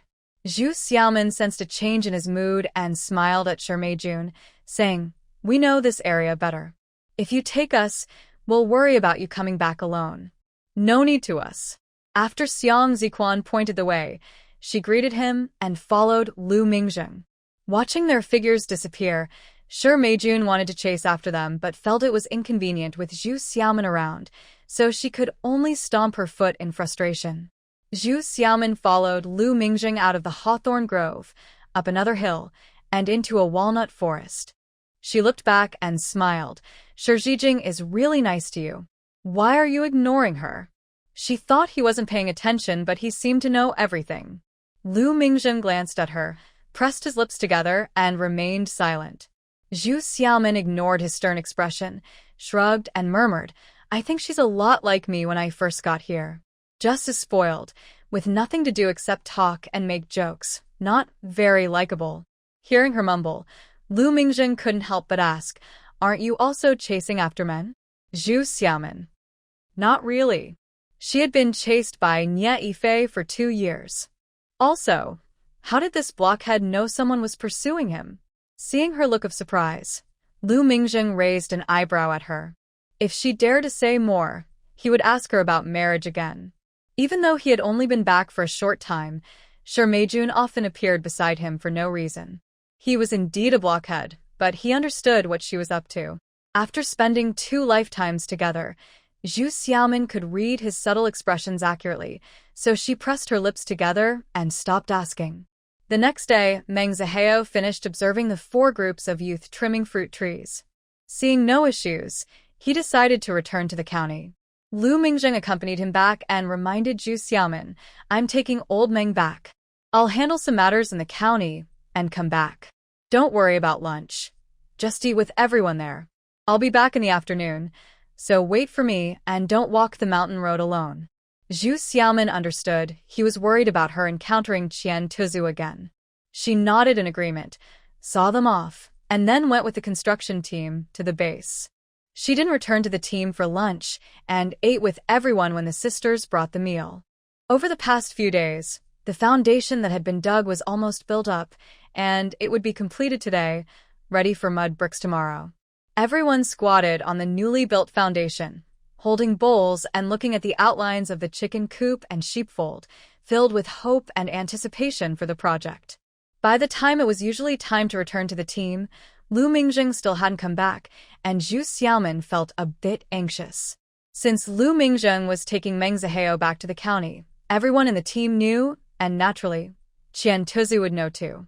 She was afraid he might be lurking somewhere, so she didn't dare to go back alone and had to patiently wait to finish work with others, sighing to herself, "It seems today's materials will require a late night of writing again." As the sun set, the foundation was finally completed. Looking at the foundation made of stones, which stood more than a foot above the ground, everyone cheered happily and packed up their tools to head back down the hill to the team. After letting it sit overnight, they would first refill the soil around the foundation tomorrow. Then they could start building the walls with mud bricks on top. Using the well-formed mud bricks would be much easier than using irregular stones. In less than a week, they could finish building the chicken coop and sheep pen. After letting them dry, they could begin constructing the outer walls of the base. Everyone chatted and laughed as they climbed the hill, passing through the rocky path on both sides, entering the forest. They walked past the ranger's cabin, turned over the ridge, and went down through the large fields. From another hill, they would reach the team headquarters. As they passed in front of the ranger's cabin, one member pointed to a newly planted jujube tree grove and said, "Look, the jujubes are already turning red." Zhu Xiaomin followed his finger and saw that the open space around the ranger's cabin now had dozens of jujube trees, some of which had fruit. Although not dense, there were quite a few, and some were already turning red. She smiled and said, "Well, this is the first year, so the fruit is a bit sparse. Once we harvest and prune them well, there will be more and bigger ones next year." Hearing her mention pruning, everyone started asking about the youth team's plans for pruning the fruit trees, imagining that in a few years, the mountain would be full of fruit, and they felt optimistic about the future. As they chatted and laughed, they descended and crossed the large fields. Just halfway up the next, they heard a loud commotion coming from the direction of the team headquarters, as if many people were arguing. "What happened?" Zhu Xiaomin asked in surprise. The team leader, Xiao Laozhen, immediately said, "Let's go see," and rushed up the hill. Seeing this, the team members quickly followed, and soon 100 people ran off, disappearing in no time. Zhu Xiaomin found herself left behind, shaking her head helplessly, and hurried up toward the headquarters. In the yard of the headquarters, a large group of workers who had just finished were so engrossed in their conversation that they didn't even notice their tools. They were all gathered together, making a lot of noise. Zhu Xiaomin assessed the situation and realized that her small frame wouldn't fit in, so she decided not to push through. Instead, she navigated around the crowd until she spotted Huang Xiaojun and asked, "What's going on? What happened?" Huang Xiaojun shook her head and finally whispered, "The new stoneworker has been in trouble with Qian Tubo." What? Zhu Xiaomin was taken aback and quickly turned to look at the crowd, but the dense group of people blocked her view, making it hard to see anything clearly. She couldn't help but frown and asked, "When did this happen? Did someone see it?" Shi Meijun was in the same group as Xiang Jiquan, who should have been on the mountain today. There were 8 young men in Xiang's group, so how could Qian Tubzi have taken advantage of the situation? However, Huang Xiaojun said they say sure the young worker took a leave to go to town today and ran into Qian Tubzi on the way, right in the sorghum field. Zhu Xiaomin felt her hands and feet go cold and whispered, "How did this happen? Did Shi come to complain?" The sorghum field was like a real green veil. If 2 people went in, no one could find them, so the chances of being discovered were small. Even if something like this happened, many women would keep quiet out of fear of embarrassment, enduring it silently. If it weren't for Shi Meijun making a fuss, how would it have spread in the brigade? In her previous life, she had no idea Shi Meijun had such a fiery temperament. But Huang Xiaojun shook her head and said it was Lu Jiqing. They said he ran into them on the way back. I don't know the details. Lu Mingjing? So, Lu Mingjing didn't come back before work ended? Zhu Xiaomin was surprised but began to understand. The only thing she didn't know was why Shi Meijun had to take leave at such a busy time with the autumn harvest and the urgent task of pruning fruit trees. After a lot of noise, the members slowly dispersed under the guidance of the brigade's leaders. They went to find the scorekeeper to register their work points and then left the brigade office in small groups to go home. Soon, only the villagers from Lushu village and the young workers were left in the courtyard of the brigade office. Zhu Xiaomin then heard Qian Tubzi shouting, "She was the one who seduced me first. I could say it 1,000 times." Who would believe that? Not to mention Zhu Xiaomin, almost all the young workers looked furious. The head of the Women's Association, Huang Manhwa, pointed at him and scolded, "Qian Tubzi, you should take a good look at yourself. With your appearance, you jump on any pretty pig you saw without needing anyone to you. Besides, she's a young worker." Her words were rough, but they were true. Zhu Xiaomin couldn't help but smile slightly. The head of the Revolutionary Committee, Qian Yuanfei, was unhappy and said, "Director Huang, watch your words.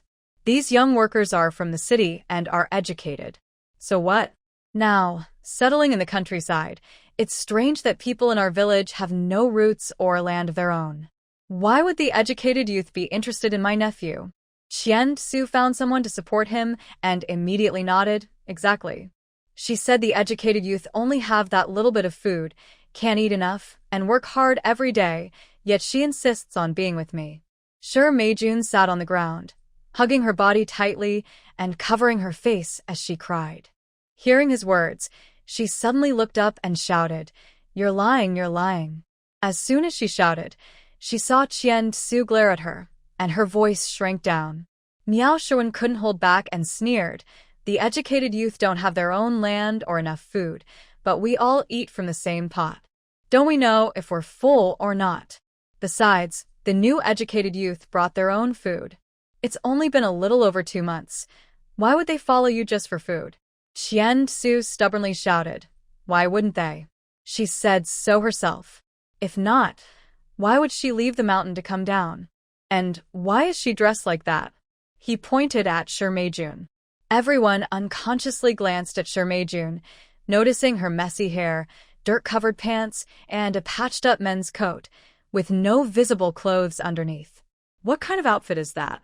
Everyone frowned. Qian Su noticed this and immediately pulled Shi Meijun, "Get up. Let everyone see what you're wearing." When he tugged at her, Shi Meijun hugged herself tighter and cried out loud again. "Get him away!" Huang Manhwa shouted sharply. 2 older women went over and pulled Qian Su away. Zhu Xiaomin's gaze swept over Shi Meijun, pausing slightly at her feet, and slowly asked, "You said she ran down the mountain? Where did you meet her?" Qian Su proudly replied, "Just heading toward the town, right after the Qingstone Bridge." Zhu Xiaomin asked again, "When did you see her?" Qian Su said, "In the afternoon. I saw her leave the village when I took a break." With these 2 questions, those quick on their feet caught the flaw. Xia Qingji immediately said, "You said you saw her leave the village, which means she wasn't looking for you. She left on her own. How can you say she was trying to you? Clearly, you followed her out." And Yang Aijuan chimed in, "You said it was the Qingstone Bridge, but that bridge is 3 miles from the village. Also, Xiaomin said you met Shizuking somewhere. You didn't deny it, which means she didn't make an appointment with you." Qian Su was at a loss for words and suddenly shouted, "Yes, she secretly asked me to go to Qingshu Bridge. It was supposed to be in the afternoon, but when I took a break, I saw her leaving the village. I thought she was in a hurry, so I went over quickly." No, that's not it. Shi Meijun, hearing the others question Qian Su about the timeline, became more emotional and shook her head repeatedly. Zhu Xiaomin stopped paying attention to Qian Su's excuses and looked at Gu Mansong, then at Huang Manhwa, and turned to Lu Mingjing, asking Lu Jiqing, "How did you meet them?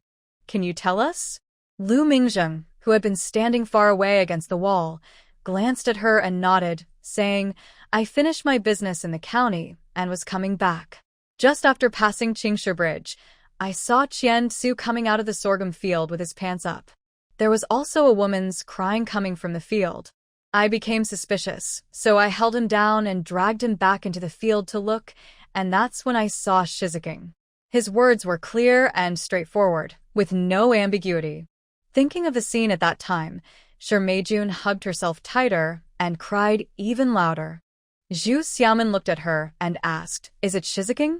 At that moment, Shi Meijun felt regret, anger, shock, and fear all at once. She couldn't speak and just nodded while crying. Zhu Xiaomin slowly said, "So, Qian Su was being inappropriate." Hearing this, everyone agreed immediately. Qian Su jumped up, glaring and shouting, "Zhu Jiqing, don't say nonsense. I wasn't being inappropriate. Lu Jiqing, you said you and Qian Su found Shizuking together in the sorghum field?" His words were interrupted by Qian Yuanfei. Lu Mingzheng nodded. "Yes. You saw Qian Su coming out of the sorghum field and then saw Shizuking in the field, which doesn't prove that Qian Su was being inappropriate, right?" Qian Yuanfei asked. Lu Mingzheng frowned. At that time, Shizuking's clothes. What else could it be? At that moment, Shi Meijun was almost undressed. He had gone in and thrown his shirt to her, so she could cover herself. But since she was a woman and so many people were present, it was hard to say that. Qian Yuanfei countered, "Lu Jiqing, we farmers know that in the sorghum fields, hundreds of people can hide. How could you find Shizuking so quickly? You said you came back from the county and ran into someone. Who can prove that?" Lu Mingzheng was taken aback. "What do you mean?" At that moment, Lu Mingzheng didn't know, but Zhu Xiaomin, who had lived here for many years in her past life, understood what kind of person Qian Yuanfei was. She sneered and said mockingly, "Director Qian means that you had an affair with Shi Jiqing, and since you don't want to take responsibility, you tied up Qian Tubo to frame him." Upon hearing this, not only did Lu Mingzheng's expression change, but so did Qian Yuanfei's. One was surprised that such accusations were thrown at him, and the other was shocked that his own words were directly revealed by this girl. Xie Qingji exclaimed, "How is that possible? We all know Mingzheng went back to the county." But Qian Tubo's eyes lit up, and he immediately said, Yes. I was just in the sorghum field, and when I came out, I ran into Lu Jiqing. He insisted I was being inappropriate and had an affair with Shi Jiqing." After saying this, he kicked Shi Meijun and raised his voice, asking, "Isn't that right?" Qian Yuanfei quickly replied, "Everyone knows that Shi Jiqing likes Lu Jiqing. Today, Lu Jiqing went to the county, and Shi Jiqing was waiting for him on the road. It's normal for something to happen in between." Yes. Qian Tubo nodded eagerly. Since Lu Mingzheng returned to the village, Shi Meijun had been keeping a close eye on him, seizing every opportunity to get closer. It was clear to everyone in Lushu village, not just the young people. Old man Xia couldn't help but say, "Don't talk nonsense. Lu Jiqing is not that kind of person." However, Shi Meijun hesitated, looking up at Lu Mingzheng with hope. Now that she had fallen to this point, even if it meant accusing Qian Tubo of wrongdoing, she was willing to overlook it if it meant she could marry Lu Mingzheng. Moreover, she had taken leave to go to the town today just for him. Lu Mingzheng never expected that he was merely a witness in this matter, and now Qian Yuanfei's words had turned everything upside down, placing the blame on him. His face turned pale, and he coldly said, "If that's the case, let's go to the county police station right away. We need to clarify the truth." Qian Yuanfei said, "Lu Jiqing, we're all on the same side. There's no need to escalate this to the county. Besides, you all come from the city, so why not settle this privately? You and Shi Jiqing can discuss it." Yes. "If you settle it privately, I won't pursue it," Qian Tubo said confidently, feeling supported by his uncle, and looked smugly at Lu Mingzheng. Zhu Xiaomin realized that she had exposed Qian Yuanfei's little scheme. He still had the nerve to continue talking, and looking at Shi Meijun, it seemed she was going along with it, which made her both angry and amused. Everyone in our team knows what Lu Mingjung was doing today. He was busy with county matters and visiting the town, meeting more than just 1 or 2 people. If you want witnesses, just ask around. It won't be that easy to pin this on him. Indeed, it's not hard to find someone to testify in the county or town. Qian Tua suddenly lost his confidence and hurriedly looked at Qian Yuanfei. Qian Yuanfei sneered, "We all know Lu has connections. It's indeed easy for him to find a few witnesses." This was an attempt to frame Lu Mingjung for colluding with others to testify. Lu Mingjung stared at him and said slowly, "Director Qian is right. We could have settled this privately since we are all on the same side. But now that it involves me, I don't agree to a private settlement. Let's go to the police station. We need to clarify the truth." In other words, he initially didn't want to get involved, but since they were trying to tarnish his reputation, he had to go to the police station to explain. Shi Meijuan's face turned pale, and she trembled as she called out, "Lu. Brother Lu." Qian Tua jumped up, pointing at her and shouting, "Listen, listen, she's calling him brother." Huang Meihua looked puzzled and asked Shi Meijun, "Sure, you need to tell the truth. Who did this? You can't say you didn't see anything in broad daylight, can you?" Shi Meijun stuttered, looking up at Lu Mingjung with a pleading expression. Zhu Xiaomin reminded her, "Sure, don't say it was Lu Mingjung. No one can take that blame. Think carefully about who really did the bad deed before you speak." But Lu Mingjung didn't look at the woman on the ground. His gaze was fixed on Qian Yuanfei, calm and unreadable. Seeing that Shi Meijun hadn't spoken for a long time, Qian Tua grew impatient and kicked her again, angrily shouting, "Speak up, don't try to frame me." Shi Meijun fell to the ground from the kick and suddenly began to cry loudly, reaching out to grab Lu Mingjung's clothes. "Brother Lu, let's just settle this privately. We can get married, and I'll take good care of you." Everyone was stunned into silence, unable to believe what they were hearing. Almost all eyes were fixed on Shi Meijun in disbelief. What was she saying? How could it be Lu Mingjung? Shi Meijun was still the same Shi Meijun. Zhu Xiaomin sighed quietly. In her previous life, she used all kinds of methods to ruin their marriage, even framing others. Now, she is doing the same thing again. It seems she is either trapped by her feelings or simply foolish and malicious.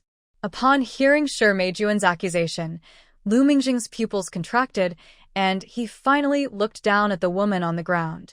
He stepped back, freed himself from her grasp, and coldly said, "If I did it, I would admit it. If I didn't, I won't take the blame for someone else. Since you say it was me, let's go to the police station to report it, get a checkup at the county hospital, and hold a public hearing to clarify everything in front of everyone." A public hearing? Everyone was taken aback. In these times, being a troublemaker is a serious crime. If caught in the village, one could be severely punished, and going to a public hearing would likely lead to harsh consequences. Lu Mingjung truly seemed fearless. Qian Tuozi shrank back and looked at Qian Yuanfei again. Shi Meijun, upon hearing go to the county hospital for a checkup, turned pale and then flushed, staring at him in shock, unable to speak. Zhu Xiaomin nodded. "Yes, if we go to the county hospital now, we will find out who did it right away. Even without DNA testing, it would be clear if these 3 had just done something inappropriate."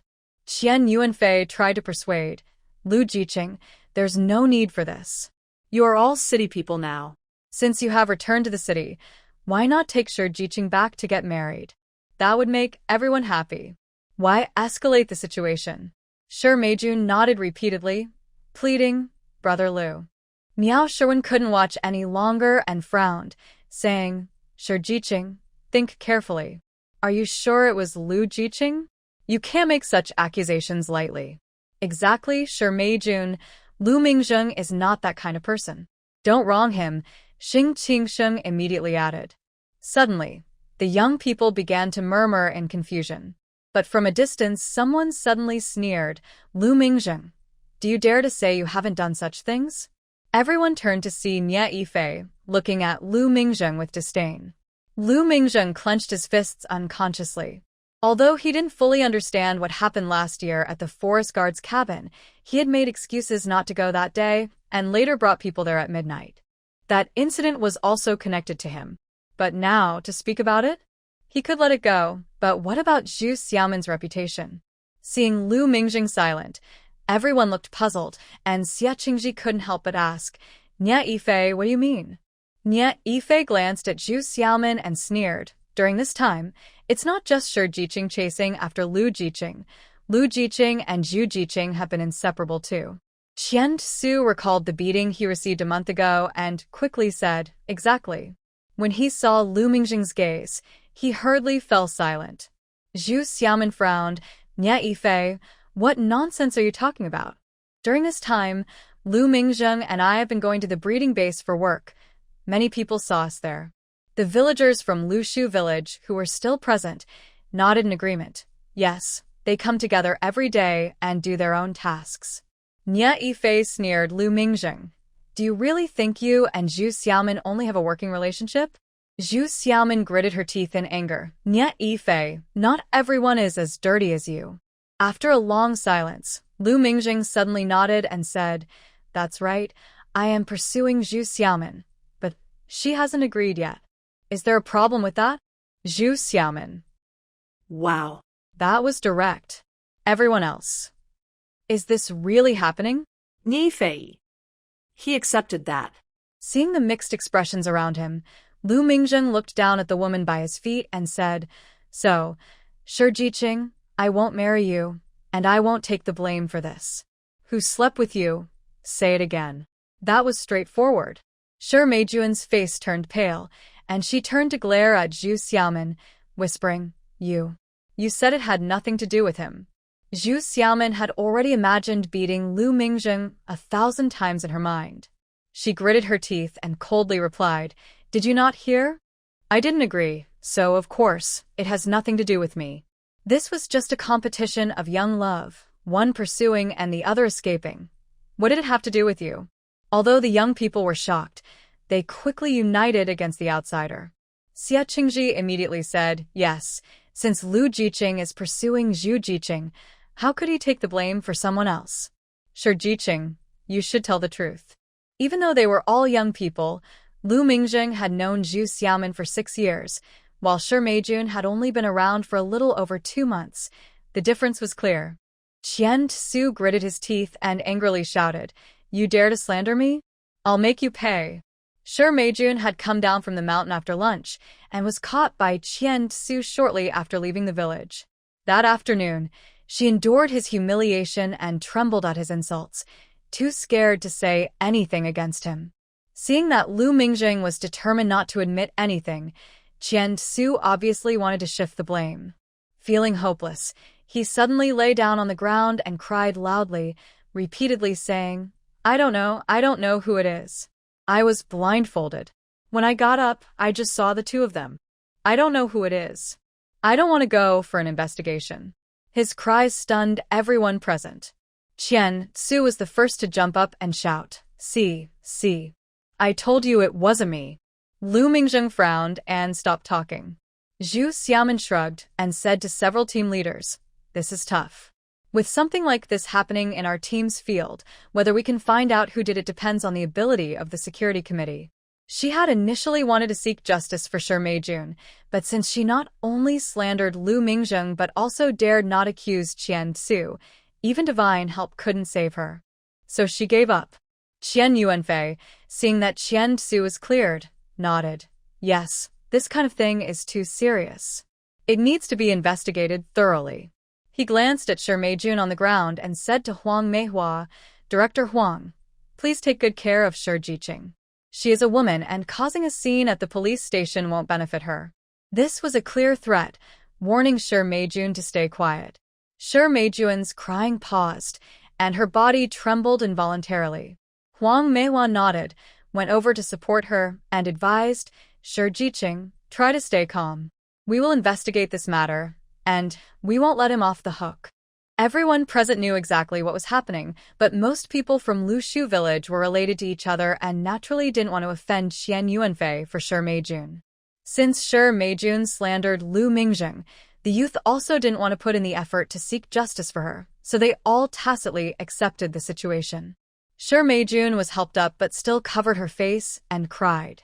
Huang Meihua looked at the group of youth and asked, "Who among you lives with Shi Jiqing? Please talk to her and comfort her." "Who lived with her?" "Only Wang Xiaoya came together with her." Wang Xiaoya had never experienced anything like this. Watching the twists and turns of the situation, she was already in shock. Hearing the request, she stepped forward and helped Shi Meijun to the nearby women's committee room. Zhu Xiaomin pursed her lips. Watching Shi Meijun's unsteady figure, her mind involuntarily searched for the outcome of her previous life. In her past life, when Shi Meijun arrived, she and Lu Mingzheng were already married and living in the same room where Shi Meijun and Wang Xiaoya were now. As soon as Shi Meijun arrived, she took a liking to Lu Mingzheng and, besides clinging to him, she constantly provoked Zhu Xiaomin, causing their marital relationship to worsen. It can be said that Shi Meijun's actions only made her already shaky marriage worse. Later, Lu Mingzheng, unable to bear the disturbance, applied to the village and built 2 more houses to move out of the youth station, which brought a bit of peace. However, Shi Meijun did not completely give up and continued to visit him.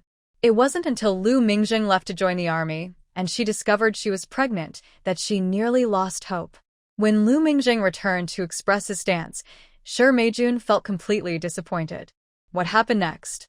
Eventually, Shi Meijun did marry someone from the village, but it was not Qian Tuzu. In her previous life, Qian Tuzu was caught sneaking into a widow's home at night, which led to his marriage to her. Zhu Xiaomin searched her memories, but found her impressions of Shi Meijun's later life quite vague. In her previous life, she was always entangled in her own marriage and had no energy to pay attention to Shi Meijun. She couldn't even remember if Shi Meijun married someone from Lushu village or another village. Shi Meijun was supported by Wang Xiaoya as she entered the women's committee, while Qian Tuzu was taken away by Qian Yuanfei. The people of Lushu village discussed among themselves and gradually dispersed, leaving only a group of young people in the courtyard of the brigade. Gu Montsong finished his last few puffs of tobacco, tapped the ashes off his shoe, stood up, sighed, and said to everyone, "It's getting late. You've all worked hard today, so let's head back." Xie Qingji nodded and said to Lu Mingzheng, "Mingzheng, it's not convenient here. Let's go to the youth station." He probably didn't want to see Shi Meijun. Lu Mingzheng glanced at Zhu Xiaomin, nodded, and followed everyone out. Nie Yifei wore a cold smile and waited until everyone had left before slowly trailing behind. Zhang Xiaomei looked back at him, bit her lip, and shook her head, signaling him. Seeing he didn't respond, she turned away and quickened her pace to walk beside Miao Sherwin. The young people also felt a strong dislike for Shi Meijun's behavior, discussing it among themselves. Some, like Yang Aijuan and Xing Qingsheng, couldn't help but voice their frustrations. Xie Qingji patted Lu Mingzheng on the shoulder, comforting him. "This is Shi Meijun's own issue. You did nothing wrong, so don't take it to heart." Lu Mingzheng turned to look at him and smirked. "I'm not worried about it." In fact, he felt a bit pleased inside. Just now, in front of all the young people and the villagers of Lushu, he had openly expressed his feelings for Zhu Xiaomin, making it awkward for others to compete with him. Otherwise, once the work at the breeding base is done, he will have to return to the city. He is not worried about the villagers, but he is concerned about the young people he spends every day with. Now, things are better. His pursuit has become clear, and he can confidently make his move in the future. As soon as he entered the courtyard of the youth station, he immediately handed a basket he was carrying to Zhu Xiaomin with a smile, saying, "Here's the meat I promised to bring you." Zhu Xiaomin. Wasn't this meant to cover lunch expenses? How did it turn into a gift for her? Before she could react, the basket was snatched away by Xing Qingsheng, who exclaimed in surprise, "Meat? Mingzheng brought meat? That's great. Thank you, Xiaomin." It was clearly his meat. Why was she being thanked? Lu Mingzheng couldn't help but smile, feeling quite pleased. Zhu Xiaomin, however, wanted to slap that smile off his face. She shot him a fierce glare, turned, and slammed the door of her dormitory shut. Miao Sherwin was about to enter, but got caught outside by the door. Unable to hold back her laughter, she shouted, "Xiaomin, if we can't cook this meat well, it will be a waste." Several young men couldn't help but laugh and joined in teasing, the earlier anger fading away. But someone spoiled the mood. Nia Yifei's cold voice cut through. Lu Mingjing, you really think you're clever, treating others like fools? Lu Mingjing turned to look at him, raising an eyebrow but saying nothing. Xie Qingji frowned. Nia Yifei, why are you always so sarcastic? Nia Yifei sneered. What? Don't you see the problem? Have you forgotten who Zhu Xiaomin was with before? What is Lu Mingjing doing? Stealing someone else's girlfriend? Or is Zhu Xiaomin just looking at both sides? Nia Yifei, Xiaomin and you broke up a long time ago, Yang Aijuan reminded him. Nia Yifei scoffed. Don't forget, last year, before Lu Mingjing left, Zhu Xiaomin was already helping him. Lu Mingjing even gave her a photo. They were already involved back then, and there's no denying it. Xiaomin helped Mingjing because you falsely accused him of hiding banned books. She broke up with you because she didn't like your character, Xing Qingxing retorted. Besides, Xiaomin explained that the photo was accidentally left in a book by Mingjing. That photo was intentionally given by me, Lu Mingjing interjected. At that time, I already wanted to pursue her, so when I left, I slipped in a photo while giving her a book. Why, Nia Yifei, can't others pursue the girls you have liked? Hearing him admitted directly, Nia Yifei's face turned red as he shouted. So, you actually like someone else's girlfriend and set me up to make her break up with me, right? I set you up? Lu Mingjing sneered. Did I tell you to put banned books in my box? Or did I ask you to report me? At this, the group erupted. Mingjing, are you saying he put banned books in your box? Isn't it the Song of Youth? Are there really banned books? Yes. Wasn't it said to be a misunderstanding? What really happened? Nia Yifei's face turned pale and then flushed as he gritted his teeth and shouted, Lu Mingjing, you need evidence when you speak. How can you prove I put banned books in your box? Lu Mingjing smirked coldly. What you took from my box was a book on mechanical engineering, and my signature is on the last page. I bet that book is still in your box. Want to check? Nia Yifei was startled. You. What are you talking about? I didn't take your book. Lu Mingjing stepped closer, his gaze intense. Also, the banned book you put in my box, I took it out. Can you guess where I hid that banned book? Nia Yifei involuntarily asked. Where? Where is it? Lu Mingjing laughed coldly. Do you believe that I could report you for keeping banned books and have the inspection team search? You wouldn't even know where to find it to throw it away. Should we try? Nia Yifei's face turned white with shock as he shouted, No, please don't. He stopped mid-sentence, but it was too late. He clenched his teeth, looking at everyone in the yard with disdain, hostility, or contempt, feeling a mix of frustration and silence. After a year, everyone finally learned the truth. It turned out there was no misunderstanding. It was a setup. The book in Lu Mingjing's box wasn't the Song of Youth, but a real banned book. Nia Yifei had replaced Lu Mingjing's engineering book, which Lu Mingjing then took back. Now, if nothing unexpected happened, Lu Mingjing's original, mechanical engineering, was hidden in Nia Yifei's box, and the banned book was somewhere he didn't even know. Finally, Xie Qingji spoke up. Nia Yifei, why? Why did you frame Mingjing? What good does it do you to harm him? Nia Yifei opened his mouth, looking at Lu Mingjing's mocking gaze, but he didn't dare to deny it any longer. His mind raced, thinking about what he had not turned over in the past year that could hide that forbidden book. For Lu Mingjing's city return quota. The door that had just been closed slowly opened, and Zhu Xiaomin stepped out, leaning against the door frame. She looked at Nia Yifei and continued, he wanted that city return quota. He once tried to buy it from Lu Mingjing with money, but Lu Mingjing refused. So, he framed him and reported him. That way, Lu Mingjing would make a big mistake, face criticism and attention, and of course, he wouldn't be able to return to the city. Meanwhile, he would gain merit and could take that quota to return. Zhu Xiaomin exposed the scheme, making Nia Yifei's face turn even worse. He shouted angrily, Zhu Xiaomin, stop talking nonsense. Zhu Xiaomin raised her eyebrows. Isn't it true? Nia Yifei, if not, why don't you explain it to everyone? Nia Yifei's chest heaved, but he couldn't find the words. After a long pause, he finally spat out, Lu Mingjing, you clearly knew everything but didn't stop me at the moment. Instead, you watched me walk into the trap step by step. Lu Mingjing shrugged. You brought this on yourself. Why should I stop you?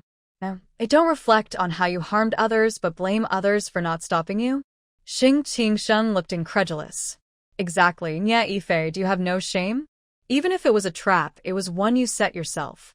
Mingjing just played along, Yang Aijuan added. Right, if you didn't harm others, there wouldn't be any issues, more of the educated youth chimed in. Nye Yifei's face turned pale, and then flushed with anger as he suddenly shouted, You people only support him because he returned to the city and can benefit you. After saying this, he turned and dashed out of the yard. Nye Yifei. Zhang Qiaomei shouted and ran after him. Qiaomei, Miao Shiren called out. Why do you care about him? Zhang Qiaomei rushed out of the yard and saw Nye Yifei already running down the. She stomped her foot and yelled, Nye Yifei, come back. She called out twice but received no response. Turning back to the people in the yard, she said, It's all in the past. Why do you have to keep pressing him? Others remained silent, but Yang Aijuan couldn't help but sneer. Are we the ones pressing him, or is he just too ashamed to face anyone? Zhang Qiaomei, use your brain and don't let him fool you again. What? What do you mean by that? Zhang Qiaomei's face turned red instantly. Yang Aijuan asked, What do you mean? Don't you really understand? Zhang Qiaomei stammered, What do I understand? Miao Shiren came over, grabbed her hand, and advised, All right, don't argue with that kind of person. She pulled her back and sighed at the people in the yard. After all this fuss, are we still going to eat? Lu Mingjing brought back such a big piece of meat. Of course, we will eat, Xing Qingsheng quickly replied. Then he turned to Zhu Xiaoman and said, Xiaoman, make something delicious so everyone can calm down. Zhu Xiaoman laughed and shook her head. At this time, I can't make a fancy dish. We can at most stir-fry some meat, and everyone can have noodles. All right, that works, but we haven't had meat in days, Song Zian agreed. Already rolling up his sleeves, I'll help you. Miao Shiren tugged at Zhang Qiaomei. What kind of noodles should we make? We'll do it. 2 kinds of noodles, Wu Shilin requested. We haven't had plain noodles in a long time.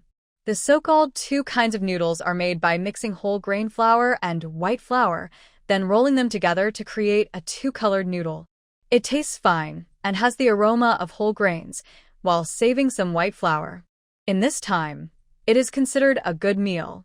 Everyone immediately agreed, and Song Jian even waved Lu Mingjing's banner, saying, Since Mingjing is here, let's eat something good. Miao Shiren chuckled and nodded. Okay, but there's not much white flour left, so don't cry if we run out in the next few months. Although the autumn harvest is just a month away, after paying taxes, they still need to process the remaining grain and keep some for the collective. They will calculate the remaining grain and work points, and only after winter will they distribute the grain. Hearing this, a few people looked a bit down and said, Let's just eat this meal for now. Lu Mingjing asked curiously, How come there's no white flour left when it's only August? Xia Qingji laughed. During the new year, Xiaoman cried and insisted on having dumplings made with pure white flour, and we ended up eating almost half of it. Zhu Xiaoman laughed, as if you didn't want to eat. Saying this, she went to the basket to get the meat, and to her surprise, it was a very large piece, weighing about 3 pounds. She exclaimed, Why is there so much? It won't last in this weather. Lu Mingjing nodded. It's a lot of fatty meat. We can render the fat to make it last a few more days. Zhu Xiaoman glanced at him and took the meat to prepare it.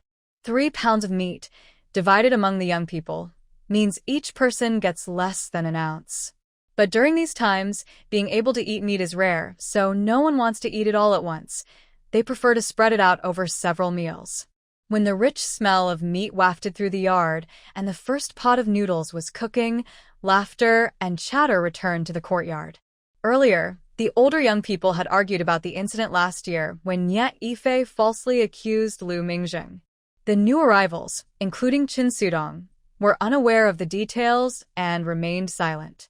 At this moment, Qin Sudong slowly sat down next to Miao Shiren and asked, What will happen with the situation regarding Shi? His question reminded everyone of the earlier commotion, and the courtyard fell silent. Miao Shiren glanced at Lu Mingjing, thought for a moment, and shook her head. If she doesn't pursue it, what can we do? Let's wait until she returns tomorrow and see what she wants. Chen Sudong pursed his lips and looked at Lu Mingjing. After hesitating, he said, "She's a girl who came here alone and doesn't understand much. Although she made a mistake, we can't just ignore her. Since she's not here now, I'd like to ask everyone for advice so we can discuss it with her later." Hearing this, the other 4 new male young people nodded in agreement. Miao Sherwin shook her head. There have been similar situations before. That girl ended up marrying Qian Tubzi. Is it really Qian Tubzi? Did he get married? Chen Sudong asked in surprise. Xing Qingsheng nodded. Yes, he was married for less than a year before he jumped off the cliff. By the time the team found him, it was too late. Xie Qingji added. At that time, there were no youth stations, and we were all placed in villagers' homes. The Qian family had better conditions, so they took in the girl, and Qian Tubzi took advantage of that and forced her to marry him. Zhang Xiaomei whispered, just now. Sure, Meijun spoke the truth.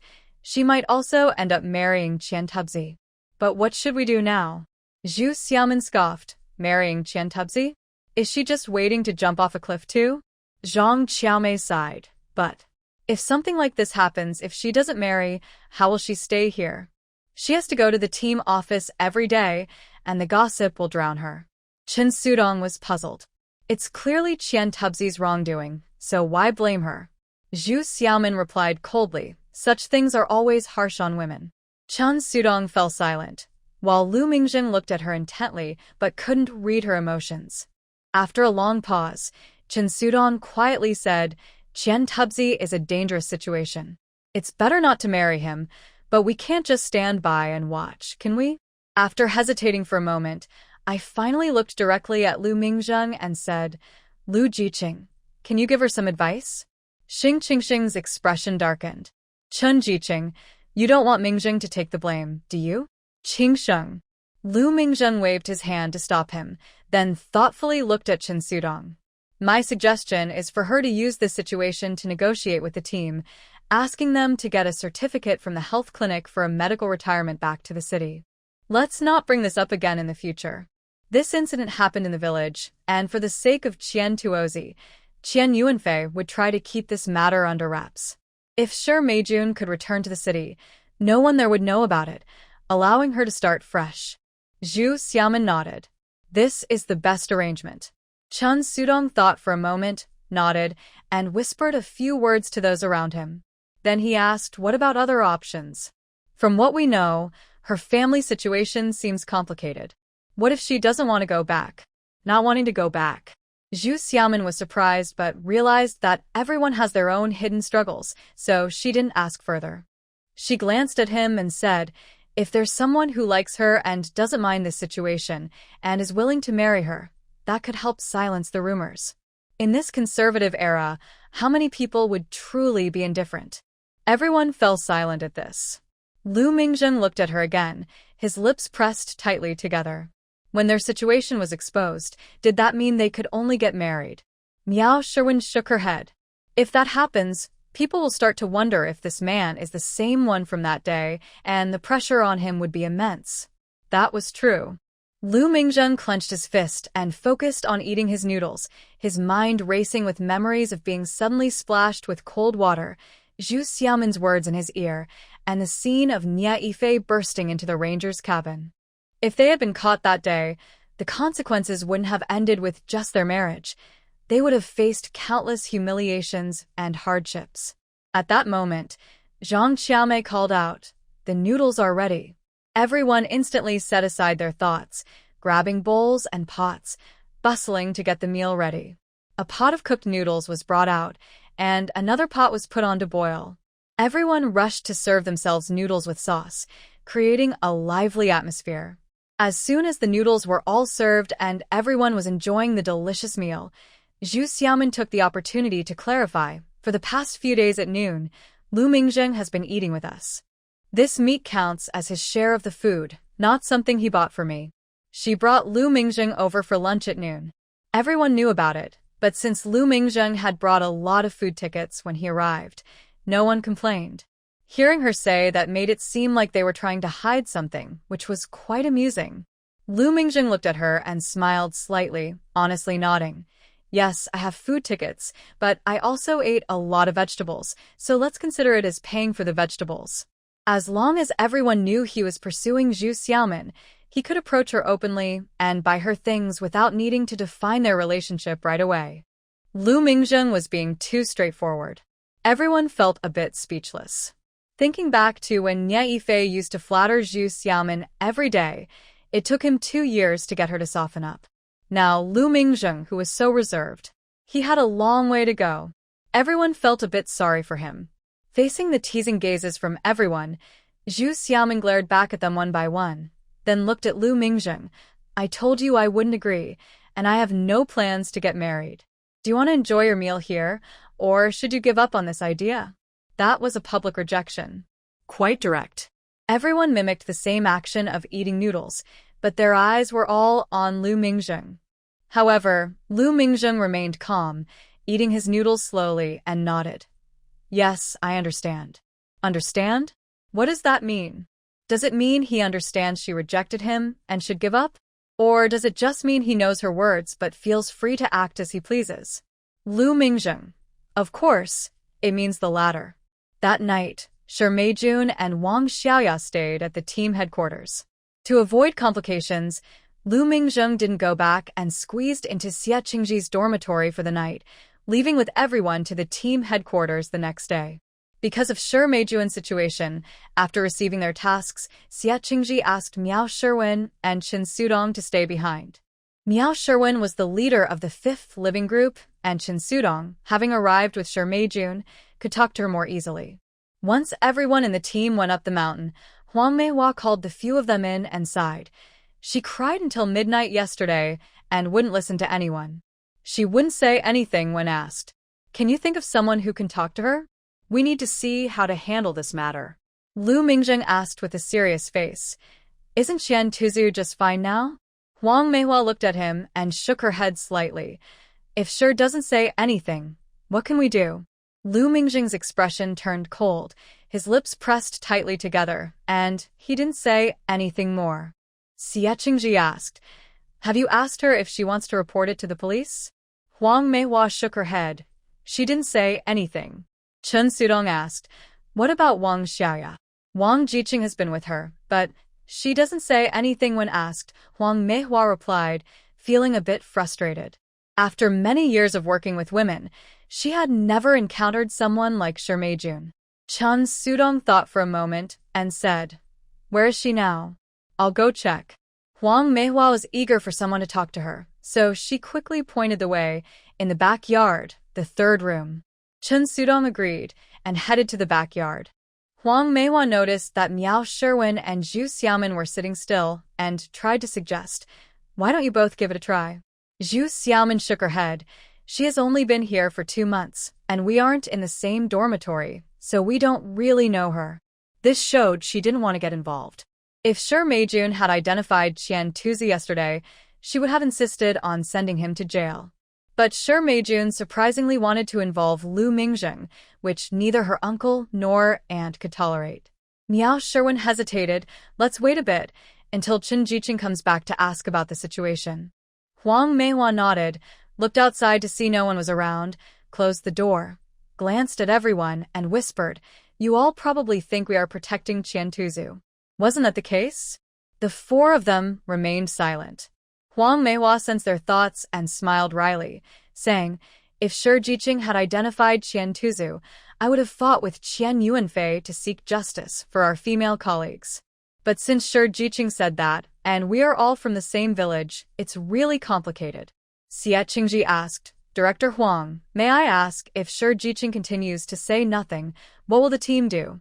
Just let it go. Huang Manhwa was taken aback, unable to help but smile sadly, and sighed. The security team said they would investigate. But if she says nothing, what can they find out? They can only offer her some compensation in life and some conveniences at work. Did you tell her this? Zhu Xiaomin asked. Huang Manhwa nodded, yes, but she didn't say whether that was acceptable or not. Zhu Xiaomin felt a bit of a headache, glanced at Lu Mingjing, and asked, since this has nothing to do with Qian Tuzu anymore, It has nothing to do with Lu Mingjing either, right? If there's nothing, we should head to the base. There's a lot to do. She clearly didn't want to hear more. Lu Mingjing nodded in agreement. Yes, the foundation was completed yesterday, and I haven't seen it yet. Huang Meihua hesitated for a moment and then nodded. If anything comes up, we will send someone to call you. Zhu Xiaoman agreed, said goodbye to Miao Sherwin and Xie Qingji, and pulled Lu Mingjing to leave. Because of what happened yesterday, the workers at the base were talking among themselves while they worked. When they saw two people coming down the hillside, a few gathered around. Xiao Laozhen said first, Lu Jiqing, that Qian Su is just a coward. Don't pay attention to him. Huang Sanqiang added, exactly. Everyone in our village knows their character. We all understand what happened yesterday. Qian Juzi awkwardly said, Lu Jiqing, my third uncle and fourth uncle already gave him a beating. It's just that my grandfather passed away early and didn't teach him properly. In the whole Lushu village, there are over 30 households, with the most people from the Xia, Huang, and Qian families, each with their own relatives. For example, Xiao Laozhen is the father of scorekeeper Xia Chunhua, Huang Sanqiang is the nephew of Women's Association Director Huang Meihua and the brother of accountant Huang Xiaowan, and Qian Juzi is the son of Qian Su's second uncle, while Qian Yuanfei is their third uncle. Lu Mingjing listened to these people, who all seemed to trust him, and waved his hand, saying, this matter will eventually have a conclusion. Everyone doesn't need to worry about it. Let's focus on our own tasks first. He changed the topic and invited Xiao Laozhen to see the newly completed project. After a while, the soil from the foundation digging had been backfilled. Some people were using wooden stakes to compact the soil, while others were cleaning up debris from the site. Lu Mingjing walked around and saw that the construction was solid, expressing his satisfaction. He then went to check the mud bricks that had already been made. Xiao Laozhen followed beside him and said with a smile, we still have some lime left from before. We just calculated that when we build the walls, we can use stones for the foundation, which will make it much sturdier. Lu Mingjing nodded and pointed to the side near the hillside. Remember to keep a safe distance from the Wen building there. If any stones roll down, the wall could be destroyed. Xiao Laozhen nodded repeatedly. With such a large area, why do we need to build right next to the hillside? Zhu Xiaoman quickly added, we've already agreed that once the base is built, we will clear the stones from and plant sunflowers. That situation shouldn't happen. Lu Mingjing smiled. I actually forgot about that. After reviewing yesterday's work, Zhu Xiaoman took notes, and the two rolled up their sleeves to work together. Around noon, Zhu Xiaoman took Lu Mingjing back to the youth point and smiled, saying, for lunch today, I brought meat pies for everyone and saved a piece just for you. It has the right balance of fat and lean meat, and it still has the skin, so we can make braised pork without needing to wrap in the pies. The meat pie she mentioned is made by chopping meat and vegetables together and mixing them into a filling, which is then placed in a pancake made from mixed grains and cooked. They said it was meat filling, but it was really just 3 pounds of meat, enough to make lunch for over 30 people, though there were more vegetables than meat.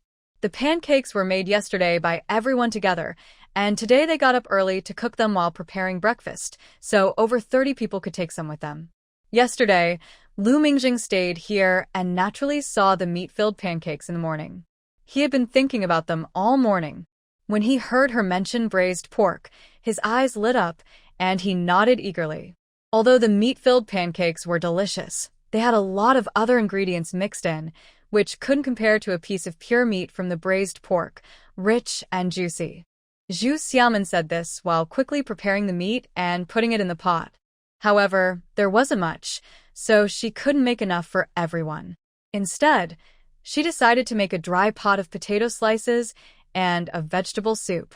Lu Mingjing smelled the delicious aroma filling the yard and couldn't sit still. He got up and walked over, only to see her tending to the pot while also kneading dough. She was working with a large ball of dough and raised an eyebrow, asking, "What are you making?" Zhu Xiaoman didn't look up and casually replied, "I saw that some jujubes on the trees are ripe, so I'm starting the dough now.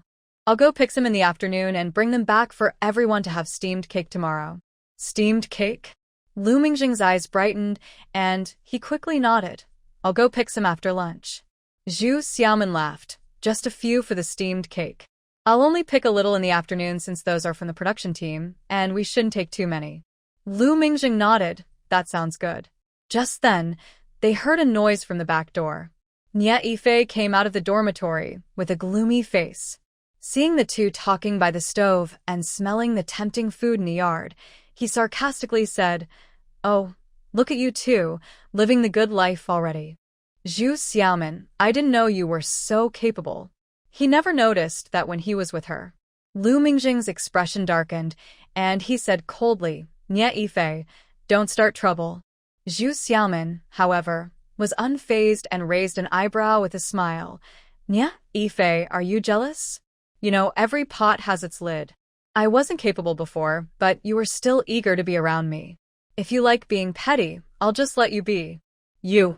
Nie Yifei was furious, gritting his teeth as he stepped closer and said, "I haven't eaten lunch either, so hurry up." Zhu Xiaomin's expression turned cold. "Everyone who is working has their lunch packed.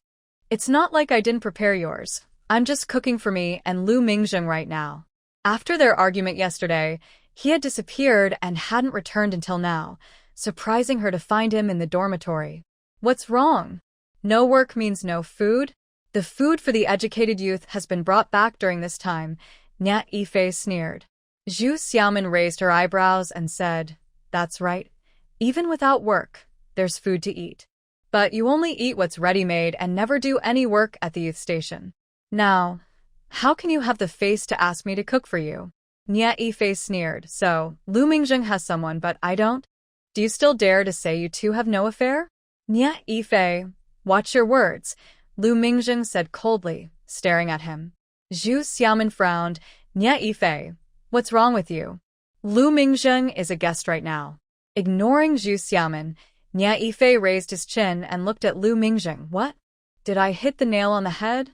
You two have already been together in the ranger's cabin, haven't you? Why pretend?" Lu Mingjing felt a surge of anger and, without thinking, swung a punch at Nie Yifei's face. Zhu Xiaomin shouted, "Lu Mingjing, don't hit him." But Lu Mingjing didn't intend to stop. He threw a punch that landed Nie Yifei's face. Having known Lu Mingjing for over 4 years, Nie Yifei was used to his quiet demeanor and didn't expect him to suddenly fight. He wasn't prepared and took a heavy hit, making him see stars and nearly fall over. Just as he steadied himself, another punch landed on his jaw, causing him to bite his tongue and tears to flow from the pain. Zhu Xiaomin shouted several times, but seeing Lu Mingjing show no signs of stopping, she threw down her spatula and rushed at Nie Yifei, kicking him. Nie Yifei, already staggering from the punches, tried to fight back but was kicked again, leading to another heavy punch from Lu Mingjing. In a moment of chaos, they both attacked him until he was on the ground, and only then did Lu Mingjing shake his arm and stop. Zhu Xiaomin kicked Nie Yifei a couple more times and spat, "Shameless, let's see how you talk back now." In reality, the beating was just a few punches and kicks. Nie Yifei only felt pain on his skin and wasn't seriously hurt. Each time he tried to fight back, the two of them teamed up against him, forcing him to lie on the ground and pretend to be dead. Now, he just felt a throbbing pain in his face and stayed on the ground, hearing Zhu Xiaomin's insults. He looked up at Lu Mingjing, grinned, and shouted, "Lu Mingjing, I'm going to report you. I want to see if your workplace still wants you." Zhu Xiaomin raised her leg for another kick, gritting her teeth and saying, "You think you can refuse? I'll keep hitting until you give in." Lu Mingjing was not in a hurry and sneered, "All right, if you want to report me, then explain why you got hit and clarify the matter about the forest guard's cabin. I want to see who ends up worse off." He bent down, grabbed Nie Yifei by the collar, and forced him to face him. "So, are you going to the team office or the county police station? I'm ready to go with you." Nie Yifei had already taken 2 punches, and his eye was swollen shut, barely able to open it. Seeing Lu's furious eyes and hearing about the forest guard's cabin made his heart race, and his confidence immediately faltered. He opened his mouth and stammered, "What? What forest guard's cabin?" Lu Mingjing smirked. "Didn't you mention the forest guard's cabin? Then let's find a place to discuss it."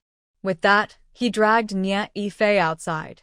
Zhu Xiaomin was startled and shouted, Lu Mingzheng. She was anxious, but Nye Yifei was even more desperate, struggling to deny it. No, I didn't say that.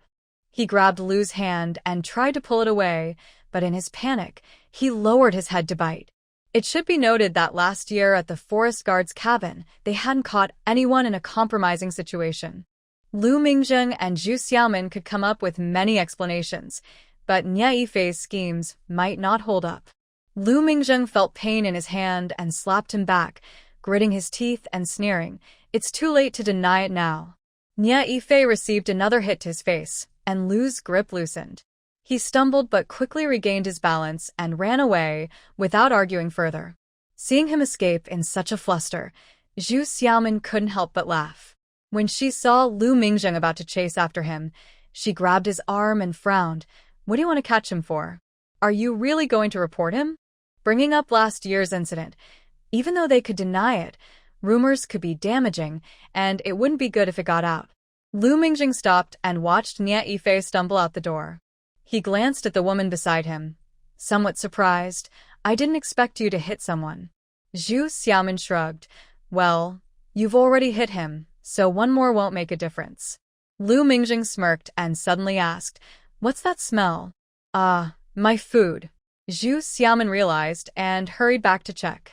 The potato slices in the pot were already burning, and she quickly turned off the heat. Lu Mingzheng came over to look. "It's okay, just a little burnt. It can still be eaten." He helped her set the table. As they were eating, they heard voices outside. Turning around, they saw Xie Qingji and Miao Shiwen returning with Shi Meijun and Wang Xiaoya. Upon seeing Lu Mingzheng, Shi Meijun's face instantly turned red, and she lowered her head, not daring to speak. Zhu Xiaomin greeted, "Have you eaten?" "I only made enough for 2. "Why would you make just 2 servings?" Xie Qingji laughed. Miao Shiwen told the other 2, "You should go back and rest." Shi Meijun nodded, pulling Wang Xiaoya into her dorm, quickly shutting the door with a bang. Soon, muffled cries filled the room, along with Wang Xiaoya's soft voice. Zhu Xiaomin said to the 2, "I made vegetable soup. There's quite a bit left. Sit down and have a bowl." Since she only made enough for 2, she didn't offer any more. They understood she wanted to talk, nodded, and Miao Shiwen went to get bowls, serving 1 bowl of soup for each of them. Lu Mingzheng was already asking, "Did they say how to handle it?" Xie Qingji sighed. "They said everything they could. She won't identify Qian Tubao and doesn't want to go back due to illness." The leaders discussed it for a morning and offered her a job at the team office, along with 50 kilograms of grain, 10 kilograms of eggs, and 5 kilograms of meat. She agreed. She just agreed like that? Zhu Xiaomin found it hard to believe and looked back, asking, "What about Chen Sudong? Did he clarify things?" "He went back to work in the mountains," Xie Qingji replied, sighing. "We don't know what Chen Sudong said. Later, he said she wouldn't return to the city. We thought he hadn't explained clearly, so Miao Shiwen talked to her again, but she stubbornly refused to go back and wouldn't say why." Miao Shiwen nodded.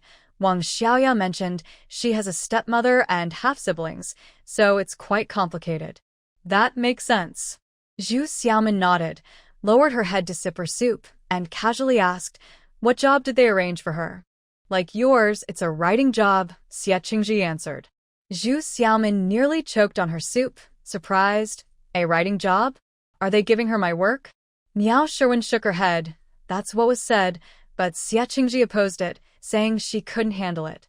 Secretary Gu also said the breeding base was your idea, and there are many tasks ahead, so the team office decided to use both of you. Zhu Xiaomin paused, then coldly shook her head with a sneer. "I guess they're just keeping her around for nothing.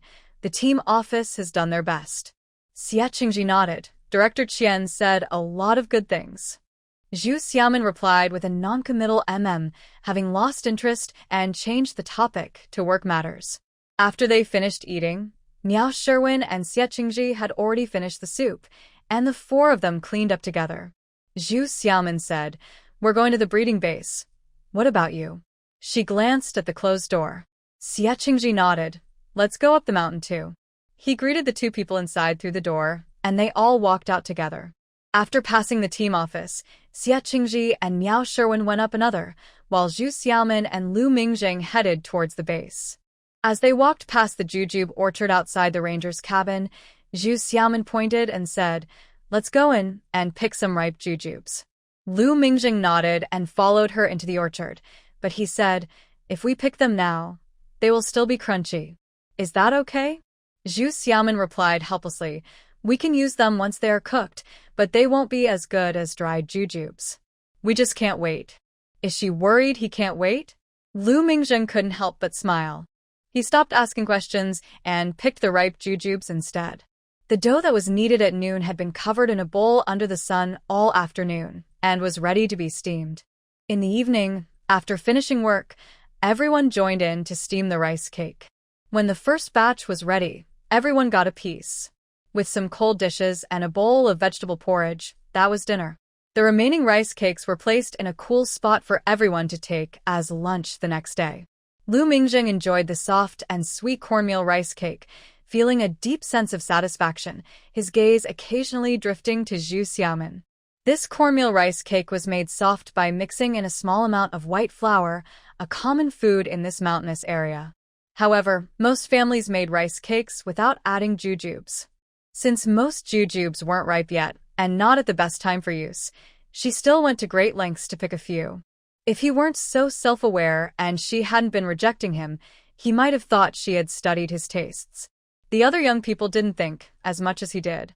While eating, they praised the dish, and Xing Qingxing suddenly asked, "Xiaomin, did you convince the secretary to plant so many jujube trees just to make rice cakes?" Zhu Xiaomin laughed. "There are many ways to use jujubes. The simplest is to eat them directly, but we can also add a few to our porridge for flavor and to nourish our blood. We can also make fillings. If we save some for the new year, we can make jujube cakes," Miao Sherwin added. Zhu Xiaomin smiled. Jujube cakes can be made with fillings or by rolling the jujubes inside. Miao Sherwin nodded. "It tastes better that way, but the jujube pits can be hard, so don't eat too quickly." She filled 2 bowls and knocked on the doors of Shermei Jun and Wang Xiaya to deliver them before finding a place to sit. Zhu Xiaomin glanced at her and whispered, "We can't have someone serve us every time we eat, can we?" Miao Sherwin shook her head. "That depends on her." Xie Qingji looked at Chen Sudong and said, "You should try to persuade her too." Chen Sudong nodded and looked at the door, helplessly saying, "I'll talk to Wang Xiaya first." Just then, the door slammed open, and Shermei Jun came out with red eyes, loudly saying, "If you want to talk about me, either keep your distance or say it to my face." Zhu Xiaomin was surprised. "You need someone to serve your food, and you don't want anyone to say a word?" Shermei Jun stared at her and sneered, "Who cares if you pretend to be nice?" Zhu Xiaomin shrugged. "Don't worry, I won't serve you food. Eat if you want." Chen Sudong frowned. "Shermei Jun, everyone means well and hopes you can open up. Why are you speaking like this? Well-meaning?" Shermei Jun scoffed, pointing at Zhu Xiaomin and saying loudly, "In that situation yesterday, she just wanted to spread my business. Is that good intentions?" Zhu Xiaomin was taken aback. "When did I ever spread your business? Didn't you? Then why did you insist on the team giving you an explanation? Why did you go to the police station?" Shermei Jun asked angrily. Zhu Xiaomin replied, "So you're saying that I wanted the team to give you an explanation and that going to the police station was not out of good intentions? Isn't it?" Shermei Jun shouted. Zhu Xiaomin laughed in anger. "Everyone in the team saw how you acted yesterday. Just because you don't want an explanation, do you think no one will talk about it? Going to the police station is also to hope the bad person gets punished and you get justice, but you think of it as something terrible. I don't need you to seek justice for me." Shermei Jun shouted, choking on her anger. "You clearly have bad intentions." You think I don't know? You like Lu Mingjing too. You've been pushing me out. If it weren't for me yesterday, you think Lu Mingjing would marry you, right?" Before she could finish, Zhu Xiaomin interrupted, full of sarcasm. Everyone heard Shermei Jun trying to get Lu Mingjing to marry her yesterday, and their looks towards her changed. Shermei Jun bit her lip and glanced at Lu Mingjing, saying, Lu is a good person. If it weren't for you, how could he just stand by and do nothing? Yesterday, Lu Mingjing publicly declared he was pursuing Zhu Xiaomin, and everyone heard it. If it weren't for Zhu Xiaomin, or if Lu Mingjing hadn't liked Zhu Xiaomin, why would he have rejected me yesterday? Zhu Xiaomin found it even more amusing. He's a good person? Does being a good person mean taking the blame for others? Does it mean being a backup for someone? Just because he's good, you think you can rely on him? He's right here. Why not ask him if he would be like the farmer in The Farmer and the Snake, or Donghua in Donghua and the Wolf, or Hao Jian in Hao Jian and the Old Lady? Who is Hao Jian? Everyone who heard her words was stunned. Lu Mingjing sneered. Of course, I knew you would twist the truth and repay kindness with ingratitude. If I had known, I wouldn't have come to find you in the sorghum field. Shi Meijuan's face turned pale, and she shouted sharply, No way. You wouldn't. I would. Lu Mingjing replied firmly. Zhu Xiaomin shrugged. Shi Meijun, during this time, you've been throwing yourself at Lu Mingjing. If he was interested in you, he would have been with you by now. He didn't before, and now that you're involved with someone else, do you think he would take the blame for you? Dream on. What does being with someone mean? Lu Mingjing felt a bit of a headache. Shi Meijun found her words harsh and shouted, What did you say? Xia Qingji saw her emotions about to spiral out of control and quickly advised, Xiaomin, maybe you should say less. But Zhu Xiaomin ignored him and coldly laughed. Shi Meijun, the eyes of the public are sharp. Do you think if you don't say anything, others won't see? Do you think if you don't say anything, others won't know? You. What do you know? Shi Meijun clutched her chest, her red eyes glaring at her. Zhu Xiaomin looked back at her calmly and said with a sharp tone, I know you took leave to go to town yesterday, not for any business, but to intercept Lu Mingjing. What? When those words were spoken, not only the other youths but also Lu Mingjing were taken aback. Chen Sudong felt that Shi Meijun was acting strangely and had not spoken up until he heard Zhu Xiaomin say this. His expression changed, and he couldn't help but say, Zhu Xiaomin, you shouldn't speak carelessly. You should know that only Xiang Jiquan's group knew Shi Meijun took leave to go to town yesterday. If it weren't for the incident later, they wouldn't have known she went down the mountain, let alone what she was doing. Carelessly? Zhu Xiaomin sneered, her gaze sweeping over Shi Meijun. When she noticed the shoes on her feet, her expression turned colder as she said one word at a time. Shi Meijun, if I remember correctly, you were wearing those same shoes when you came back yesterday, right? What's wrong with those shoes? Following her words, everyone's gaze fell on Shi Meijuan's feet. Her shoes were covered in dirt. Although they looked quite messy, it was still clear that they were a brand new pair of white tennis shoes. Everyone recognized these white tennis shoes. They were the same ones Shi Meijun wore when she first arrived at the youth station over 2 months ago. However, aside from that, there was nothing else to observe. Xia Qingji couldn't help but ask, Yes, she wore these shoes yesterday. What's the matter? Although he hadn't paid much attention yesterday, he remembered clearly that Shi Meijun was wearing those shoes when he and Miao Shun saw her at the team office that morning. Shi Meijun looked unconcerned and said, What's wrong with me wearing these shoes? Are they yours? Zhu Xiaomin smirked, Of course not. She scanned the young people standing or sitting in the yard and asked clearly, Does everyone remember what Qian Suzy said yesterday? Did Qian Suzy say a lot yesterday? Everyone looked puzzled. Chen Sudong frowned and said, Zhu, how can we trust what Qian Suzy says? Zhu Xiaomin nodded. Qian Suzy is indeed a rogue, and his words can't be trusted, but that doesn't mean he can't share useful information. What information? Everyone's minds began to unconsciously search for what Qian Suzy had said yesterday. Shi Meijun shouted, Zhu Xiaomin, stop pretending and making nonsense. Zhu Xiaomin provided the answer herself. Yesterday, Qian Suzy said he was taking a break and saw Shi Jiqing leave the village, so he followed her. Everyone had heard this, so they all nodded, realizing that Qian Suzy was the one who had harmed Shi Meijun. Chen Sudong asked, What does that have to do with Shi Jiqing's shoes? Zhu Xiaomin looked at him and said, Qian Suzy tried to make us believe that he wasn't being a rogue, but that Shi Jiqing was the one who lured him, saying she dressed like this. That's a direct quote, right? Bringing up yesterday's events made sure Meijun feel that Zhu Xiumin was intentionally insulting her. She shouted, "I didn't. Why would I want to lure someone like him?" Of course you didn't. Zhu Xiaomin nodded in agreement. But he wasn't entirely wrong. Sure, Jiqing, since your first day of work, you notice that the work we do on the mountain is dirty and tiring, and you haven't worn these white tennis shoes since. Instead, like us, you wore liberation shoes, right? At this moment, it's not just that a pair of white tennis shoes is much more expensive. Even if you have money, you can't buy them in town and would have to go to the county to get them. The young men didn't understand this yet, but Miao Sherwin nodded, yes. White tennis shoes are pricier than liberation shoes, and they aren't as durable or dirt-resistant. It's normal not to wear them to work. Wang Xiaoya, who had just come out, couldn't help but say, but Meijun went to town yesterday, not up the mountain. Isn't that normal to wear them? Very normal. Zhu Xiaomin smiled, looking at a few people from Group 4. I want to ask, yesterday morning when we were working, did Shi Jiqing also wear white tennis shoes? Xiang Jiquan thought for a moment and shook his head. I don't remember. Yang Aijuan said, no, she wore liberation shoes. Seeing everyone look over, he explained, during lunch, she sat across from me and complained about He Wenhua spilling water on her shoes. That's why he noticed her shoes. Everyone looked at He Wenhua, who nodded, then shifted their gaze back to Zhu Xiaomin.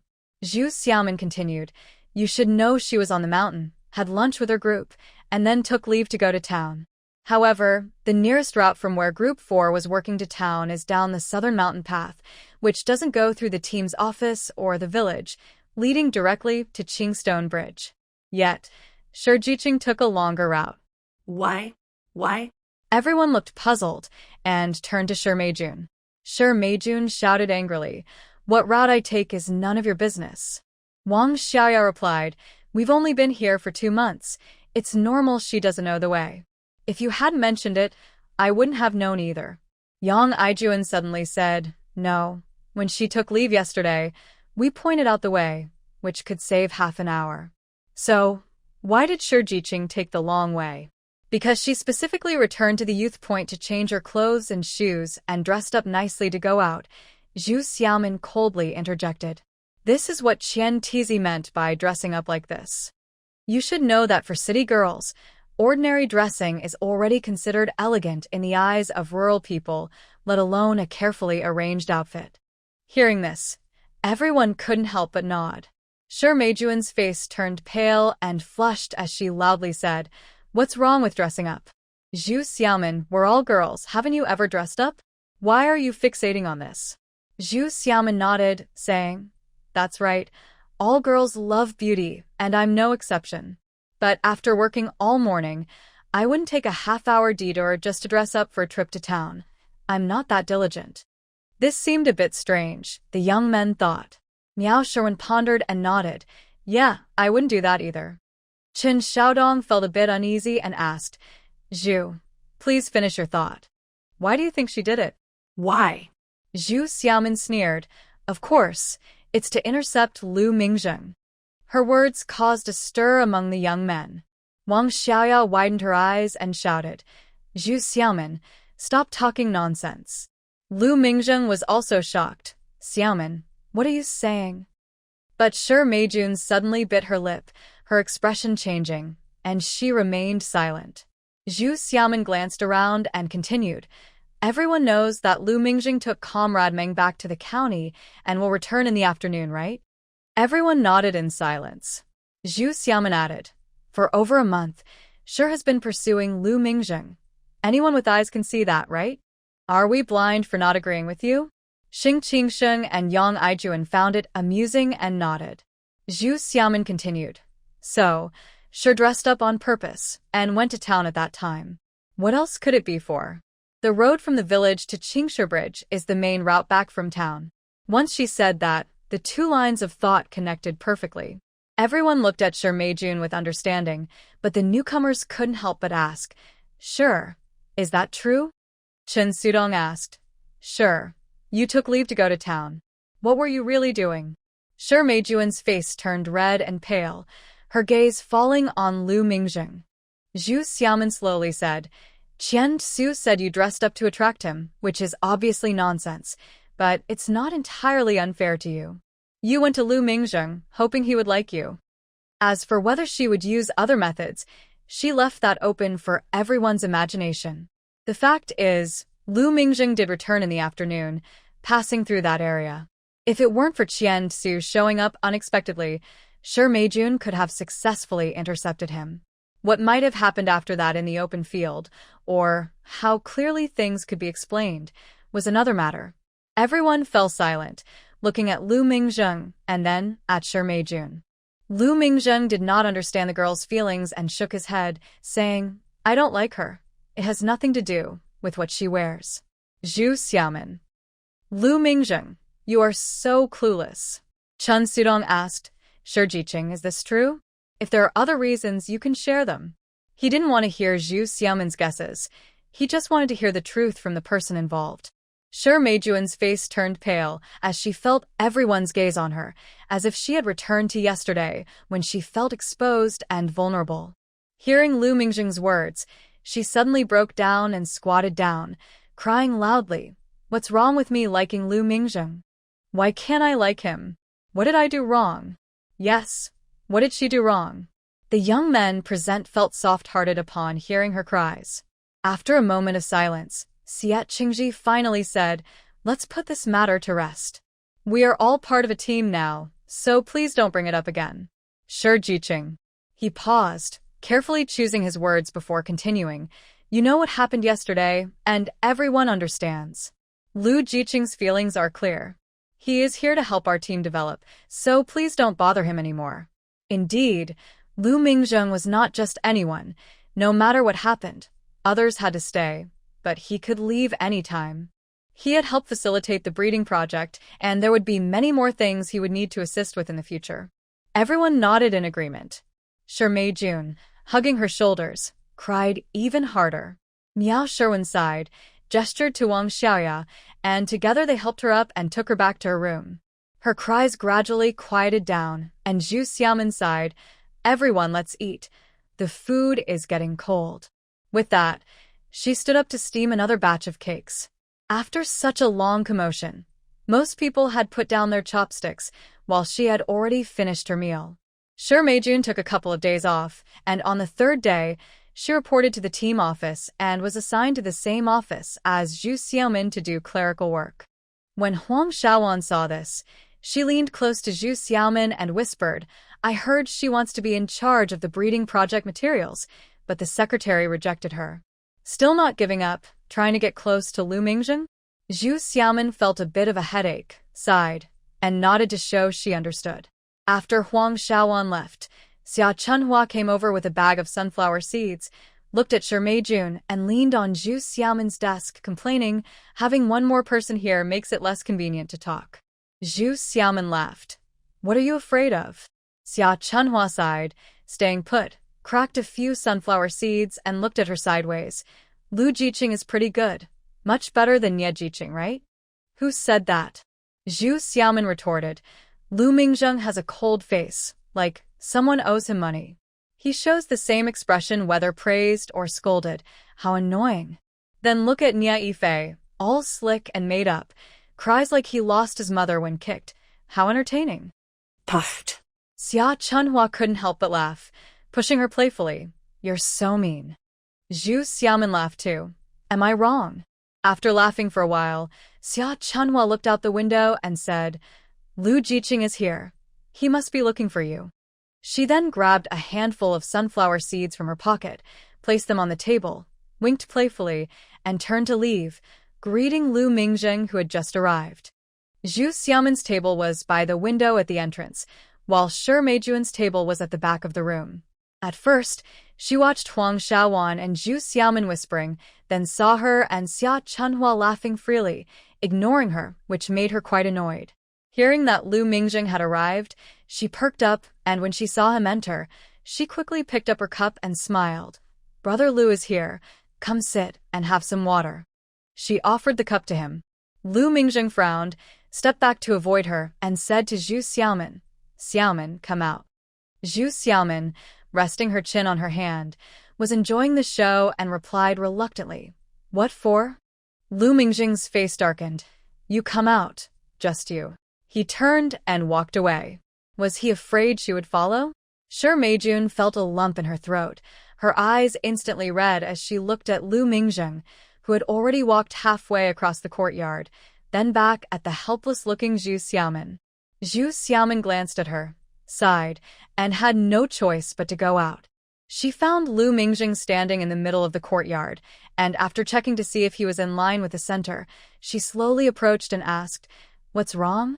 Why didn't you say anything earlier?" They had just returned from the base an hour ago. Lu Mingjing had a sour expression. "You're not coming back tomorrow. Since it's warm, I'll move a table over, and you can write your materials there." Zhu Xiaomin replied, "Dat Lu Mingjing, are you sick?" Lu Mingjing said, "I can write for you if you want." All right, he really was acting strange. Zhu Xiaomin rolled her eyes at the sky and stopped talking. Lu Mingjing slightly lowered his head, but his gaze fell on her rosy lips. He felt a bit dry in his mouth, licked his lips, and said, "Tomorrow I will discuss with them to build the chicken coop first. Once the roof is done, we can move the table inside." "What's wrong with you?" Zhu Xiaomin reacted and realized he wanted her to work in the chicken coop. She got angry and kicked his leg, saying, "Lu Mingjing, you need help." Lu Mingjing was confused. "I thought the sheep pen's wall is only half built and doesn't block the wind. It's just right now, if we wait a few more months, it will be cold." Zhu Xiaomin was frustrated. "Then build a pig pen for yourself. I think that would be perfect." Lu Mingjing was taken aback. "We're not raising pigs, so why build a pig pen?" Zhu Xiaomin didn't want to talk anymore and turned to leave. Lu Mingjing stood there for a moment, not understanding why she was upset, then hurried to catch up and grab her arm. "Don't go back. Talk to me for a bit." He didn't want to see that stone guy who was always around. "What do you want?" Zhu Xiaomin was already fed up with him. "I haven't finished my materials yet." "I'll write it for you tonight," Lu Mingjing said. Zhu Xiaomin glared at him. "Lu Mingjing, you think you're so capable? If you don't like what I write, just say it. We can always find someone else. Isn't there a stone guy waiting?" "No, your writing is good. It's just too tiring," Lu Mingjing replied seriously. Zhu Xiaomin rubbed her forehead. In her previous life, how did she not notice that this guy was so straightforward? The two of them were arguing in the yard, but to Shi Meijun, their earlier actions, one looking up and the other looking down, seemed incredibly intimate. Later, when one turned to leave and the other chased after, it looked like the woman was throwing a little tantrum while the man was trying to appease her. Her heart was filled with jealousy, almost driving her mad, but she had no way to vent it. They were both from the same city, both high school graduates. What made her any less than Zhu Xiaomin? Was it just because she was a few years late? Zhu Xiaomin couldn't resist Lu Mingjing and stood in the yard listening to him talk about news from the county before going back to write her materials. Seeing Lu Mingjing leave directly, Shi Meijun was anxious and stomped her foot. When she saw Zhu Xiaomin come in, she immediately asked, "Why did Brother Lu leave?" Zhu Xiaomin replied, "Should he stay until New Year's?" Shi Meijun said, "Am I not talking nicely?" Zhu Xiaomin responded, "I'm not arguing." Ignoring her, she sat back down to write her materials. Shi Meijun bit her lip and followed her, looking at her for a moment before suddenly asking, "You're not really going to be with him, are you?" Zhu Xiaomin weakly replied, "No." Shi Meijun pressed on, "Are you keeping him hanging?" Zhu Xiaomin couldn't write anymore and turned to her, "Shi Meijun, not everyone is like you. If you want to pursue Lu Mingjing, go ahead. Why bother me?" Shi Meijun was taken aback, her face turning red. After a while, she said, "Then promise me you won't be with him."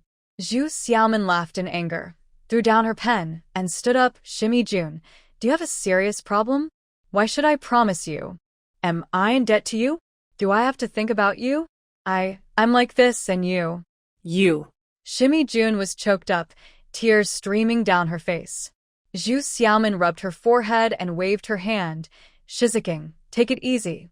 She couldn't continue writing, so she packed up and went next door to relax. It seemed she really needed to consider putting a table in the chicken coop. This was Shimmy Jun's first day at the team office, and Miao Sherwin was worried. That night, as she lay down, she poked Zhu Xiaomin and asked, "How is Shizuking doing with you?" Zhu Xiaomin yawned and shook her head. "What do you think?" Miao Sherwin sighed. "You're in the same office." Zhu Xiaomin sighed. "Yeah, in the same office. As if I owe her a man. What kind of talk is that?" Miao Sherwin was surprised. Zhu Xiaomin, feeling annoyed, pulled the blanket over her head. "Don't ask anymore. If you keep asking, I'll kick Lu Mingjing out. I'm done." She was truly frustrated. Miao Sherwin paused, then asked about work. "The writing tasks at the team office used to be done by you. Now that she's here, what part did you give her?" Zhu Xiaomin thought for a moment. "I don't know. I still have so much work. Isn't that just having a freeloader?" Miao Sherwin lay back and sighed. "All right, if no one else in the team has an issue, we'll just turn a blind eye. Those assigned work at the team office don't have to go to the fields and still earn full credits." Zhu Xiaomin replied with an closed her eyes to rest for a bit, and then said, "Don't worry. I heard that the team office has agreed that her share of grain will be covered by the Money family."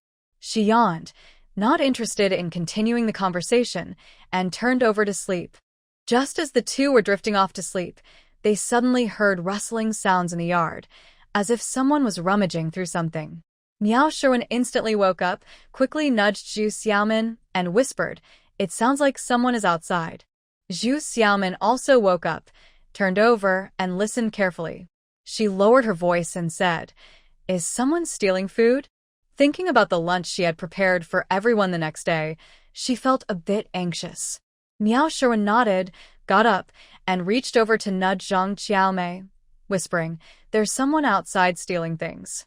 Let's go check it out." Zhang Qiaomei felt nervous.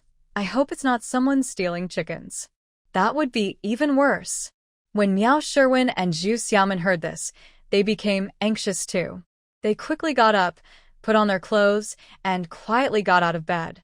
Zhu Xiaomin knocked on the wall a few times to alert the boys next door. She also found a feather duster on the shelf and quietly followed Miao Sherwin to the door. Miao Sherwin grabbed the door's latch with one hand, suddenly lifted it, and shouted as she rushed out, "We caught a thief. Everyone come out. There's a thief stealing things." Since they had just fallen asleep, everyone was still alert. Some light sleepers had already heard the noise in the yard. When she shouted, the boys jumped up immediately, rushing out without even putting on their clothes, ready to confront the shadow. At first, it was just Miao Sherwin and Zhu Xiaomin.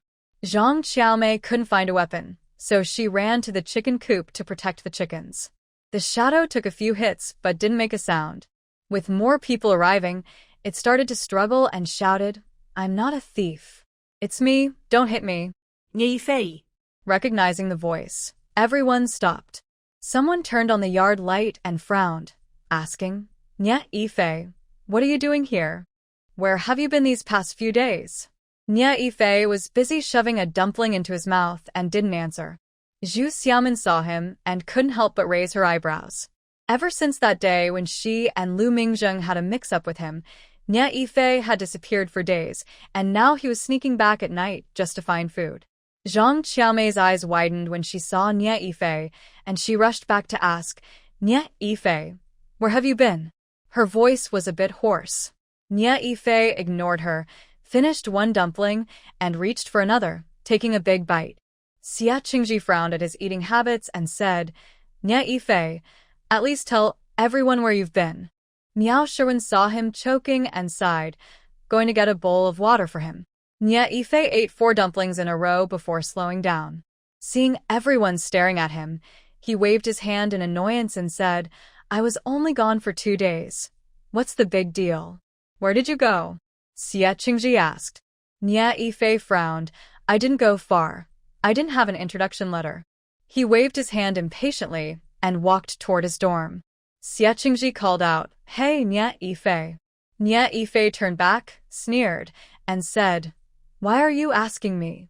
Why not ask Zhu Xiaomin?" After saying that, he pushed the door open and climbed onto the bed to sleep. Zhu Xiaomin? Everyone was surprised and turned to look at Zhu Xiaomin, who was standing by the doorframe. Zhu Xiaomin shook her head. "How would I know where he went? That afternoon, when Lu Mingzheng and I came back for lunch, we had a conflict with him, and he just stormed out. I haven't seen him since. Well, a one-sided physical clash is still a conflict. No one asked about the incident, and neither Zhu Xiaomin nor Lu Mingzheng mentioned it. Xie Qingji asked, "What conflict? What else could it be?" Zhu Xiaomin shrugged, answering with a question. Indeed, it was strange for her and Lu Mingzheng to run into Nie Yifei without having a conflict. Everyone exchanged helpless glances, and Xie Qingji waved his hand. "All right, let's all go back and sleep. We can talk about this tomorrow." With the main parties already asleep, what more could they say? Hearing this, everyone left for their dorms. Zhang Qiaomei looked worried as she glanced at Nie Yifei's dorm. After hesitating for a while, she followed Miao Sherwin back. The next morning, when everyone saw Nie Yifei, they were shocked by his appearance and quickly asked what happened. He had received 3 punches and a slap from Lu Mingzheng that day.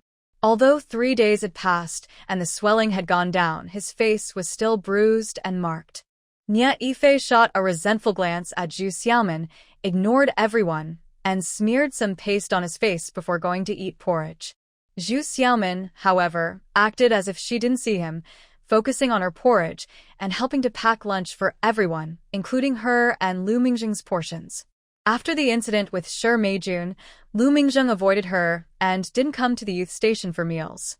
Shi Meijun felt a bit unfair, thinking that others only brought food because the brigade couldn't provide meals, while she could eat at the brigade's kitchen. But since the youth station had its own share of food, she felt like she was missing out no matter which side she chose. As she complained, no one paid attention to her, and even Wang Xiaoya quietly distanced herself. Only Nie Yifei glanced at her. Although Zhu Xiaomin made the oat dumplings, Lu Mingzheng couldn't help but sigh when he tasted them.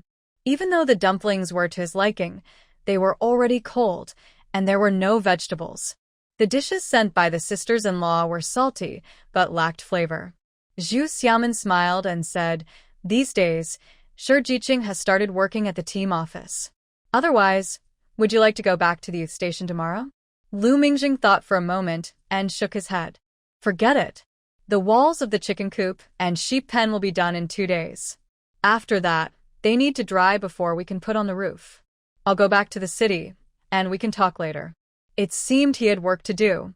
Zhu Xiaomin nodded, simply responding with an and didn't ask more questions. The mud walls were quickly built, and in 2 days, they were almost ready. Once the walls dried, they could put on the roof. Lu Mingzheng arranged for workers to start preparing the base wall and return to the city, repeatedly reminding Zhu Xiaomin, "When you go in and out through the mountain paths and woods, remember to take a companion, preferably a male youth." Zhu Xiaomin felt that Lu Mingzheng's serious side was unexpected. In the past, he had always been aloof and quiet, but now he seemed more like a worried guardian. She promised to be careful and sent him off. Still uneasy, Lu Mingzheng found Xie Qingji to discuss it again. Xie Qingji already knew about Qian Tuzu intercepting Zhu Xiaomin, and with the recent incident involving Shi Meijun, he was even more cautious. He warned not only Zhu Xiaomin but also the 5 female youths at the station to stay alert and travel with someone. Zhu Xiaomin and Miao Sherwin had no objections, while Wang Xiaoya had been feeling anxious since Shi Meijun's incident. Seeing that there were plans in place made her feel a bit more at ease. On the other hand, Shi Meijun was frustrated and upset. If such arrangements had been made earlier, she wouldn't have encountered Qian Tuzu. But she didn't consider that if those arrangements had been in place, she wouldn't have had the chance to intercept Lu Mingzheng. Zhang Qiaomei seemed indifferent, sighing and laughing as she said, "Xiaomin and the others are all so lively. I'm just clumsy and rough. Who would notice me? Why worry about others? I'm not concerned." Miao Sherwin shook her head. It's not about whether Qian Tuzu likes someone or not. If he had his eyes on Shi Jiqing, he wouldn't hesitate to take action. The truth is, we came here to help, without any backing, and they just want to bully us. We should be extra careful to avoid any problems. Otherwise, it will be too late. Wang Xiaoya nodded repeatedly and pulled Zhang Qiaomei, saying, "Sister Qiaomei, it's better to be cautious. Since we all work together, it's not a bother to stay alert. Zhang Xiaomei had no choice but to agree. I'm just saying, of course, I'll be with you all. After discussing everything, they continued to go to the team office together every day. The three young women still followed the three young men to the mountains to trim fruit trees. Shi Meijun stayed at the team office, and with Lu Mingjing absent, Zhu Xiaomin either went to the breeding base with the members from Lushu village or was accompanied by Xie Qingji. Zhu Xiaomin remembered the day Qian Tuzu came to the team office. Before leaving on the first day, she reminded Shi Meijun sometimes the team leaders are also in the mountains, and when the older sisters are not around, remember to lock the office door. Shi Meijun rolled her eyes. You don't need to pretend to care. She felt annoyed. Zhu Xiaomin thought she was being overly concerned, shook her head, and walked away. After drying for 2 days, the mud walls of the chicken coop and sheep pen were dry, and the surrounding debris was cleaned up. In the open space, besides the materials for the roof, there were also many stones waiting to be used for the outer wall. Zhu Xiaomin remembered Zhao Zheng's advice when he left and checked everything inside and out to ensure there were no issues, then let everyone start building the roof. The roof was first framed with thicker wooden beams to shape it, then secured with wooden boards, and finally covered with a mixture of mud and chopped straw, topped with rice straw. The forest farm had plenty of wood, so this project didn't require much cost, but it was much larger in scale and took more time than building walls. When Lu Mingjing returned, they had just reached the step of nailing the wooden boards. Coming down he saw Zhu Xiaomin wearing a straw hat, holding a blueprint and talking to Xia Laozhen. He couldn't help but smile and walked over, stopping behind her to ask, "Is there a problem?" A board wasn't fitted properly earlier, and if it leaks later, it will be hard to fix, Zhu Xiaomin casually replied. Only after saying it did she realize something, turning around with a surprised, "Oh, when did you come back?" Lu Mingjing smiled. "Just now. I went to the team office and saw you weren't there, so I thought you'd be here." Zhu Xiaomin nodded. "Once we finish the roof, it will be time for the autumn harvest. We've been catching up these past few days." Lu Mingjing nodded, looked around the chicken coop and sheep pen, and expressed satisfaction. Then he glanced at the pile of stones in the middle and asked, "Will the outer wall be done after the autumn harvest?" Xia Laozhen nodded, saying, "The other day, the secretary mentioned that the chicks are ready. When we go to the county to deliver the grain, we can bring some back and raise them in the courtyard of the team office." Lu Mingjing nodded. "The chicks are still small, so that should be fine." Zhu Xiaomin asked, "What about the lambs?" Lu Mingjing smiled. "It's already been arranged. They were very interested in the plan we sent last time. This time, I provided a detailed report on the local geography and they think it's feasible. They will support us with 200 lambs to see how it goes." 200 is great. Zhu Xiaomin was very happy and quickly asked, "Will Comrade Zhao bring them?" Lu Mingjing nodded. "Yes, he will come after the autumn harvest. We need to hurry here as well." Upon hearing this, Xia Laozhen was even more motivated and loudly announced the good news to encourage everyone. Lu Mingjing asked, "How are the fruit trees?"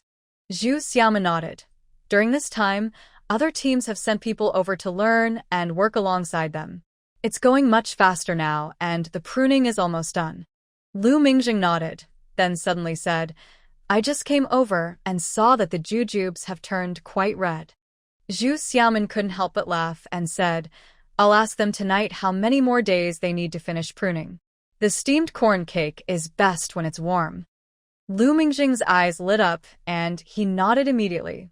As they were about to finish work, Xie Qingji came over, surprised and delighted to see Lu Mingjing. He quickly said, "Let's go to the youth station tonight and sit together."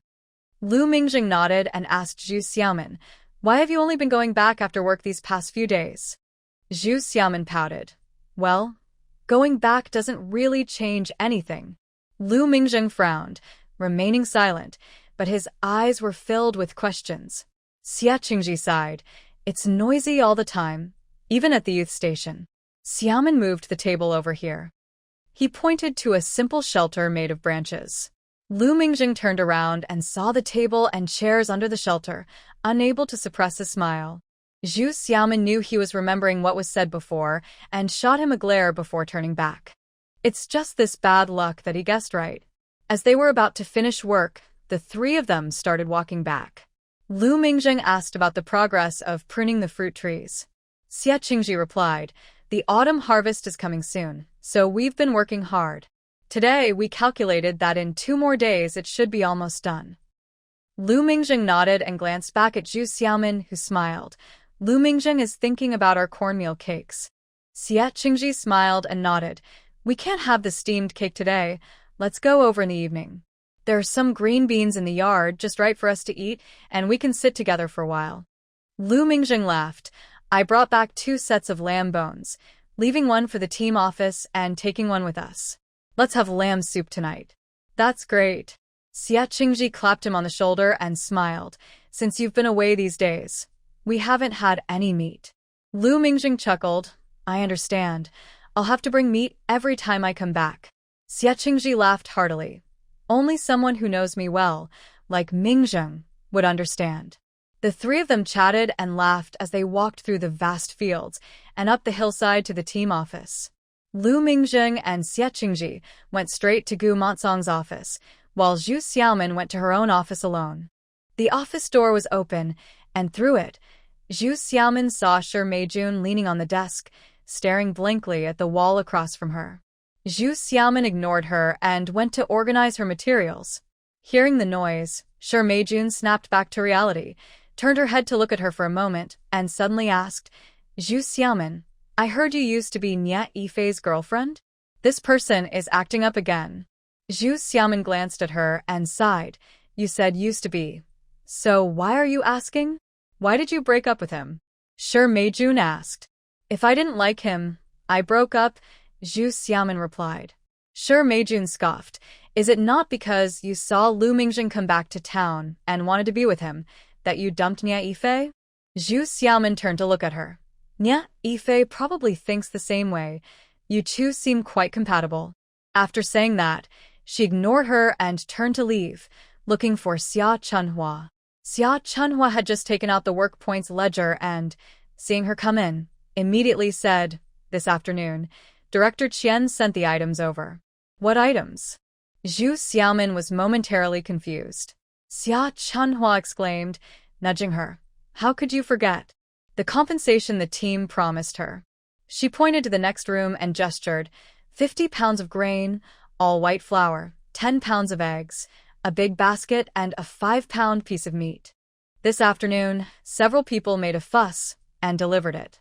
Upon hearing this, Zhu Xiaomin finally remembered and asked, "Did they send it to the youth station?" There was no one at the youth station in the afternoon. Xia Chunhua nodded. Yes, Director Qian wanted her to count it in person, and sure, the youth went along to bring it back. Zhu Xiaomin nodded but sighed inwardly. Such a big grievance, and Shi Meijun just endured it. Xia Chunhua was still lamenting, 50 pounds, all white flour. The Qian family really can provide that. How many pounds of white flour do we get in a year? Zhu Xiaomin shook her head and said, "It's because of people like the wealthy director that the money grabber is so arrogant." Xia Chunhua nodded repeatedly and angrily said, "Just yesterday, I heard him bragging about this to those troublemakers. It's really disgusting." Since that incident, every time they went to work, not only did those troublemakers intentionally brush against Shi Meijun, but even other members often pointed and whispered about her. Zhu Xiaomin helplessly said, "You should keep your distance from them." In the end, the current situation was caused by Shi Meijun herself. Even if she wanted to intervene, she wouldn't know how to. Xia Chunhua glared and said, "I'm not afraid of him. If he dares to touch me, my brothers will take care of him." Zhu Xiaomin couldn't help but laugh at the thought of Xia Chunhua's 3 big brothers. After chatting for a while, some members returned from work, and they started to gather their tools and record their work points. Once they finished, Xie Qingji and Lu Mingjing came out carrying sheep bones and invited her to return to the youth station with them. When they heard there would be sheep soup, the youth station buzzed with excitement. Everyone was coming up with ideas. Some wanted to cook potato slices in the soup, while others wanted to add vegetables, and they all went off to prepare. Zhu Xiaomin smiled and said, "We still have the noodles we saved for the new year. If we soak them now, we can still use them." Reminded by her, Song Xian jumped up to get them, and the courtyard was filled with lively chatter. Just then, a dormitory door opened, and Shi Meijun came out, crossing her arms and coldly looking at everyone. She raised her chin and said, "I have something to tell you all." Who is she talking to? Everyone turned to look at her. Shi Meijun walked directly to Xie Qingji and Lu Mingzheng, first glancing at Lu Mingzheng before saying to Xie Qingji, "I want to split from you. From now on, you eat your food, and I'll eat mine." As soon as she said this, the courtyard fell silent, and everyone turned to look at her. Xie Qingji was stunned and asked, "Why?"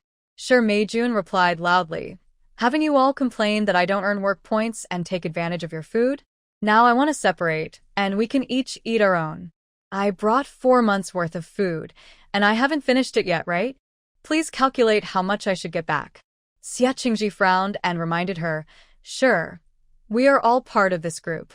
We came here to work together, and we should try to earn work points and not rely on others' food, but no one said we were afraid of you taking advantage."